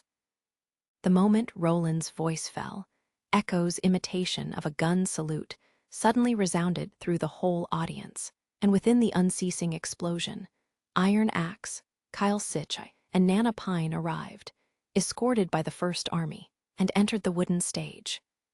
TN, Monosodium Glutamate, Tangbao, Chapter 241 Liberation. At the moment, there were undoubtedly 2,000 or more people gathered in the public square, yet their excitement didn't differ much to that of a large gatherings of more than 10 people of the later eras. Roland inwardly sighed. Echo's ability was indeed extremely handy. The reason why he had chosen these 3 people was mainly in order to set an example for the masses of the 3 of them. Not one was a noble. Iron Axe belonged to the Sand People and had came from the other side of the southern border. Even though Kyle was an alchemist, he had been born in a common family and reached his rank after starting as an apprentice and climbing up the ladder step by step, while Nana was a witch. They were an alien, a civilian, and a witch, putting it in a way that modern civilization would have. This choice had been inspired by an impeccable sense of political correctness. Roland hoped that through this ceremony, he would be able to impart his concept to all of his people. Border Town only focuses on your merits. It doesn't pay any attention to where you might have come from. The first person to come forward and receive his medal was Iron Axe. Roland had personally engraved the gold medal with an insignia of Greycastle's tower, surrounded by wheat ears and with an edge of pinions. The moment Iron Axe took the medal, the members of the First Army in the audience raised their hands in applause, and many other people began to whistling. His name should already be known to all of you, commander of the First Army's firearm team, Iron Axe. Roland turned to face everyone. Before the arrival of the months of demons, he was just one of the many hunters in the town. But whenever there was a fight endangering Border Town, Iron Axe would never be absent, and in the previous month, he has also led the First Army soldiers to King City, saving those refugees besieged by the demonic plague from the eastern region. The recent 6,000 people temporarily living outside of the city wall had all been brought back by him. Most people on the square were either Border Town's natives or member of the First Army, while the number of serfs and refugees only accounted for a few hundred people. But under Echo's sound transmission, the mood of the Korwa didn't become awkwardly silent. The moment Roland paused his speech, the fugitives at the scene all immediately began to cheering out loudly, and their intensity wasn't the least bit weaker compared to the First Army's. Iron Axe also appeared to be very excited, most probably. With his identity as a member of the Majin clan living in another kingdom, he would never have thought that he would ever obtain the prince's favor. He first presented Roland with the First Army's military salute, and then went down on one knee in Greycastle's night ceremony. In case Roland hadn't stopped him with his hand, he would most likely also have gone through with the ceremony of the Sand People. Get up, as a soldier, just using a military salute is already enough, Roland laughingly stated. Thank you, Your Highness, he answered with a slightly trembling voice, as if was making supreme effort to suppress his emotions. The prince patted Iron Axe's shoulder in a consoling manner, placed a bag with 100 gold royals into his hand, then signaled Kyle Sitchai to come over. This one, you may be seeing for the first time. He came to Border Town from the kingdom's central region, the former chief alchemist of Redwater City's alchemic workshop, Mr. Kyle Sitchai. Hearing his words, let the people exclaim in wonder. A chief alchemist? Aren't they people who even the king has to treat with respect and courtesy? You mean just like royal astrologers? No, the position of an alchemist is even higher than that of an astrologer. After all, no one can guarantee that the latter's prophecy will become true, while the alchemist at least does something that is tangible. Furthermore, he even came from Redwater City's alchemic workshop. I heard that only the alchemic workshop in King's City is comparable to it. In the Four Kingdoms, alchemists and astrologer all had a lofty status, and within the ranks of the civilian population, they were also called sages, and were the only people worthy of lecturing the powerful nobles and lords. When he saw the reaction of the crowd, Roland was very satisfied. He stretched his hand out to calm the crowd, then said, even though Mr. Sitchai didn't personally participate in the battles, but with the continuous improvement of the firearms, from single shot to salvo, it would never have been possible without his chemical laboratory, which was also an important factor in guaranteeing the First Army's victories. Without these alchemical and chemical products, Border Town would not be able to win and obtain true peace. After taking a short pause, the prince then continued.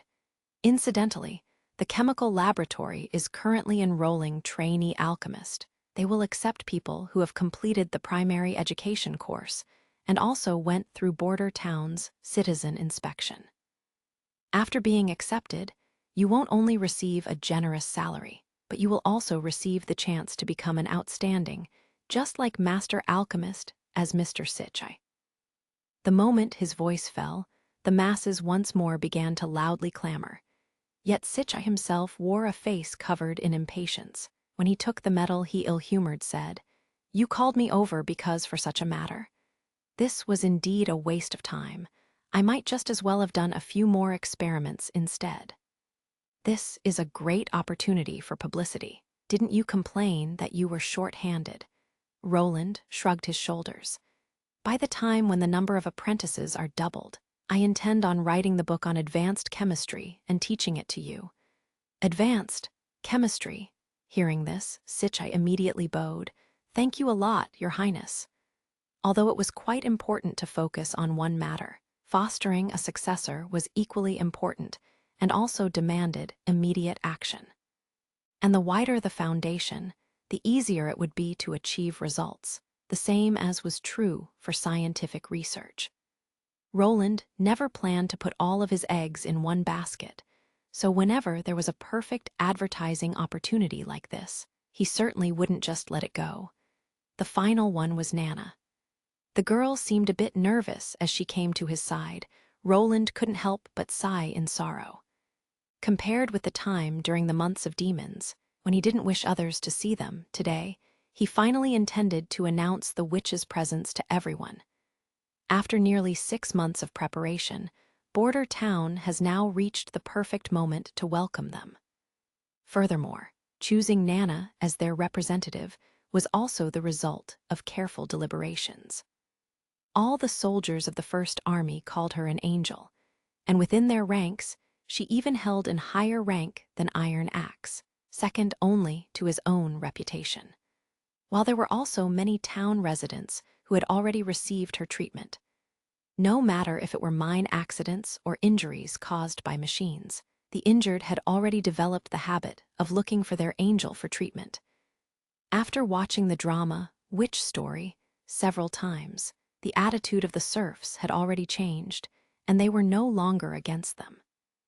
seeing the tragic fate of the witches, but also that they were always brave enough to make a stand and fight in the dramas, created an image of witches, which was capable of winning a lot of people's sympathy and goodwill. The same could also be said about the refugees, who could only survive because of Lily's ability. Even if there were people who loathed the witches in their heart, after being rescued by them, they couldn't any longer slander them with malicious talk. Even more now, after they hadn't received help from the church in their most vulnerable state, at least in Border Town, these women with their extraordinary abilities would be protected by the Lord. However, the most crucial point was, even if there were church followers who wanted to expose them, it would be difficult for them to set off any wind and waves here in the western region. Border Town was completely under his rule, and the church in Longsong's stronghold had been completely destroyed. In that way, they lost the possibility of monitoring the western region. Only if they went to the cities further away, like Fallen Dragon Ridge or Redwater City, would they be able to find any of the church's priests. Roland did not even have the time to finish his introduction before the square burst into thunderous cheers. Miss Nana, the young lady has come. Young angel, thank you for curing my husband. Little girl, when you have time, come to my house and eat. I specifically raised 2 chickens. Whether steamed egg soup or stewed chicken soup, they are all possible. Nana looked at me. No, she looked at me. Nana could not help to cover her mouth, and her eyes became moist. Roland believed that the other witches went through the same feelings as she did. They had finally broken away from the evil identity the church had forced upon them, and were now finally able to walk under the sun like any other person. Roland smiled brightly and patted her head. You don't need to be afraid. Just speak some thankful words in response to everyone's enthusiasm. Don't forget that from now on you are the representative of the Witch Union. She sniffed and wiped the tears flowing over her face, bowed to everyone, then said, Thank you. Chapter 242, New Construction Area. The award and honor ceremony lasted until noon, as he had to fill 2 positions at the same time, commentator and host. Roland couldn't help but feel utterly exhausted by the end. Luckily, the ceremony finally came to its perfect conclusion, with the bell sounding at midday simultaneously with Echo's gun salute.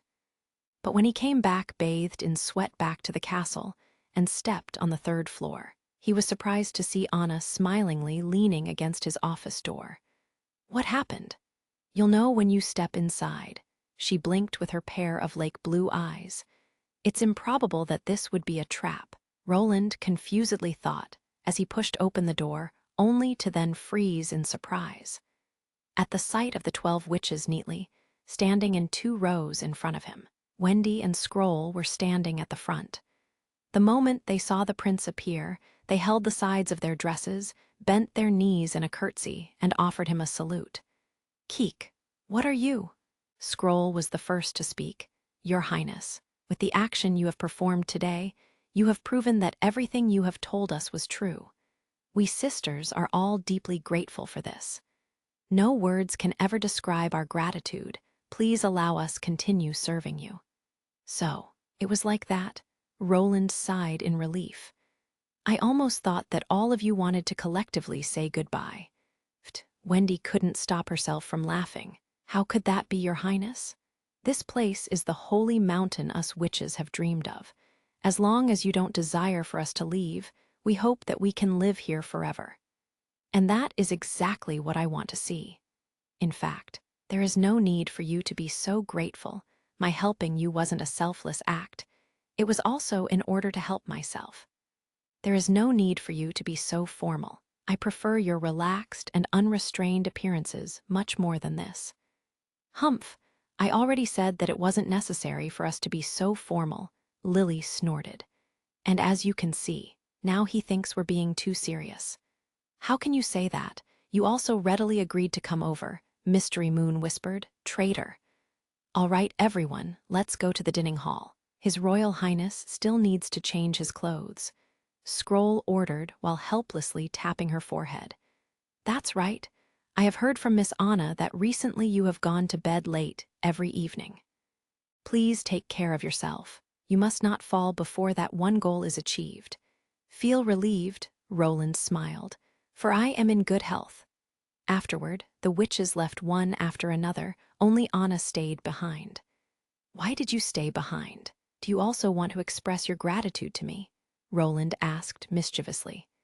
Ah, I wish to say the same as them. Anna raised the corner of her mouth. No words can ever describe my gratitude. And also, do you want to always live in Border Town? No, not always. These unexpected words startled Roland, and his heart began to jumping fiercely. Why is that? Because it is unlikely that you will stay in Border Town forever, Anna said, tilting her head. No matter where you go, I will always follow you. His heart suddenly filled with warmth. From the first day since he had known her, she had never changed her promise. No matter if she received the invitation from the Witch Cooperation Association, or during the critical moment in the battle against the demonic beasts, she had always chosen to stand by his side. At this moment, Anna suddenly took 2 steps forward, then gently hugged him. Wait, I'm covered in sweat. Roland tried to warn her. But rather than giving him a reply, the young woman placed her head on his chest and took a deep breath as if she wanted to imprint his scent into her memory. He finally gave up any thought of pushing her away, instead opened his arms and enclosed her in his embrace, not releasing her for a very long time. After lunch, Roland rushed to the bathroom to take a cold shower and afterward threw himself back into work. He had called Karl van Bate over, spread a detailed map of Border Town out on the table, then pointed to a position along the Redwater River. I want you to construct a bridge here. Not a pontoon bridge. After pondering about it for a while, Karl opened his mouth and said, Your Highness, please excuse me for being outspoken. But at this place, the Redwater River is already close to 100 million wide. If you want to build there, a stone bridge will be almost impossible to achieve. Even if we consider building an arch bridge, at most, it would only cross 1/3 of the needed distance. Furthermore, the Redwater River's water flow rate is so enormous that it is impossible to anchor a bridge pier for a very long time. Even if we used stakes the size of a person, it would still be washed away after a time. With the exception of wooden rafts used as a pontoon bridge, it is impossible to build a bridge across the entire river. This won't be a stone bridge. You will be building a steel bridge, Roland answered. Altogether, it will have 3 spans to cross the river. However, the middle of the bridged piers will be handled by the witches. You only need to get the position of the bridgeheads ready in advance. Construct a slope on both ends of the bridge so that the whole bridge is raised to such an extent that a river boat can pass it without having its mast touching the bottom of the bridge. Won't that be a bridge which reaches into the sky? Karl asked, surprised. It will be enough if those parts of the bridge are 6 to 7 meters above the ground, Roland said as he quickly sketched the schematic drawing from the 3-span iron bridge. In order to quickly open up the south bank, as well as construct the docks, there must be a bridge there, which doesn't affect the passing ships on the river. Even though a pontoon bridge is very simple to build, it is the equivalence to blocking the river channel, making it unfavorable for future development. The expedition of the First Army to King's City by river brought Roland a lot of information.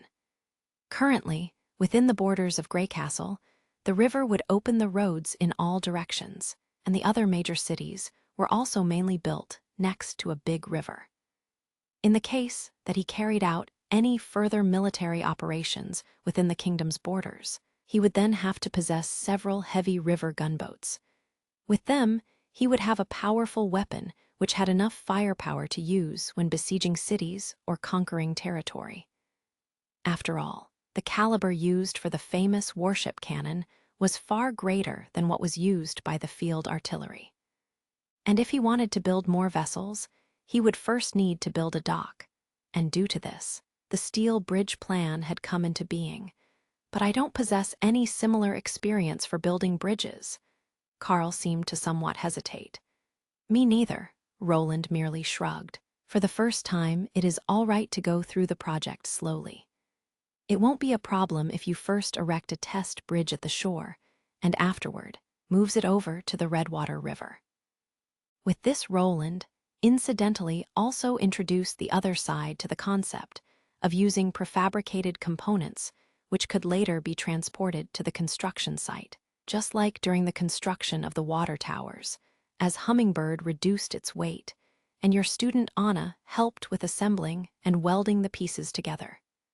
If we will do it again like that, the project shouldn't be too difficult. I'll obey your order, Your Royal Highness, he nodded. Apart from this, there is also another tremendously important project I will give you. The prince moved his finger to the castle area. I intend to expand the size of the backyard. I want it to contain all of the surrounding high grounds, and at the same time you should construct a 3-story house here. If everything went well, next month Tilly's 5 witches would arrive in Border Town. However, the castle no longer possessed any extra rooms. Although the rooms could temporarily be turned into 3-person rooms, the number of witches would only continue to increase with time, and it would be impossible for things to remain like this. Offering a superior living environment with all kinds of novelty and cozy experiences was also a part of his strategy for convincing them to stay. No matter if they were people from ancient times, it would be hard for them to live in a frugal environment after becoming accustomed to luxury, or to use the sugar-coated bullet method of modern people. A good and easy life will always make people addicted. A 3-story brick house. Not an entirely brick house, Roland smiled. The correct name to call it with should be brick concrete structure. The pillars and beams of the house are all made out of reinforced concrete, similar to bones within a human body. A structure like this will allow us to build houses which are even higher. Increasing it to a 4 or 5-story building wouldn't be a problem either. Reinforced concrete, Carl replied, confused. It is a mixture consisting of cement, sand, and stone and reinforced with steel bars implanted into it, Roland explained. Of course, the precise amount of each ingredient will need to be strictly tested, but in case the project is successful, it will even be stronger than natural limestone. However, this was only theoretical. Such a product would have a very broad range of quality that was similar to concrete. The self-mixed cement bought in rural areas and the cement purchased at configured mixing stations were entirely different things. And the same was also true for the quality of steel reinforcing bars. Some people living in the rural areas, when they built their houses themselves, they wouldn't even use pebbles or use thin bamboo or wire in place of steel reinforcing bars. When Roland had gone to the countryside, he had witnessed the whole building process of several of these county estates. And now he also intended on doing it himself. After all, it would just be a 3-story house. No matter how much they skimped on the job and stinted the materials, it would still be difficult for it to collapse. In addition, he hoped that the witches' residential building project would let Carl grasp the concept of it and let him change its form to turn it into a perfect building material like engineered stone.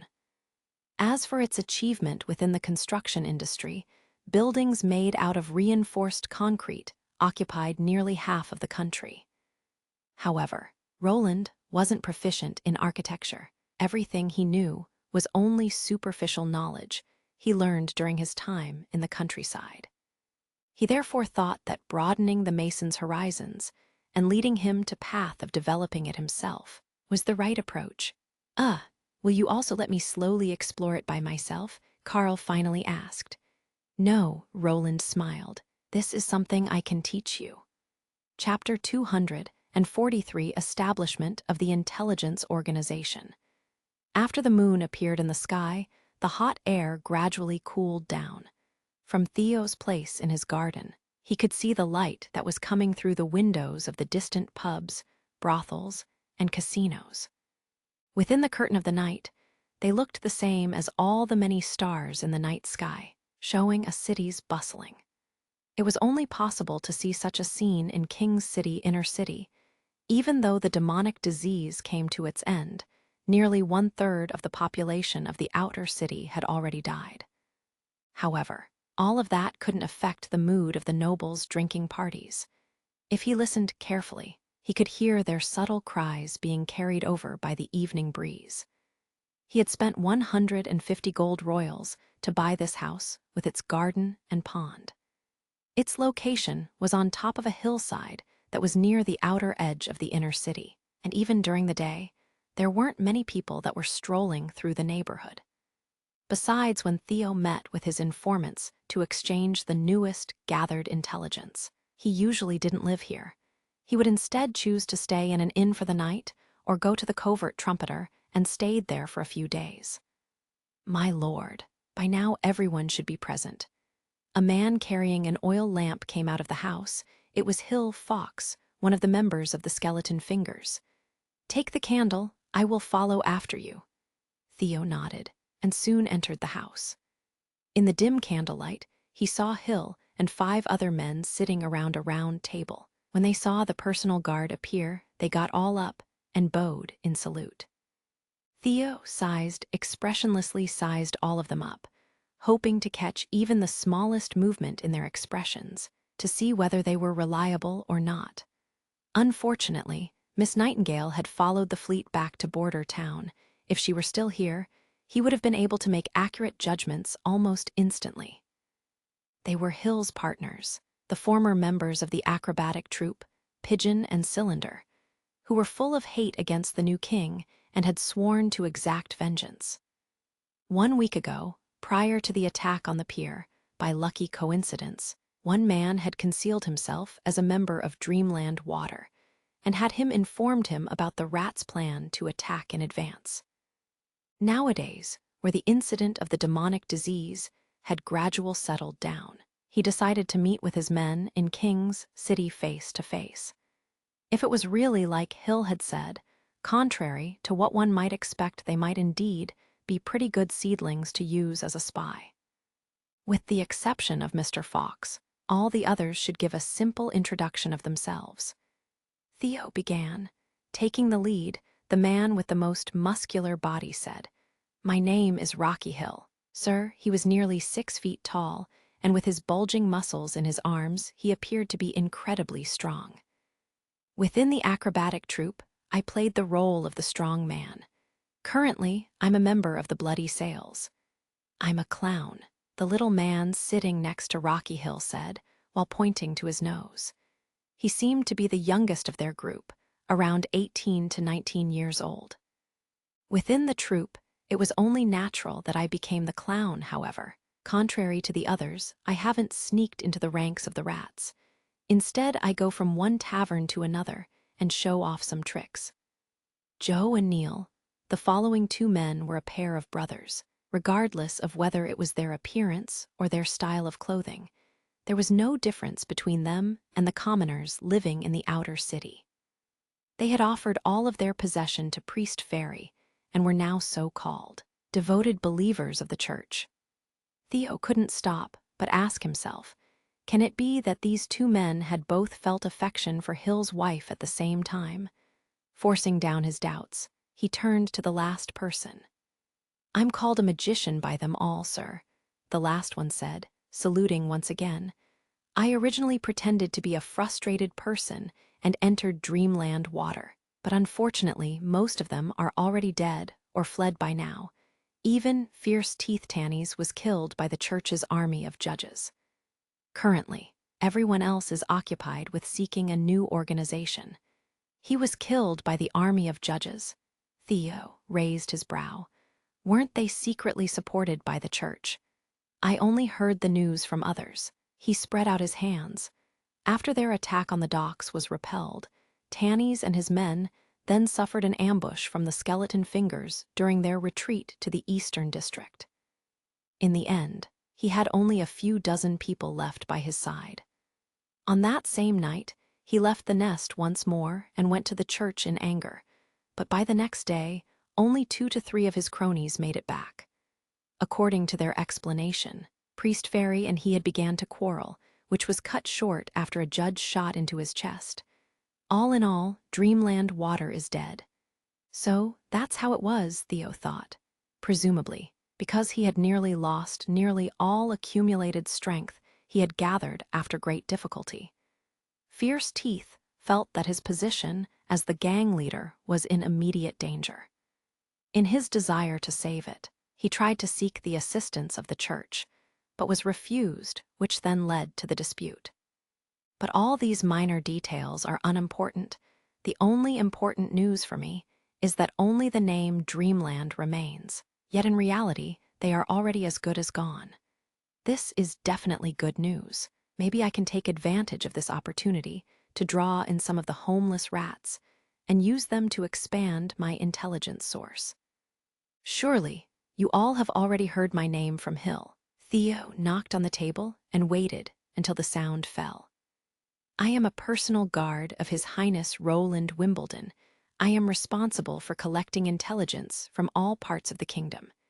Since you all have willingly arrived here, from a certain attitude, it can be said that you have already made your intentions clear. However, to be certain that this dangerous mission will be successful, I still have to ask at least once, are you willing to work for His Royal Highness? We are willing, the 5 said in unison. As long as Timothy Wimbledon will receive his punishment, I'm willing to do anything, Hill stated, slowly pressing out each word. Excellent. Then by next week at the same time, we will meet here again. In case there is any critical information, you can also report it to me in advance. Just put a pot of purple flowers at the entrance of my house. Theo explained. After I noticed it, I will be waiting in this room for you to come in the night. However, remember to knock on the door and use our secret signal of 3 longs and 2 shorts. Understood. Seeing them nod in unison, Theo said in satisfaction. A qualified spy will never lightly expose themselves, so the first thing you need to do is to conceal your identity. No matter if you're gathering information by yourself or are developing a network to collect suspicious information, you have to always bear this in mind. In case you need further money, you can come with the request to me. Remember, in every action, one must never act blindly, without thinking it over first. It is improbable that Timothy will sit on the throne forever. This is a promise given by His Highness Roland Wimbledon himself. He paused. With all this said, are there any questions left over? Sir, today Timothy had returned from the eastern region back to King's City. Hill said. You must have already heard of this news. This afternoon, a procession of the new king's knights holding up his banner had entered the city through the east gate, which was a scene witnessed by many citizens. But he wasn't sure if Theo had already heard about what happened afterward. But in the evening, I heard from Black Hammer that Timothy intended to recruit some rats for his army, and in exchange for their pledge of loyalty, they would receive the opportunity to become free people. Several leaders of the Skeleton Fingers already went to the royal palace, so it doesn't sound like a fabrication. Drafting the rats? On the surface, Theo was able to keep a calm expression, but his heart suddenly sank. It was evident that those rats would never be able to serve as regular soldiers, so the most likely possibility was that they would be made to consume strengthening pills and would afterward be sent to start surprise attacks, the same as last time when they attacked Longsong's stronghold. The only question, though, was who their target was going to be this time. That's actually an interesting piece of news, he said. Remember to always pay attention to those rats' whereabouts. In case you hear any other news, immediately come to me to report it. Hopefully, Timothy isn't thinking of dashing against the Western Territory, Theo thought. Chapter 244 Identity Registration. Outside of the western city walls, under the guidance of the First Army, the refugees were undergoing an unprecedented identification inspection. By now, Barov had naturally come to understand that the resource which His Highness regarded as the most important was people. In order to bring all of these people back to Border Town, His Highness had spent a lot of gold royals and had even sent the first army on an expedition to King's City. When Barov had seen the final bill from Margaret's Chamber of Commerce, he had almost climbed up the wall. Adding up the caravan's charter fees, the transportation fees, and the fees for the food supply after half a month, the prince had spent more than 2,000 gold royals, which was equivalent to the price of 4 steam engines. If they hadn't received the deposit for the transformation of 2 ships by last month, Barov was afraid that the financial report statistics this time would have shown a deficit. After the evacuation of the people, the task of creating this cumbersome and huge statistics had all been placed on his shoulders.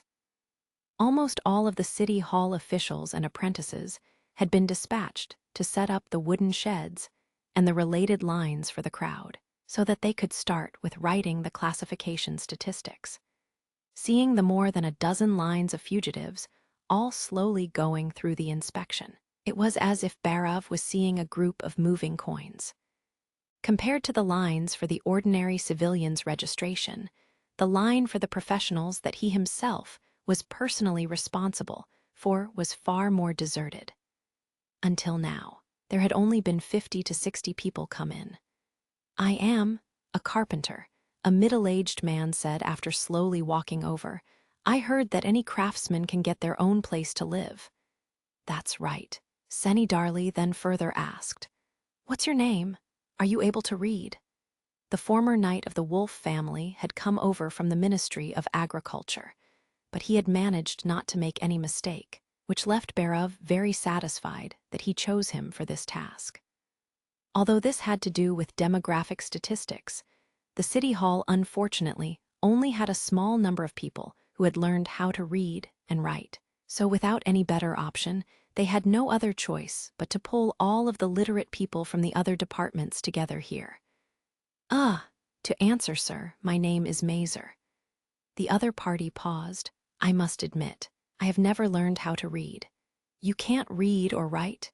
"Yes," the middle-aged men nodded. "Well, as a carpenter then?" Sirius turned his attention to the pile of questions on the table, looking for the one marked with carpenter. "Ah, found it. Let me ask you a few questions." The preliminary trial method was an idea His Highness came up with. He had gathered craftsmen from all kinds of industries, inquired them about specialized knowledge together with some problems and their corresponding method to deal with them. He then recorded all of their answers and formulated a set of questions. As a result, as long as they compared the given answers with the answers on the form during the audit, they would immediately know if the other party was lying or not. It was the first time that he had ever seen such a method used to detect lies. Barov couldn't help but want to applaud the devil's mind. If the other side wasn't engaged in the industry, most civilians would never be able to understand these concepts. In case someone wanted to feign his occupation, as long as they asked 2 to 3 questions, the liar would be choked speechless. "What kind of tool is used to flatten a wooden surface?" "It's a carpenter's plane, sir." "What are the commonly used saws?" "Frame saws and 2-man saws, occasionally hand saws when cutting small items." Several questions later, Mazer could almost answer all of them, and with every further right answer, his voice became more smooth and easy. It seems you are indeed a carpenter." But the moment Sirius wanted to write down his identity into the register, Barov interrupted him. "Sir, don't be so quick with your judgment. First you have to examine his hands." Then he said to Mazer, "Stretch out your hands." The moment Mazer heard this command, he felt startled, but he then spread out his hands with a look full of confusion on his face. The skin on his palms was very rough, fissured, and had many traces of earth particles. Furthermore, below every finger were thick calluses. All in all, they looked very weather-beaten. If he was a carpenter, then his palms should not be so rough, especially those 2 pads beneath the palm. Due to constantly rubbing over the wood, they should be smooth and hard. Furthermore, carpenters often need to use black paint to draw contour lines. Therefore, their palms will often be stained with a black ink that is hard to wash off, turning their palms black instead of yellow. Bhairav calmly explained. Another point, before he gave you an answer, he would always break eye contact. Many people who were trying to recall something that they didn't usually do in the past would show a similar kind of expression to this. However, if was a real carpenter, he would have given his answers in a very natural manner. Understood. Then, serious eyes became large. Bhairav looked at the astonished Mazer, then said with a heavy voice, "You should have heard the warnings of the First Army when they called you over. Any act of impersonation, deception, or refusal of register will be severely punished, either by being sentenced to work in the mines or being expelled from the Western Territory. So if you understand this, do you still think you are a carpenter?" "No, sir, I was wrong," Mazer said, falling to his knees. "My neighbor was a carpenter. I would just often watch him work. Then go over there and line up." Seeing the other flee, Sirius asked, full of wonder, "Sir, how do you know all these things?" "During the months of demons, I have done a census for His Highness. I had to deal with every carpenter in the town, and at that time I conveniently recorded such information," Bhairav answered while pretending to be unconcerned. But when he saw the admiration and shock in the knight's face, a feeling of pride arose within his heart. Although the devil's methods appeared to be clever, in the end, some people will eventually deceive it, and only people like himself have the talent needed to make up for His Highness' deficiency. But under the influence of His Highness, their recent approach to deal with such problems was no longer the same as it was in the past. Bhairav couldn't help but secretly sigh. For example, commoners of the previous kind. In the past, it had been important to punish them in a thunderous manner, in order to intimidate those who would otherwise begin to stir. But nowadays, he had to let all of them go. This was most likely because the prince wanted to save gold royals. After all, every fugitive here was worth a lot of money. In case they didn't live and work in border town for several years, they would simply not have been worth the expenses of transporting them over such a long distance by ship. When the next fugitive passed the specialized inquiry, instead of immediately writing him into the register, Sirius first looked to Bhairav for his approval, who in return seized the man up and then nodded, "Write his details into the register. I will take him to see His Highness." After going through a passage in the city wall, they came to a stop in front of a shed set up for His Highness, which was also the last checkpoint. Here, they would receive His Highness's personal inquiry. If it is confirmed that there is no problems, they would be given a resident identity card, ID, and from then would become a formal resident of border town. With the current lack of houses in the inner town, they had no other choice than to give priority and provide the first living places to the artisans, while the fugitives with no particular skill had no other option than to wait outside of the wall for 2 to 3 months. Bhairav also possessed an ID card. It was a sheet of hard paper painted with color. It was almost palm-sized, and on the left upper corner was a painting of his head, which looked the same as a real person, while his name, address, and number was written in the middle. The back of the card, in turn, was covered with the Grey Castle's crest and His Highness' personal seal. No matter if it was the paper itself or the film it was wrapped into, they were both very strange. Whether it was by soaking it in water or trying to burn it in a fire, nothing could damage the ID card. There was no doubt that this thing was certainly made by the witch named Soria. It seemed that His Highness intended to spread the ID card to the whole town, so that in the future, whether it was to buy food or pay, they would have to show their certificate. Since His Royal Highness had awarded the medal to the young lady of the Pine family during the award and honor ceremony, it had become evident that the prince no longer intended to hide the existence of the witch, which in turn meant Barov had finally to come to a conclusion of who was right and who was wrong, the devil or the church. Unexpectedly discovering that there was a faint hope within his heart that His Highness can defeat the church and ultimately unify the kingdom of Greycastle. There was no doubt. The higher position His Highness could achieve, the greater the reward he could reap would become. Of course, there was still a long way to go before they reached that moment, so it could still be put aside and considered later on.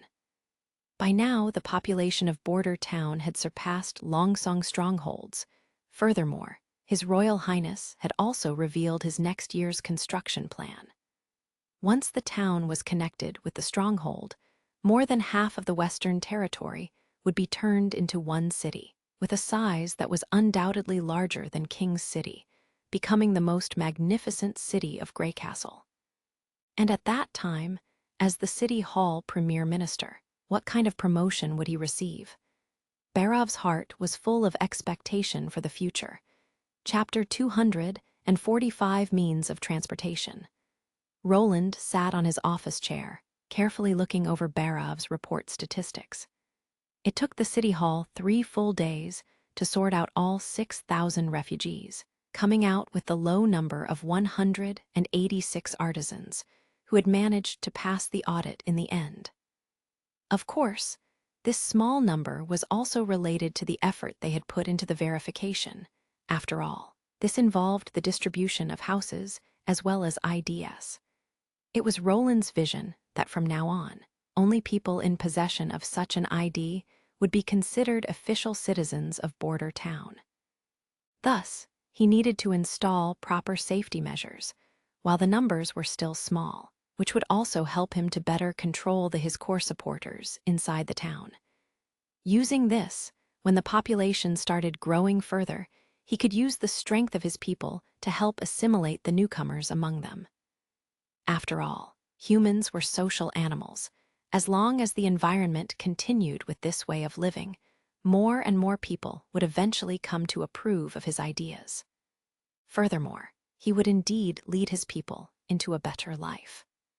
The final room arrangement for the artisans will be done by you.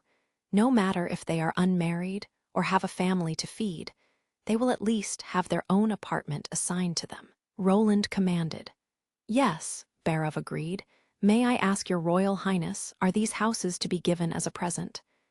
They will be rented, he shook his head. The reason why the native citizens received houses as a gift was because most of them had already owned a house before this. It can be considered as exchanging their former house for a new home. But if we now also gift a house to the new inhabitants, they won't be motivated to leave their houses and throw themselves into their work. Of course, we can still calculate a relatively cheap rent for them, and we can also tell them that as long as they work hard and save enough gold royals, they could always buy their own house in the future.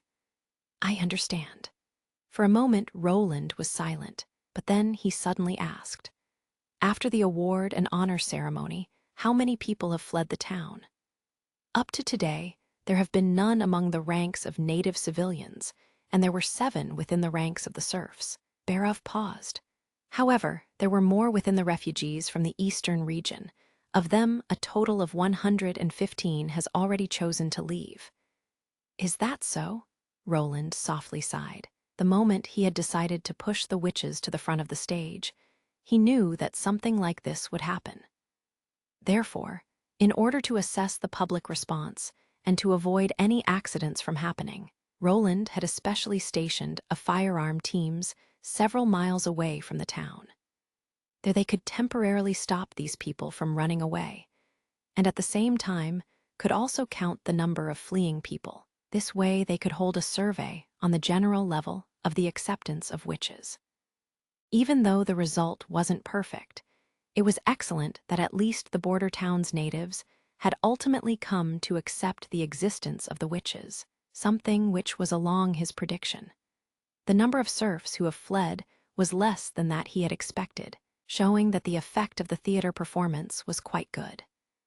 Yet, within the ranks of refugees from the eastern regions, who had openly accepted the treatment from the witches, and were moreover also in a desperate situation, with their houses destroyed and no homeland for them to return to. Had more than 100 people who had chosen to leave, which came as a bit of a surprise to Roland. "Your Royal Highness, I suggest that we sentence all of these people who have tried to flee to death," Barov said calmly, "since they still decided to leave, even considering their situation. They must be people who have been deeply affected by the Church. So, for the foreseeable future, they will never choose to side with your Highness. In all likelihood, they will become firm believers of the Church. For people like them, there is no need to show any kindness. This is not necessarily the case. The truly devoted believers of the Church should be those 300 people who decided to not leave King's City and instead face the demonic disease." The prince closed his eyes. Perhaps these people are just unable to change their minds, still thinking that the witches are evil, and this made them want to flee. "Even if that's the case, they are still your potential enemies," Barov insisted. In fact, if he met that group of people on the battlefield, Roland would defeat them without any hesitation. But that didn't mean that he was following this era's backward way of thinking, wantonly swinging the butcher's knife to kill a group of civilians. Something like that would be against his ethical belief. So, after a short hesitation, he finally rejected the suggestion. "I will let Nightingale go and interrogate the runaways.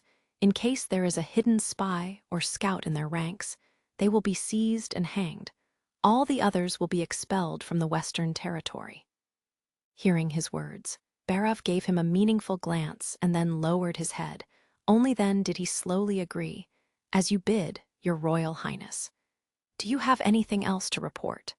"For the time being, no, Your Highness." He coughed twice. "I'll now go and deal immediately with the allocation of the houses." "It isn't urgent. You can take your time with that issue." Roland opened his eyes, then stood up. "First, come with me to take a few pictures, and we can relax the mood." "Taking pictures?" Barov asked, shocked. "You'll recognize it immediately," the prince answered with a smile.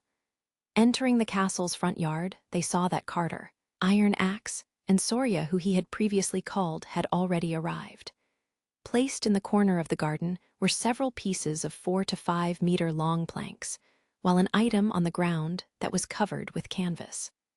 For now, Border Town is still considered small, but when the land in the south is developed, and the road between Longsong Stronghold and Border Town is finished, its scale will be dozens of times larger than it is now. By that point, you will have to spend 1 or 2 days on the road if you want to walk from the eastern side to the western one. Therefore, we need something that allows us to travel faster from one place to another. However, breeding horses is not only very expensive, but it is also impossible for every citizen to invest a lot of time for learning how to ride them. Roland said as he opened the canvas. "Because of this, I plan to promote this new type of transportation method in Border Town. It is easy to use, and its price is also much lower than a horse." "What is this?" Carter was instantly attracted to the novelty. "It has 2 wheels and an iron shelf. Is it a cart?" "The 2 wheels are placed in front of each other, instead of side by side. It will be tough to maintain balance." Barov shook his head. "I do not see how it will be able to replace horses." Only Iron Axe kept silent, calmly waiting for the prince to explain further. Roland smiled. "This thing is called a bike. I will demonstrate how you should use it." He placed both feet on top of the pedals, assumed a standard starting posture, 1 foot on a pedal. Then he began to ride the bike along the path of the flower garden. With Anna's welding technique and Soria's coding skill, producing a bike manually wasn't challenging at all. Its principle and structure didn't hold any difficulty. For example, the rubber required for the inner tubes had been replaced by coating, which was directly drawn over a paper roll.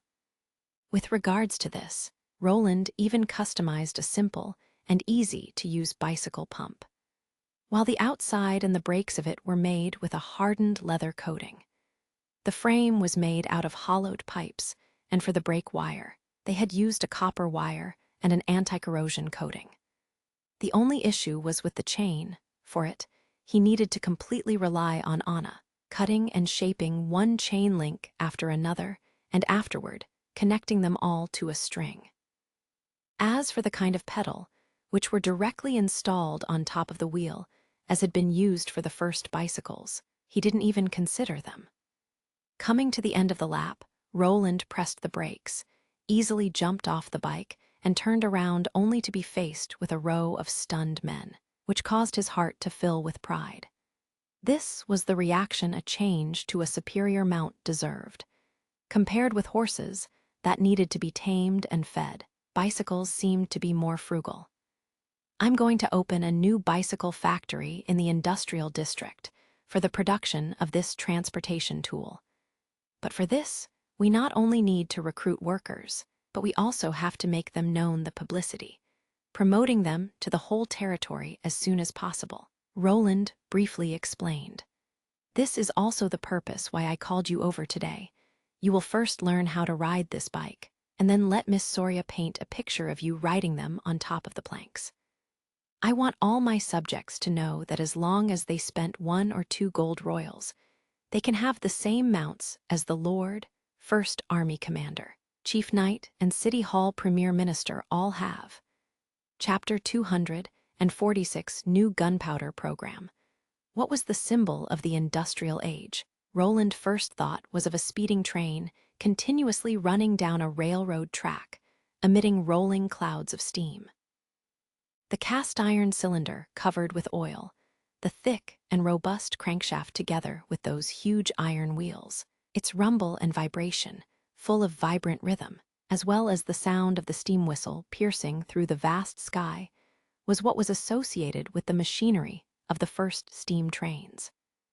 Compared with the mechanical designs of the later generations, which hid its structure under an outer shell, used high-precision machining to reduce the tremoring, and a mechanical system, which emphasized sound insulation and sound absorption, the first engines undoubtedly showed more directly the power and beauty of industrialization. He also wished to cover the territory with railroad tracks, so that trains towing railway carriages with goods and people could go to and from all part of the Western Territory.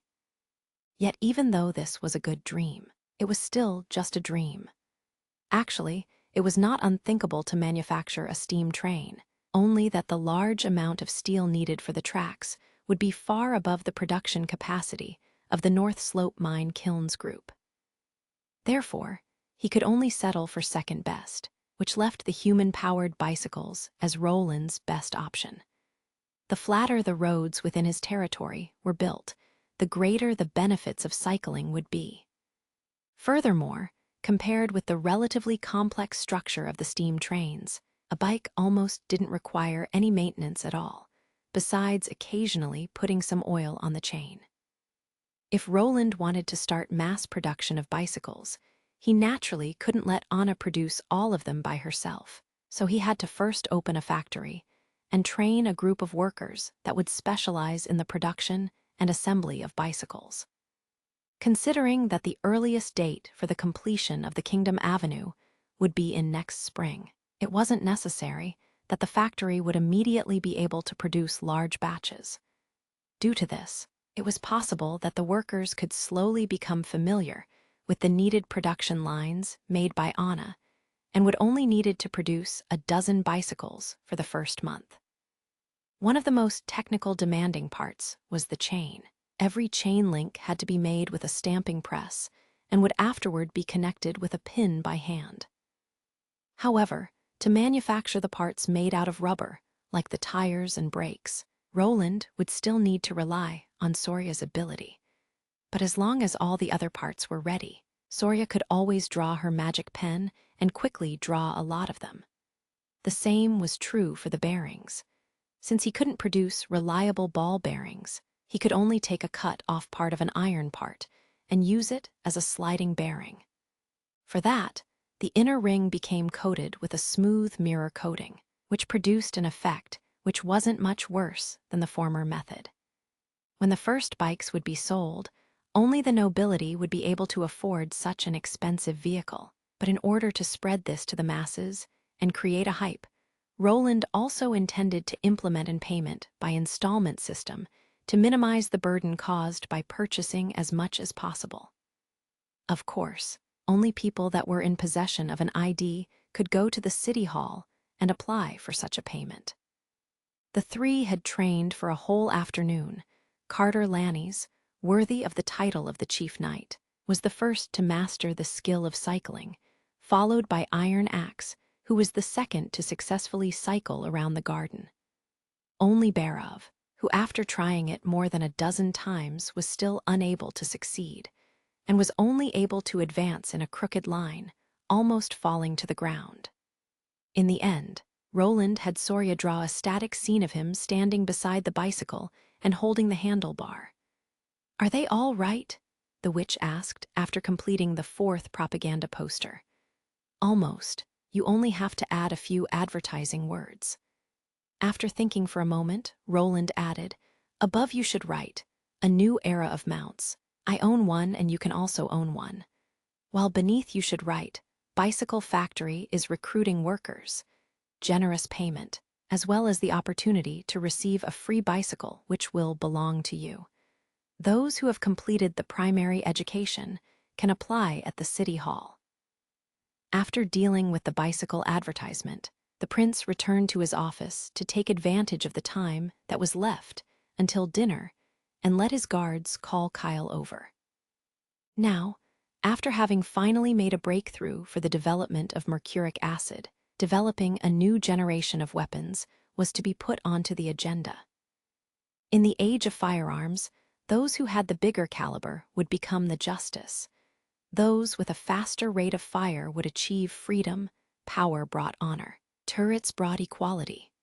However, an awkward problem was, according to the current kind of development they had, by relying on only the laboratory, the production of the two acids would not be able to keep up with the consumption.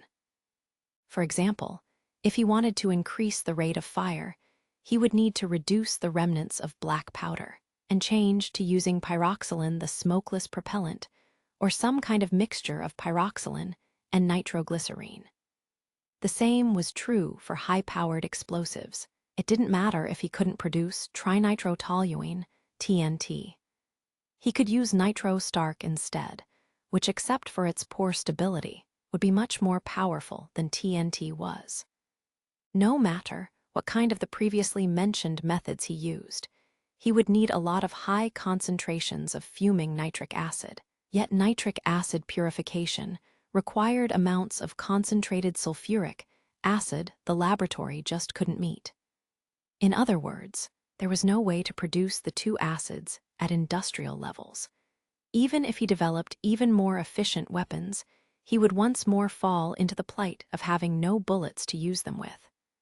After the head alchemist entered the office, Roland began, "I have a new assignment to hand you." "Don't hesitate to tell me," Sitch answered while shrugging, "as long as I don't have to attend another honor and award ceremony.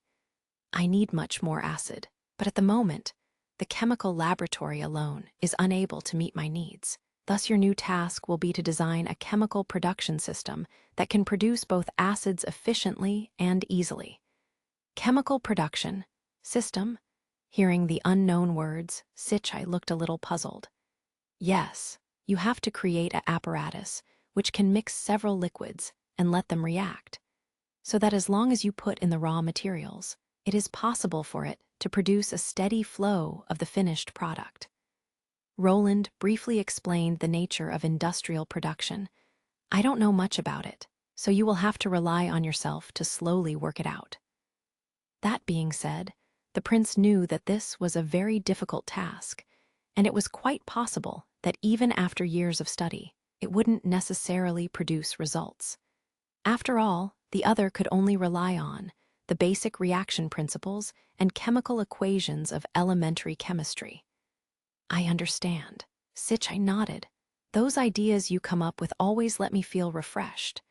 No matter if you can do it or not, I'm in desperate need of the two acids." Roland paused. "Thus, for the next month, I plan to extend the laboratory at the Redwater River by 3 more rooms and also to recruit some qualified candidates for the position of a laboratory technician from the citizen. In case you don't have the time to personally teach them, just choose some of your apprentices to administer them. After all, the industrial acid production system will be a very long research project. Presumably because of the temptation of intermediate chemistry, Sichai readily responded, "Yes, Your Highness." After Kyle Sichai had left, Roland sighed softly. In case there wasn't any hope for the industrial acid production system, he could only have Lucia learn the purification of acid. And when all was said and done, and the next war was coming, he would need to come up with some even more powerful weapons to gain victory for Border Town. Roland opened the drawer, intending to eat some dried fish to dispel the boredom, only to discover that the snacks stored within the drawer were all gone now. After gawking in disbelief, he looked up only to see that a dried fish had been handed to his mouth. "Were you looking for this?" the blonde woman standing opposite asked with a smile. Biting into the dried fish, Roland couldn't help but start to smile. "I thought you'd be staying in the fog for the rest of your lifetime. That kind of life would also be nice. At least you couldn't see me, but I could still see you." Nightingale curled her lips. Unknowingly to him, his originally dull mood had already been lifted by a lot. Now, where he could once more see the other's familiar appearance, he couldn't help but breath out in relief. "Previous you had said that you didn't know what kind of expression you should show." "Yeah. In fact, I think this one is quite good." Chapter 247, Graduation Ceremony. "Look, it's Lady Scroll." Piper used his elbow to secretly poke Jilly. "I heard that she is the head of the Ministry of Education." Ministry of Education. The minister? The latter wondered. What is that? That's the person who manages the teachers. Teachers like your most liked teacher Ferlin and your most hated loudmouth teacher, Teacher Harbin. Piper explained. No matter if it is Ferlin or Harbin, all of them are supervised by Lady Scroll. "Where did you hear that?" Jilly blinked amazed. "Does it come from that important person you had mentioned?" "A Trump, of course," he smiled proudly. "And that isn't even everything. I know more. Today, it won't be only the City Hall's officials who will come to the graduation. Even the Lord, His Royal Highness himself, is going to come to the college." "Really?" The little girl's eyes light up. "His Royal Highness is coming to talk to us." This, I don't know." Piper touched the back of his head. "Probably." After all, he had heard all of this from his big brother, Vanner, who could now be considered as an important person. Originally, he had only been a common gravel worker in the neighborhood, but after joining the militia, he had immediately become a platoon leader and started leading several soldiers. Nowadays, he was even the artillery officer of the First Army, with a monthly salary of 25 silver royals and the possibility to shake the prince's hand and talk to him. Even though he spent the majority of his time in the barracks, but whenever he came back to visit, he would always bring back interesting news stories and information. And like always, Piper had once more come to his door to pester him for it, asking from the east to the west of everything. As Big Brother Vanner's former neighbor and admirer, Piper had often heard news in advance of time from Vanner's mouth. For example, Vanner had already told him the news that His Highness himself would personally attend the graduation ceremony 1 week ago. Because of this, the First Army had received a protection and alert order and had also held an exercise near the college. And really, after waiting for a short moment, a team of soldiers that were brimming with energy, wearing military uniforms, all came over, escorting His Highness and the chief knight in between them. As they saw them arrive, the crowd immediately began stirring. After the soldiers surrounded the entrance of the college, Roland walked into the hall and waved to the rows of students. "My people, how are you? I am the Lord of Border Town, the man in charge of the Western Territory, Roland Wimbledon. Congratulations on being Border Town's first batch of graduates to complete the whole content of primary education." The crowd had suddenly turned silent, not because of indifference, but simply because most people were so excited that they didn't know how to respond. Jilly continuously grabbed Piper's arm and exclaimed, "His Highness is talking to us." Piper felt equally inspired. This way, he and Big Brother Vanner both had close contact with His Highness. The reason why you were able to rapidly go through the assessment and reached graduation is because most of you were former students of Carl Van Bate. From the beginning, you had a lead when compared to the other students. Therefore, you shouldn't become arrogant and complacent. There is still a lot of knowledge in the world only waiting for you to be explored. After a short moment, Roland continued, "Of course, this day is still worth celebrating, and from today on, you will have embarked on a path that is very different from others. No matter what kind of work you involve yourself in, you will always be able to receive rich rewards. Today, I am here to express my congratulations to you. His Highness, long live." Piper didn't know who had shouted first, but afterward, everyone began to shout, "Long live His Highness! I am willing to serve His Highness." After waiting for the cheers to abate, Roland said cheerfully, "Next, I will release the diploma to you as honorary proof for the completion of studies." He opened a booklet. Piper only felt how his whole body began to tremble. He looked towards the prince, opened his mouth, but he didn't know what the proper words were to say. Seeing him, Free's teacher Ferlin Eltek turned towards him and waved, "Do not be afraid, come to His Highness." Rigidly moving his limbs, Piper slowly walked out of the ranks, his heart already jumping so loud that he could hear it himself. He then suddenly remembered Vanner frequently mentioning a military salute that was simpler than the night ritual of the nobility, but still could express one's loyalty and devotion, and had been made by His Highness himself.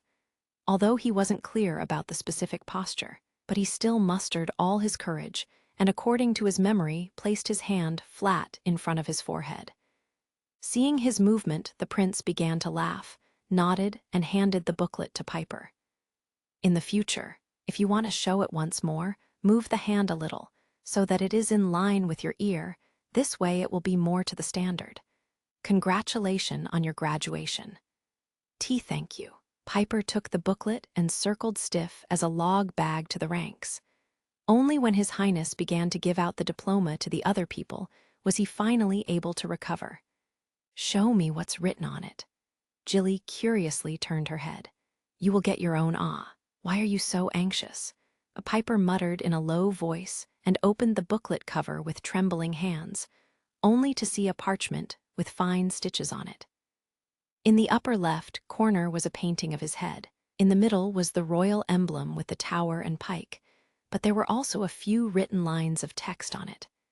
If it was but 6 months ago, he could only have gone to teacher Carl and asked him for the meaning of the characters. However, today Piper had already accomplished the basics of reading and writing, so he quietly read it in his mind. College of Border Town, first course of study graduate, Piper. Dean, Scroll. Issuer, Lord of Border Town, Roland Wimbledon. After Roland had handed out all diplomas, he clapped his hands and once more attracted the attention of the crowd.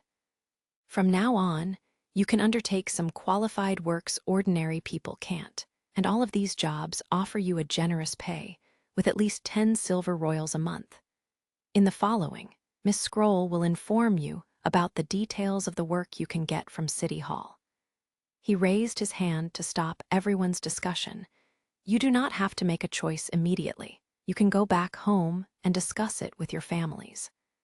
After making your decision, take your ID and graduation certificate and come to the City Hall for your application." Taking advantage of the time during which Lady Scroll introduced the several tasks, Jilly stepped close to Piper and asked, "Do you already have any idea what you want to do?" "I want to go to the bike factory. Its payment is higher than that of my father, and I will also get the chance to get a new bike free of charge." "It is indeed great," Piper replied casually. Recently, on the town square, 4 wide pieces of wood had been erected, on whose tops were paintings of the portraits of His Highness and several ministers, everyone holding or sitting on a strange iron mounts, which had become the hot topic of many enthusiastic conversations. And with a salary of 15 silver royals a month, in case it wasn't necessary to have completed the general education, Piper was afraid that the factory would already have been crowded to the point of bursting. But he had thought that there was another better place to go to. Since his visit of the honor and award ceremony, Piper couldn't suppress the image of himself standing in the same spot as his former classmate Nana. One day, receiving the glory, to get a reward out of His Highness' hand, on top of a stage on the town's square in front of thousands of people.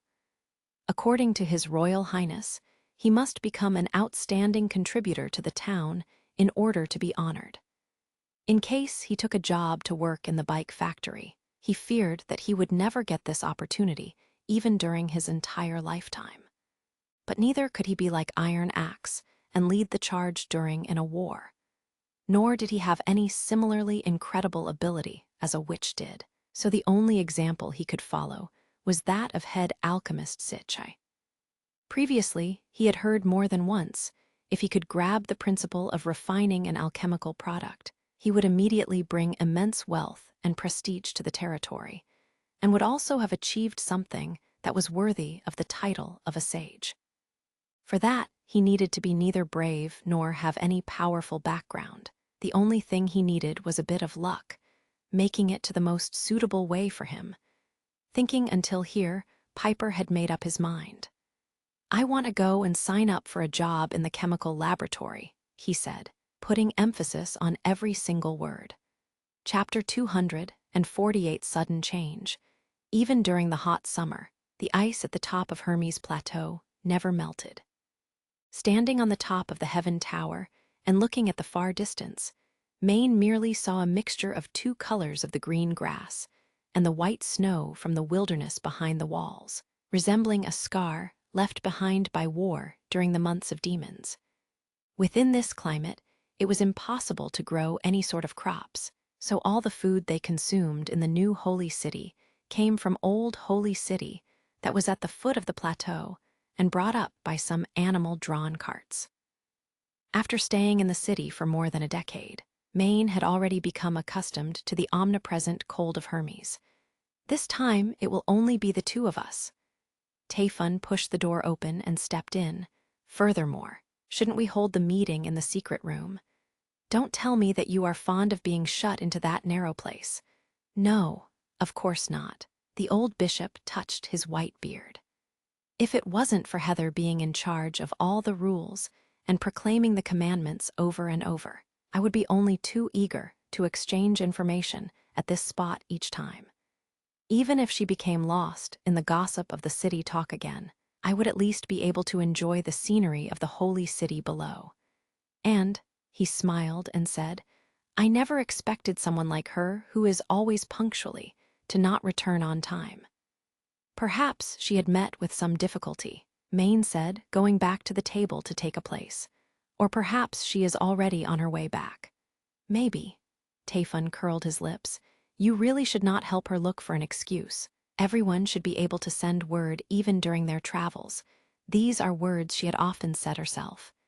"Even if you are in trouble, you should always report to us first." Furthermore, she isn't alone in the capital of the kingdom of endless winter, so sending a messenger wouldn't take any more effort than raising a finger would have. "Let's leave that matter for later," Maine said, then pushed 3 letters over to Taefun. "We seem to have a problem." "There's trouble." The latter became startled, but then sat down across of the round table, spreading out the letters. "Are this all bad news?" "Yes." He took a deep breath. "It's so bad that it can't get any worse." Taefun lost his smile and began to carefully read the first letter. "The spread of the demonic plague has been stopped, and the whereabouts of Faceless is unknown." Wait a moment. What is the demonic plague? It is the result of the pivotal secret area's latest research. You do not need to know all of the details. You must only know that it can be regarded as a rapidly infectious disease. Maine simplified.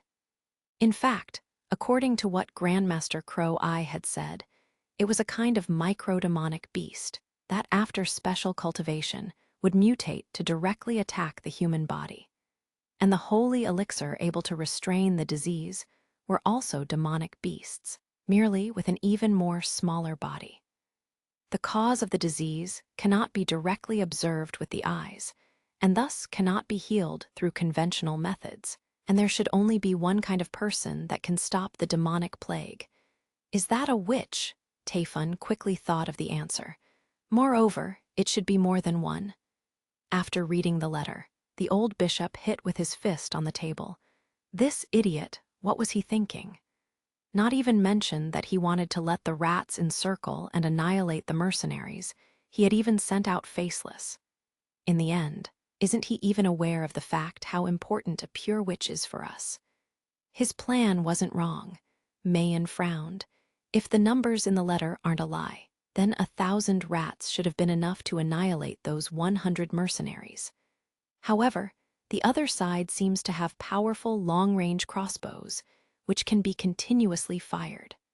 Regarding this matter, I remember that priest Taylor, who was stationed in Longsong Stronghold, had also mentioned that those weapons were the reason why Duke Ryan had lost his battle against a group of miners. The other side's crossbow were simply too powerful. A shield could significantly reduce the power of a crossbow bolt, but rats don't have any such equipment. Granted that it was right to send out those dregs, he should still have never easily sent out Faceless. Taifun answered enraged. I'm afraid that after Heather comes back, she will fly into a terrible rage, being able to grow a pure witch, furthermore, one with such a rare ability. The training alone is already very energy-consuming. From a certain attitude, they are even more valuable than the God's Punishment Army. But whether it is a witch or the God's Punishment Army, in the end, their final goal is to annihilate the enemy and gaining victory. Maine slowly said, losing some of them during this process is inevitable. Don't tell me you are thinking of keeping Priest Fairy. Do not forget the law of the church. Maine's voice sank. Just viewing the outcome is the way the aristocracy loves to handle such matter. Although this was clearly a failure of Priest Fairy, but his motive and plan didn't have many issues. It was just that the enemy was so much stronger than expected. Of course, he will be punished, but the specific punishment we will have to be considered further. But Heather won't see it like this, Taifun said, then shook his head and opened the second letter. Don't forget that she is responsible for arbitration of the church. I'll inform her of it personally. Not long after, the old bishop turned over the letter in his hands, not daring to believe its words. Timothy's militia troops have committed a sneak attack on the church in Longsong Stronghold, and even cleanly killed off all of our priests. He must have gone insane. Actually, the content of the second letter came from two sources. One was the report of the Stronghold's acting Duke Petrov, and one was information that was sent by one of the local believers. All in all, it was certain that a military force from outside the western region had sneak attacked the stronghold and also looted the church. Not only had they used the berserk pills themselves, their main target was also the drugs that had been stored within the church. Therefore, it was a bit unclear from where the troops had come. They could not only be sent by the new King Timothy, they could also have been sent from the Queen of Clearwater Garcia. But after comparing both sides, it was clear that the former possibility was much more likely. As for the latter's message, Maine had felt that it was a bit odd. According to the report sent by Petrov, after burning down the church and withdrawing from the stronghold, the other side had immediately gone missing without a trace. But shouldn't they have been intercepted by the group of envoys? At this time, the delegation should already have arrived in Border Town, making it impossible that the two groups haven't met yet. Seeing that Maine wasn't saying a word, Taifun soon also became aware of this point and immediately took up the first letter to read it again.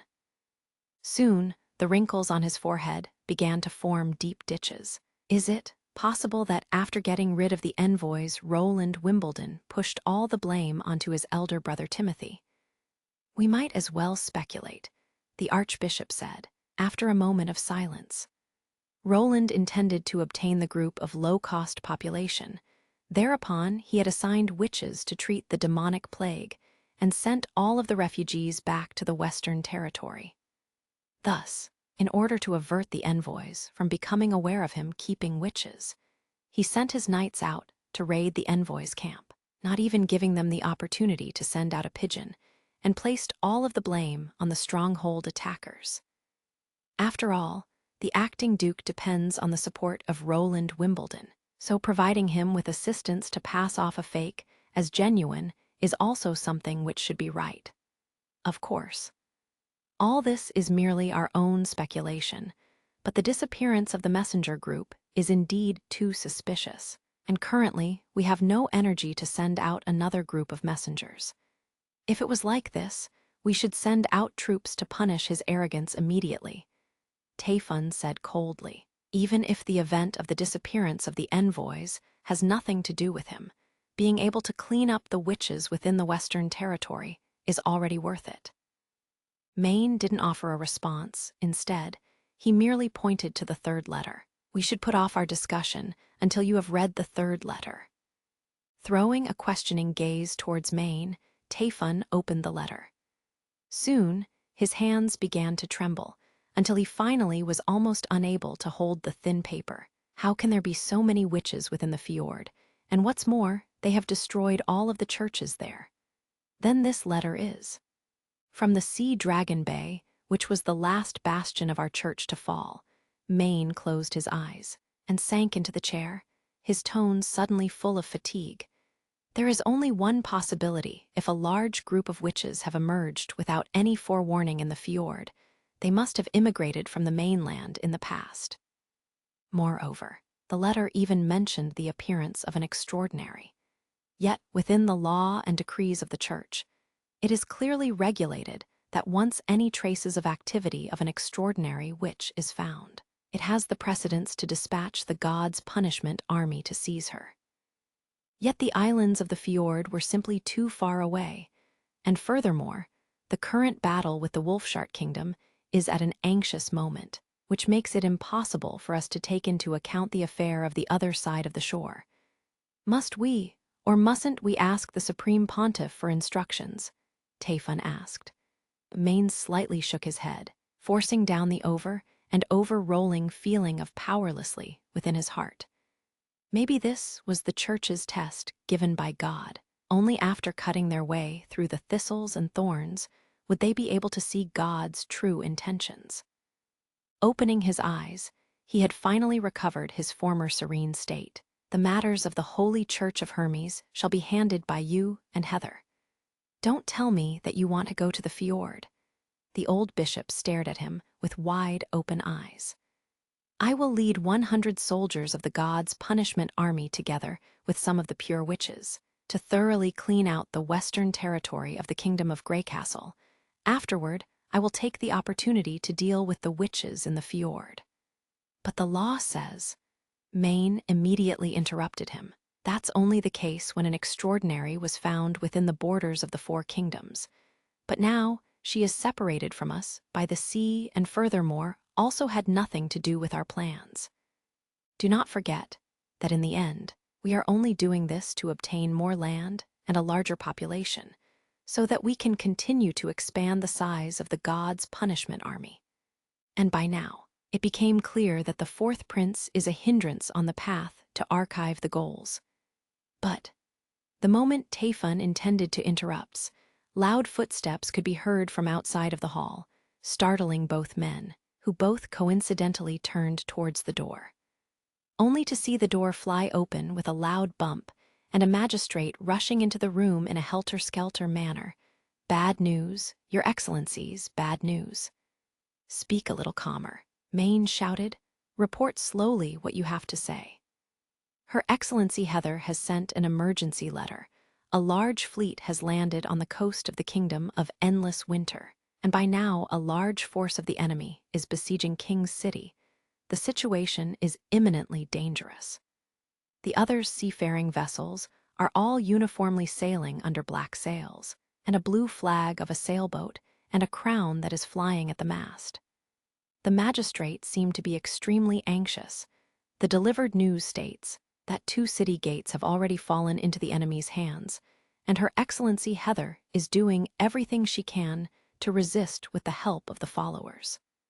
However, besides the enemy's large number, they are also using the berserker pills. What? For a long moment, Maine couldn't believe his own ears. Black sails, a sailboat with a crown. The enemy was actually the Black Sail Fleet of the Queendom of Clearwater. Chapter 249, New Clearwater. The granite steps of the Kingdom of Endless Winter Capital's temple were dyed red with blood, and the sweet and strong smell of fish within the air assaulted the nostrils. The ground was covered with corpses. There were former members of the God's Punishment Army, followers of the church, people from their own side, and also sandpeople of the Majin clan. They had died in all kind of ways, but most of them had traces of burns. Their limbs had been shattered into small pieces, and their viscera spread everywhere. Ryan knew that they had died under the fire and impact let out by the fierce snow powder. Whenever he took another step through the city, he felt as if he was placing his feet on a mountain of sticky guts. This battle had demonstrated that the battle will of the church's army of judges and believers could only be described as madness. Even in the face of so many drug-strengthened slaves, they still had not shrunk back at all. Rather, they used their own bodies as meat shields and firmly wrapped themselves around the enemy, trying to create a chance for their comrades to cause a fatal injury to their enemy. Although the pills allowed people to become all-powerful and unafraid of pain, their heart, neck, and head were still crucial areas like before. Her Majesty Queen Garcia simply did not have any extra armor to equip those cheap slaves with. If they'd not had the snow powder, it would have been really hard to say how this battle might have unfolded. But we won. Ryan's heart felt like it was blazing. In the end, we still won. The flag of the Queendom of Clearwater was already flying on top of the city walls, and even the church's most unyielding stronghold had broken under the waves of their attacks. In this way, the Black Sail Fleet had broken apart the siege they were under, and freed itself from the deadlock situation it had been in at the corner of Greycastle, which allowed them to no longer fear that they would burn themselves out in an endless war of attrition. Even entering the temple hall, he was still able to see the picture of pure chaos. Everywhere on the ground were fragments of shattered glass and streams of blood, but all of this was unimportant to him. He went directly to the woman standing at the other end of the hall and fell onto one knee before her. "Your Majesty, all 4 gates of the city have fallen and are now in the hands of your Black Sail Fleet. The capital of the Kingdom of Endless Winter is now yours. Thank you for your trouble. You can get up." Garcia raised her arm, holding her hand in front of him.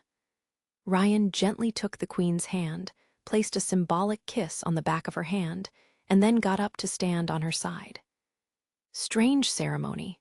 Kabbalah opened his mouth and said, "You haven't even touched the back of her hand at all, so why then put on such a display?" The question came so sudden, he couldn't refrain himself from frowning, but the other side was the patriarch of the Sandstone clan, so it wasn't good to rudely reprimand in public. Without any better option, he said coldly, "This is a commonly used courtesy between aristocrats and stands for politeness and respect. To touch would show somebody's lack of manners, but as sandpeople you're unable to understand this, so it's only normal." "Is that so?" She raised her eyebrow, then pointed to her own neck. "We are obviously jointly allies of war, who just finished the battle a moment ago, yet you still put this kind of thing on me. The politeness and respect of your mainland people are really beyond comprehension for me." Kabbala's neck was enclosed by an iron ring, with a bulge in its middle, seemingly resembling an ornament, but Ryan knew that within it was a god's stone of retaliation embedded, which with the exception of a unique key was tough to undo, but this key was always in Garcia's hands. Since the other was a witch, It was only naturally to be careful when dealing with her. But she indeed exerted herself extremely during the fight. In case they hadn't had her method of command, Ryan was afraid that their slaves that had been carrying the fierce snow powder would have never dared to charge into their believer's strong defensive line. In the end, even after already opening his mouth, he didn't know how to refute her. "Well, don't argue about such trivial matter," Garcia interrupted. "You mustn't forget the purpose of our coming. Compared with this vast land, is it impossible for you to tolerate the stone?" "I simply spoke without thinking the matter through," Kabbalah shrugged. "I hope you will honor your promise. Of course, this is the foundation of our cooperation." The Queen smiled. "What is your next task for the Black Sail Fleet?" Ryan asked. "Let's leave the discussion about the plans concerning the next step until later for now. We should all take a look at a good show which is about to play out." Garcia clapped her hands, instructing her personal guard, "Bring her in." Not long after, 2 armored guards led a woman with her hands tied at her back into the temple. She was about 30 years old, had average looks, with messy brown hair scattered over her cheeks, and wore the golden robe of the church. It was of exquisite workmanship and was made out of materials which could generally only be worn by the Hermes archbishops. However, right now, this gorgeous robe had been ripped in several places and was stained with blood. "This woman is an archbishop." "Yes," the Queen of Clearwater raised the corner of her lips. "I have gone to several of the local nobility and made them confirm whether she was indeed one of the church's 3 archbishops, Excellency Heather." She looked at the other woman and asked, "How about it? Am I telling the truth?" Heather did not answer, but Ryan could see a strong ridicule and disdain within her eyes. Apparently, Garcia had also seen the expression within her eyes and thus chuckled twice. "I already knew that you wouldn't surrender so easily. That's also the reason why I was so kind and took you to the church. It was so that I could bring you back to your kingdom of God. Here you may beg for God's redemption as you beg me for forgiveness. First, I will slowly cut off your fingers. Then I will go on to your 4 limbs, and then I will destroy all 5 of your senses. This way you will fully experience the suffering and helplessness of the citizens of the port of Clearwaters for yourself. And afterward," the female archbishop suddenly asked, "what will you do when you are crushed by the church's army? Are you intending to drift across the sea for the rest of your life, never to come close to shore ever again?" "It is needless for you to worry about this." Garcia waved towards the guards. "In comparison, the church's army is nowadays also attacking the walls of the Wolfshark kingdom, and in this way turning Hermes into an undefended city. This should be much more important for you to think about this than about my personal destiny. I might be unable to set foot on the land of the new holy city. However, I should at least be able to reach the ruins of the old holy city at the foot of the plateau. You should already have heard that the water of the Styx's river in Greycastle's extreme south. It's easy to light, but hard to extinguish. This time I've taken a whole shipload with me." One of the personal guards pulled out his dagger, approached the bishop laying on the ground, and cut off 2 of her fingers. Heather, however, merely bit her teeth, not releasing any shout. Seeing this, the Queen of Clearwater climbed up the flight of steps, sat on the large throne, used her right hand to support her chin, and showed an expression that was full of interest. Soon 3 other fingers were cut off. In this way, her left hand had now been turned into a bare meat palm, which made beads of sweat appear over Heather's forehead. "Must you do this?" Kabbalah shook her head. "If you don't want to intimidate the enemy or receive intelligence via torture, this kind of pure torment is unnecessary." "Unnecessary?" Garcia laughed coldly. "You should ask her what they do with all the witches who fall into the church's hands. But I guess you wouldn't be interested in knowing this." "Ha ha ha." At that time, Heater, having already lost all her fingers, suddenly began to laugh. "You're simply unable to understand the greatness of the church. And clearly, you will never understand how important the holy city actually is." Ignorance is your lifelong companion. Even on the eve of your destructing, you will still be unaware of it. Hermes will let you see what it means to wield true power. Besides destruction, there is no other end for people who go against the church. Is that so? Garcia raised her legs and smiled. Then I will have to wait and see, won't I? Until the archbishop had died, she never cried out any plea for mercy. However, what surprised Ryan even more was that she had never cried for God either or begged for his salvation. At the end, when Heather was already losing her consciousness due to the excessive loss of blood, her expression turned from cold and detached to dreadful. As if she wasn't suffering any punishment, but was rather standing at the sideline and looking at a farce which had nothing to do with her. Within her two eyes, Ryan, though he could already see his own doomed future. Feeling this kind of indescribable oppressing feeling almost made him feel breathless. Chop off her head and hang it over the church's door. After confirming the bishop's death, Garcia gave an order. She then looked to Ryan. Now, we can begin to talk about the next step. Yes, His Majesty, he forcefully suppressed the discomfort within his chest. Do you intend to attack Hermes? Yes, but we won't dispatch our whole army. She spread out a portable leather map, taking with it the least required amount of sailors and the eastern region's slaves. The Black Sail fleet will follow the river westwards and go to the old holy city. However, we will instead directly go south, crossing Eternal Winter's border with Wolfshart Kingdom's capital as our destination. Wolf's heart, Ryan got started. King Wolf and I have already reached an agreement, Garcia explained. In case I help him ward off the church, he will give me a hand in taking over the whole kingdom of Eternal Winter. So if the church does not recall their troops, the ships loaded with fierce snow powder and Styx River water will turn the old holy city into a sea of flames. Unlike the new holy city, which is surrounding by high city walls, the old city does not have any walls.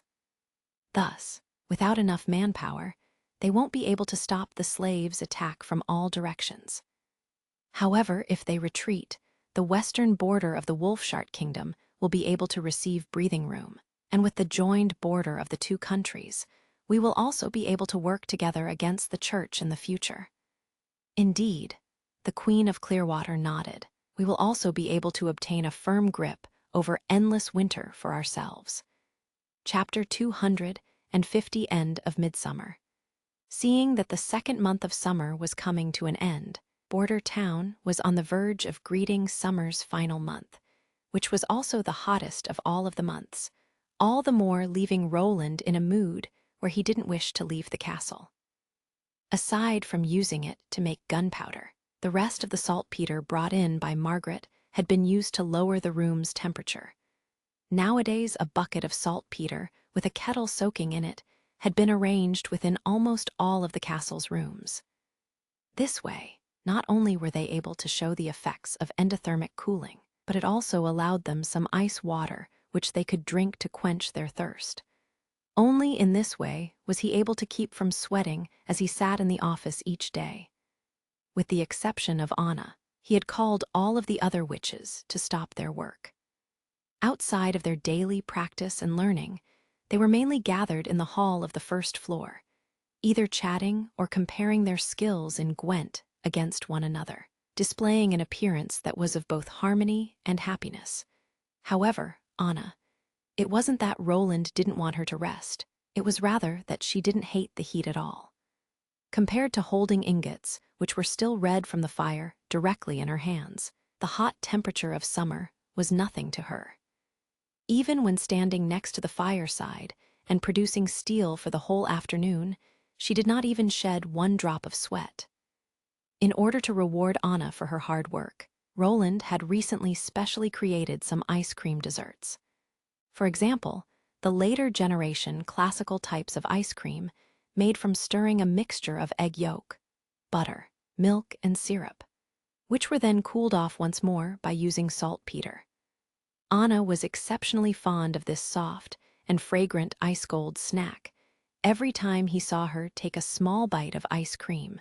Her lake blue eyes would turn into stitches, making him feel very pleased. Moreover, looking over the monthly reports sent by the city hall was also a joyous pleasure of his. By now, Border Town's population had once more doubled, almost reaching a total of 18 people. On top of that, with the addition of Longsong's Stronghold's monthly, transferred batch of serfs, breaking through the 20 mark next year would not be a problem for him. Leaving out the size of the territory of Border Town, or the number of villages and towns belonging to it, this scale could almost be compared with the size of Redwater City, the city of Valencia, and King's City. However, something which was somewhat regrettable was that even though the population might have grown a lot, the quality of it hadn't improved by much. At present, there were still more than 1,000 of Border Town's native inhabitants who had yet to receive an education. Furthermore, it would still require 1 year before they could obtain the capacity needed to graduate without a hitch. Although Carl's previously opened, college had fostered a batch of talented students in advance. Their number were still less than 100, which when compared with the general population seemed insignificant. Perhaps I should first carry out an education program for the Eastern refugees, and not start with the steps of building enough living quarters. Roland thought, after all, receiving the education earlier would only bring benefits and not cause any harm. The current development of the town's factories was also excellent. After more than half a year of construction, the industrial park now had 3 operating factories. There were 2 steam engine production plants and a bullet processing plant. The number of workers in the first plant had also expanded from the 10 blacksmiths at its opening to the 100 people it now had. The follow-up worker were mainly natives, which was also something he wanted to see. A group of apprentices would gradually grow into craftsmen, who would then provided the foundation needed to raise the next group of apprentices. The worker of the second plant were the artisans belonging to the Crescent Moon Bay Caravan. Just during this 1 month, they had already grasped a roughly understanding of the machine tool's usage, even though their yield was still quite bad. But compared with the blacksmith of the first plant, the first-month performance of these craftsmen was obviously better. According to the previously signed contract, all of their produced steam engines were owned by Roland. With those 2 factories, Border Town could now manufacture almost 8 to 10 steam engines per month, which was also the town's primary means of income. As for the bullets factory, after its establishment, it had been directly handed over to the First Army, who not only placed a lookout post at its entrance, but also arranged for patrols all around the factory, and even the production was the responsibility of the soldiers. After a week of trial operation, nowadays, they had already begun the mass production of a new generation of bullets. Roland's plan for the assembly line couldn't achieve full mechanical production. No matter if it were the primer, gunpowder, or warheads, they all needed manpower for the filling compaction. The main processing tools were the 2 mechanical stamping machines. The one could press the thin copper pieces previously cut by Anna into the shape of the cartridge case, while the second was used to push the primer towards the bottom. The soldiers only needed to place the mercury fulminate evenly between 2 thin pieces of paper, glue the edges of the 2 papers together, press the primer towards the lower part of the cartridge, then finally place the cartridge, with the primer's end at the bottom, into the ring-shaped ammunition case, before the entire process was complete. As for the process of loading and compacting the black powder and putting on the projectile, it was still done in exactly the same way as the previous practice. There were only a small number of people working in the factory, around 40 people, which could still almost produce more than 500 bullets every day. For the future, Roland intended on turning these 40 people into his full-time processing personnel to maintain the standard operation of the bullet production factory. The next step on Roland's to-do list was to open a soap factory and a perfume factory, The former would play a very important part in the military industry, while the later might be able to open up a new income channel for the town. As for the bicycle factory, its opening could still be delayed. It would be opened early enough as long as it went into full production by the time the Kingdom Avenue was finished. "Your Highness," Nightingale said, pushing open the doorway. "Maggie and Lightning are here." Both girls run over from Nightingale's side, and after stopping in front of the desk, they pointedly asked, "Were you looking for us? Tomorrow is the start of the final month of summer." Roland pulled his formerly written reply to Tilly out of the drawer and placed it in front of Maggie. "When you return to the fjord, remember to help me hand this over to Tilly." "Ah." For a moment, Maggie froze, only able to look at the message with blinking eyes, before she took the envelope and carefully placed it into her personal bag. "No problem, Goo." Seeing an expression of sudden understanding from the other side, Roland feared that she had already forgotten the important matter of her monthly reports. Restraining the smile within his heart, he thought of the town's charm, which seemed to be really powerful. "I have entirely forgotten that tomorrow is the beginning of a new month." Lightning tapped against her forehead. "Does it mean that we will be unable to see each other for a long time?" Tilly's plan to sweep the fjords clean of the church had delayed my plan to come back last time. This time I will be back as soon as possible. Maggie shook her white hair that was about to reach the ground. "Wait for me to come back to explore the eagle nest together." "Goo." "I got it," the other little girl said, curling her lips. "It's a promise." "You have your own mission." Roland spread out a map of the region south of the town. "This is the map you had previously drawn. Do you still remember the location of the shoal near the mountains?" "I remember." Lightning pointed at a place on the map, probably around this area. "Well, you will fly back to it again, and this time you will take Maggie along. Then you will place flags on both sides of the shallow beach and the junction of the mountains, and also mark them on the map," Roland ordered, then looked towards Maggie. "If Tilly agrees to send the witches, you will lead the sailboat to this shoal, and I will welcome you at the top of the mountain." "Send witches?" Lightning asked curiously. "Could it be that there will be new sisters coming to Border Town?" "I do not know yet," Roland said, a smile on his face. "It all depends on Tilly's answer, but I have a feeling that she will agree to it." Chapter 251, Flying Again. On the second day after Maggie's departure, Roland, with the witch's assistance, began assembling and installing a new generation of hot air balloons out in the courtyard. As a result of the expansion of the back garden and the witch dormitory, Leaves had already moved her plants to the front courtyard. With all of the vines covering the walls and the wooden frames along the corridors, it gave quite a prehistoric forest type of feeling. And because of this, it naturally also offered an excellent shield against the sun, allowing the sunshine to only fall through the small gaps in the dense leaf canopy above, only leaving scattered light spots behind on the ground.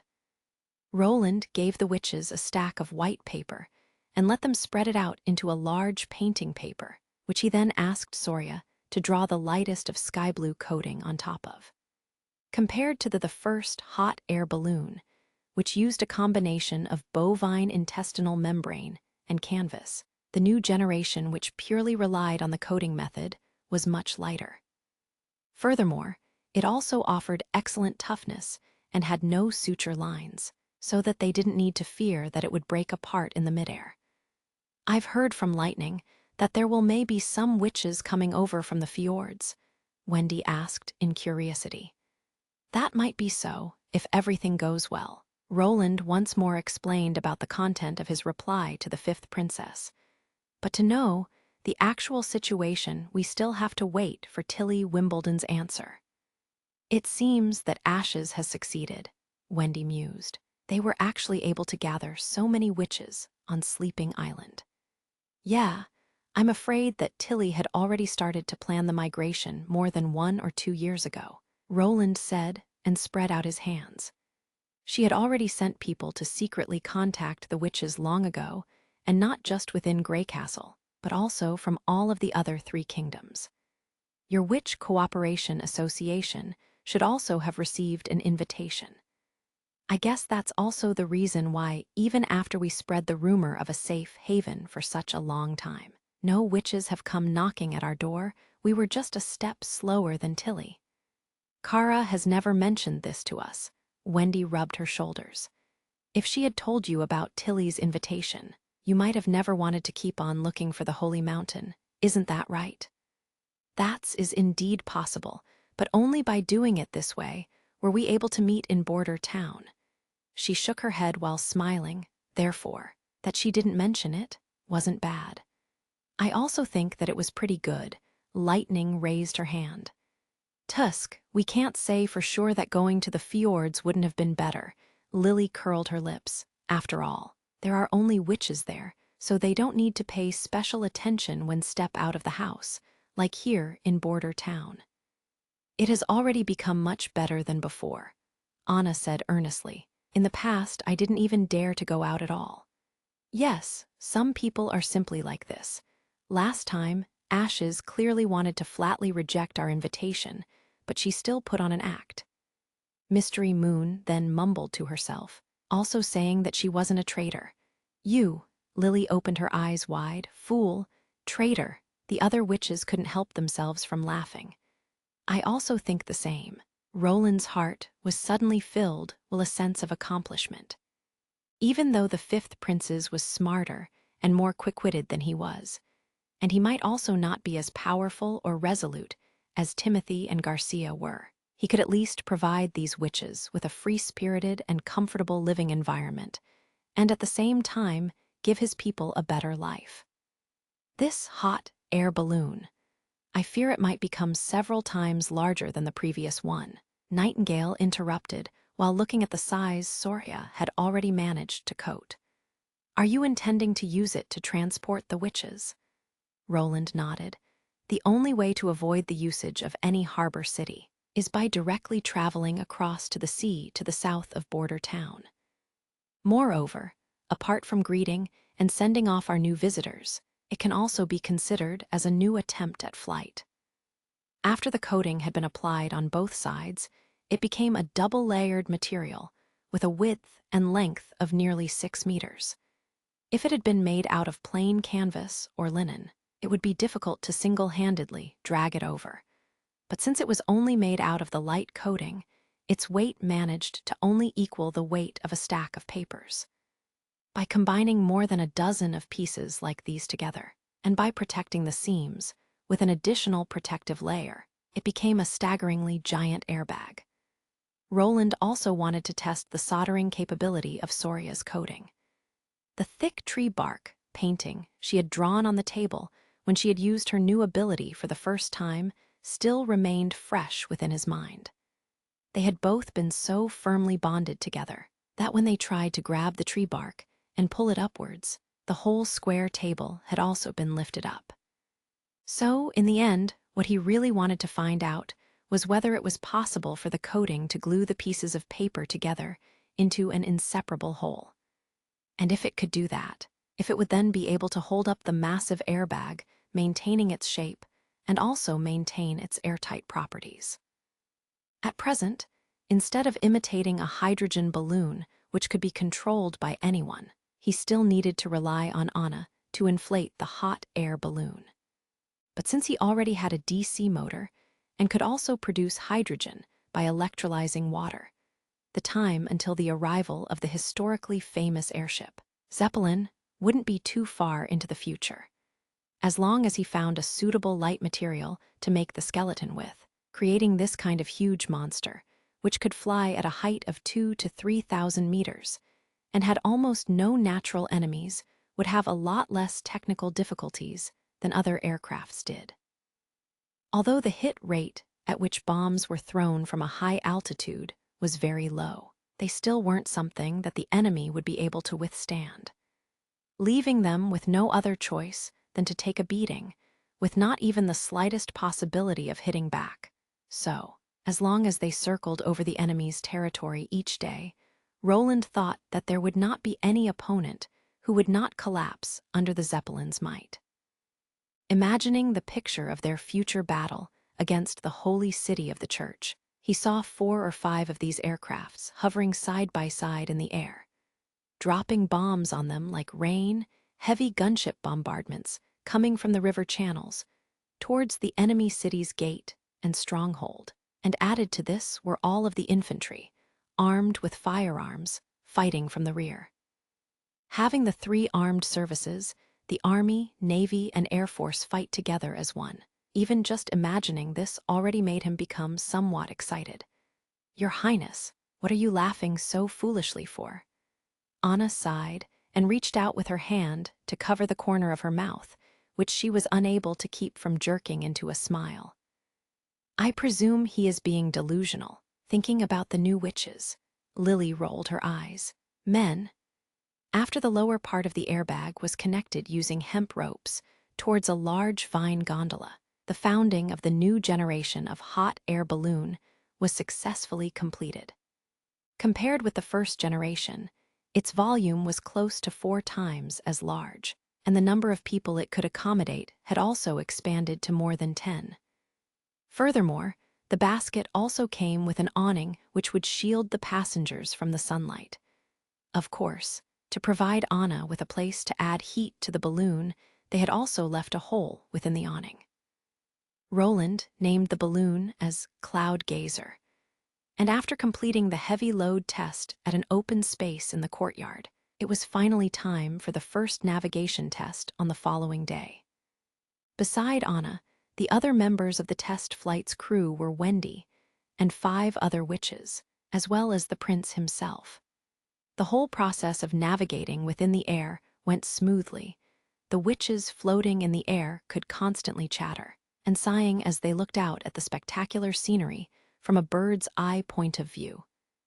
Compared with last time's observation from a fixed point, this time they were always moving, becoming a sightseeing tour which evoked even more interest in them. With the help of Wendy's constantly provided wind Cloud Gazer, advanced toward the south, arrived at the mountain ridge at noon, and after crossing over the flag inserted at the hilltop, it ultimately came to hover above the shoreline. After flying in a circle along the coastline, the entire group of people on board of Cloud Gazer returned to the castle. During the flight, Roland noticed that Wendy, who was responsible for controlling the direction of the flight, would occasionally beat her shoulders, and also appeared to be very exhausted. He had heard that women with big chests easily suffered under shoulder pains, and that it could be solved with the use of a certain close-fitting type of underwear. Although he didn't know if this was true or not, giving it a try couldn't be wrong. Moreover, along with becoming older, Anna's body was also gradually developing, so Roland decided to make a small gift for the adult witches. Chapter 252, New Round of Purchases. As the Lord of the Western region, Roland naturally didn't need to do the job by himself. He merely had to draw a rough outline on a piece of paper, and could then recruit a tailor and make clear what he wanted to create. Although he had never come in contact with a bra with his own hands, with all the different advertisements, television programs, and movies, he had actually already seen plenty of them before, so he could still design some of them in accordance with their different styles. In the end, he chose to create the most frequently seen shoulder strap type, which fastened at the back. To make it, he decided to use 3 copper hooks, which allowed for the wearer to choose a level of relaxation that was within a fixed range. Since this kind of close-fitting clothing needed to satisfactorily bind the chest, Roland decided to call for the maids in the castle to be measured by the tailor. Because of the tailor's wealth of experience from so many years of cutting out and tailoring clothes, she was immediately able to understand the function of a bra after hearing the prince's explanation. In the end, together with the actual measurement results, the bra's sizes had been divided into several grades, and each grade could be adjusted to a certain extent. In fact, within this era, the prototype for the bra had long since made its appearance. It was the skin-tight corset. However, The corset wasn't developed in order to let women feel more comfortable. Rather, it was used to tighten up their waistline as much as possible, while at the same time also pushing up the bosom, so that the body would form into an hourglass-like figure. Those gorgeous aristocratic dresses had all been tailored in accordance with the form of a small waist, so without the aid of a skin-tight corset, Roland was afraid that those dresses with their extremely thin waist would be very difficult for the average woman to wear. Furthermore, when the waist was constricted too much, it would also make for a very uncomfortable experience, and in serious cases could even affect the blood circulation, which in turn could lead to fainting. While the bra, in addition to supporting the chest, also fixed the bosom and lessen its shaking, making it even more comfortable for the woman to wear it daily. Just 2 days later, the old tailor had already cut out 20 bras. For the material, Roland had provided her with silk and first-rate cotton. Both were pleasing to the eye and breathable, and the workmanship was also exceptionally intricate. But before Roland was even able to send the gift over to the witches, the caravan from King's City had once again arrived in Border Town. Compared to the previous month, not only was the fleet too late, but its size was also far smaller than last time, even so much as to give a deserted feeling when they came to dock in Border Town's expanded pier. "Your Highness, and so we meet again," Margaret said with a smile. "Welcome. Previous, by helping me to transport the refugees, I'd put you through a lot of trouble," Roland said, and looking at the fleet on the river bank. "This times, it seems there are a lot fewer sailboats. That's because, of some unexpected accidents," she wiped the sweat from her forehead. "If you do not mind, could we go to the reception hall to talk about this? It is much too hot out here." "I also feel the same," Hogg mumbled to himself. "I'm a man from Greycastle through and through. This awful weather is killing me. If it weren't for the purpose of receiving the first steamer, I would not want to even leave the house right now." Roland nodded, and the entire group of people all returned to the castle.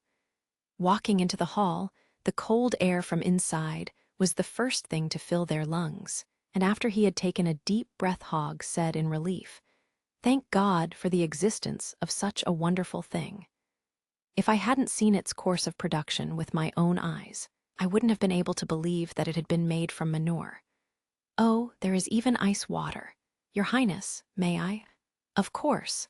Roland signaled that he should go ahead, and then went to sit at the Lord's seat, to start his talk with the merchant woman.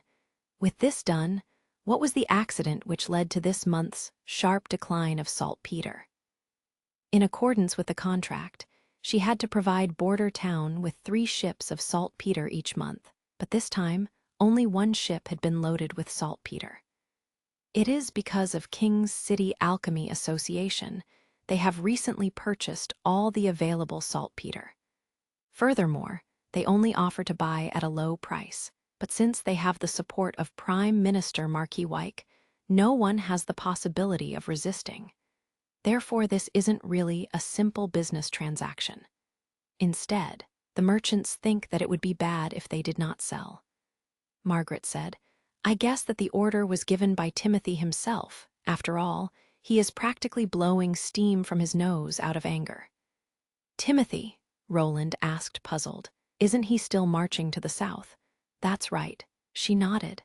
"It seems that Theo has already told you this news. I had heard when he had left King's City, he also brought many men and horses, as well as fully loaded military supply wagons with him. Their goal must probably be to go and find some trouble for Garcia in the south." Shortly after they had left King's City, the Alchemy Association had also began to buy all of the saltpeter. On hearing of this matter, Roland was even more assured that sending Theo to King's City was indeed a very fruitful. At the beginning, he had only received the message that Timothy was gathering the rats, so, in order to guard against the other side's sudden invasion, he had specifically asked Petrov to strengthen the defenses of Longsong's stronghold. But when Roland received the next secret letter sent by his personal guard, he could finally feel relieved. This time Timothy had headed straight to the south apparently. This recruiting hadn't been meant to go against him. Regarding the use of the rats, Roland and Theo had basically the same opinion. Which was, since their discipline was even worse than that of the commoners and serfs, they wouldn't be suitable for use in direct combat. So, the only way to use this group of people would be the same as the last time. First, make them become addicted to drugs, and then force them to attack and kill the enemy. It seems that his counterpart was depending on the tactic of repeatedly using armies of cannon fodder, which, with taking into regard that he was ruling over 2/3 of Greycastle, was contrary to what one might expect to be a safe strategy. But why did the Alchemy Association suddenly begin to acquiring a lot of saltpeter? Snow powder was originally one of their products, but with its huge error rate, it could only be used for salutes during rituals. Could it be that nowadays, after the appearance of the correct formula for gunpowder, they intended on immediately starting mass production? Or were they trying to determine the optimal mix ratio through a large lot of experiments? Roland shook his head, trying to get rid of the doubt within his mind. He guessed that it wouldn't have too great of an impact. After all, the industrial production of 3 acids and 2 sodas would soon begin, which would allowing him to step onto the path of producing an even more advanced form of gunpowder. Then, does it mean that you can also not guarantee next month's saltpeter supply of 3 ships? This, I don't know. Also, Margaret looked a bit embarrassed, but she still bluntly said, I already spent a lot of time and effort to bring this one ship into the Western Territory. I had to purchase it from Silver City. And now that we have to face the heat of summer, the demand for saltpeter is enormous, so I'm not sure of how much I can buy. However, if it is any other season, I can guarantee the supply of the 3 ships. I understand.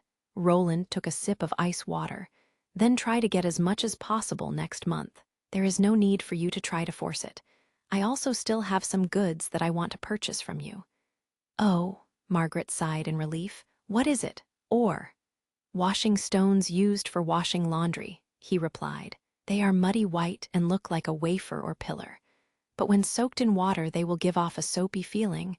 Those things aren't uncommon in the capital's inns. Sure enough, it's ore, said the merchant, smiling helplessly. You have a big mine in your territory, yet all the goods you acquire are still minerals. That's really something that's hard for people to understand. Well, it's a really common thing, so the price shouldn't be too high. What are you planning to do with it? Naturally, it will be used to make it easier to wash clothes. Roland smiled. Washing stones were something he had discovered in the memories of the former 4th prince. Its innate character was a naturally alkali, and its main component was sodium bicarbonate. It had a strong decontaminating effect, and when used together with plant ash and pancreas, it was one of 3 outstanding cleaning tools used in the ancient times. In the absence of an ion exchange membrane, the efficiency of using the electrolysis of salt water to collect sodium hydroxide was extremely low. Furthermore, it wasn't possible to purchase edible salt at the price of a cabbage either. Because of this, he planned to buy natural soda and make caustic soda. And by the time he had a sufficient amount of caustic soda, he could start the large-scale manufacturing of soap, as well as one of soap's byproducts, glycerin. Chapter 253, Hot Air Balloon Trade. Your Royal Highness, I would like to ask you, when we stepped through the door. After drinking all the iced water in the bucket, Hogg's appearance had finally recovered. The painting drawn in the hall, I am afraid that is something that is impossible for the average person to draw, isn't it? No matter whether it is the degree of lifelike or the view from high up in the air.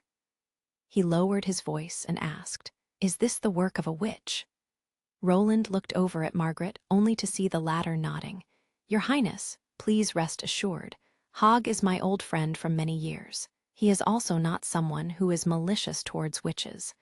You guessed it, it really is a witch who made the painting. After the hot air balloon tour to the beach from 2 days ago, Roland had wanted to preserve the view of the beautiful scene he had seen. Plus, the former hall's decoration was actually simple and crude, without any paintings, so he had asked Soria to turn the wall behind the Lord's seat into a grand mural. With the scenic wall at the back, the hall's style had instantly been upgraded by several grades. I knew it, Hogg sighed. Although they are propagated as the devil's minions, those strange abilities they possess are indeed enviable. It is impossible for ordinary people to fly into the air and draw such an exquisite mural beyond compare afterward. Only the second half of your sentence is correct. Roland shook his head. Ordinary people, even if they don't rely on magic, can also fly. They can even fly higher than an eagle and fly faster than the swift. You have a good sense of humor, Hogg laughed out loud. Only if we have a pair of wings and also become lighter than the birds. Margaret, however, sounded startled as she asked, "Really?" "Of course," the prince said confidently, "and I can prove it to you." Letting the merchants receive the knowledge and experience about his various types of inventions wouldn't only promote their relationship, it would also open up a new effective way for them to trade. It was the same for everything else, from the mugs to the liquor. Whether he was able to sell it or not was another matter.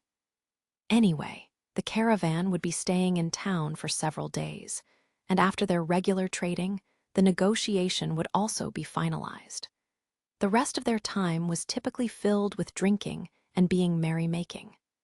Furthermore, Anna was also very interested in taking a trip in the hot air balloon, so by giving her a possibility to rest for a moment from her busy work, it could be seen as an action which fulfilled multiple purposes. Soon, Cloud Gazer was once more inflated, and all the witches who couldn't ride with the balloon last time had gathered. Lucia even shyly asked if her younger sister could also go up and take a look, which Roland had immediately agreed to. As the balloon that was carrying everyone began to slowly rising, Margaret covered her mouth in astonishment, while Hogg grabbed hold of the edge of the basket, not knowing whether he should be excited or scared. Since Belle's size was too small, it was impossible for her to see the scenery outside of the basket. Without any better option, Lucia had to hold her up and permitted for her to ride on her shoulders, while gingerly stepping close to the edge of the basket and repeatedly warning her to not fiddle around too much. As the navigator and the rescuer, Lightning continually circled around the hot air balloon, only stopping from time to pull a face at Belle. After the hot air balloon circled along the southern coastline one more time, their airborne sightseeing trip had come to its end. Back at the castle, Hogg's legs were still trembling. Stammering, he said, "I would have never thought that looking down from up in the sky would be this frightening. I felt like I was always falling down." "After flying for a few times, it will be okay," Roland laughed.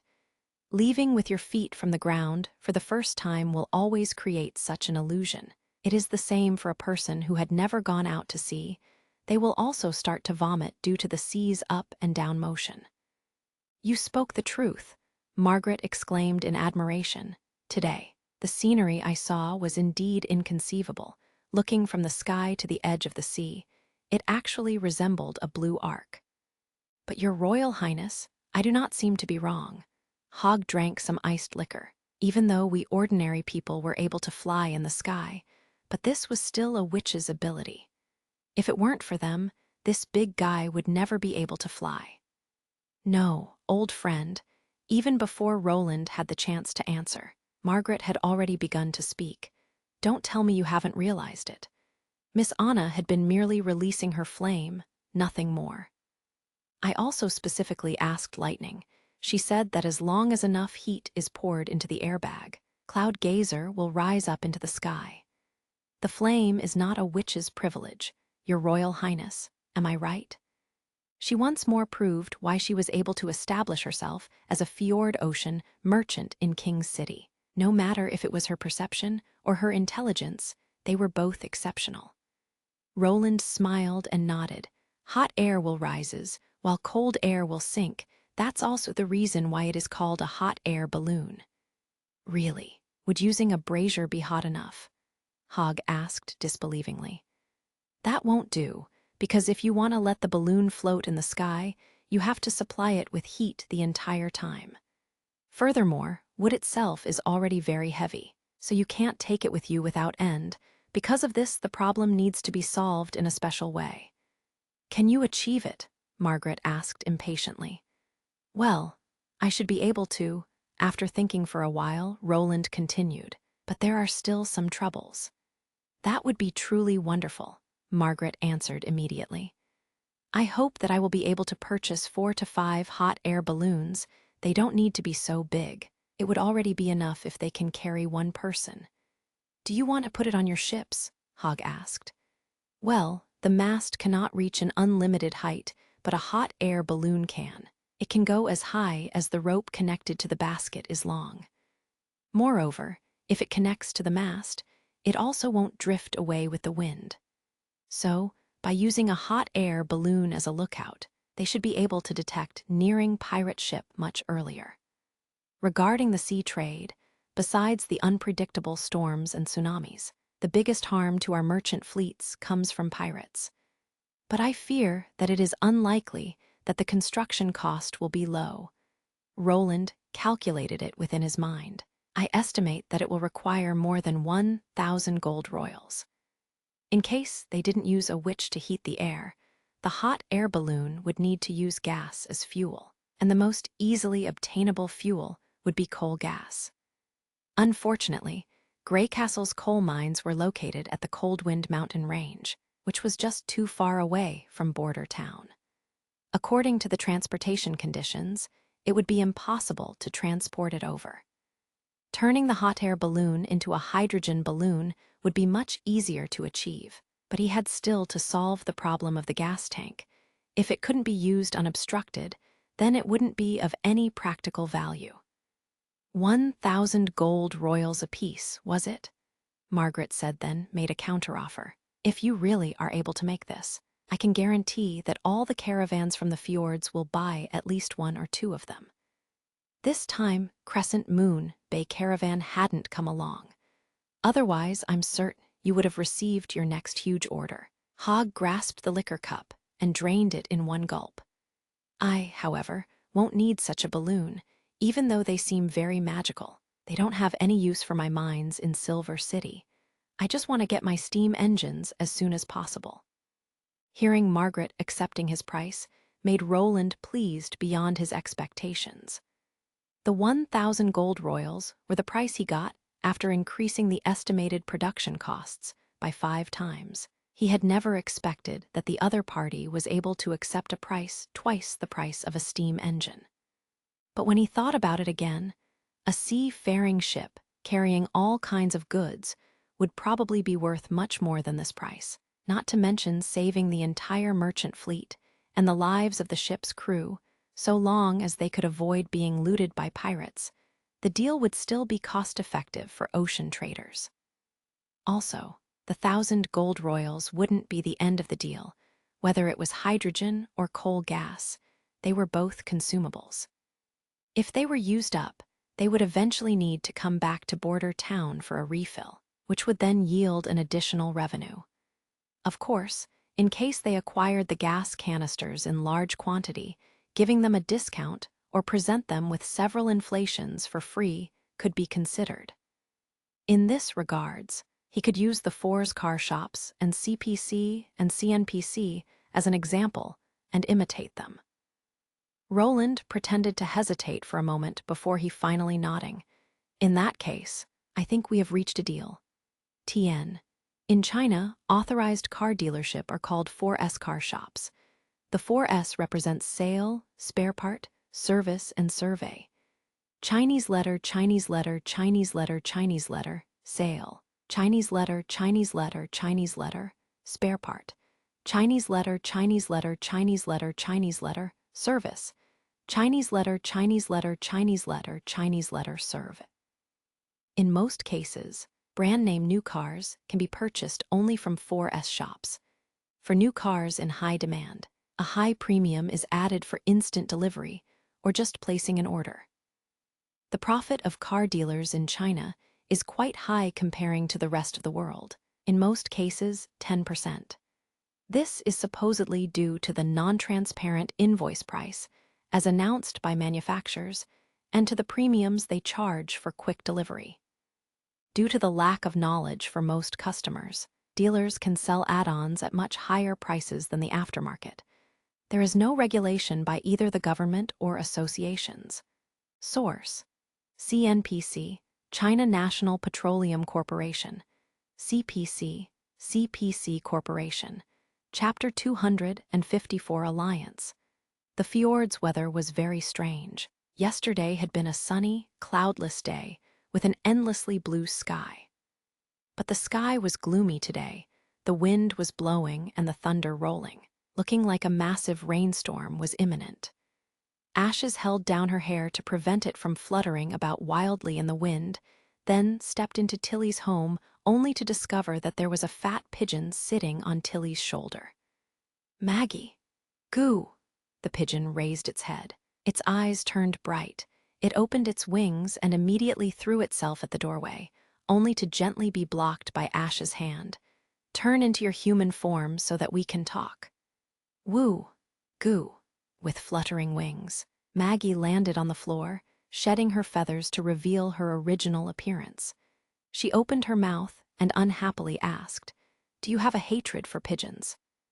"I've always felt that a bird that can speak is way too strange," Ashes said laughingly, and pulled up the girl that was sitting up from the ground. "At what time have you come back?" "Just a moment ago. I was afraid that I would get caught up by the storm. My wing almost ended up broken." She patted her chest. "Fortunately, I was able to reach Sleeping Island before the rain began falling." "Did you fly back like this?" Ashes tapped her on the forehead. "Why didn't you just turn into a swallow? Wouldn't that have been much faster?" "Oh." Maggie's eyes became wide, as if she had suddenly only just realized something. "I forgot, Goo." Tilly couldn't help but laugh. She then put down the letter in her hand and said, "I'm putting you through a lot of trouble. I already know about the news from that area, so for now, you should go and look for Lotus or Molly and play with them. I will think about a good reply and notify you later." "Good, Goo." Maggie saluted and then hopped as she left the room. What did Roland Wimbledon have to say? Waiting until the both of them were the only one left in the room, Ashes went over to Tilly and sat beside her on the woven mat. There, on the ground in front of them, a map was spread out. Looking closely, she discovered that it depicted the terrain surrounding Border Town. "This is his letter." Tilly handed her a piece of paper. "I have to say, the witches he picked are indeed quite special." Ashes quickly finished reading the letter given to her. Unable to keep the frown on her forehead, she asked, "He actually chose Sylvie. Does he simply do not care about exposing his identity?" "I don't know," Tilly said, not expressing her opinion. "Perhaps my summary about their abilities was too vague, so he was unable to do an in-depth investigation. Or it could be that he simply does not care if his identity is exposed to us, and might be trying to show his sincerity in cooperating. Of course, there is still another possibility. He really could be your older brother." Ashes finished her sentence, "and because of this, he doesn't care at all about Sylvie's ability. But this possibility is next to nothing." She laughed at herself. "Who would know better than I the kind of person my older brother is? If he was indeed Roland Wimbledon, he would never choose to go against the church in order to protect the witches. From young to old, the thing he has always been best at was with escaping. No matter what challenges or difficulties he was facing, even when the king sent him to Border Town, he never went over to meet with Father or tried raising any form of protest, even if it would only be a symbolic one." Ashes raised one eyebrow. "In short, him taking the initiative to pick Sylvie is a good thing for us. In that way, we don't need to think of an excuse to send him an additional witch. But those other witches, don't tell me that you really want to agree to send them to him. Why not? Lotus is one of Sleeping Island's most talented witches. If she is gone, who will build new mud houses or restore our old ones. If you want to create something, or transformation the island's terrain, not having her ability to remodel the terrain would prove extremely inconvenient. After all, we are currently using less than 30% of Sleeping Island's terrain. There are still many places which can be transformed. As she said this, she raised one finger. There is also honey. She can order the osprey to catch fish for everyone. The reason we can enjoy a variety of delicious fish soups every day is to her credit. As for Candle and Evelyn, sending them away wouldn't be such a big problem. In case you cannot refuse his request, can't we just exchange those two witches for others who aren't as useful? What is useful? What is useless? By sending them to Border Town, I hope to obtain a new ally, rather than abandon our sisters. Tilly's expression turned grave. No matter what kind of ability they have, by choosing to come to Sleeping Island, all of the witches have become our sisters. If we want to turn Sleeping Island into the home for witches, how could we afford to filter the already small number of witches according to whether their abilities are useful or not? Ashes had already seen her exposing this kind of expression during their time in the palace. It was the expression the fifth princess would show whenever she was outraged. Seeing this, Ashes couldn't help but change her manner of address. "I'm sorry, Your Majesty, Tilly sighed and then started unhurriedly. Moreover, it's hard to measure the ability of everyone according to some kind of standard. From among the more than 100 witches, Roland has selected those 5 witches, even including Candle and Evelyn, 2 that you have regarded as useless.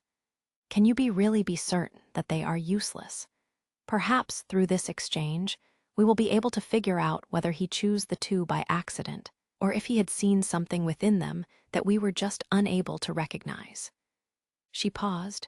"No matter what, we are already such a small number of witches. Every witch deserves to be fought for. They aren't tools we use to build a new home. Instead, we are all comrades holding the same goal in our sights, so you must never speak such words." "Yes, Your Majesty," Ashes responded in a meek voice. At this moment, lightning broke through the clouds, straight over the sea. As if it were a decree given by the gods, it was immediately followed with an ear-splitting rolling of thunder. And together with the echo of the explosions, the rain also began to fall over Sleeping Island. At first, it fell sparse, but it then quickly turned into a hubbub, and the dense rain soon covered the outside scenery with a layer of fog and rain, even sometimes overshadowing the conversation between the two. Ashes got up and closed the window, in order to keep the rain from drifting into the room. When she turning around, she saw Tilly sway twice, showing a somewhat wan and sallow expression on her face. "Were you staying up all night?" "Well," Tilly called yawn. "All the books we brought back from the ruins were written in the same language. Moreover, I already found some common points. As long as I have enough time, I am sure that I can translate all of them." "Yeah, with enough time. Now, after getting rid of the nagging church, there will certainly be sufficient time for you. You don't need to study it all through the night." Ashes knit her brow. "It could have a tremendous impact on your body." "Rest assured, I am a witch. My body won't collapse so quickly." The fifth princess took a deep breath. "Moreover, I have a vague premonition seeing the scene within the ruins gave me an uneasy feeling. So we have to decipher the content of these books as soon as possible. Oh, by the way, this time when the witches leave for Border Town, they will also bring one of the books along with them. If even you cannot read it, the possibility that the witches from the Witch Cooperation Association will know it is even worse." "Well, we will just have to take a chance," Tilly said. "I heard that there have been ancient ruins found in the eastern forest. Furthermore, the origin of the Witch Cooperation Association is located in the Sea Wind region, which is almost right next to the forest. We can't say for sure whether some of them haven't already seen this language. And if we can prove that they use the same language, it should mean that all those remains are from the same group of people." "Yes, I got it. Ashes agreed. Also, it's not the case that I blame you for your previous words. Some of the words you said are reasonable, but that isn't related to the part about the significance of their abilities. Tilly reached out with her hand to stop Ashes from speaking. I have reached an agreement with the Chamber of Commerce of the Crescent Moon Bay Caravan. They will start to migrate some ordinary people over to Sleeping Island by next spring. So if Lotus leaves for too long, it would affect the follow-up construction of the island. So before the winter comes, I will have them all return to the fjord. Hearing Tilly's words, Ashes said in relief, then everything should be fine. But in order to avoid any kind of misunderstanding, I will lead several combat witches over to Border Town and help them to resist the attacks of the demonic beasts during the months of demons. Tilly exposed a sly smile. When that time comes, are you willing to go together with me? Ashes froze for a moment, but in the end had no other option than helplessly replied, "Of course, Your Majesty." Chapter 255 Ways to Welcome. The rainstorm left as quickly as it had come. 2 days after the rainstorm ended, the entire group of people who were leaving departed. The ship responsible for sending them back to Grey Castle was the Charming Beauty. Sylvie leaned against the edge of the ship's railing, took out a slice of dried beef from a pouch, and held it above her head before shaking it. Goo, goo. A huge seagull which was flying alongside them chirped and dropped from the sky. The air current from its flapping wings caused her to squint her eyes. The meat she'd held in her hand was swallowed in one gulp, and by the time she looked up again, the seagull had already flown to the front of the sailboat, continuing with eagerly leading them across this boundless ocean. This was something Maggie had asked her to do, because when she turned into a bird, there was no way for her to take out the meat on her own. Even though her current body had looked no difference with an ordinary seagull, except for her body size, Sylvie could still see the magic surging within her and could also see her reel from. And if she even took an even closer look, she could even also see the process of how the magic came from all direction to finally gather at a single point, turning into little spots before it disappeared completely. I heard that she cannot only transform into different kind of birds, but that she also receives their corresponding abilities. Someone behind her clicked his tongue in wonder. As far as I know, seagulls will never be lost at sea and are also aware of any incoming storms ahead of time. It is indeed like that, Mr. Captain. Even without looking back, Sylvie knew clearly the man who had come over. Otherwise, we wouldn't have dared to choose a new route and bypass the endless cape, landing in the southwest of Grey Castle. Not only did her ability allow her to observe the flow of magic and detect all magical changes, but it also gave her a vast field of view which didn't have any gap in its coverage. It gave her the ability to observe everything that was around her at all times, even ignoring the obstacles that were able to block her normal line of sight. Her ability was so powerful that she could even see the lazy sailors who were sleeping under the deck, as well as the shoal of fish that were swimming beneath the bilge. "Does that place have any ports?" Captain Jack blew out the smoke. "I remember that there were once explorers who have traveled to the western side of the endless cape, but all they found were cliffs and shoals. There was nothing else." "It is even better if there isn't anything there," Sylvie said indifferently. "That way, everyone can return on the previous route right away." "Isn't that the same as going on a wild goose chase?" The captain shook his pipe. "I anticipate that I might see something out of the ordinary on this new route." This time, the long journey had been arranged by Lady Tilly so that they could come into contact with a gathering of witches that were staying at another place, and in that way to help each other out. In addition to the 5 chosen witches, Ashes and Molly were also on the ship, but they wouldn't stay ashore. They had only come along to ensure that this sailing trip would be absolutely safe. Molly's magical servant could help the ship to withstand any possible storm they might face, while Ashes would make sure that every pirate who dared to fix their attention on their ship and decided to come over would be unable to make their way back. But Sylvie herself was also carrying another duty on her shoulders. That was, to identify Roland Wimbledon's true identity for Lady Tilly. Before the trip, Lady Tilly had given her a detailed account of the story, and also who she should respond to every kind of outcome. In simple terms, she should do her utmost to reach an agreement with the leader of the Witch Union in exchange for Roland's real body. But to be honest, Sylvie had always felt that this mission won't be so easy for her to complete. In case the Witch Union did not agree and decided to put her and the other 4 in jail to prevent them from leaking any news, what should she do then? Sylvie sighed as she looked through the cabin walls at Lotus, Evelyn, and the rest of the group happily playing with the magic servant. I hope that the witches from the Witch Union are as friendly as Maggie had said.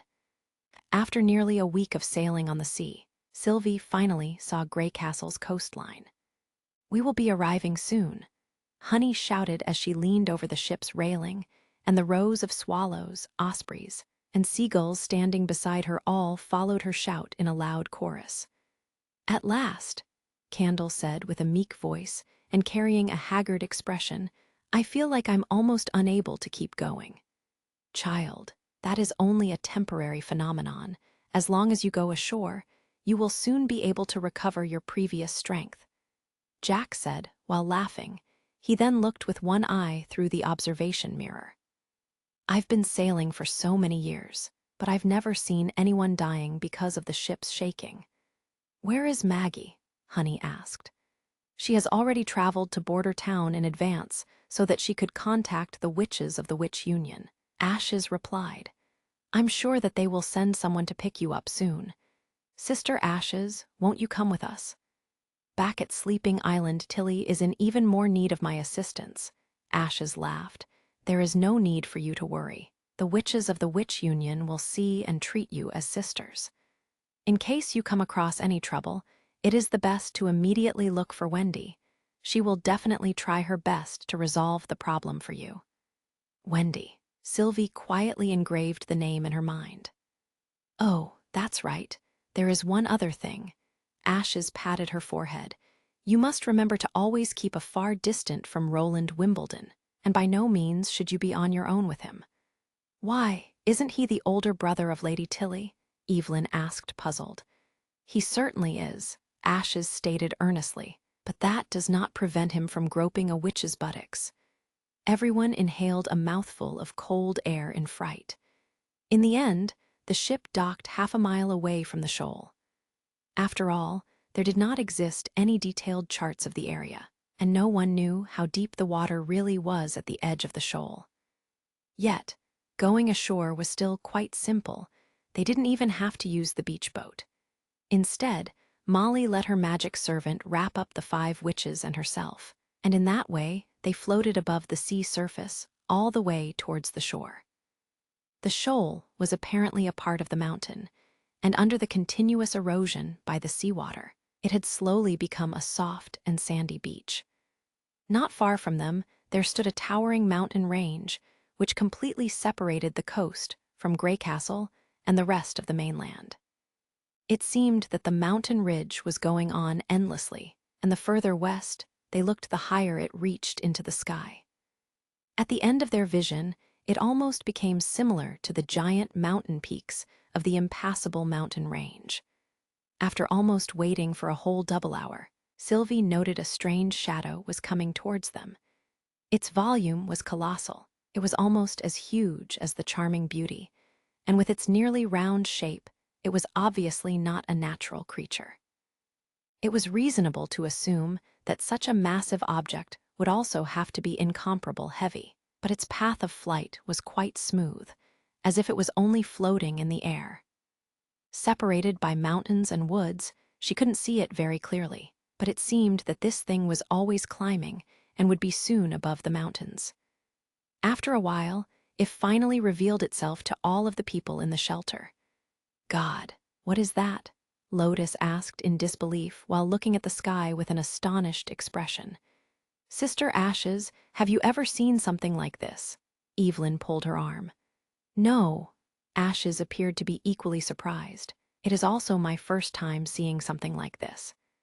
It seems that this is the way of style the Witch Union intends to welcome us. Sylvie sighed. She had finally discovered a basket hanging beneath the astonishing huge spherical object that was floating in the sky.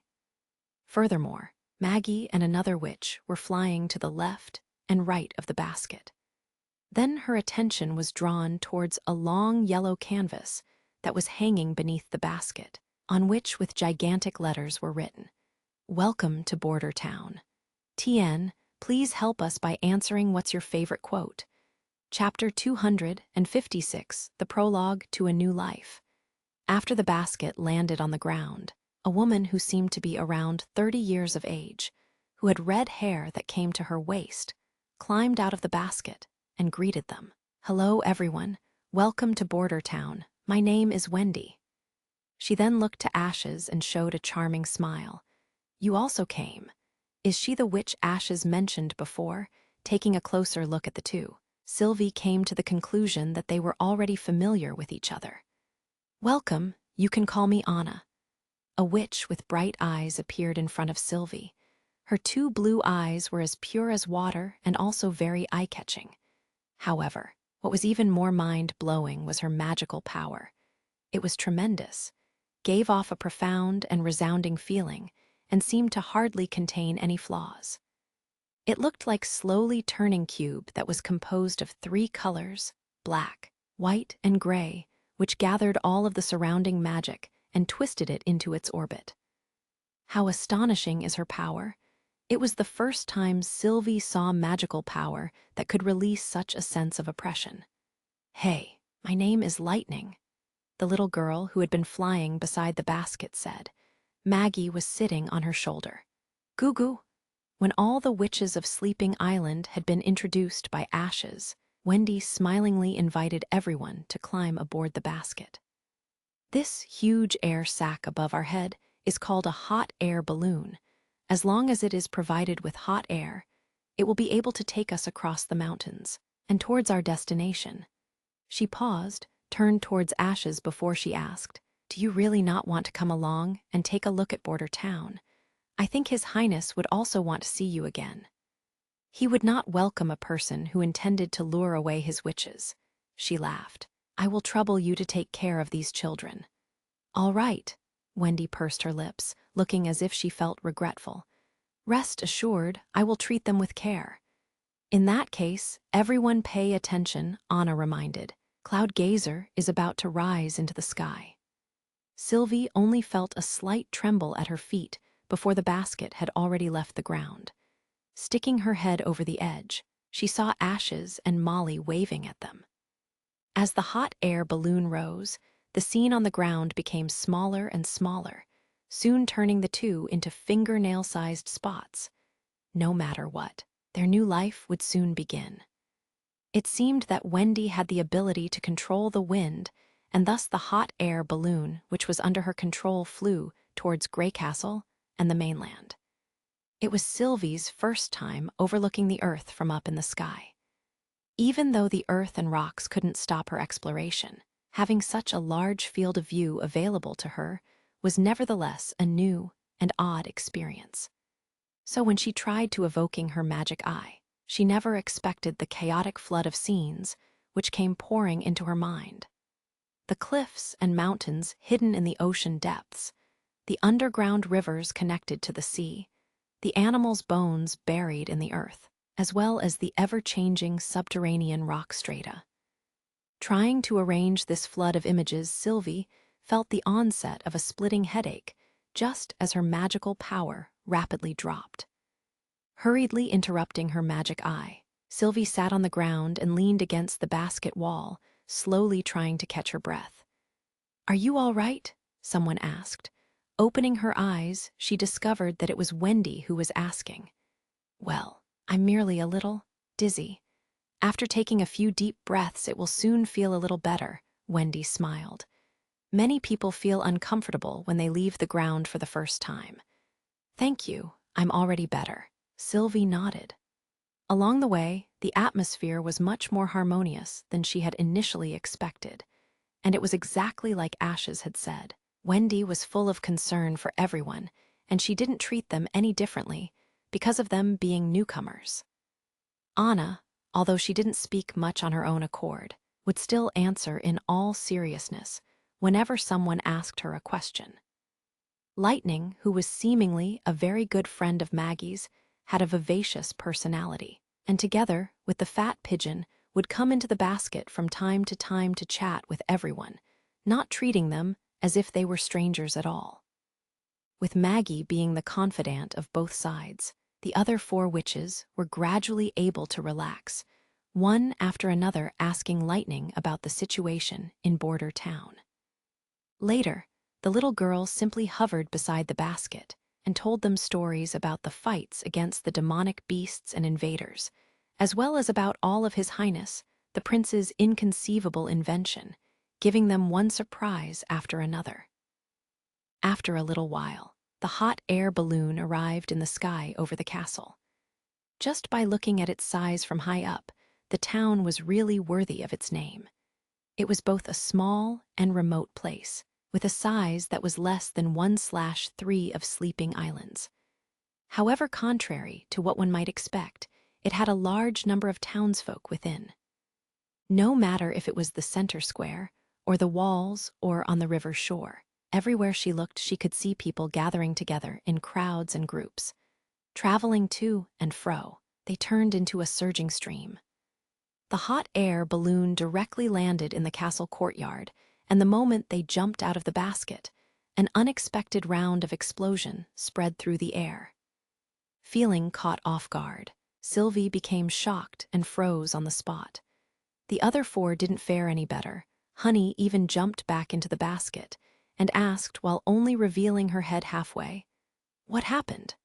Wendy couldn't keep herself from laughing. "Do not worry, this is His Highness's gun salute. It is his way to welcome you all to Border Town." Passing through the shadowy corridor, they stepped into the castle hall. And that was when Sylvie finally met with Tilly's brother. He was sitting at the end of the hall at the Lord's seat. He had an external appearance that was somewhat similar to Her Highness the 5th Princess. They had the same gray hair, weren't wearing any superfluous pendants on their body, and showed a relaxed and natural expression. His facial features still fell short when compared to Tilly's, whose appearance was something that warmed the heart and delighted the eyes.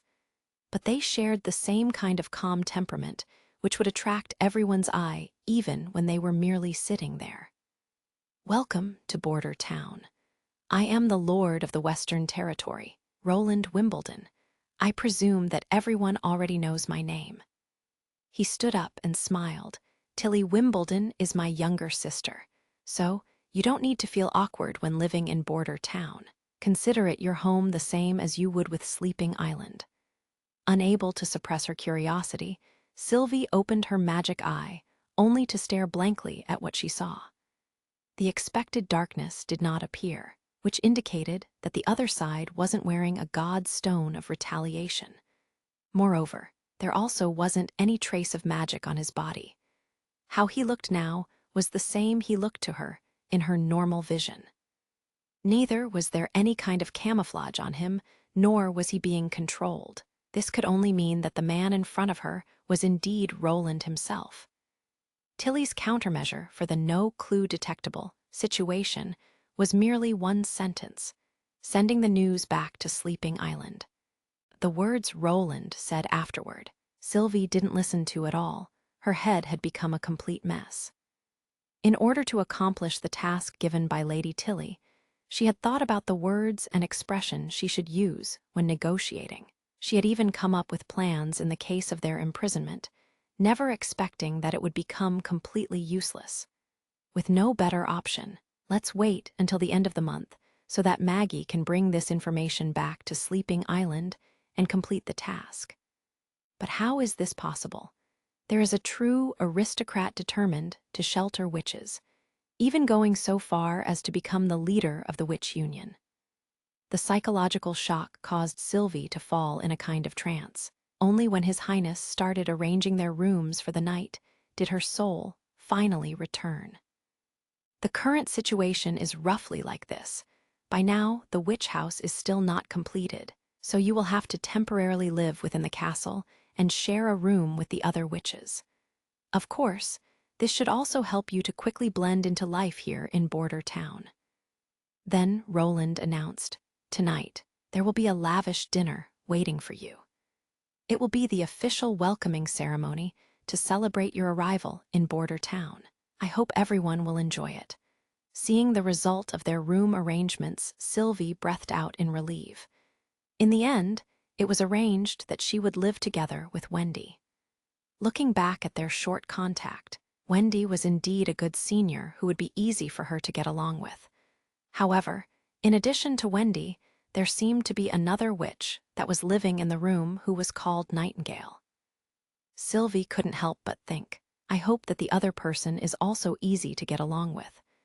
Chapter 257 Mystery. Ever since the 5 witches from Sleeping Island arrived in Border Town, Roland was in a constant state of excitement, which meant that even after the end of the banquet, he found it impossible to fall asleep as he lay in his bed. Without any better option available to him, he got up to drink half a cup of white spirit and tried forcing his body to fall asleep. On the next morrow, when the cicadas in the courtyard all began emitting zia sounds, he had already recovered a clear head. He was full of energy by the time he climbed out of bed, and after a simple washing, he immediately headed to the office. At this time, the marble white color of dawn appeared in the sky and sent out the first rays of the morning sun through the window, sprinkling it evenly throughout the room. Even after looking around for a long time, Roland was still unable to detect the familiar figure of the past. He was used to Nightingale being there, lazily laying on top of the chair whenever he pushed open the door and entered. With a helpless smile, Roland sat down at the table and removed a notebook from the drawer, then began to plan out the next generation of witch training programs. First, he would let Wendy and Scroll to help the newcomers become familiar with their new environment, that they could start blending in with the community. Furthermore, he also planned to launch a sugar-coated bullet barrage. He would have the visiting witches fully enjoy Border Town's unique and comfortable lifestyle, meaning that it wouldn't even be necessary for them to stay in town for his plan to succeed, even if they went back afterward. As long as they spread the news about the fabulous lifestyle in Border Town, it would still be for the better. By the time the sun was completely hanging over the sky, Nightingale finally came into the office. "Oh, you were actually able to rise so early today. Don't tell me that it's really as Lily-like said. Were you really so impatient for the new witches to arrive that you couldn't wait?" "What kind of nonsense are you talking about?" Roland smiled as he asked, then put a bag of dried fish on the table. "How did you get along with your new sister last night?" "Sister?" Nightingale curled her lips. "You can't trust them too much." "What happened?" Nightingale reached out with her hand to grab the bag and then turned around to sit on the couch. The witch named Sylvie, out of the 10 sentences she'd spoken, half had been lies, although they haven't been so grave as to mean that she has some evil intentions towards us. There are certainly still a lot of thoughts she is trying to hide. Well, that's somewhat understandable. Roland seemed to not care about it. She probably wanted to see if I was the real Roland Wimbledon or not. "What?" Nightingale blanked slightly. "In case one of your close relatives were to suddenly change by a great deal, you would certainly also come to think that they had either been replaced or are become controlled." He smiled. "I guess Tilly thinks that one of those possibilities might have happened to me. In King's City, I was well known for always idling away my days and being without any learning or skills. I was someone who bullied the weak and feared the strong. How could such a person so suddenly change as to straighten his back and start sheltering witches? In fact, any bad comments that were used to describe the 4th prince weren't exaggerations. One of his still existent childhood memories went like this. One time the 4th prince was playing in the palace, and he ended up accidentally breaking a few crystal glass jars. However, to avoid punishment, not only did he push all of the blame on Tilly Wimbledon. No, to complete the forgery of the scene, he even pushed the around 6 or 7 years old girl onto the broken shards of crystal glass. Having this kind of dark history, wouldn't it be a wonder, instead, if the other party's impression of him was good? It was reasonable that there would be doubt when the older brother's nature showed such a dramatic change that he no longer appeared to be himself. In fact, everyone would have liked to go and investigate these changes. Hearing you speak like this, I also want to know, Nightingale asked curiously, are you really Roland Wimbledon after all or not? I'm both. So yes and no, Roland answered and spread out his arms. Nightingale was shocked. Why does my ability tell me that your sentence is true? Because that's how it is. Nightingale's ability could only detect deliberately told lies, and he didn't think he was telling her a lie. Holding her forehead and frowning for a long time, Nightingale finally decided to give up thinking about it. Well, I will just ask Anna about it later. No matter what, as long as I am familiar with the Roland in front of me, everything is good. Of course, from the moment you knew me, I've always been myself. Roland smiled. After breakfast, Wendy brought the 5 witches from Sleeping Island over to his office. Good morning, Your Highness. The 5 bowed in salute. Relax, I am not a person that is very particular about etiquette. You can address me the same way as you talk with Tilly, Roland said as he waved his hand. During the first week, I won't arrange any work for you. Instead, you should use this time to become familiar with the town's environment and lifestyle. You can freely visit Border Town. Nobody will discriminate against you because for being witches. They also won't attempt to arrest you in exchange for money. I have completely eradicated the church's force across the whole Western Territory, so this place and Sleeping Island are the same. They are both places of freedom. I think that all of you already know of the cause for magic devouring your bodies, so by necessity your practice cannot be abandoned. During the day there are no restrictions. Everything will be all right as long as you do not forget to come back and eat lunch. After dinner, you have primary education classes, which including learning how to read and write, there will be simple math and natural knowledge. Tilly may have already told you this, but apart from crossing the day of adulthood, the ability of a witch can be strengthened even further. To do so, it is necessary that you master this knowledge. Every one of you that are interested can come and attend the classes together with the rest of Border Town's witches. Furthermore, each month you will receive 1 gold royal as remunerations, as well as have the weekends off, and you will also be given paid leave. If you don't understand what this means, you can go and ask Wendy. In short, everyone's daily life will be the same as that of the witch unions. Sleeping Island is a home for witches, and the same is true for Border Town. Roland paused. Our next task will be to test your abilities. Tilly's description in her letter wasn't very clear. But displaying you abilities here will be too much of an inconvenience, so let's first change to a more spacious location. Please wait a moment, Your Royal Highness. There is something I have to give you first, Sylvie spoke. What is it? She untied the package in her hands and placed several yellow parchments together with a letter onto the table. Lady Tilly discovered these documents within ruins in the fjord. She wants to ask if you're able to understand the letters that the text is written in. Puzzled, Roland opened the envelope. It didn't contain a long letter, so he quickly reached its end, yet the content inside set off monstrous, sky-shaking waves within his heart. A man-made island, set at the bottom of the ocean, after hundreds of years of unpredictable changes due to the rising and falling tides, had an observation mirror that was operable inside, as well as a stone gate constructed within a cliff. All this was simply unfathomable. Why would there exist such an unimaginable remnant in the fjord?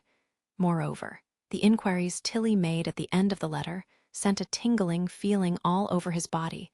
Glancing at the parchment, he was indeed a bit familiar with these words. Quickly go and bring scroll over, Roland instructed Nightingale. Not much later, Scroll arrived at the castle after rushing over from City Hall. After summoning her magic book, the prince read it couldn't help but frown. When looking at the holy book, Kara had brought back from the ruins in the eastern forest, and the documents found in ruins in the fjord, he found out that the characters used were exactly the same. This way confirming Tilly's guess to the letter, these ancient ruins had been built by the hands of the very same group of people. If it was the church that built all these, why did they abandon them? Moreover, it wasn't only those magnificent buildings. Even the records from 450 years ago have been left behind, but weren't erased. What was it they'd wanted to hide? Even the burning hot sun of the final month of summer was powerful enough to let Roland feel even the smallest bit of warmth, but he now only felt an indistinct cold, both gloomy and chilly, come rising from the soles of the feet. Is the stone tower discovered by lighting in the concealing forest also related to those ruins? And the demonic beasts, the devils, and the holy city of Taquilia? In the end, just what kind of accident happened 450 years ago? At the bottom of Roland's heart, an unease was welling up. Chapter 258, The Witches from Sleeping Island, Part 1. The letter also mentioned that Tilly was trying to translate the words and would like to know whether the Witch Union could provide her with any clue. Roland decided that he would include the news about the devils and the holy city of Taquilla in his next reply to her. Furthermore, he also wanted to add Soria's picture of the previous events. Maybe that information might somehow help her with her translation. This information wasn't suitable to be hidden away, as long as he could understand what kind of unforeseen event had happened more than 400 years ago. It would help him prepare a response ahead of time. They might be even able to discover the weak point of the church. If there hadn't been something they needed to worry over, then there was no reason to go so far to bury the past in the soil. It was evident that there were some things that they wanted to keep from being discovered at any cost. In addition, it would be beneficial for them to send someone to explore the stone tower in the concealing forest. The access to the ruins in the eastern region's sea-wind region was blocked by the church, while the ruins in the fjords had been buried beneath the ocean's surface for a longer period of the year. And beside the pile of books in the secret chamber, almost nothing else was left there. But seeing men's footprints within the depths of the concealing forest were rare. Even the church was unable to reach it so easily. So it was perhaps the place where they could go in order to find some useful clues. But the report about the devil that Lightning had encountered also caused fear to arise in Roland. Such an exploration couldn't be done without the witches, but if he was to dispatch the witches and they suffered some losses, he would be unable to bear the guilt. After considering it over and over, Roland ultimately decided to wait until the first army had been completely equipped with the newest generation of firearms. He would then let them embark together with the witches into the forest, and he was sure they could then deal with every possible devil they might encounter. Suppressing the seething unrest within his heart, Roland revealed a forced smile. I understand what Tilly's is trying to do, so I will write a reply to her with a good descriptions of the situation. But nevertheless, it is still better if we first proceed with your capability tests. After all, developing one's strength as far as possible during peacetime was the right choice of action. That way, when war inevitably arrived, they would at least have the ability to keep on fighting. A test site was selected that was once more outside of the city walls. In order to prevent any people from entering the testing ground, Roland had also mobilized to First Army to enclose the surroundings and also hinder anyone who tried to enter or leave. The first one who went through the testing was Lotus. Her age was similar to Nightingale's. She possessed short, voluminous black hair, and facial features were the pretty daughter coming from a humble family type. Her overall appearance was quite lovely. With a small size of around 1.50 meters and a skinny body, when compared to the tall Nightingale, she looked like a little girl who has yet to completely grow up, giving off a sense of weakness. But if there was one thing that couldn't be called weak, it would be her abilities. Within a 5-meter area, she could easily change the topography of the land beneath her feet. The description of the letter was far from the shock he felt when seeing it. During the test, Lotus let the earth beside her rise up vertically, like an earth pillar which was growing into the sky. It was only when the earth pillar reached a height of 7 to 8 meters that it finally collapsed because of the structural destabilization. According to Lotus, the more loose the ground was, the less magic it took to transform, but at the same time, the quality would also become inferior. Houses and walls built this way would also be of lower standard. If the main component of the ground was gravel, it also became difficult to create something decent. Apparently, she could only change the terrain, not modify the material of the earth itself.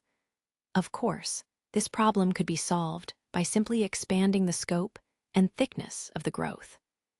Roland let her demonstrate her power once more by asking her to build a house, but the soil of the Western Territory was clearly not as packed as the soil found on Sleeping Island. The earthen house, which directly rose out of the ground, pressed together several times before it finally formed a building, with spaces for a window and an archway. But to make this possible, the final wall's thickness needed to reach 0.5 meter. After the completion of the house, it looked like a simple and crude cave and could only fulfill the most fundamental demands for a living place. Compared with the arrangement according to the compact architecture of a brick house, it fell short by a lot. But then again, living in a house cave was much better than living in a wooden sheet with air leaking in all over the place. At least in winter, with a brazier and a kang, this house cave would become warm. So, in case he wasn't able to build enough brick houses before the arrival of the months of demons, he could still temporarily use those cave houses. The last part of the test was the summary of the examination. Lotus' ability belonged to the summoning type. She possessed no branching ability, and her ability to shape the terrain was effective within a 5-meter range. During her casting, it was easily affected by the power of a god's stone of relation, but the moment the land had been transformed, it wouldn't shrink back after. "How is her magic level?" Roland asked. "It looks like a brown cyclone with a very dense center. Compared to the other witches, her magic level is superb," Nightingale said. "It is relatively close to leaves. Consumption. When raising the ground level, it isn't bad," she said while looking towards the bulging stone wall at the foot of the North Slope mountain. "However, when using her magic to transform the earth, it rapidly declines. I'm afraid she will only be able to maintain it for 1 or 2 double hours." Roland nodded. Leaves' amount of magic power was the third most within the Witch Union, second only to Anna and Soria. After all, having enough magical power was the premise to continually putting one's ability to use. Of course, there was also cases like Nightingale and Lightning, who had abilities with a low power consumption, and thus, even with a small magical source, they could still activate their ability during the whole day without facing any difficulty. After recording the information within a book, Roland began the test of the second witch. "Who wants to be next?" I. Honey raised her hand. Seeing her enthusiasm, Roland smiled. "All right, then let me see your ability first." The girl named Honey was of a similar size, even somewhat shorter than Lotus.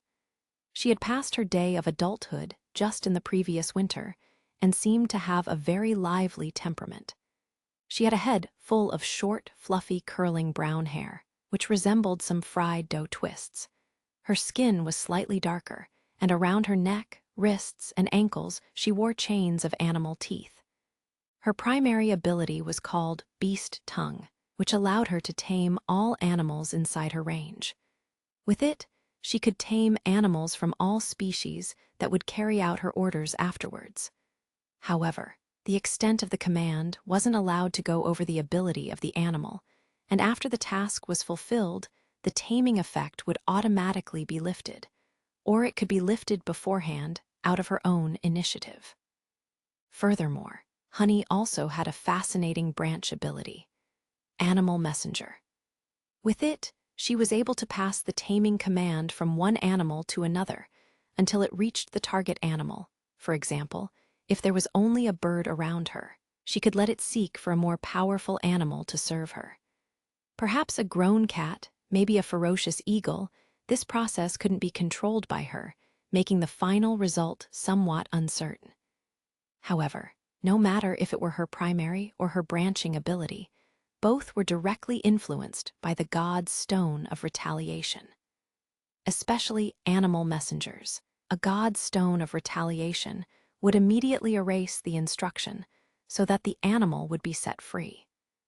And also, the bigger the animal she tried to tame was, the more magic she would have to spend. According to her own words, could she control a dozen birds at the same time, while in the event that her target was a cow, she would only be able to manage 2 or 3 at a time. The third witch to be tested was Evelyn. She was about 25 to 26 years old, with an accent that typical came from the people of King's City, which gave her immediately a somewhat familiar feeling. According to Tilly's list, Evelyn was able to change low-quality wine's flavor and style entirely according to her preferences, as long as she had tasted it previously before. From the beginning, the reason that Roland had chosen this witch was evident. That was to get pure alcohol. Since she can change diluted ale into a delicious wine or fruit wine, liquor shouldn't be a problem for her, right? For this regards, Roland had carefully prepared a few bottles of good wine, with a concentration from 50% until 95%. Even though they were a bit spicy and burned, but as long as you only drank 1 or 2 mouthfuls of it, there shouldn't be a big issue. The crucial point was to let her agree that the transparent liquid that burned the throat was indeed a type of wine. But here in the countryside, and under the scorching sun, wasn't really a good place to taste wine. They had no access to delicious side dishes, not any ice nor any crystal glass cups. Furthermore, if he was to directly take out the white spirit with its strong burning scent, it was possible that the other side would misunderstand and think it was poison. Because of this, he thought that it would be subtler to act during the dinner. So, just after asking Evelyn a few simple questions, Roland immediately moved over to the next witch, Tien. The Kang is a traditional long 2 meters or more platform for general living, working, entertaining, and sleeping used in northern part of China, where there is cold climate in winter times. It is made of bricks or other forms of fired clay and more recently of concrete in some locations. Fried Dough Twist. Chapter 259, The Witches from Sleeping Island, Part 2. The fourth to be tested was Sylvie. Whenever he faced the witch, Roland always felt a bit uncomfortable. It really wasn't because Nightingale had told him she lied too much. In modern society, with the exception of speaking to relatives and good friends, not even a dozen people could speak bluntly. Since long ago, he was already accustomed to hearing all kinds of flattering and rumors. He just felt that he had no possibility to hide anything from her. Even worse, he knew that it wasn't an illusion, but the other's ability. Being able to ignore all visual barriers, as long as she wanted, wearing clothes in front of her was completely useless.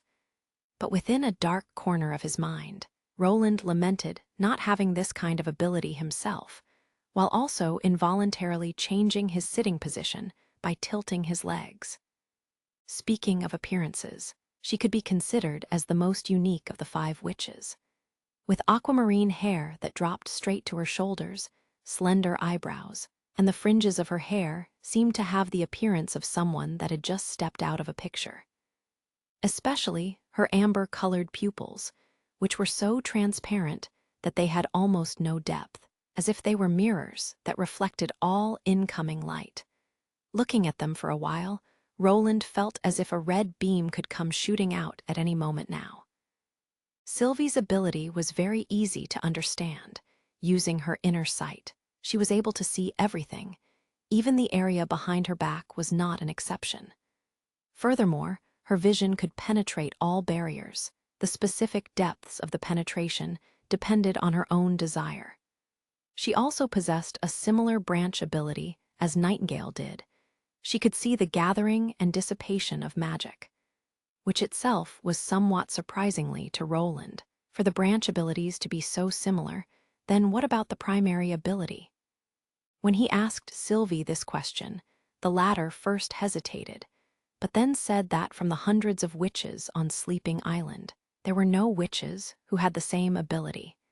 He then felt a soft pinch on his left side coming from Nightingale. He knew that this sentence was the truth.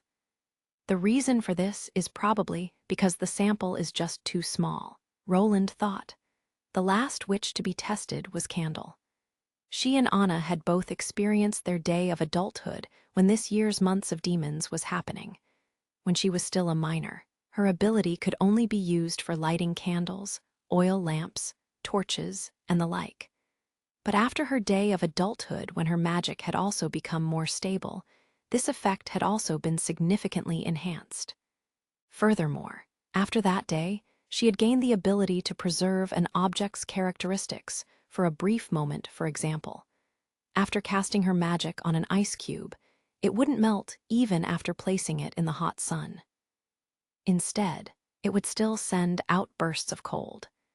At first glance, this ability seemed to be simply incredible. With it, Roland would be able to do many things he couldn't achieve using conventional means. But after several rounds of testing, Roland had to acknowledge that in the end, her ability wasn't as perfect as he had imagined it to be. First, it belonged to the category of enchanting abilities, which meant that she needed to have direct contact with the target. This limitation made it difficult for Candle to preserve high-temperature objects. Thereupon, his attempt to obtain a liquid drop of steel, which would forever keep its incandescent state, in that way providing the blast furnace with an everlasting heat source, broke apart. With the exception of Anna, no one else would ever dare touch something that was as hot as 1,000 degrees with their bare hands. And in case, the metal was turned into a long and thin iron wire, allowing Candle to keep hold of one end, while enchanting the other also led to another problem, which was that the more the object's state surpassed what was considered as its normal state, the greater the magical consumption would be, and the duration of the effect would also become shorter. Roland used ice to verify this point after solidification. He cut a block of ice into 2 equally large sizes. One he put onto the scalding hot ground, while he threw the other into a basin filled with water. The former only persisted for an hour before it quickly began to melt, while for the other, besides cooling, the water's temperature still maintained its original form. This meant that when the effect was placed on red-hot iron or steel, it would only become more inefficient. Finally, the volume of the object was also a factor which restricted Candle's ability. Like Hummingbird and Mystery Moon, the greater the size of the object was, the more magic Candle needed to spend. According to Nightingale's observation, Candle's amount of magic was placed within the lower to middle ranks. It looked like a golden mist, which had yet to form a dense cyclone. But even with all these restrictions, the somewhat introvert-looking girl was still Roland's biggest harvest of this group of witches. In the field of industrial construction, being able to solidify an object's state could be considered as an utterly priceless treasure. The key lied in the word normal state.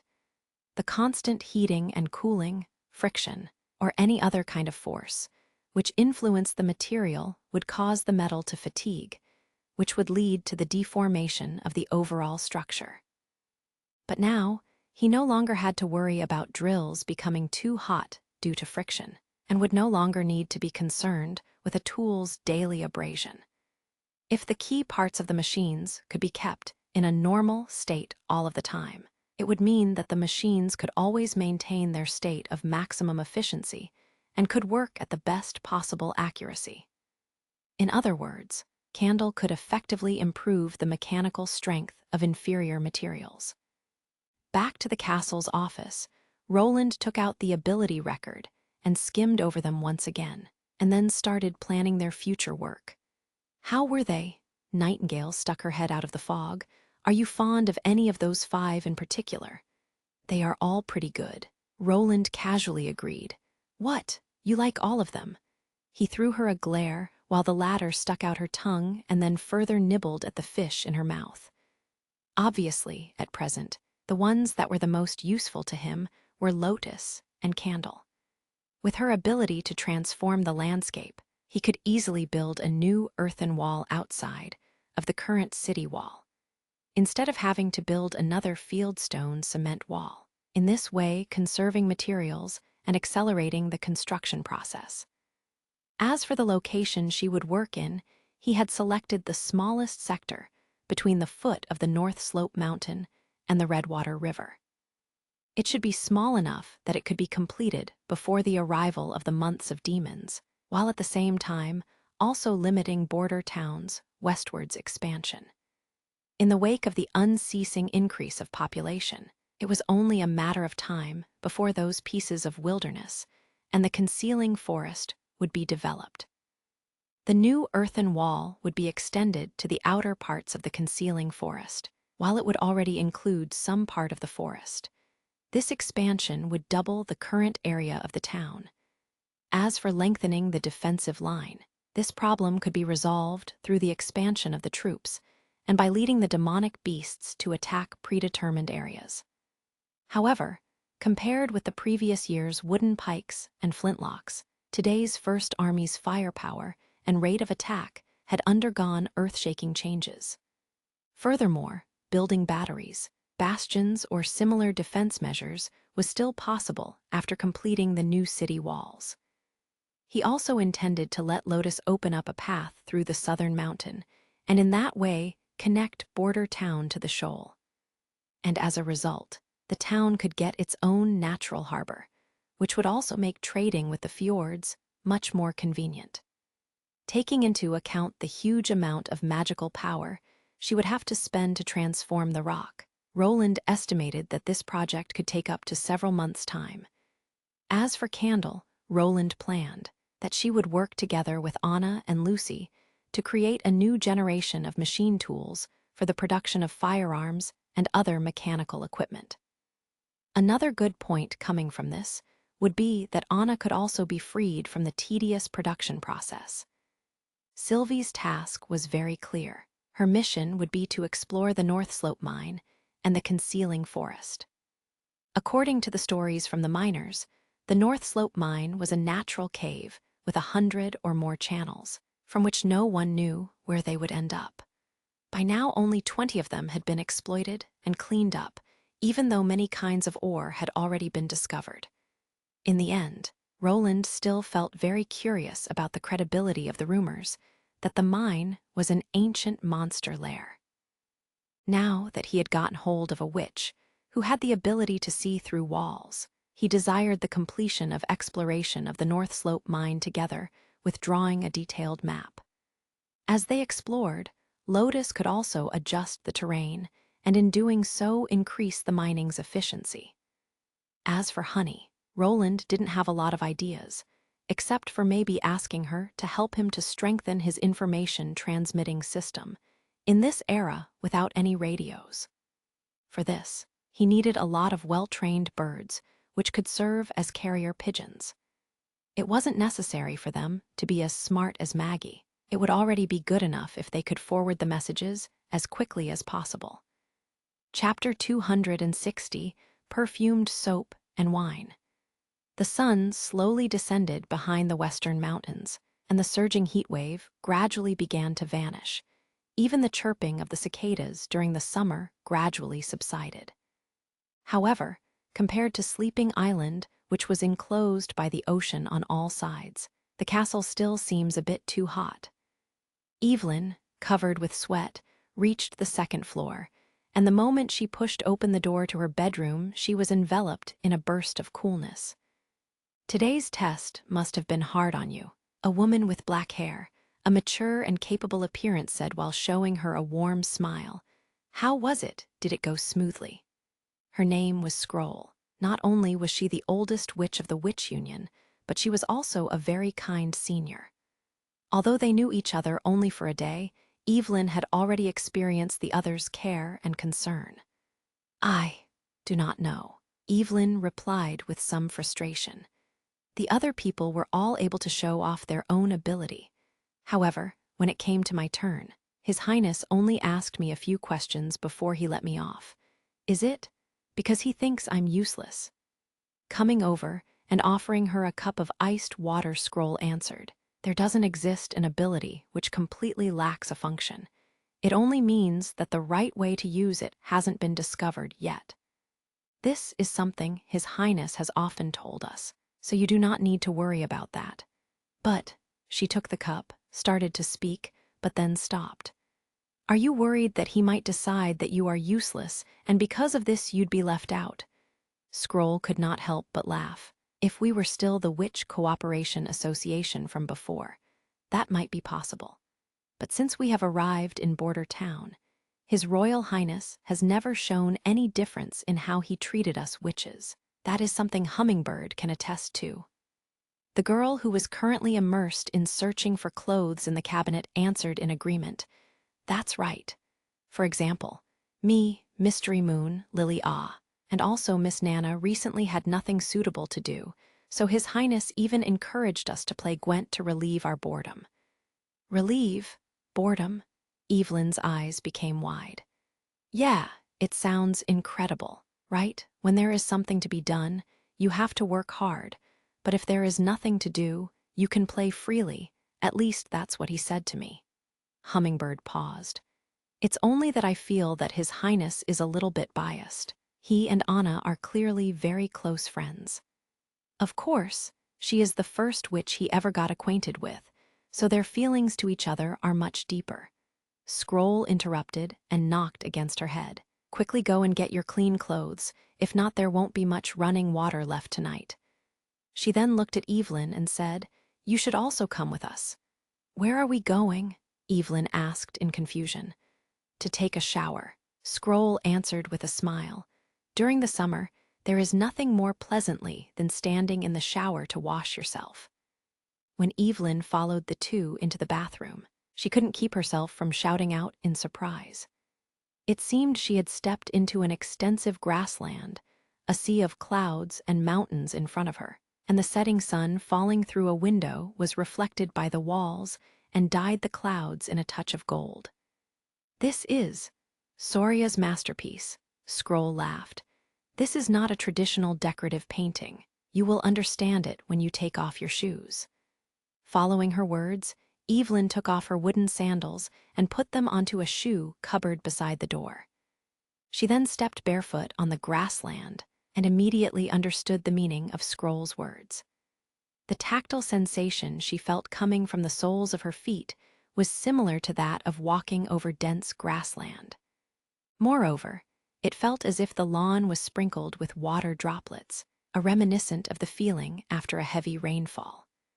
In the meantime, Scroll was already taking off her clothes, loosened the braids to free her tails, and let her long black hairs fall down. Evelyn then saw her go toward the wall, screw a wrench, and several water threads suddenly spray out from the pole extending overhead, covering her completely. How about it? Don't you think it's convenient? Hummingbird came over and placed something round into her hand. This is a bath article developed by His Highness himself. When used during a shower, the feeling cannot be more wonderful. Come on, I'll show you how to use it. When Evelyn returned to the bedroom, she felt as if her whole body had become lighter. Evelyn had never experienced such a comfortable bath. Using the scented soap covered her entire body in bubbles, and after she washed them away with water, the sticky feeling she had felt from head to toe was immediately swept away, replaced by a fresh and smooth feeling. After putting on the clean clothes, the hot air seemed to have become cool, and when lifting her arm, she could smell the fragrance of roses left behind on her skin. Is this the daily life of the witches of the Witch Union? Evelyn was still somewhat struck in disbelief. She was born in the outer city of King's City, to a family who ran a pub. Even though most of their customers had been farmers and peasants, yet one of their always recurring topics of conversation had always been about the nobles' lives in the inner city. So while serving the wine, she had heard many stories about things such as gilded bathtubs filled with wine, as well as milk-filled bathtubs sprinkles with rose petals. But even the most unbelievable rumor could never match her experience today. At least Evelyn thought that a bath in milk or wine could never feel as comfortable as this did. Remembering that the owner of this castle was a real prince, it was only normal for him to pay extra attention to his comfort and enjoyment. But that the witches could actually enjoy the same lifestyle as the royal family was naturally hard for her to imagine. Before leaving for Sleeping Island, she had already experienced that even being able to maintain an ordinary life was already considered an extravagant hope. Hungry, Scroll wiped her hair dry and retied her braids.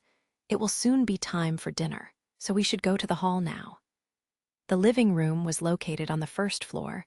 The long wooden eating table was filled with all kinds of dishes.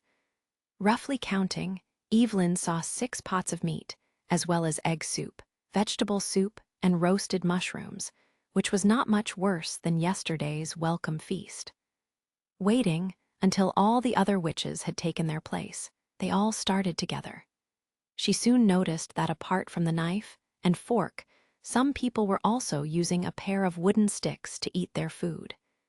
The same was also true for His Royal Highness. The times he picked up the knife and fork was even less than the others, and the way in which he moved his hand while using the wooden stick looked very flexible. The food served at the table also had no big steaks, whole chicken or ducks, different from the commonly seen food in the taverns. The steak was already cut into many small pieces, while the wild boar legs had already been freed from the bones, allowing it to be eaten by simply picking it up. When the dinner came to its conclusion, the prince suddenly clapped his hands and announced, "I recently developed 2 new things, and I plan to spread them around as merchandise, but I'm still not sure about its result. So I want you to try it in advance and afterward give me your opinion. What is it? Something to eat? All right, I'll try it. Me too. Goo." The witches of the Witch Union immediately cried out in approval. Seeing their reaction, Evelyn turned with a shocked look on her face to Scroll, only to see the latter smile and then explain. "His Highness creates some novel things, such as the perfumed soap you previously used, or perfume, chopsticks, ice cream. Before he puts them into production, he will always let us test them first." Cough, cough. The prince cleared his throat. The first thing is a wine, which compared with the typical ale and wine's taste is much more mellow and rich, but also more intoxicating. Therefore, the minor witches aren't allowed to participate. "Your Highness, this is prejudice," Lightning shouted. "I can drink a lot more than the adult sailors, even though it is still out of the question." "Oh," the little girl pursued her lips, but Roland was still unmoved, and instead told the attendants to serve the good liquor to the adult witches. In front of Evelyn were placed 3 cups. Looking at the sparkling crystal glass cups, she saw that they had all been filled with different drinks. One cup was filled with a colorless liquid, which looked similar to water. One cup was milky white, while the last cup was a shiny orange. Within the vibrant candle light, she could see some small objects floating in the last cup, which conversely seemed to be an unfiltered fruit wine. "They are white wine mixed with apple juice, white wine mixed with milk, and finally, pure white wine," Roland introduced. "Ice can be added according to your tastes, but the more you put in, the more the wine's flavor will be diluted." He then smiled to Evelyn. "You have been staying in the capital's pub for a long time, and you also have the ability to make different kinds of drinks. I hope to hear your evaluation of this new type of wine." Evelyn could not stop her heart from dancing for a little while. She picked up the cup with the orange drink, pursed her lips, and swallowed a mouthful. And sure enough, just as His Royal Highness had said, the flavor of the white wine was far more intense than that of ale. It even burned her throat somewhat. It tasted bitter at the tip of her tongue, but the apple's taste also diluted its impact. Lastly, there was the wine's own rich and mellow aroma. The succession of several flavors resonated inside her mouth, forming an excellent wine like she had never tasted before. The white wine mixed with cow milk was a little milder, almost completely covering over the bitterness. Besides the cow milk, she could also taste something which must have been honey or perhaps sugar. This sweetness formed an entirely new flavor together with the aromatic wine. Turning to the last cup, Evelyn's heart was already filled with expectation. She readily took a small sip. Then a burning hot sensation immediately rolled all over her tongue and down her throat. Just like she had already anticipated it, it had no other flavor, only the pure flavor of wine, first burning hot and then followed by a bitter sweetness. All the tastes of these glasses of wine are unforgettable. She put down the cup and took a deep breath. Your Royal Highness, some people may be unable to accept its strong and irritating flavor. But I think that people who truly love to drink wine will be unable to resist possessing wine with such a mellow and rich flavor. Is that so? Roland laughed.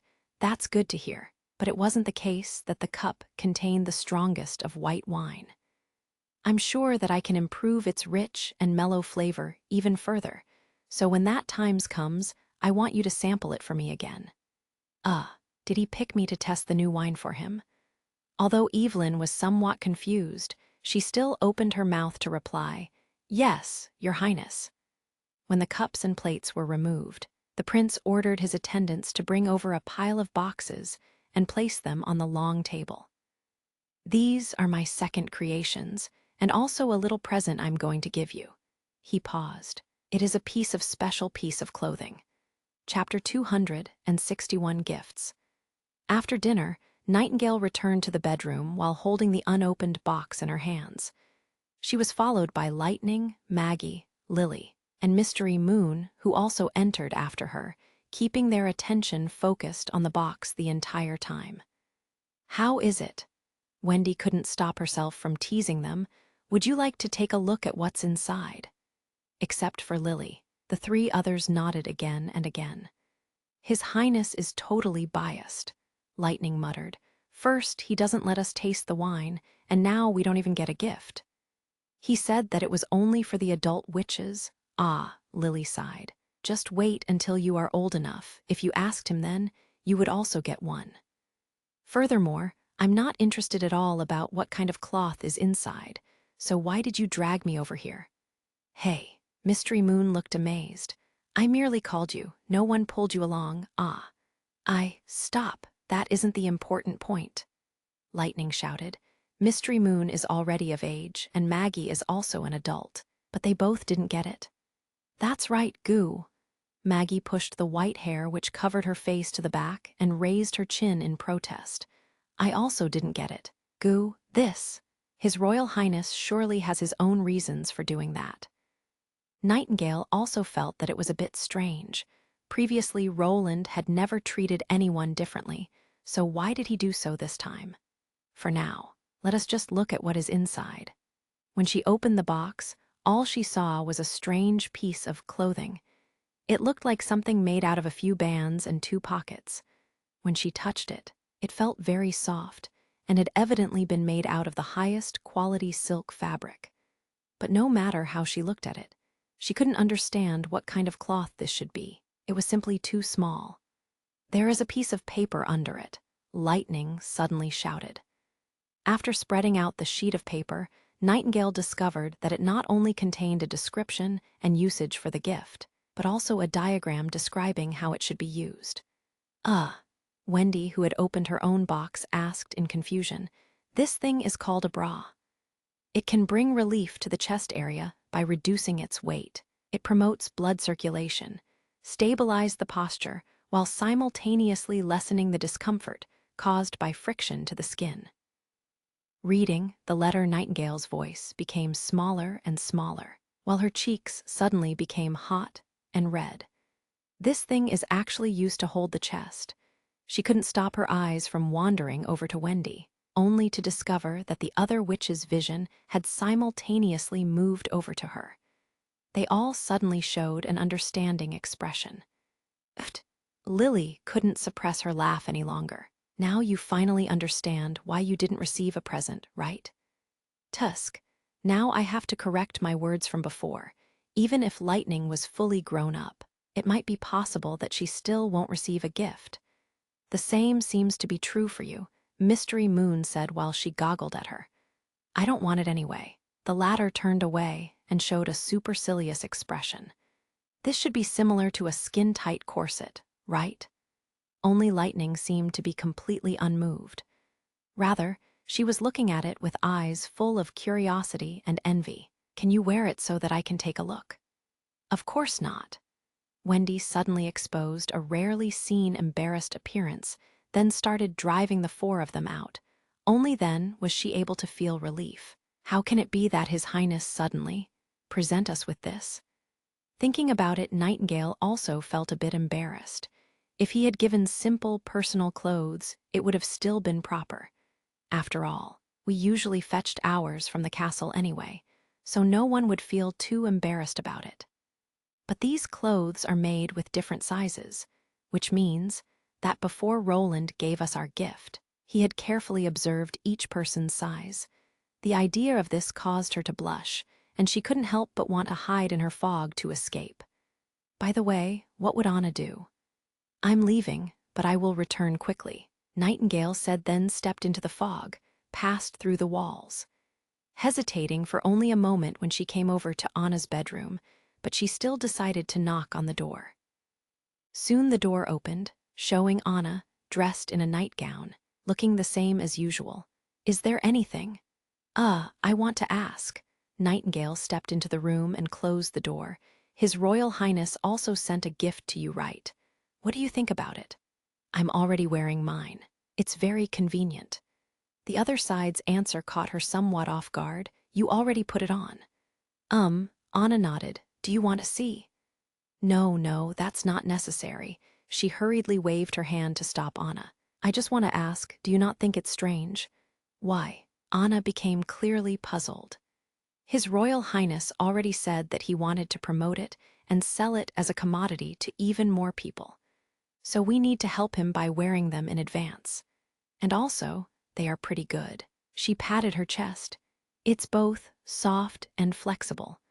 Also, with the hook at the back, it isn't so easy for others to take it off, so it's much better than wearing many layers of undergarments. So, that's how it is. Nightingale couldn't refrain from sighing in sorrow. She doesn't care about these minutiae things. Instead, she only focuses on achieving His Highness' goal. Perhaps this is what makes her so unique. She was pure and straightforward. Since it was a gift from Roland, Nightingale knew that she would try it in the end, so what reason was there to be so self-conscious about? Previously, it has also been the same thing. It was completely unnecessary to wish that he didn't see me. Instead, I should have confidently told him my thoughts right away. If it had been Anna, that's definitely what she would have done, right? Thinking of this, Nightingale returned to her room, picked up the bra and studied it for a while, then hid in the fog as she put it on, before covering herself with her usual outer clothing and finally reappearing before Wendy afterward.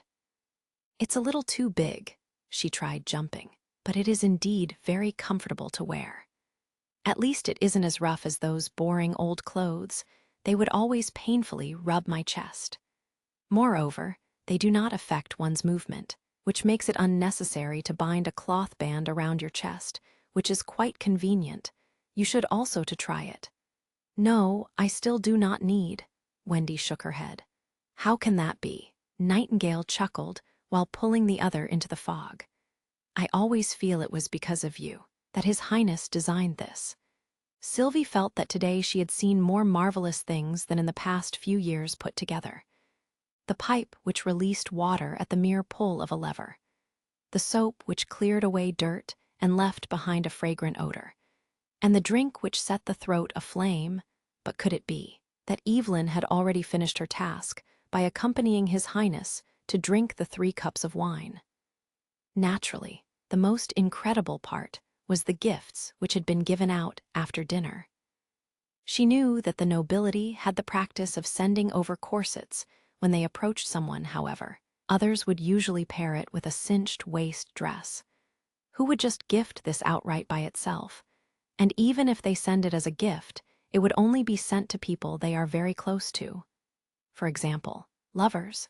But listening to His Highness' explanation, he didn't plan on only giving this close-fitting garment to just the witches, but to also spread it even further. Does he want to spread it through the whole Western territory? Sylvie could feel goosebumps all over her body. What kind of noble would choose to do this business? Or could it be? Does he have some kind of unusual interest in the chest and buttocks?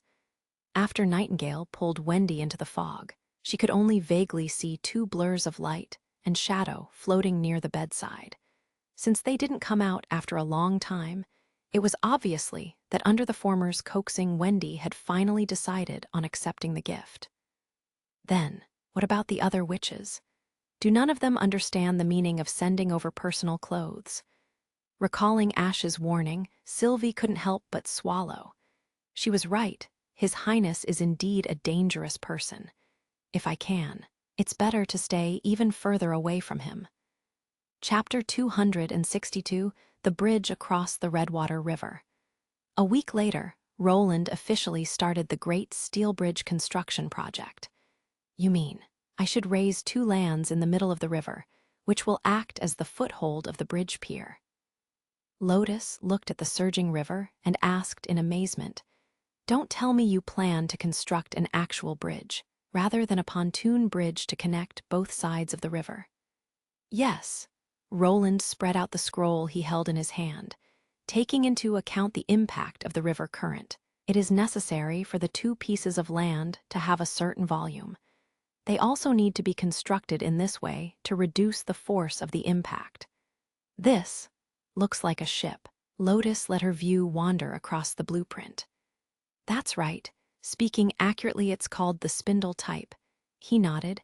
As long as they are built parallel to the direction of the flow, the impact it receives from the front will be reduced to the smallest amount possible.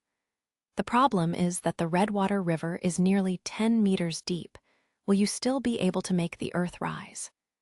This shouldn't be hard to do. Your Highness, Lotus simply replied, just give it to me. To be safe, the ship responsible for carrying the witch was Little Town. Standing on the massive hull of the cement ship, floating in the river, was like standing on land. It was still Lightning who took over the position of the helmsman, while Wendy was again responsible for providing the wind. But during the last week, it seemed that the latter had avoided the prince's line of sight, seemingly feeling a bit uncomfortable. Until this day when Roland saw her walking around with her head held up, looking as if she was back to her usual self again. And finally, when she went past him to board the ship, he even heard her whispering a soft, "Thank you." "This is something you can come thank me for," Nightingale whispered into his ear from within her fog. The little town soon left the pier, driving to the center of the wide river. Carter had already pulled a hemp rope across the river. There were 2 red cloth belts tied to it, which marked the location for the piers. After the cement boat arrived at the site of the first pier, Lotus went to the ship's railing and began to put her ability to use. Looking at the river, its surface suddenly resembled boiling water, sending up one bubble after the other, while slowly forming a hill. Not long after, gravel together with algae and silt began to rise from within the surging river water, gradually turning all of the water muddy. So, that's how it works, Roland thought. Her ability could not only transform a solid surface, but also water. Furthermore, it was even easier to lift than loose gravel was. Even though the surging river was immediately washing it away, but by now the river bed had already been lifted up a little. Not long after, a gray mass of mud appeared on the water surface. It seemed to be very soft, but it also gave off a very unpleasant odor, making it impossible for all those present to not cover their noses. However, in Roland's eyes, this gray mass was the best kind of fertilizer. The soil contained hundreds of years of fish and other aquatic bones, aquatic plants, as well as the inhabitants of the depths' excrement. If the transport wasn't too inconvenient, Roland would like to gather all of this soil and use it as fertilizer. Unfortunately, at present, it could only be collected by hand through directly entering the river water. So, after clearing up the fertilizer layers and improving the section, he finally saw the yellow-brown solid earth he had waiting for. The following steps were to repeat the process again and again until the two pieces of land had been fully formed. Roland expected that this course of event would at least continue for around 1 week, but even after the soil was lifted up and broke through the water surface, it didn't mean that the land could be used. The flow of the river would unceasingly carry away the silt, and without further protection, even if the piers were formed according to the spindle design, they wouldn't be able to persevere for longer than 10 years. Trying to come to a conclusion, Roland called Karl van Bate to his side, took out a piece of charcoal, and began to paint the steps needed to solidify the ground. "Is your idea to dig holes into the soil and fill them up with cement?" This newly promoted minister of construction asked after analyzing the drawing. He once more proved why he had once been one of the most exceptional members of King City's stonemason guild. Roland thought in satisfaction. With only a few words of what I was able to remember, and he immediately managed to understand my intentions. "That's right, but every segment mustn't exceed 5 meters in length, while it should be around 1 meter in depth. When you're filling it up with cement, call for Lotus to let her bury it 1 meter into the earth. By repeating this, we will be able to form a cement wall which goes straight from the surface of the river and into the river bed." Roland had come up with this plan after seeing Lotus' ability in action. Since she could control the surface and make it drop, she could presumably also bury a structure that was above the earth into the ground. "Your idea is indeed extremely ingenious," Karl said with sparkling eyes. "This way, even if the river washed away the outer soil, there will still be the cement wall left to block the water." Roland nodded. "The crucial point is to control the overall height of the cement blocks. If it is too small, it will lead to the problem where the bottom part will become unstable, while if it's more than needed, besides the waste of cement, it will also delay the construction. So, I am laying responsibility for this take on your shoulders." "Yes, Your Royal Highness," Karl agreed. "Looking at the silt and soft soil coming up, I am guessing that the final height of the cement wall should be around 12 meters. Also, after you surround all sides with the cement wall, don't cover the land in the middle with cement. I want to grow several kinds of flowers and grass on top of it afterwards," the prince warned repeatedly. "Several kind of flowers?" Karl looked confused. After all, these walls were unable to be made watertight, and when the segments had to be repaired, there would always be gaps left behind. If you wished to consolidate the soil, the simplest method was to plant different kinds of grass and flowers. The vegetation would reduce the water within the ground, while also reducing the soil erosion. That would be especially true after Leaves came and used her magic to lengthen the weed's root system, in that way ensuring that the earth would be firmly knit together. After a simple explanation on how plants could strengthen the soil, Roland turned to look at the workers who were busy on the river banks. "What is the current state of the bridge's approach construction?" "We are right in the middle of laying the cement gravel for the road's surface," Karl reported without thinking. "They should be completed by this week." According to the plan, the approaches on either side of the river would be made by piled-up fieldstone and cement, just like they had done with the city walls. As long as the positioning and measurement was correct, the construction itself wouldn't be that complicated. The highest point of the ramp was 7 meters above ground, and it connected with the city streets through a long, gentle, and curving slope. There was also some further height difference between the river's dike compared to the water surface. After finishing the construction of the bridge, the difference between the water surface and the bridge should be around 12 meters, which ought to be high enough for sailing ships to pass through. So far, only the first step of the bridge itself was completed, and it was currently undergoing a strength test on the shore. Due to its small span, the load placed on it would be very small. This way, the bridge would still be reliable, even though Roland was ignorant about bridge engineering. In the absence of the 8-wheel trucks from appearing in later centuries, a 30-centimeter strong I-beam should guarantee the bridge's stability. Even if the bridge was completely filled with people, it would still be impossible to break the steel beam. Even more so since the process of its construction, from assembling to welding it, had been completely taken care of by Anna, so the probability of a jerry-built construction project was extremely low. Equally, the installation of the bridge would also be very simple. When the 3-span bridge was completed, Hummingbird would use her ability to reduce its weight and would then give it to Lightning so that she could take it to its intended location. From that point on, 2 wagons in parallel could use the steel bridge to cross the Redwater River at the same, something which truly connected the northern and southern side. Even if they were the greatest of Mason, it would still be hard for them to imagine such a magnificent bridge.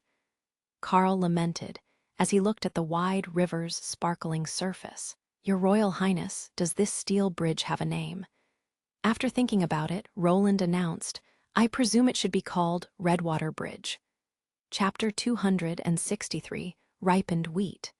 Under the hot, scorching sun, Sirius Dolly, wearing a straw hat, was walking along the river's shore, examining the growth of the wheat.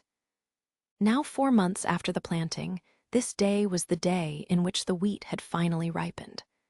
As far as the eye could see, there was an unending cornfield surrounding him like a golden ocean. The wheat's ears were thick and full.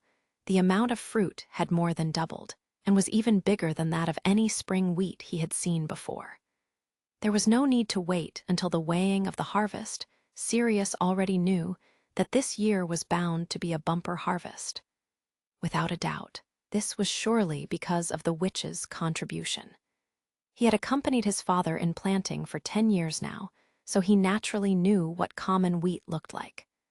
One wheat plant would have between 1 to 3 ears, and each ear could produce 20 to 30 fruits. That the fertility of the soil could actually influence the wheat grain size was still believable, but could it so straightforwardly double the size of the caryopsis? Besides it being the work of a witch, he could think of no other explanation for this. It seems that there had been many changes like this one, for instances, the new water towers looming over Border Town.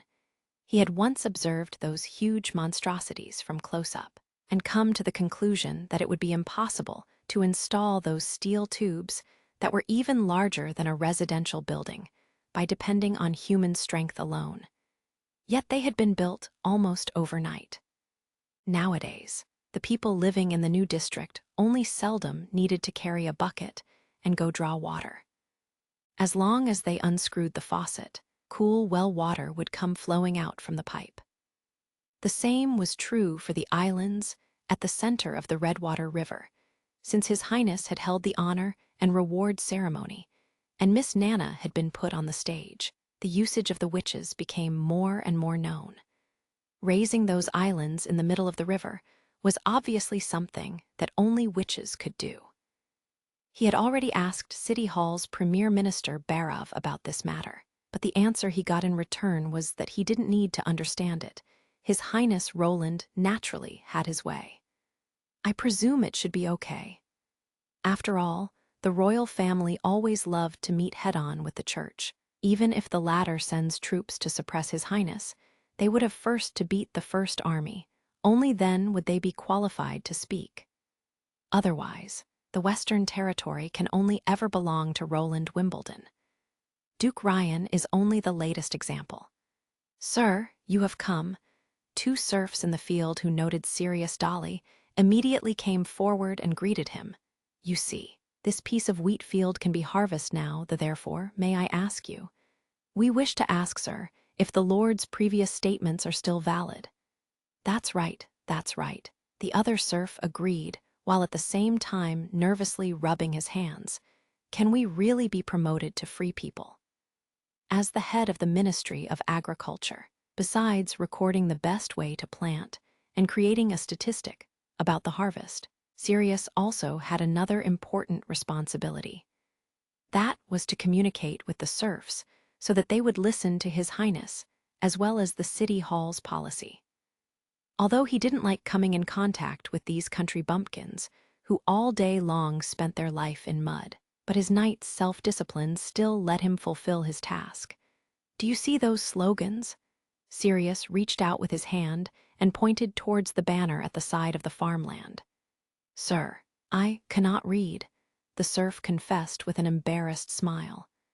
Labor creates wealth and work changes destiny, he stated.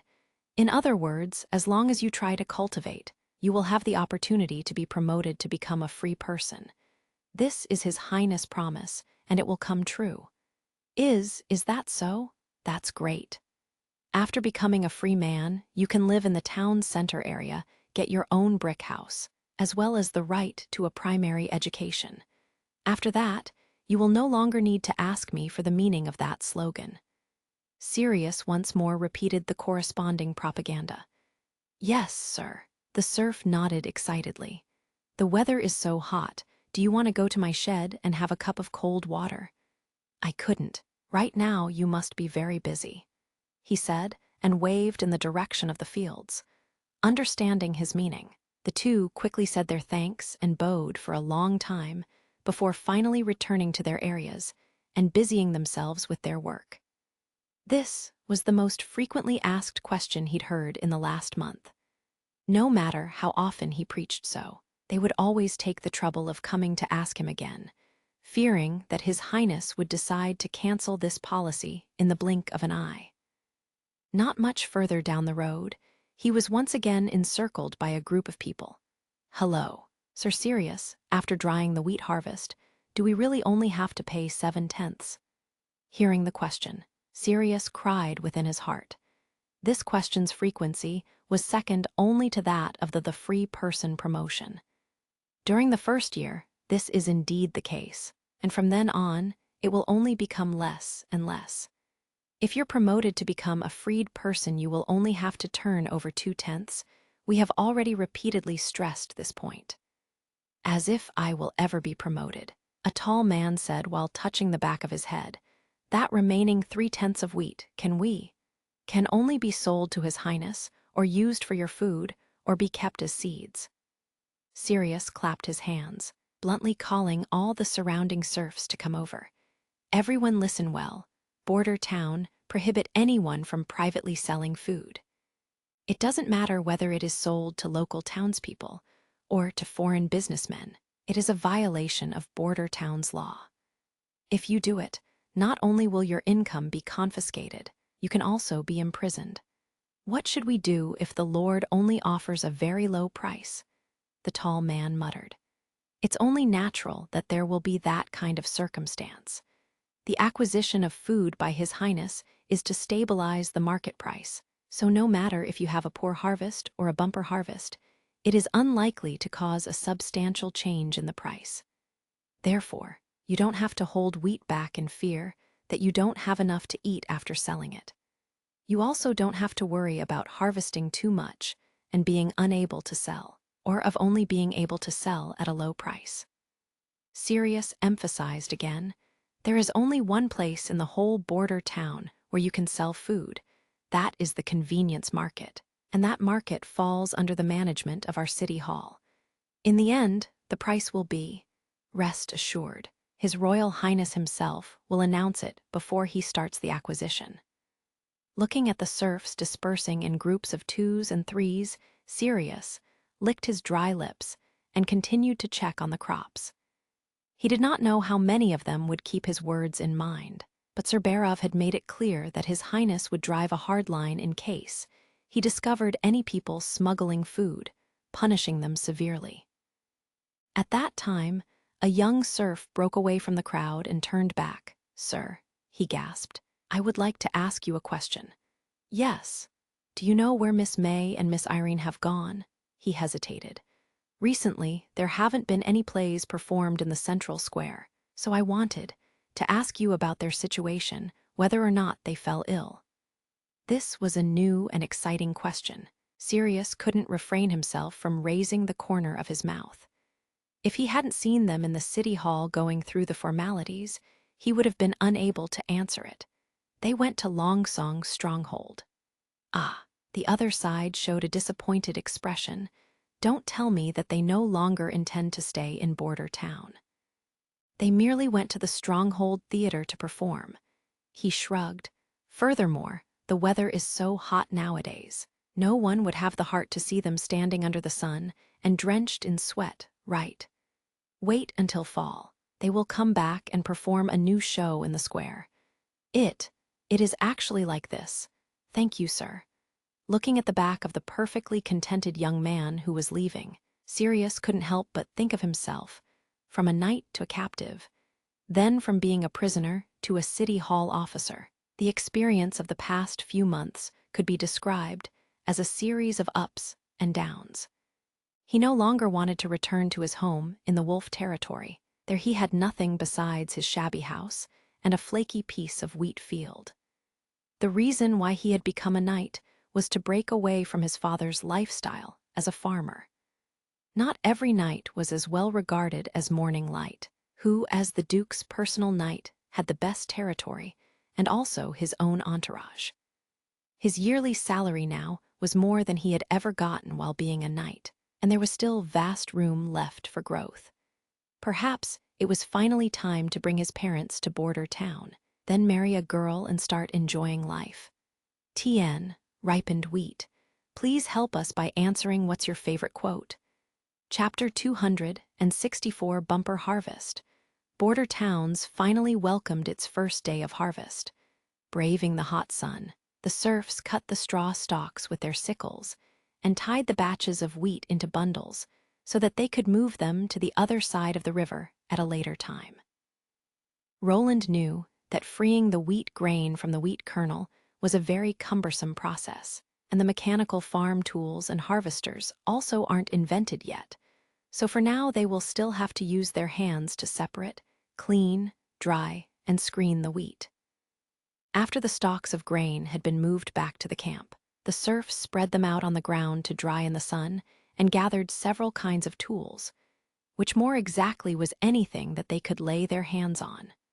Wooden sticks, stones, or rakes.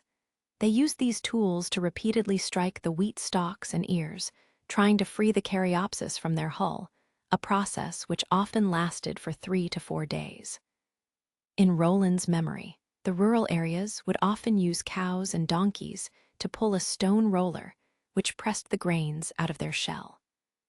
Not only did it save a lot of labor, but it also removed the husks more evenly than when striking it. Roland had no other choice but to accept Border Town's backward standard of agriculture. After the striking, the serfs again used anything they could to turn over the wheat, even using wooden sticks if they didn't have any forks.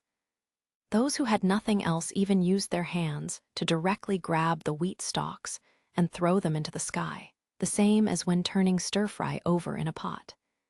After going through the first striking, most of the outer shells of the grains should already be broken. This process should allow the fruits to separate from the ear of wheat. In fact, after thrashing, the remaining wheat straw still had plenty of uses. After being crushed, it could be returned to the fields or could be used as bedding for livestock. It could also be made into fodder or used for papermaking. However, Roland didn't have enough time to promote a green industry at the moment. All he could do was look on as the serfs brought those wheat straws to the riverside and burned them. In the days that followed, Border Town's sky was covered with a dusky smoke, which was comparable to the time of the former cement powder pollution.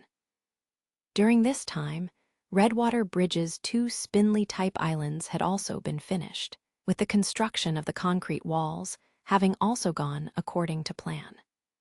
For the base of the bridge pier, they had used the same prefabricated method. As for the main bridge, first placing the steel and concrete into trenches to form the columns of reinforced steel, then reduce the weight and lift the walls in place.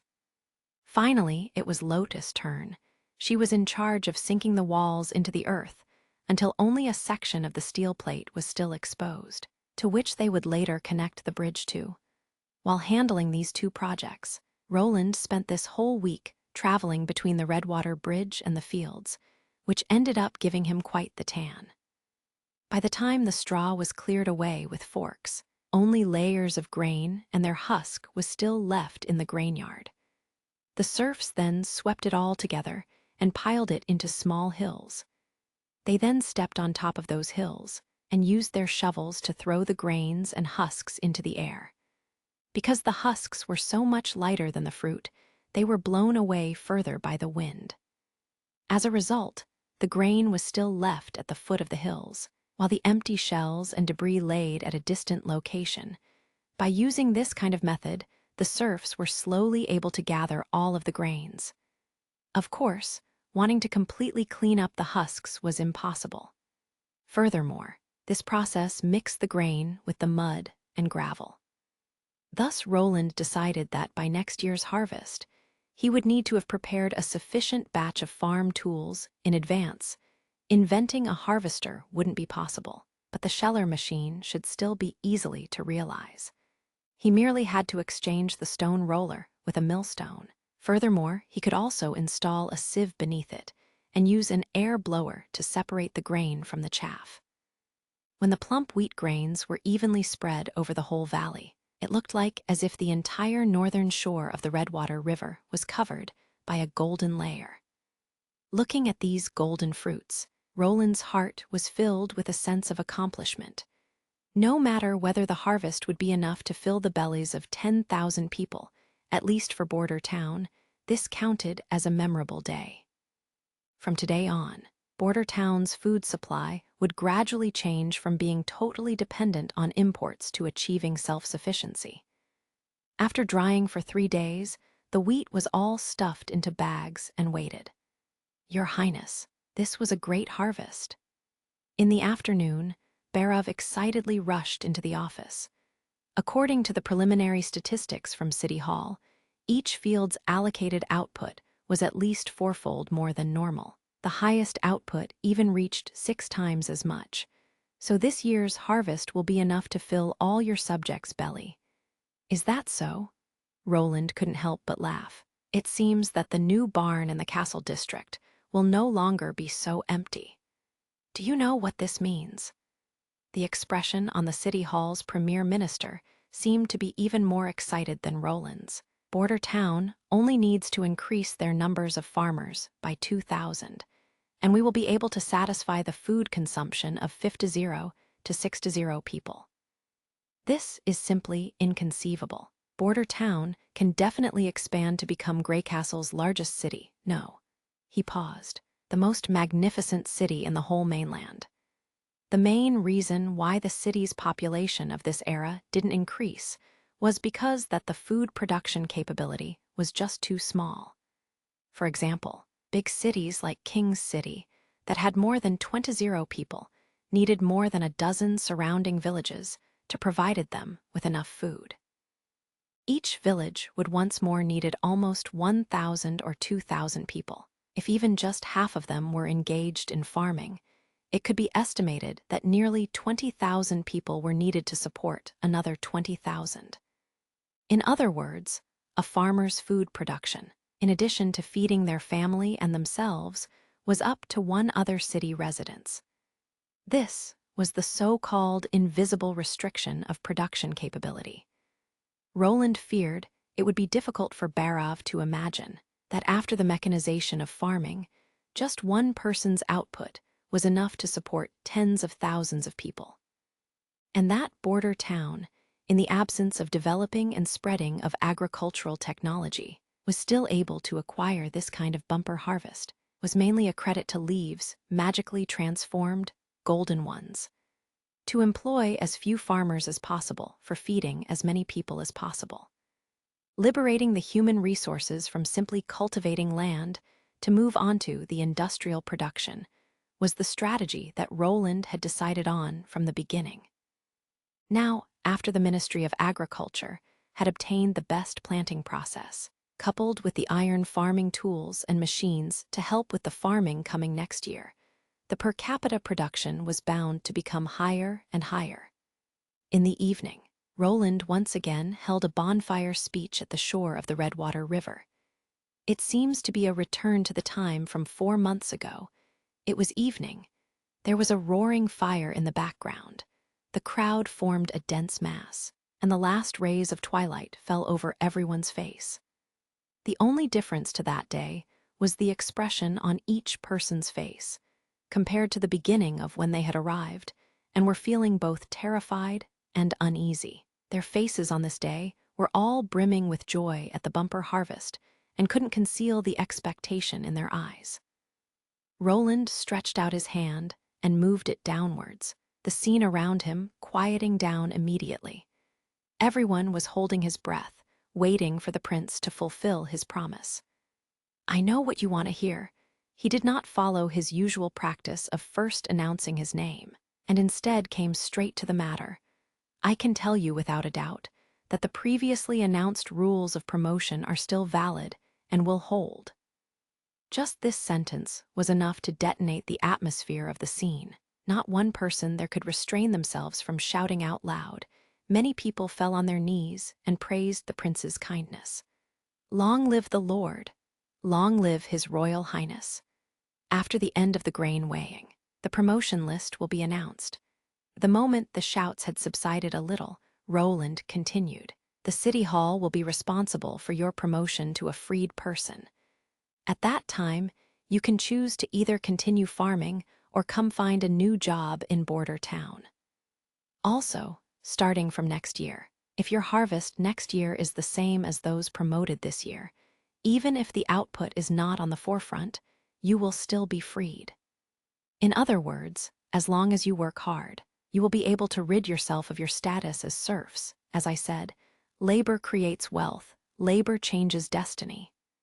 He paused for a moment, looked around, and then continued, "I hope that in the coming days, there will be no longer any serfs in Border Town, and everyone will be my real subject."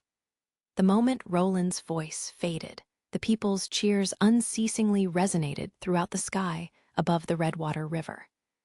Chapter 265, The Last Enemy. Timothy entered the Lord of the Port of Clear Water's circular room located at the top of the tower. Different from the more commonly seen castles, this tower was both higher and narrower. Apart from dealing with government or for observing the outside, he was afraid that even gathering all of his cabinet ministers here to hold a council meeting was already impossible. None of the furnishings in the room had been moved. It was as if the owner had just left and would soon return. Facing the entrance was a reddish-brown square table. Books were neatly and tidily arranged on it, and in the middle were several unfinished manuscripts and a quill that was inserted into an ink bottle, as if just waiting for someone to come and complete the files. Taking one step at a time, Timothy walked to the table and sat in the large chair. The seat was covered with a cooling mat that was sewn out of bamboo sticks, something that was quite suitable for easing the sizzling heat of the final month of summer. A bucket of water had been placed next to the chair. It was evidently used to hold ice, also serving to dispel the room's heat and lower the temperature. However, today's weather was a bit gloomy. There were dark clouds over the sea, which lowered the temperature and made the room appear to be less stiflingly hot. Timothy leaned forward, placed his face close to the surface of the tabletop, and gently smelled it, filling up his nostrils with a faint and sweet scent. This was Garcia's most loved bluish-green sunflower fragrance. It was produced at the Cold Wind mountain ridge, and when compared with rugosa rose and rosemary, it had a more unique and refreshing feeling, as if it contained some of the ice from the north. Only after using something for a long time would it take over one's smell. There was no doubt that his sister enjoyed sitting on this chair, her hands on this table, either listening to a report or busy writing a decree. Thinking about this, Timothy couldn't stop himself from laughing. Ha ha, ha, ha ha, ha ha ha ha. In the end, Timothy simply leaned against the back of the chair, raised his head, and started to laugh at the top of his voice. He had finally won. Garcia had given up Port of Clear Water and given up the Southern Territory. That was tantamount to giving up the throne of Grey Castle. After receiving news that the Black Sail fleet was sailing north, he immediately summoned the troops under his command and drove more than 5,000 slaves, rats and criminals to the southern border and attacked Garcia's nest at the Port of Clear Water. The only resistance he encountered came from the Sand People from the extreme south. Timothy didn't know what kind promise they had agreed on, but they attacked him one after another, having no fear for their own lives. Moreover, the troublesome point was that they were also in possession of the Berserker pill. The battle lasted for nearly half a month, but by exploiting his superior numbers and repeatedly disrupting his enemy's counterattack, Timothy was able to slowly erode the Sand People's defense line. Nearly 3,000 of his people had died in this battle of attrition, and if his men hadn't received the support of the pills, Timothy was afraid that his mob wouldn't have dared to set even a single foot on this battlefield, not to mention ever dare fight against the fierce and barbaric Sand People here who had fought to their death. The final result of the battle was that he had to cross over a layer of corpses to be able to enter Port of Clear Water's Lord Tower. The title Queen of Clear Water was history. The south of Grey Castle had finally come back under his control. "Your Majesty," probably from hearing his carefree laughter, the knight keeping guard outside pushed open the door and entered the room. "No harm," Timothy answered and got up. He pointed to the knight and then over to himself, instructing him to follow, and then went through a side door to step on the balcony. He was immediately hit by the slightly salty sea breeze, which made his gown flutter. It seemed there was a storm approaching from looking at the dark clouds standing overhead that were growing thicker and thicker. "That's truly unfortunately," Timothy thought. "I was planning to see my third sister's port, piers, and the Lord's Tower all fall victim to the flames, but now it seems this will be impossible." The last half-year, he had constantly been on the battlefield alongside his soldiers. There was hardly 1 month where he had stayed within King's City. He had entrusted his imperial prime minister to take care of all the government's affairs. Although Marquis Wyke had seemed to be very loyal, but loyalty didn't mean that the other was able to forever lock their doorway and resist temptation, Gerald Wimbledon being the best example of this. He needed to return to King's City as soon as he could to stabilize the undercurrents of political unrest going on over there. The rain in the south would probably go on for several days he couldn't waste with waiting over here. "I will go back to King's City early tomorrow morning," Timothy opened his mouth and declared. "Except for my personal guards and the knights from King's City, all the other knights and mercenaries will be handed over to you. Sir Ed Hawes, please take my place in defending the southern border. You must not allow the Sand People to even set a single foot within Grey Castle's borders. You will let me stay here." The young knight of the Northern Hawes family asked in surprise. "But I would like to continue to fight at your side, Your Majesty." "Knight, by defending the borderland you will also fight for me." Timothy interrupted. "Listen, there are still many things you need to do. So I have to leave the Southern Territory in the hands of loyal and competent people who are able to deal with the aftermath." But Ed was still a bit hesitant. "I know what you are worried about." The new king smiled understandingly and patted his shoulders. "Rest assured, you won't stay here forever. When the matter regarding Port of Clear Water is finished, I will immediately recall you back to King's City. After all, Grey Castle is not unified yet. I still need to recover the Western Territory, and for that, I will need even more knights who can charge in and break through the enemy's lines. So, How could I ever forget you here?" Hearing these reassuring words, the young man looked up with shining eyes, knelt down, then said, "As you bid, your majesty." "Get up," Timothy said while nodding with satisfaction. "There are 3 things you have to do next. First, you have to take all the remaining inhabitants of Port of Clear Water into custody and escort them back to King's City." "Don't you want to hang these traitors?" the knight asked, surprised. "No, they cannot be considered as real traitors. If they had indeed joined Garcia's side, they would have long left with the Black Sail fleet. If I kill these people, it would only suit her more. However, my third sister's influence is really beyond my expectation. Of the more than 10 inhabitants of Port of Clear Water, plus the captive slaves from Eagle City, there were actually only 400 people who didn't want to leave with her. If not for the Sand People's resistance, the Port of Clear Water would have been no different from an abandoned city. Your Majesty is benevolent. The second thing you have to do is burn all the docks, shipyards, and the Lord's Tower. I want to let everyone in the South see that Garcia, the Queen of Clear Water, has ceased to be. Even if she comes fleeing back, only ruins will be left for her to return to." "Yes," the knight agreed. "The last thing I ask is that you gather all the refugees for me." Timothy looked at the horizon over the sea, then calmly said, "Furthermore, any homeless man, rat, bandit, and even the Sand People are acceptable. From the Battle of Eagle City until today, the dispute in the Southern Territory has never been quietened down, so you should be able to find a large number of refugees living in the surrounding villages and towns. What kinds of methods you use to gather them doesn't matter, only that before the war against the West begins, you will need to provide me with at least 50 men." Garcia's escape proved the correctness of his strategy. As the ruler of more than half of Greycastle's population, he should use them to fight against the rebels. Under normal circumstances, with a team of 100 knights leading an army of several thousand commoners, the knights usually wouldn't even need to participate in the battle. Their only responsibility would be the distribution of the pills and commanding the battle. In front of an enemy who had the advantage of absolute numbers, as long as they unceasingly attacked, the enemy would be unable to resist them.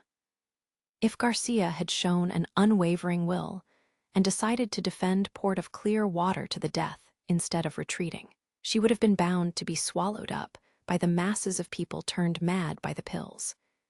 Now, he only had one enemy left, Roland Wimbledon in the Western Territory. Chapter 266, Making Up Their Mind. "Your Majesty, do you know why there isn't any news from my older brother?" Ed's questions surprised Timothy for a moment. Indeed, it had already been 2 months since he sent Layman Hawes over to loot the Western Territory. No matter if he traveled further or decided to return, he should already have reported on the situation by now, or returned to King's City. Although one of the missions given to Layman was take as much control of the Western Territory as possible, Timothy thoroughly understood that after the 1,500 people took the pills, they would become almost entirely useless. Wanting to only rely on them to occupy the Western Territory was a very unlikely situation. So the main mission was to seize Longsong's stronghold, loot the pills in the church, verify the details about the Duke's battle, then lastly go out to attack Border Town, thereby consuming some of Roland's strength. He had already used this trick to deal with Garcia, so it could be described as a well-tested tactic of his. Even in the case that he was unable to capture the Port of Clear Water, and his militia was wiped out during the attempt to eliminate the enemy, most of his knights would still be able to return safely. So as long as he assembled a group of useless people afterwards, they would be able to set out on an attack once again. But why is there absolutely no news about Layman Hawes and his group of knights? Timothy opened his mouth and slowly said, maybe his return was delayed because of the attack on Border Town, or he may be on his way back by now. He knew that his reasoning was clearly quite weak, but he still did not want to tell Layman's brother the most likely answer. Maybe when I get back to King's City, there will be a message from him waiting for me. Then, Your Majesty, at that time, is it possible that I can ask that you tell you the news? Timothy nodded. Of course, I will send a messenger to deliver it to you. Thank you, Your Majesty. The new king leant on the railing, watching the occasionally rays of light which appeared within the black clouds. The sound of thunder came from a far-off place. It wasn't loud, but rather deep and resounding, as if it struck directly into the heart. Ed's question had caused the joy in Timothy's heart to largely fade away. If it was said that Garcia Wimbledon's rebellion was as it was meant to be, and that Tilly, Wimbledon's departure, had disappointed him greatly, then the action of Roland Wimbledon was something completely unimaginable to him. He had always thought that it would be absolutely unnecessary for him to spend any of his energy on his incompetent younger brother. As long as he waited for some time, Roland would become fed up with Border Town's impoverished lifestyle and come back to King's City on his own. Thus, today's very real situation was completely unimaginable. Staying behind so as to take care of Border Town, safely making it through the months of demons, defeating Duke Ryan to seize Longsong Strong, and I have now even completely lost contact with Layman and his 1/500 militia. In the end, how is this even possible? Timothy didn't have a deep understanding regarding his younger brother. In our childhood, no matter if it was Garcia or Gerald, they didn't love playing with him. Even after they became adults, they would only occasionally meet during the palace banquets. However, news related to his naughty and mischievous deeds never stopped. Even father wasn't fond of him. Is it possible that he concealed his true nature from the beginning?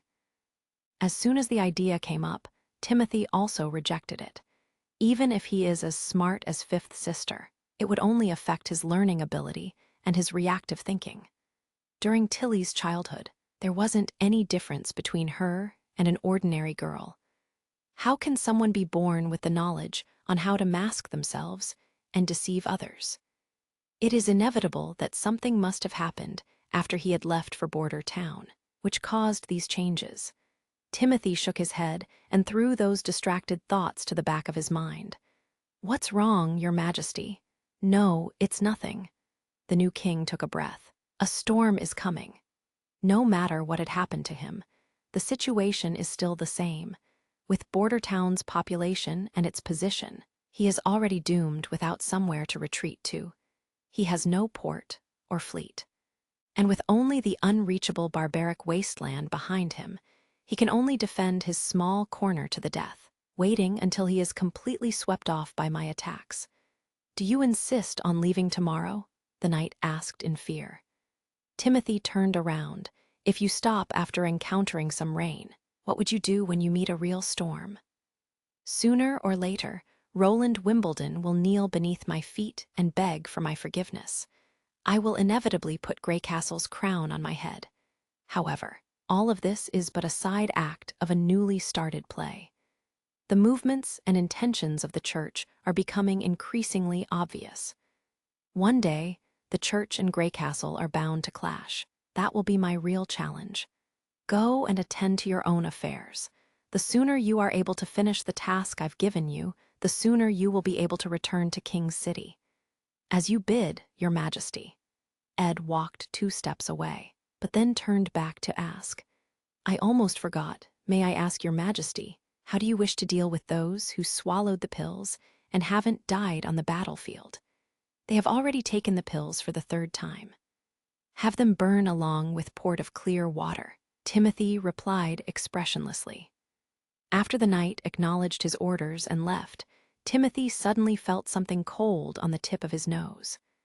Lifting his head, he saw raindrops falling from the clouds. First, there was only some spare droplets, but it became more and more dense, then setting off ripples over the sea's surface. The new holy city at Hermes was at the peak of the Tower of Babel. Damn it, truly. FC King damn it. Tayfun shouted as he vigorously smashed his fist against the table. This WH ray of a beach, that's blaspheme. She dares to point her spearhead at the church. This was the first time that Maine had seen the old bishop lose his self-control. The veins on his forehead had risen in his rage, and his beard was trembling. In general, his sinister appearance looked as if he wanted to swallow his counterpart. It was quite difficult to imagine that he was the same man as the man who constantly raised complaints regarding Heather, who could not exchange even a few words with her without quarreling the whole afternoon long. However, the moment he saw the content inside the small jewel box sent from the Queen of Clear Water, the old man had burst into a rage. There had been no pearl in the small jewel box. It had only contained a single cast iron ring, the bishop's emblem that had personally been awarded by His Holiness, and it was still attached to a blood-stained finger. Maine's side then reached out for the jewelry box. "Of course she dares. That's because we also haven't received the blessing of God. God only favors the victorious." Hearing this sentence, Taifun suddenly calmed down, then silently went to sit back in his chair, heavily gasping for air, before he was once more able to stiffly ask, "Then, what do you intend to do?" This was indeed a situation the church hadn't encountered in the last 100 years. No one had thought that Garcia would come the whole way up from Greycastle to the kingdom of endless winter, and even send the Black Sail fleet towards Hermes after having seized the capital. Although the Wolfshart kingdom had been on its last breath before being conquered, Maine still hadn't hesitated to order the gods' punishment army to come back to the old holy city. This city, even without any walls, was the barrier defending the base under Hermes, and they couldn't afford to lose it no matter the price.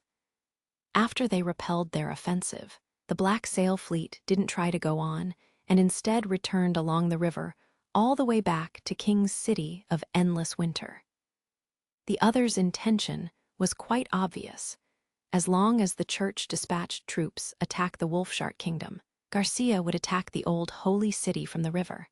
Furthermore, the nobles who had previously been suppressed by the sudden loss of Endless Winter's royal power would now begin to stir. Maine believed that as long as Garcia promised that they could keep their territories and possessions, all those greedy nobles wouldn't hesitate to support Garcia to become the new queen of Endless Winter. Now they had a dilemma which couldn't be easily settled. But the church would not bow just because they were facing a difficult situation. Even before he had become an archbishop, Maine had already known that the road before him would be a long and thorny one.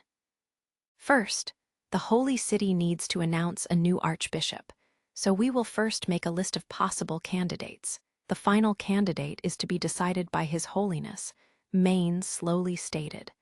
"And the enemy?" Taifun snorted from his nostrils. "I will explain everything to His Holiness. Do not worry." He closed his eyes. "His Excellency will execute a holy judgment on them." Chapter 267, The Fated Ending.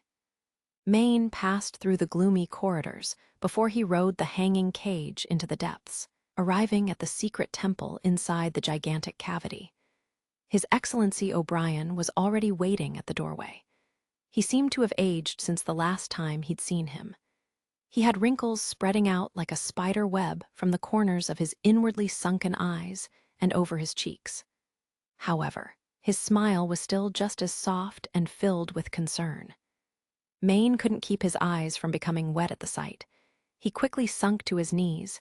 "Your Holiness, we..." "Rise, child." The Pope's voice was both gentle and calm. "I've heard that you've run into some trouble. Follow me to the hall and we can talk." Today wasn't the day of conversion, so the hall's walls weren't decorated with as many candles as stars in the sky this time. Instead, only a few candles had been placed over in the corner. The Pope returned to his lord's seat, breathing out in relief after he sat. "Explain just what happened outside." Maine fully realized the heaviness of His Holiness O'Brien's responsibility. It wasn't that His Holiness couldn't find out news from outside of the holy city. simply that he did not have enough time to pay attention to trivial matter. As a result of this, the 3 archbishops were then established and would coordinate themselves to manage all of the religious affairs, making sure that they avoid bothering His Holiness with their matter as much as possible. But the current troublesome situation was something he was unable to solve by himself. Maine sharply began to narrate the matters at hand, one piece of news at a time from beginning to end. Heather is dead. After listening to everything, O'Brien remained silent for a very long time, then released a long sigh before saying, "She possessed a keen sense of observation, and she was both a clever and devout little girl. I've seen her as she slowly grew up. Feel free to grief, Your Holiness. The murderer must be punished." The Pope nodded. "How is the current situation? Are Garcia and the Wolfshart Kingdom mutually helping each other? Isn't the new poison showing any effect? During the attack and capture of the Broken Tooth Castle, it already showed its effect. After a month passed, all of the stronghold's defenders had fallen dead, and the army of judges could quickly storm the city. They were unable to find almost any living soul within the residential areas. However, for the attack on Wolfshart City, it seems the poison wasn't able to have the same influence, and the enemy still remains tenaciously resistant." Maine reported. "You made 2 mistakes," O'Brien slowly said. "The disease caused by the poison will lead to death within 7 to 10 days. You should have taken advantage of the illness' first appearance to attack, then quickly rescued and given medical treatment to the residents inside the city. This would have significantly reduced their hostility. Do not forget that what we need the most is to get as much of the population as possible, not a ghost city. The second point is that you waited 1 month until you attacked, although by doing it in this way, you were able to reduce the casualties to a minimum. You also gave the enemy enough time to respond, which allowed them enough time to find a way to cure the disease. The essence of the new poison was the magic to transform demonic beasts. According to what the canon of magic says, there are more than 70 kinds of abilities that can restrain the infections, and also more than 30 types which can exterminate it. In the end, it isn't surprising for there to be such a witch within a city filled with tens of thousands of people." "You mean they colluded with witches? In the end, when facing a life and death crisis, no one will care whether they are the devil's minions or not," the Pope muttered. "No matter if those witches took the initiative to come out by themselves, or if they were unmasked and forced to treat the plague, both possibilities sound like bad news for the Church. If they really can stop the momentum of our attack, it is inevitable that the witches' reputation is bound to undergo some dramatic changes, even so far that they could be regarded as heroes." "This is all my fault," Maine said while lowering his head. "It certainly was a mistake, but not a grave one. The reason you used this tactic was to reduce the losses of our army of judges and God's punishment army." O'Brien used his scepter to knock Maine on the shoulder. "Furthermore, the fact that Greycastle's 3rd Princess Garcia and the Wolfshart Kingdom are working together is also an opportunity for us." "Opportunity?" the bishop asked, shocked. "That's right. This way we will have the opportunity to catch everything in one net." O'Brien stood up. "You, come with me." Escorted by guards, Maine followed the Pope out of the pivotal secret institution, and they slowly walked further into the depths of the cave. The gloomy rays of light coming from the immense god's punishment stones illuminated the path beneath their feet, gradually, becoming darker and darker, until Maine was no longer able to keep himself from looking back, only to see that the pivotal secret temple and the god's punishment stone was already great distance behind them. In the end, it even became necessary for the guards to light up torches to prevent them from stumbling over the rubble that was on the ground. "We are going where?" "We are already there, child." His Holiness O'Brien halted his footsteps, breathing a bit hurriedly, sigh. "I'm getting old. From just this short journey, I have already expended such a large amount of effort. a guard came up to support him. "Your Holiness, please permit me to carry you." "That's not necessary. A short break will be good enough." After saying this, the Pope stood in place and tried to catch his breath. He then commanded, "Light the brazier." At this moment, the bishop noticed that there were a few tall towers erected beside the stone road. But if the guards with their torches hadn't stepped close to them, it would have been hard for the average person to find these hidden metal towers within the darkness. The guards climbed the ladders and lit the oil in the basin at the top. It immediately produced several groups of dazzling flames. Maine first had to narrowly squint his eyes and slowly adapt to the change in lighting before he was able to look ahead. In the flickering light, a dusty canvas appeared in front of everyone. It was tall and bulging and was apparently covering a something large. It was originally planned that we would wait 2 more years before we took this out to help resist against the then even more fierce demonic beast's attacks, but it now seems we have to shift its appearance to an earlier date. O'Brien waved his hand, then commanded, "Remove the cloth." "This is—" When the canvas fell, Maine couldn't believe his eyes. Before him stood a huge, fearsome 4-wheeled iron carriage. Just its wheels were already taller than he was. It did not have the appearance of an ordinary carriage either. Rather, it had a ferocious-looking horn-shaped metal ramp. The frame was made out of beast bones, and the areas between the frames had been closed with barbed bone shields, with a size of 3 to 4 large doors. There were 2 perfectly straight iron poles with pointed ends, one on the left and one on the right, which extended through the openings in the shield and pointed forward, as if ready to fire off arrows. Moreover, another dozen of these metal poles were hanging from both sides of the iron carriage. Each were as thick as his own thigh, with its dark and metallic luster shining under the brazier light.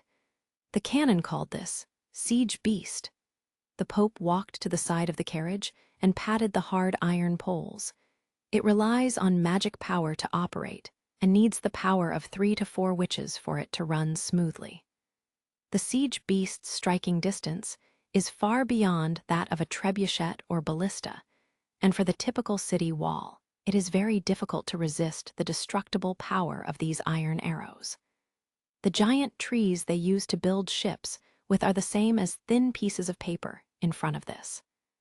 No matter if it is for destroying the strong city walls of Wolfshart City or to prevent the Black Sail fleet from advancing further, would both be very easy if we make use of this. Is it also a weapon developed by the secret temple? No, O'Brien shook his head. You should be able to guess. This comes from our enemies. It is from the devils from hell. This is also why the church hides the siege beast here deep within the cave. Remember, when you use it, be sure to hide your whereabouts as much as possible. Don't let any civilians see it. I understand, Maine said as he lowered his head. How it is possible for witches to be able to manipulate the devil's weapon? Do they possess the same kind of magic as humans? He forced down all of his doubts and did not continue asking. Obviously, only after he became the new pope would he be eligible to understand these things.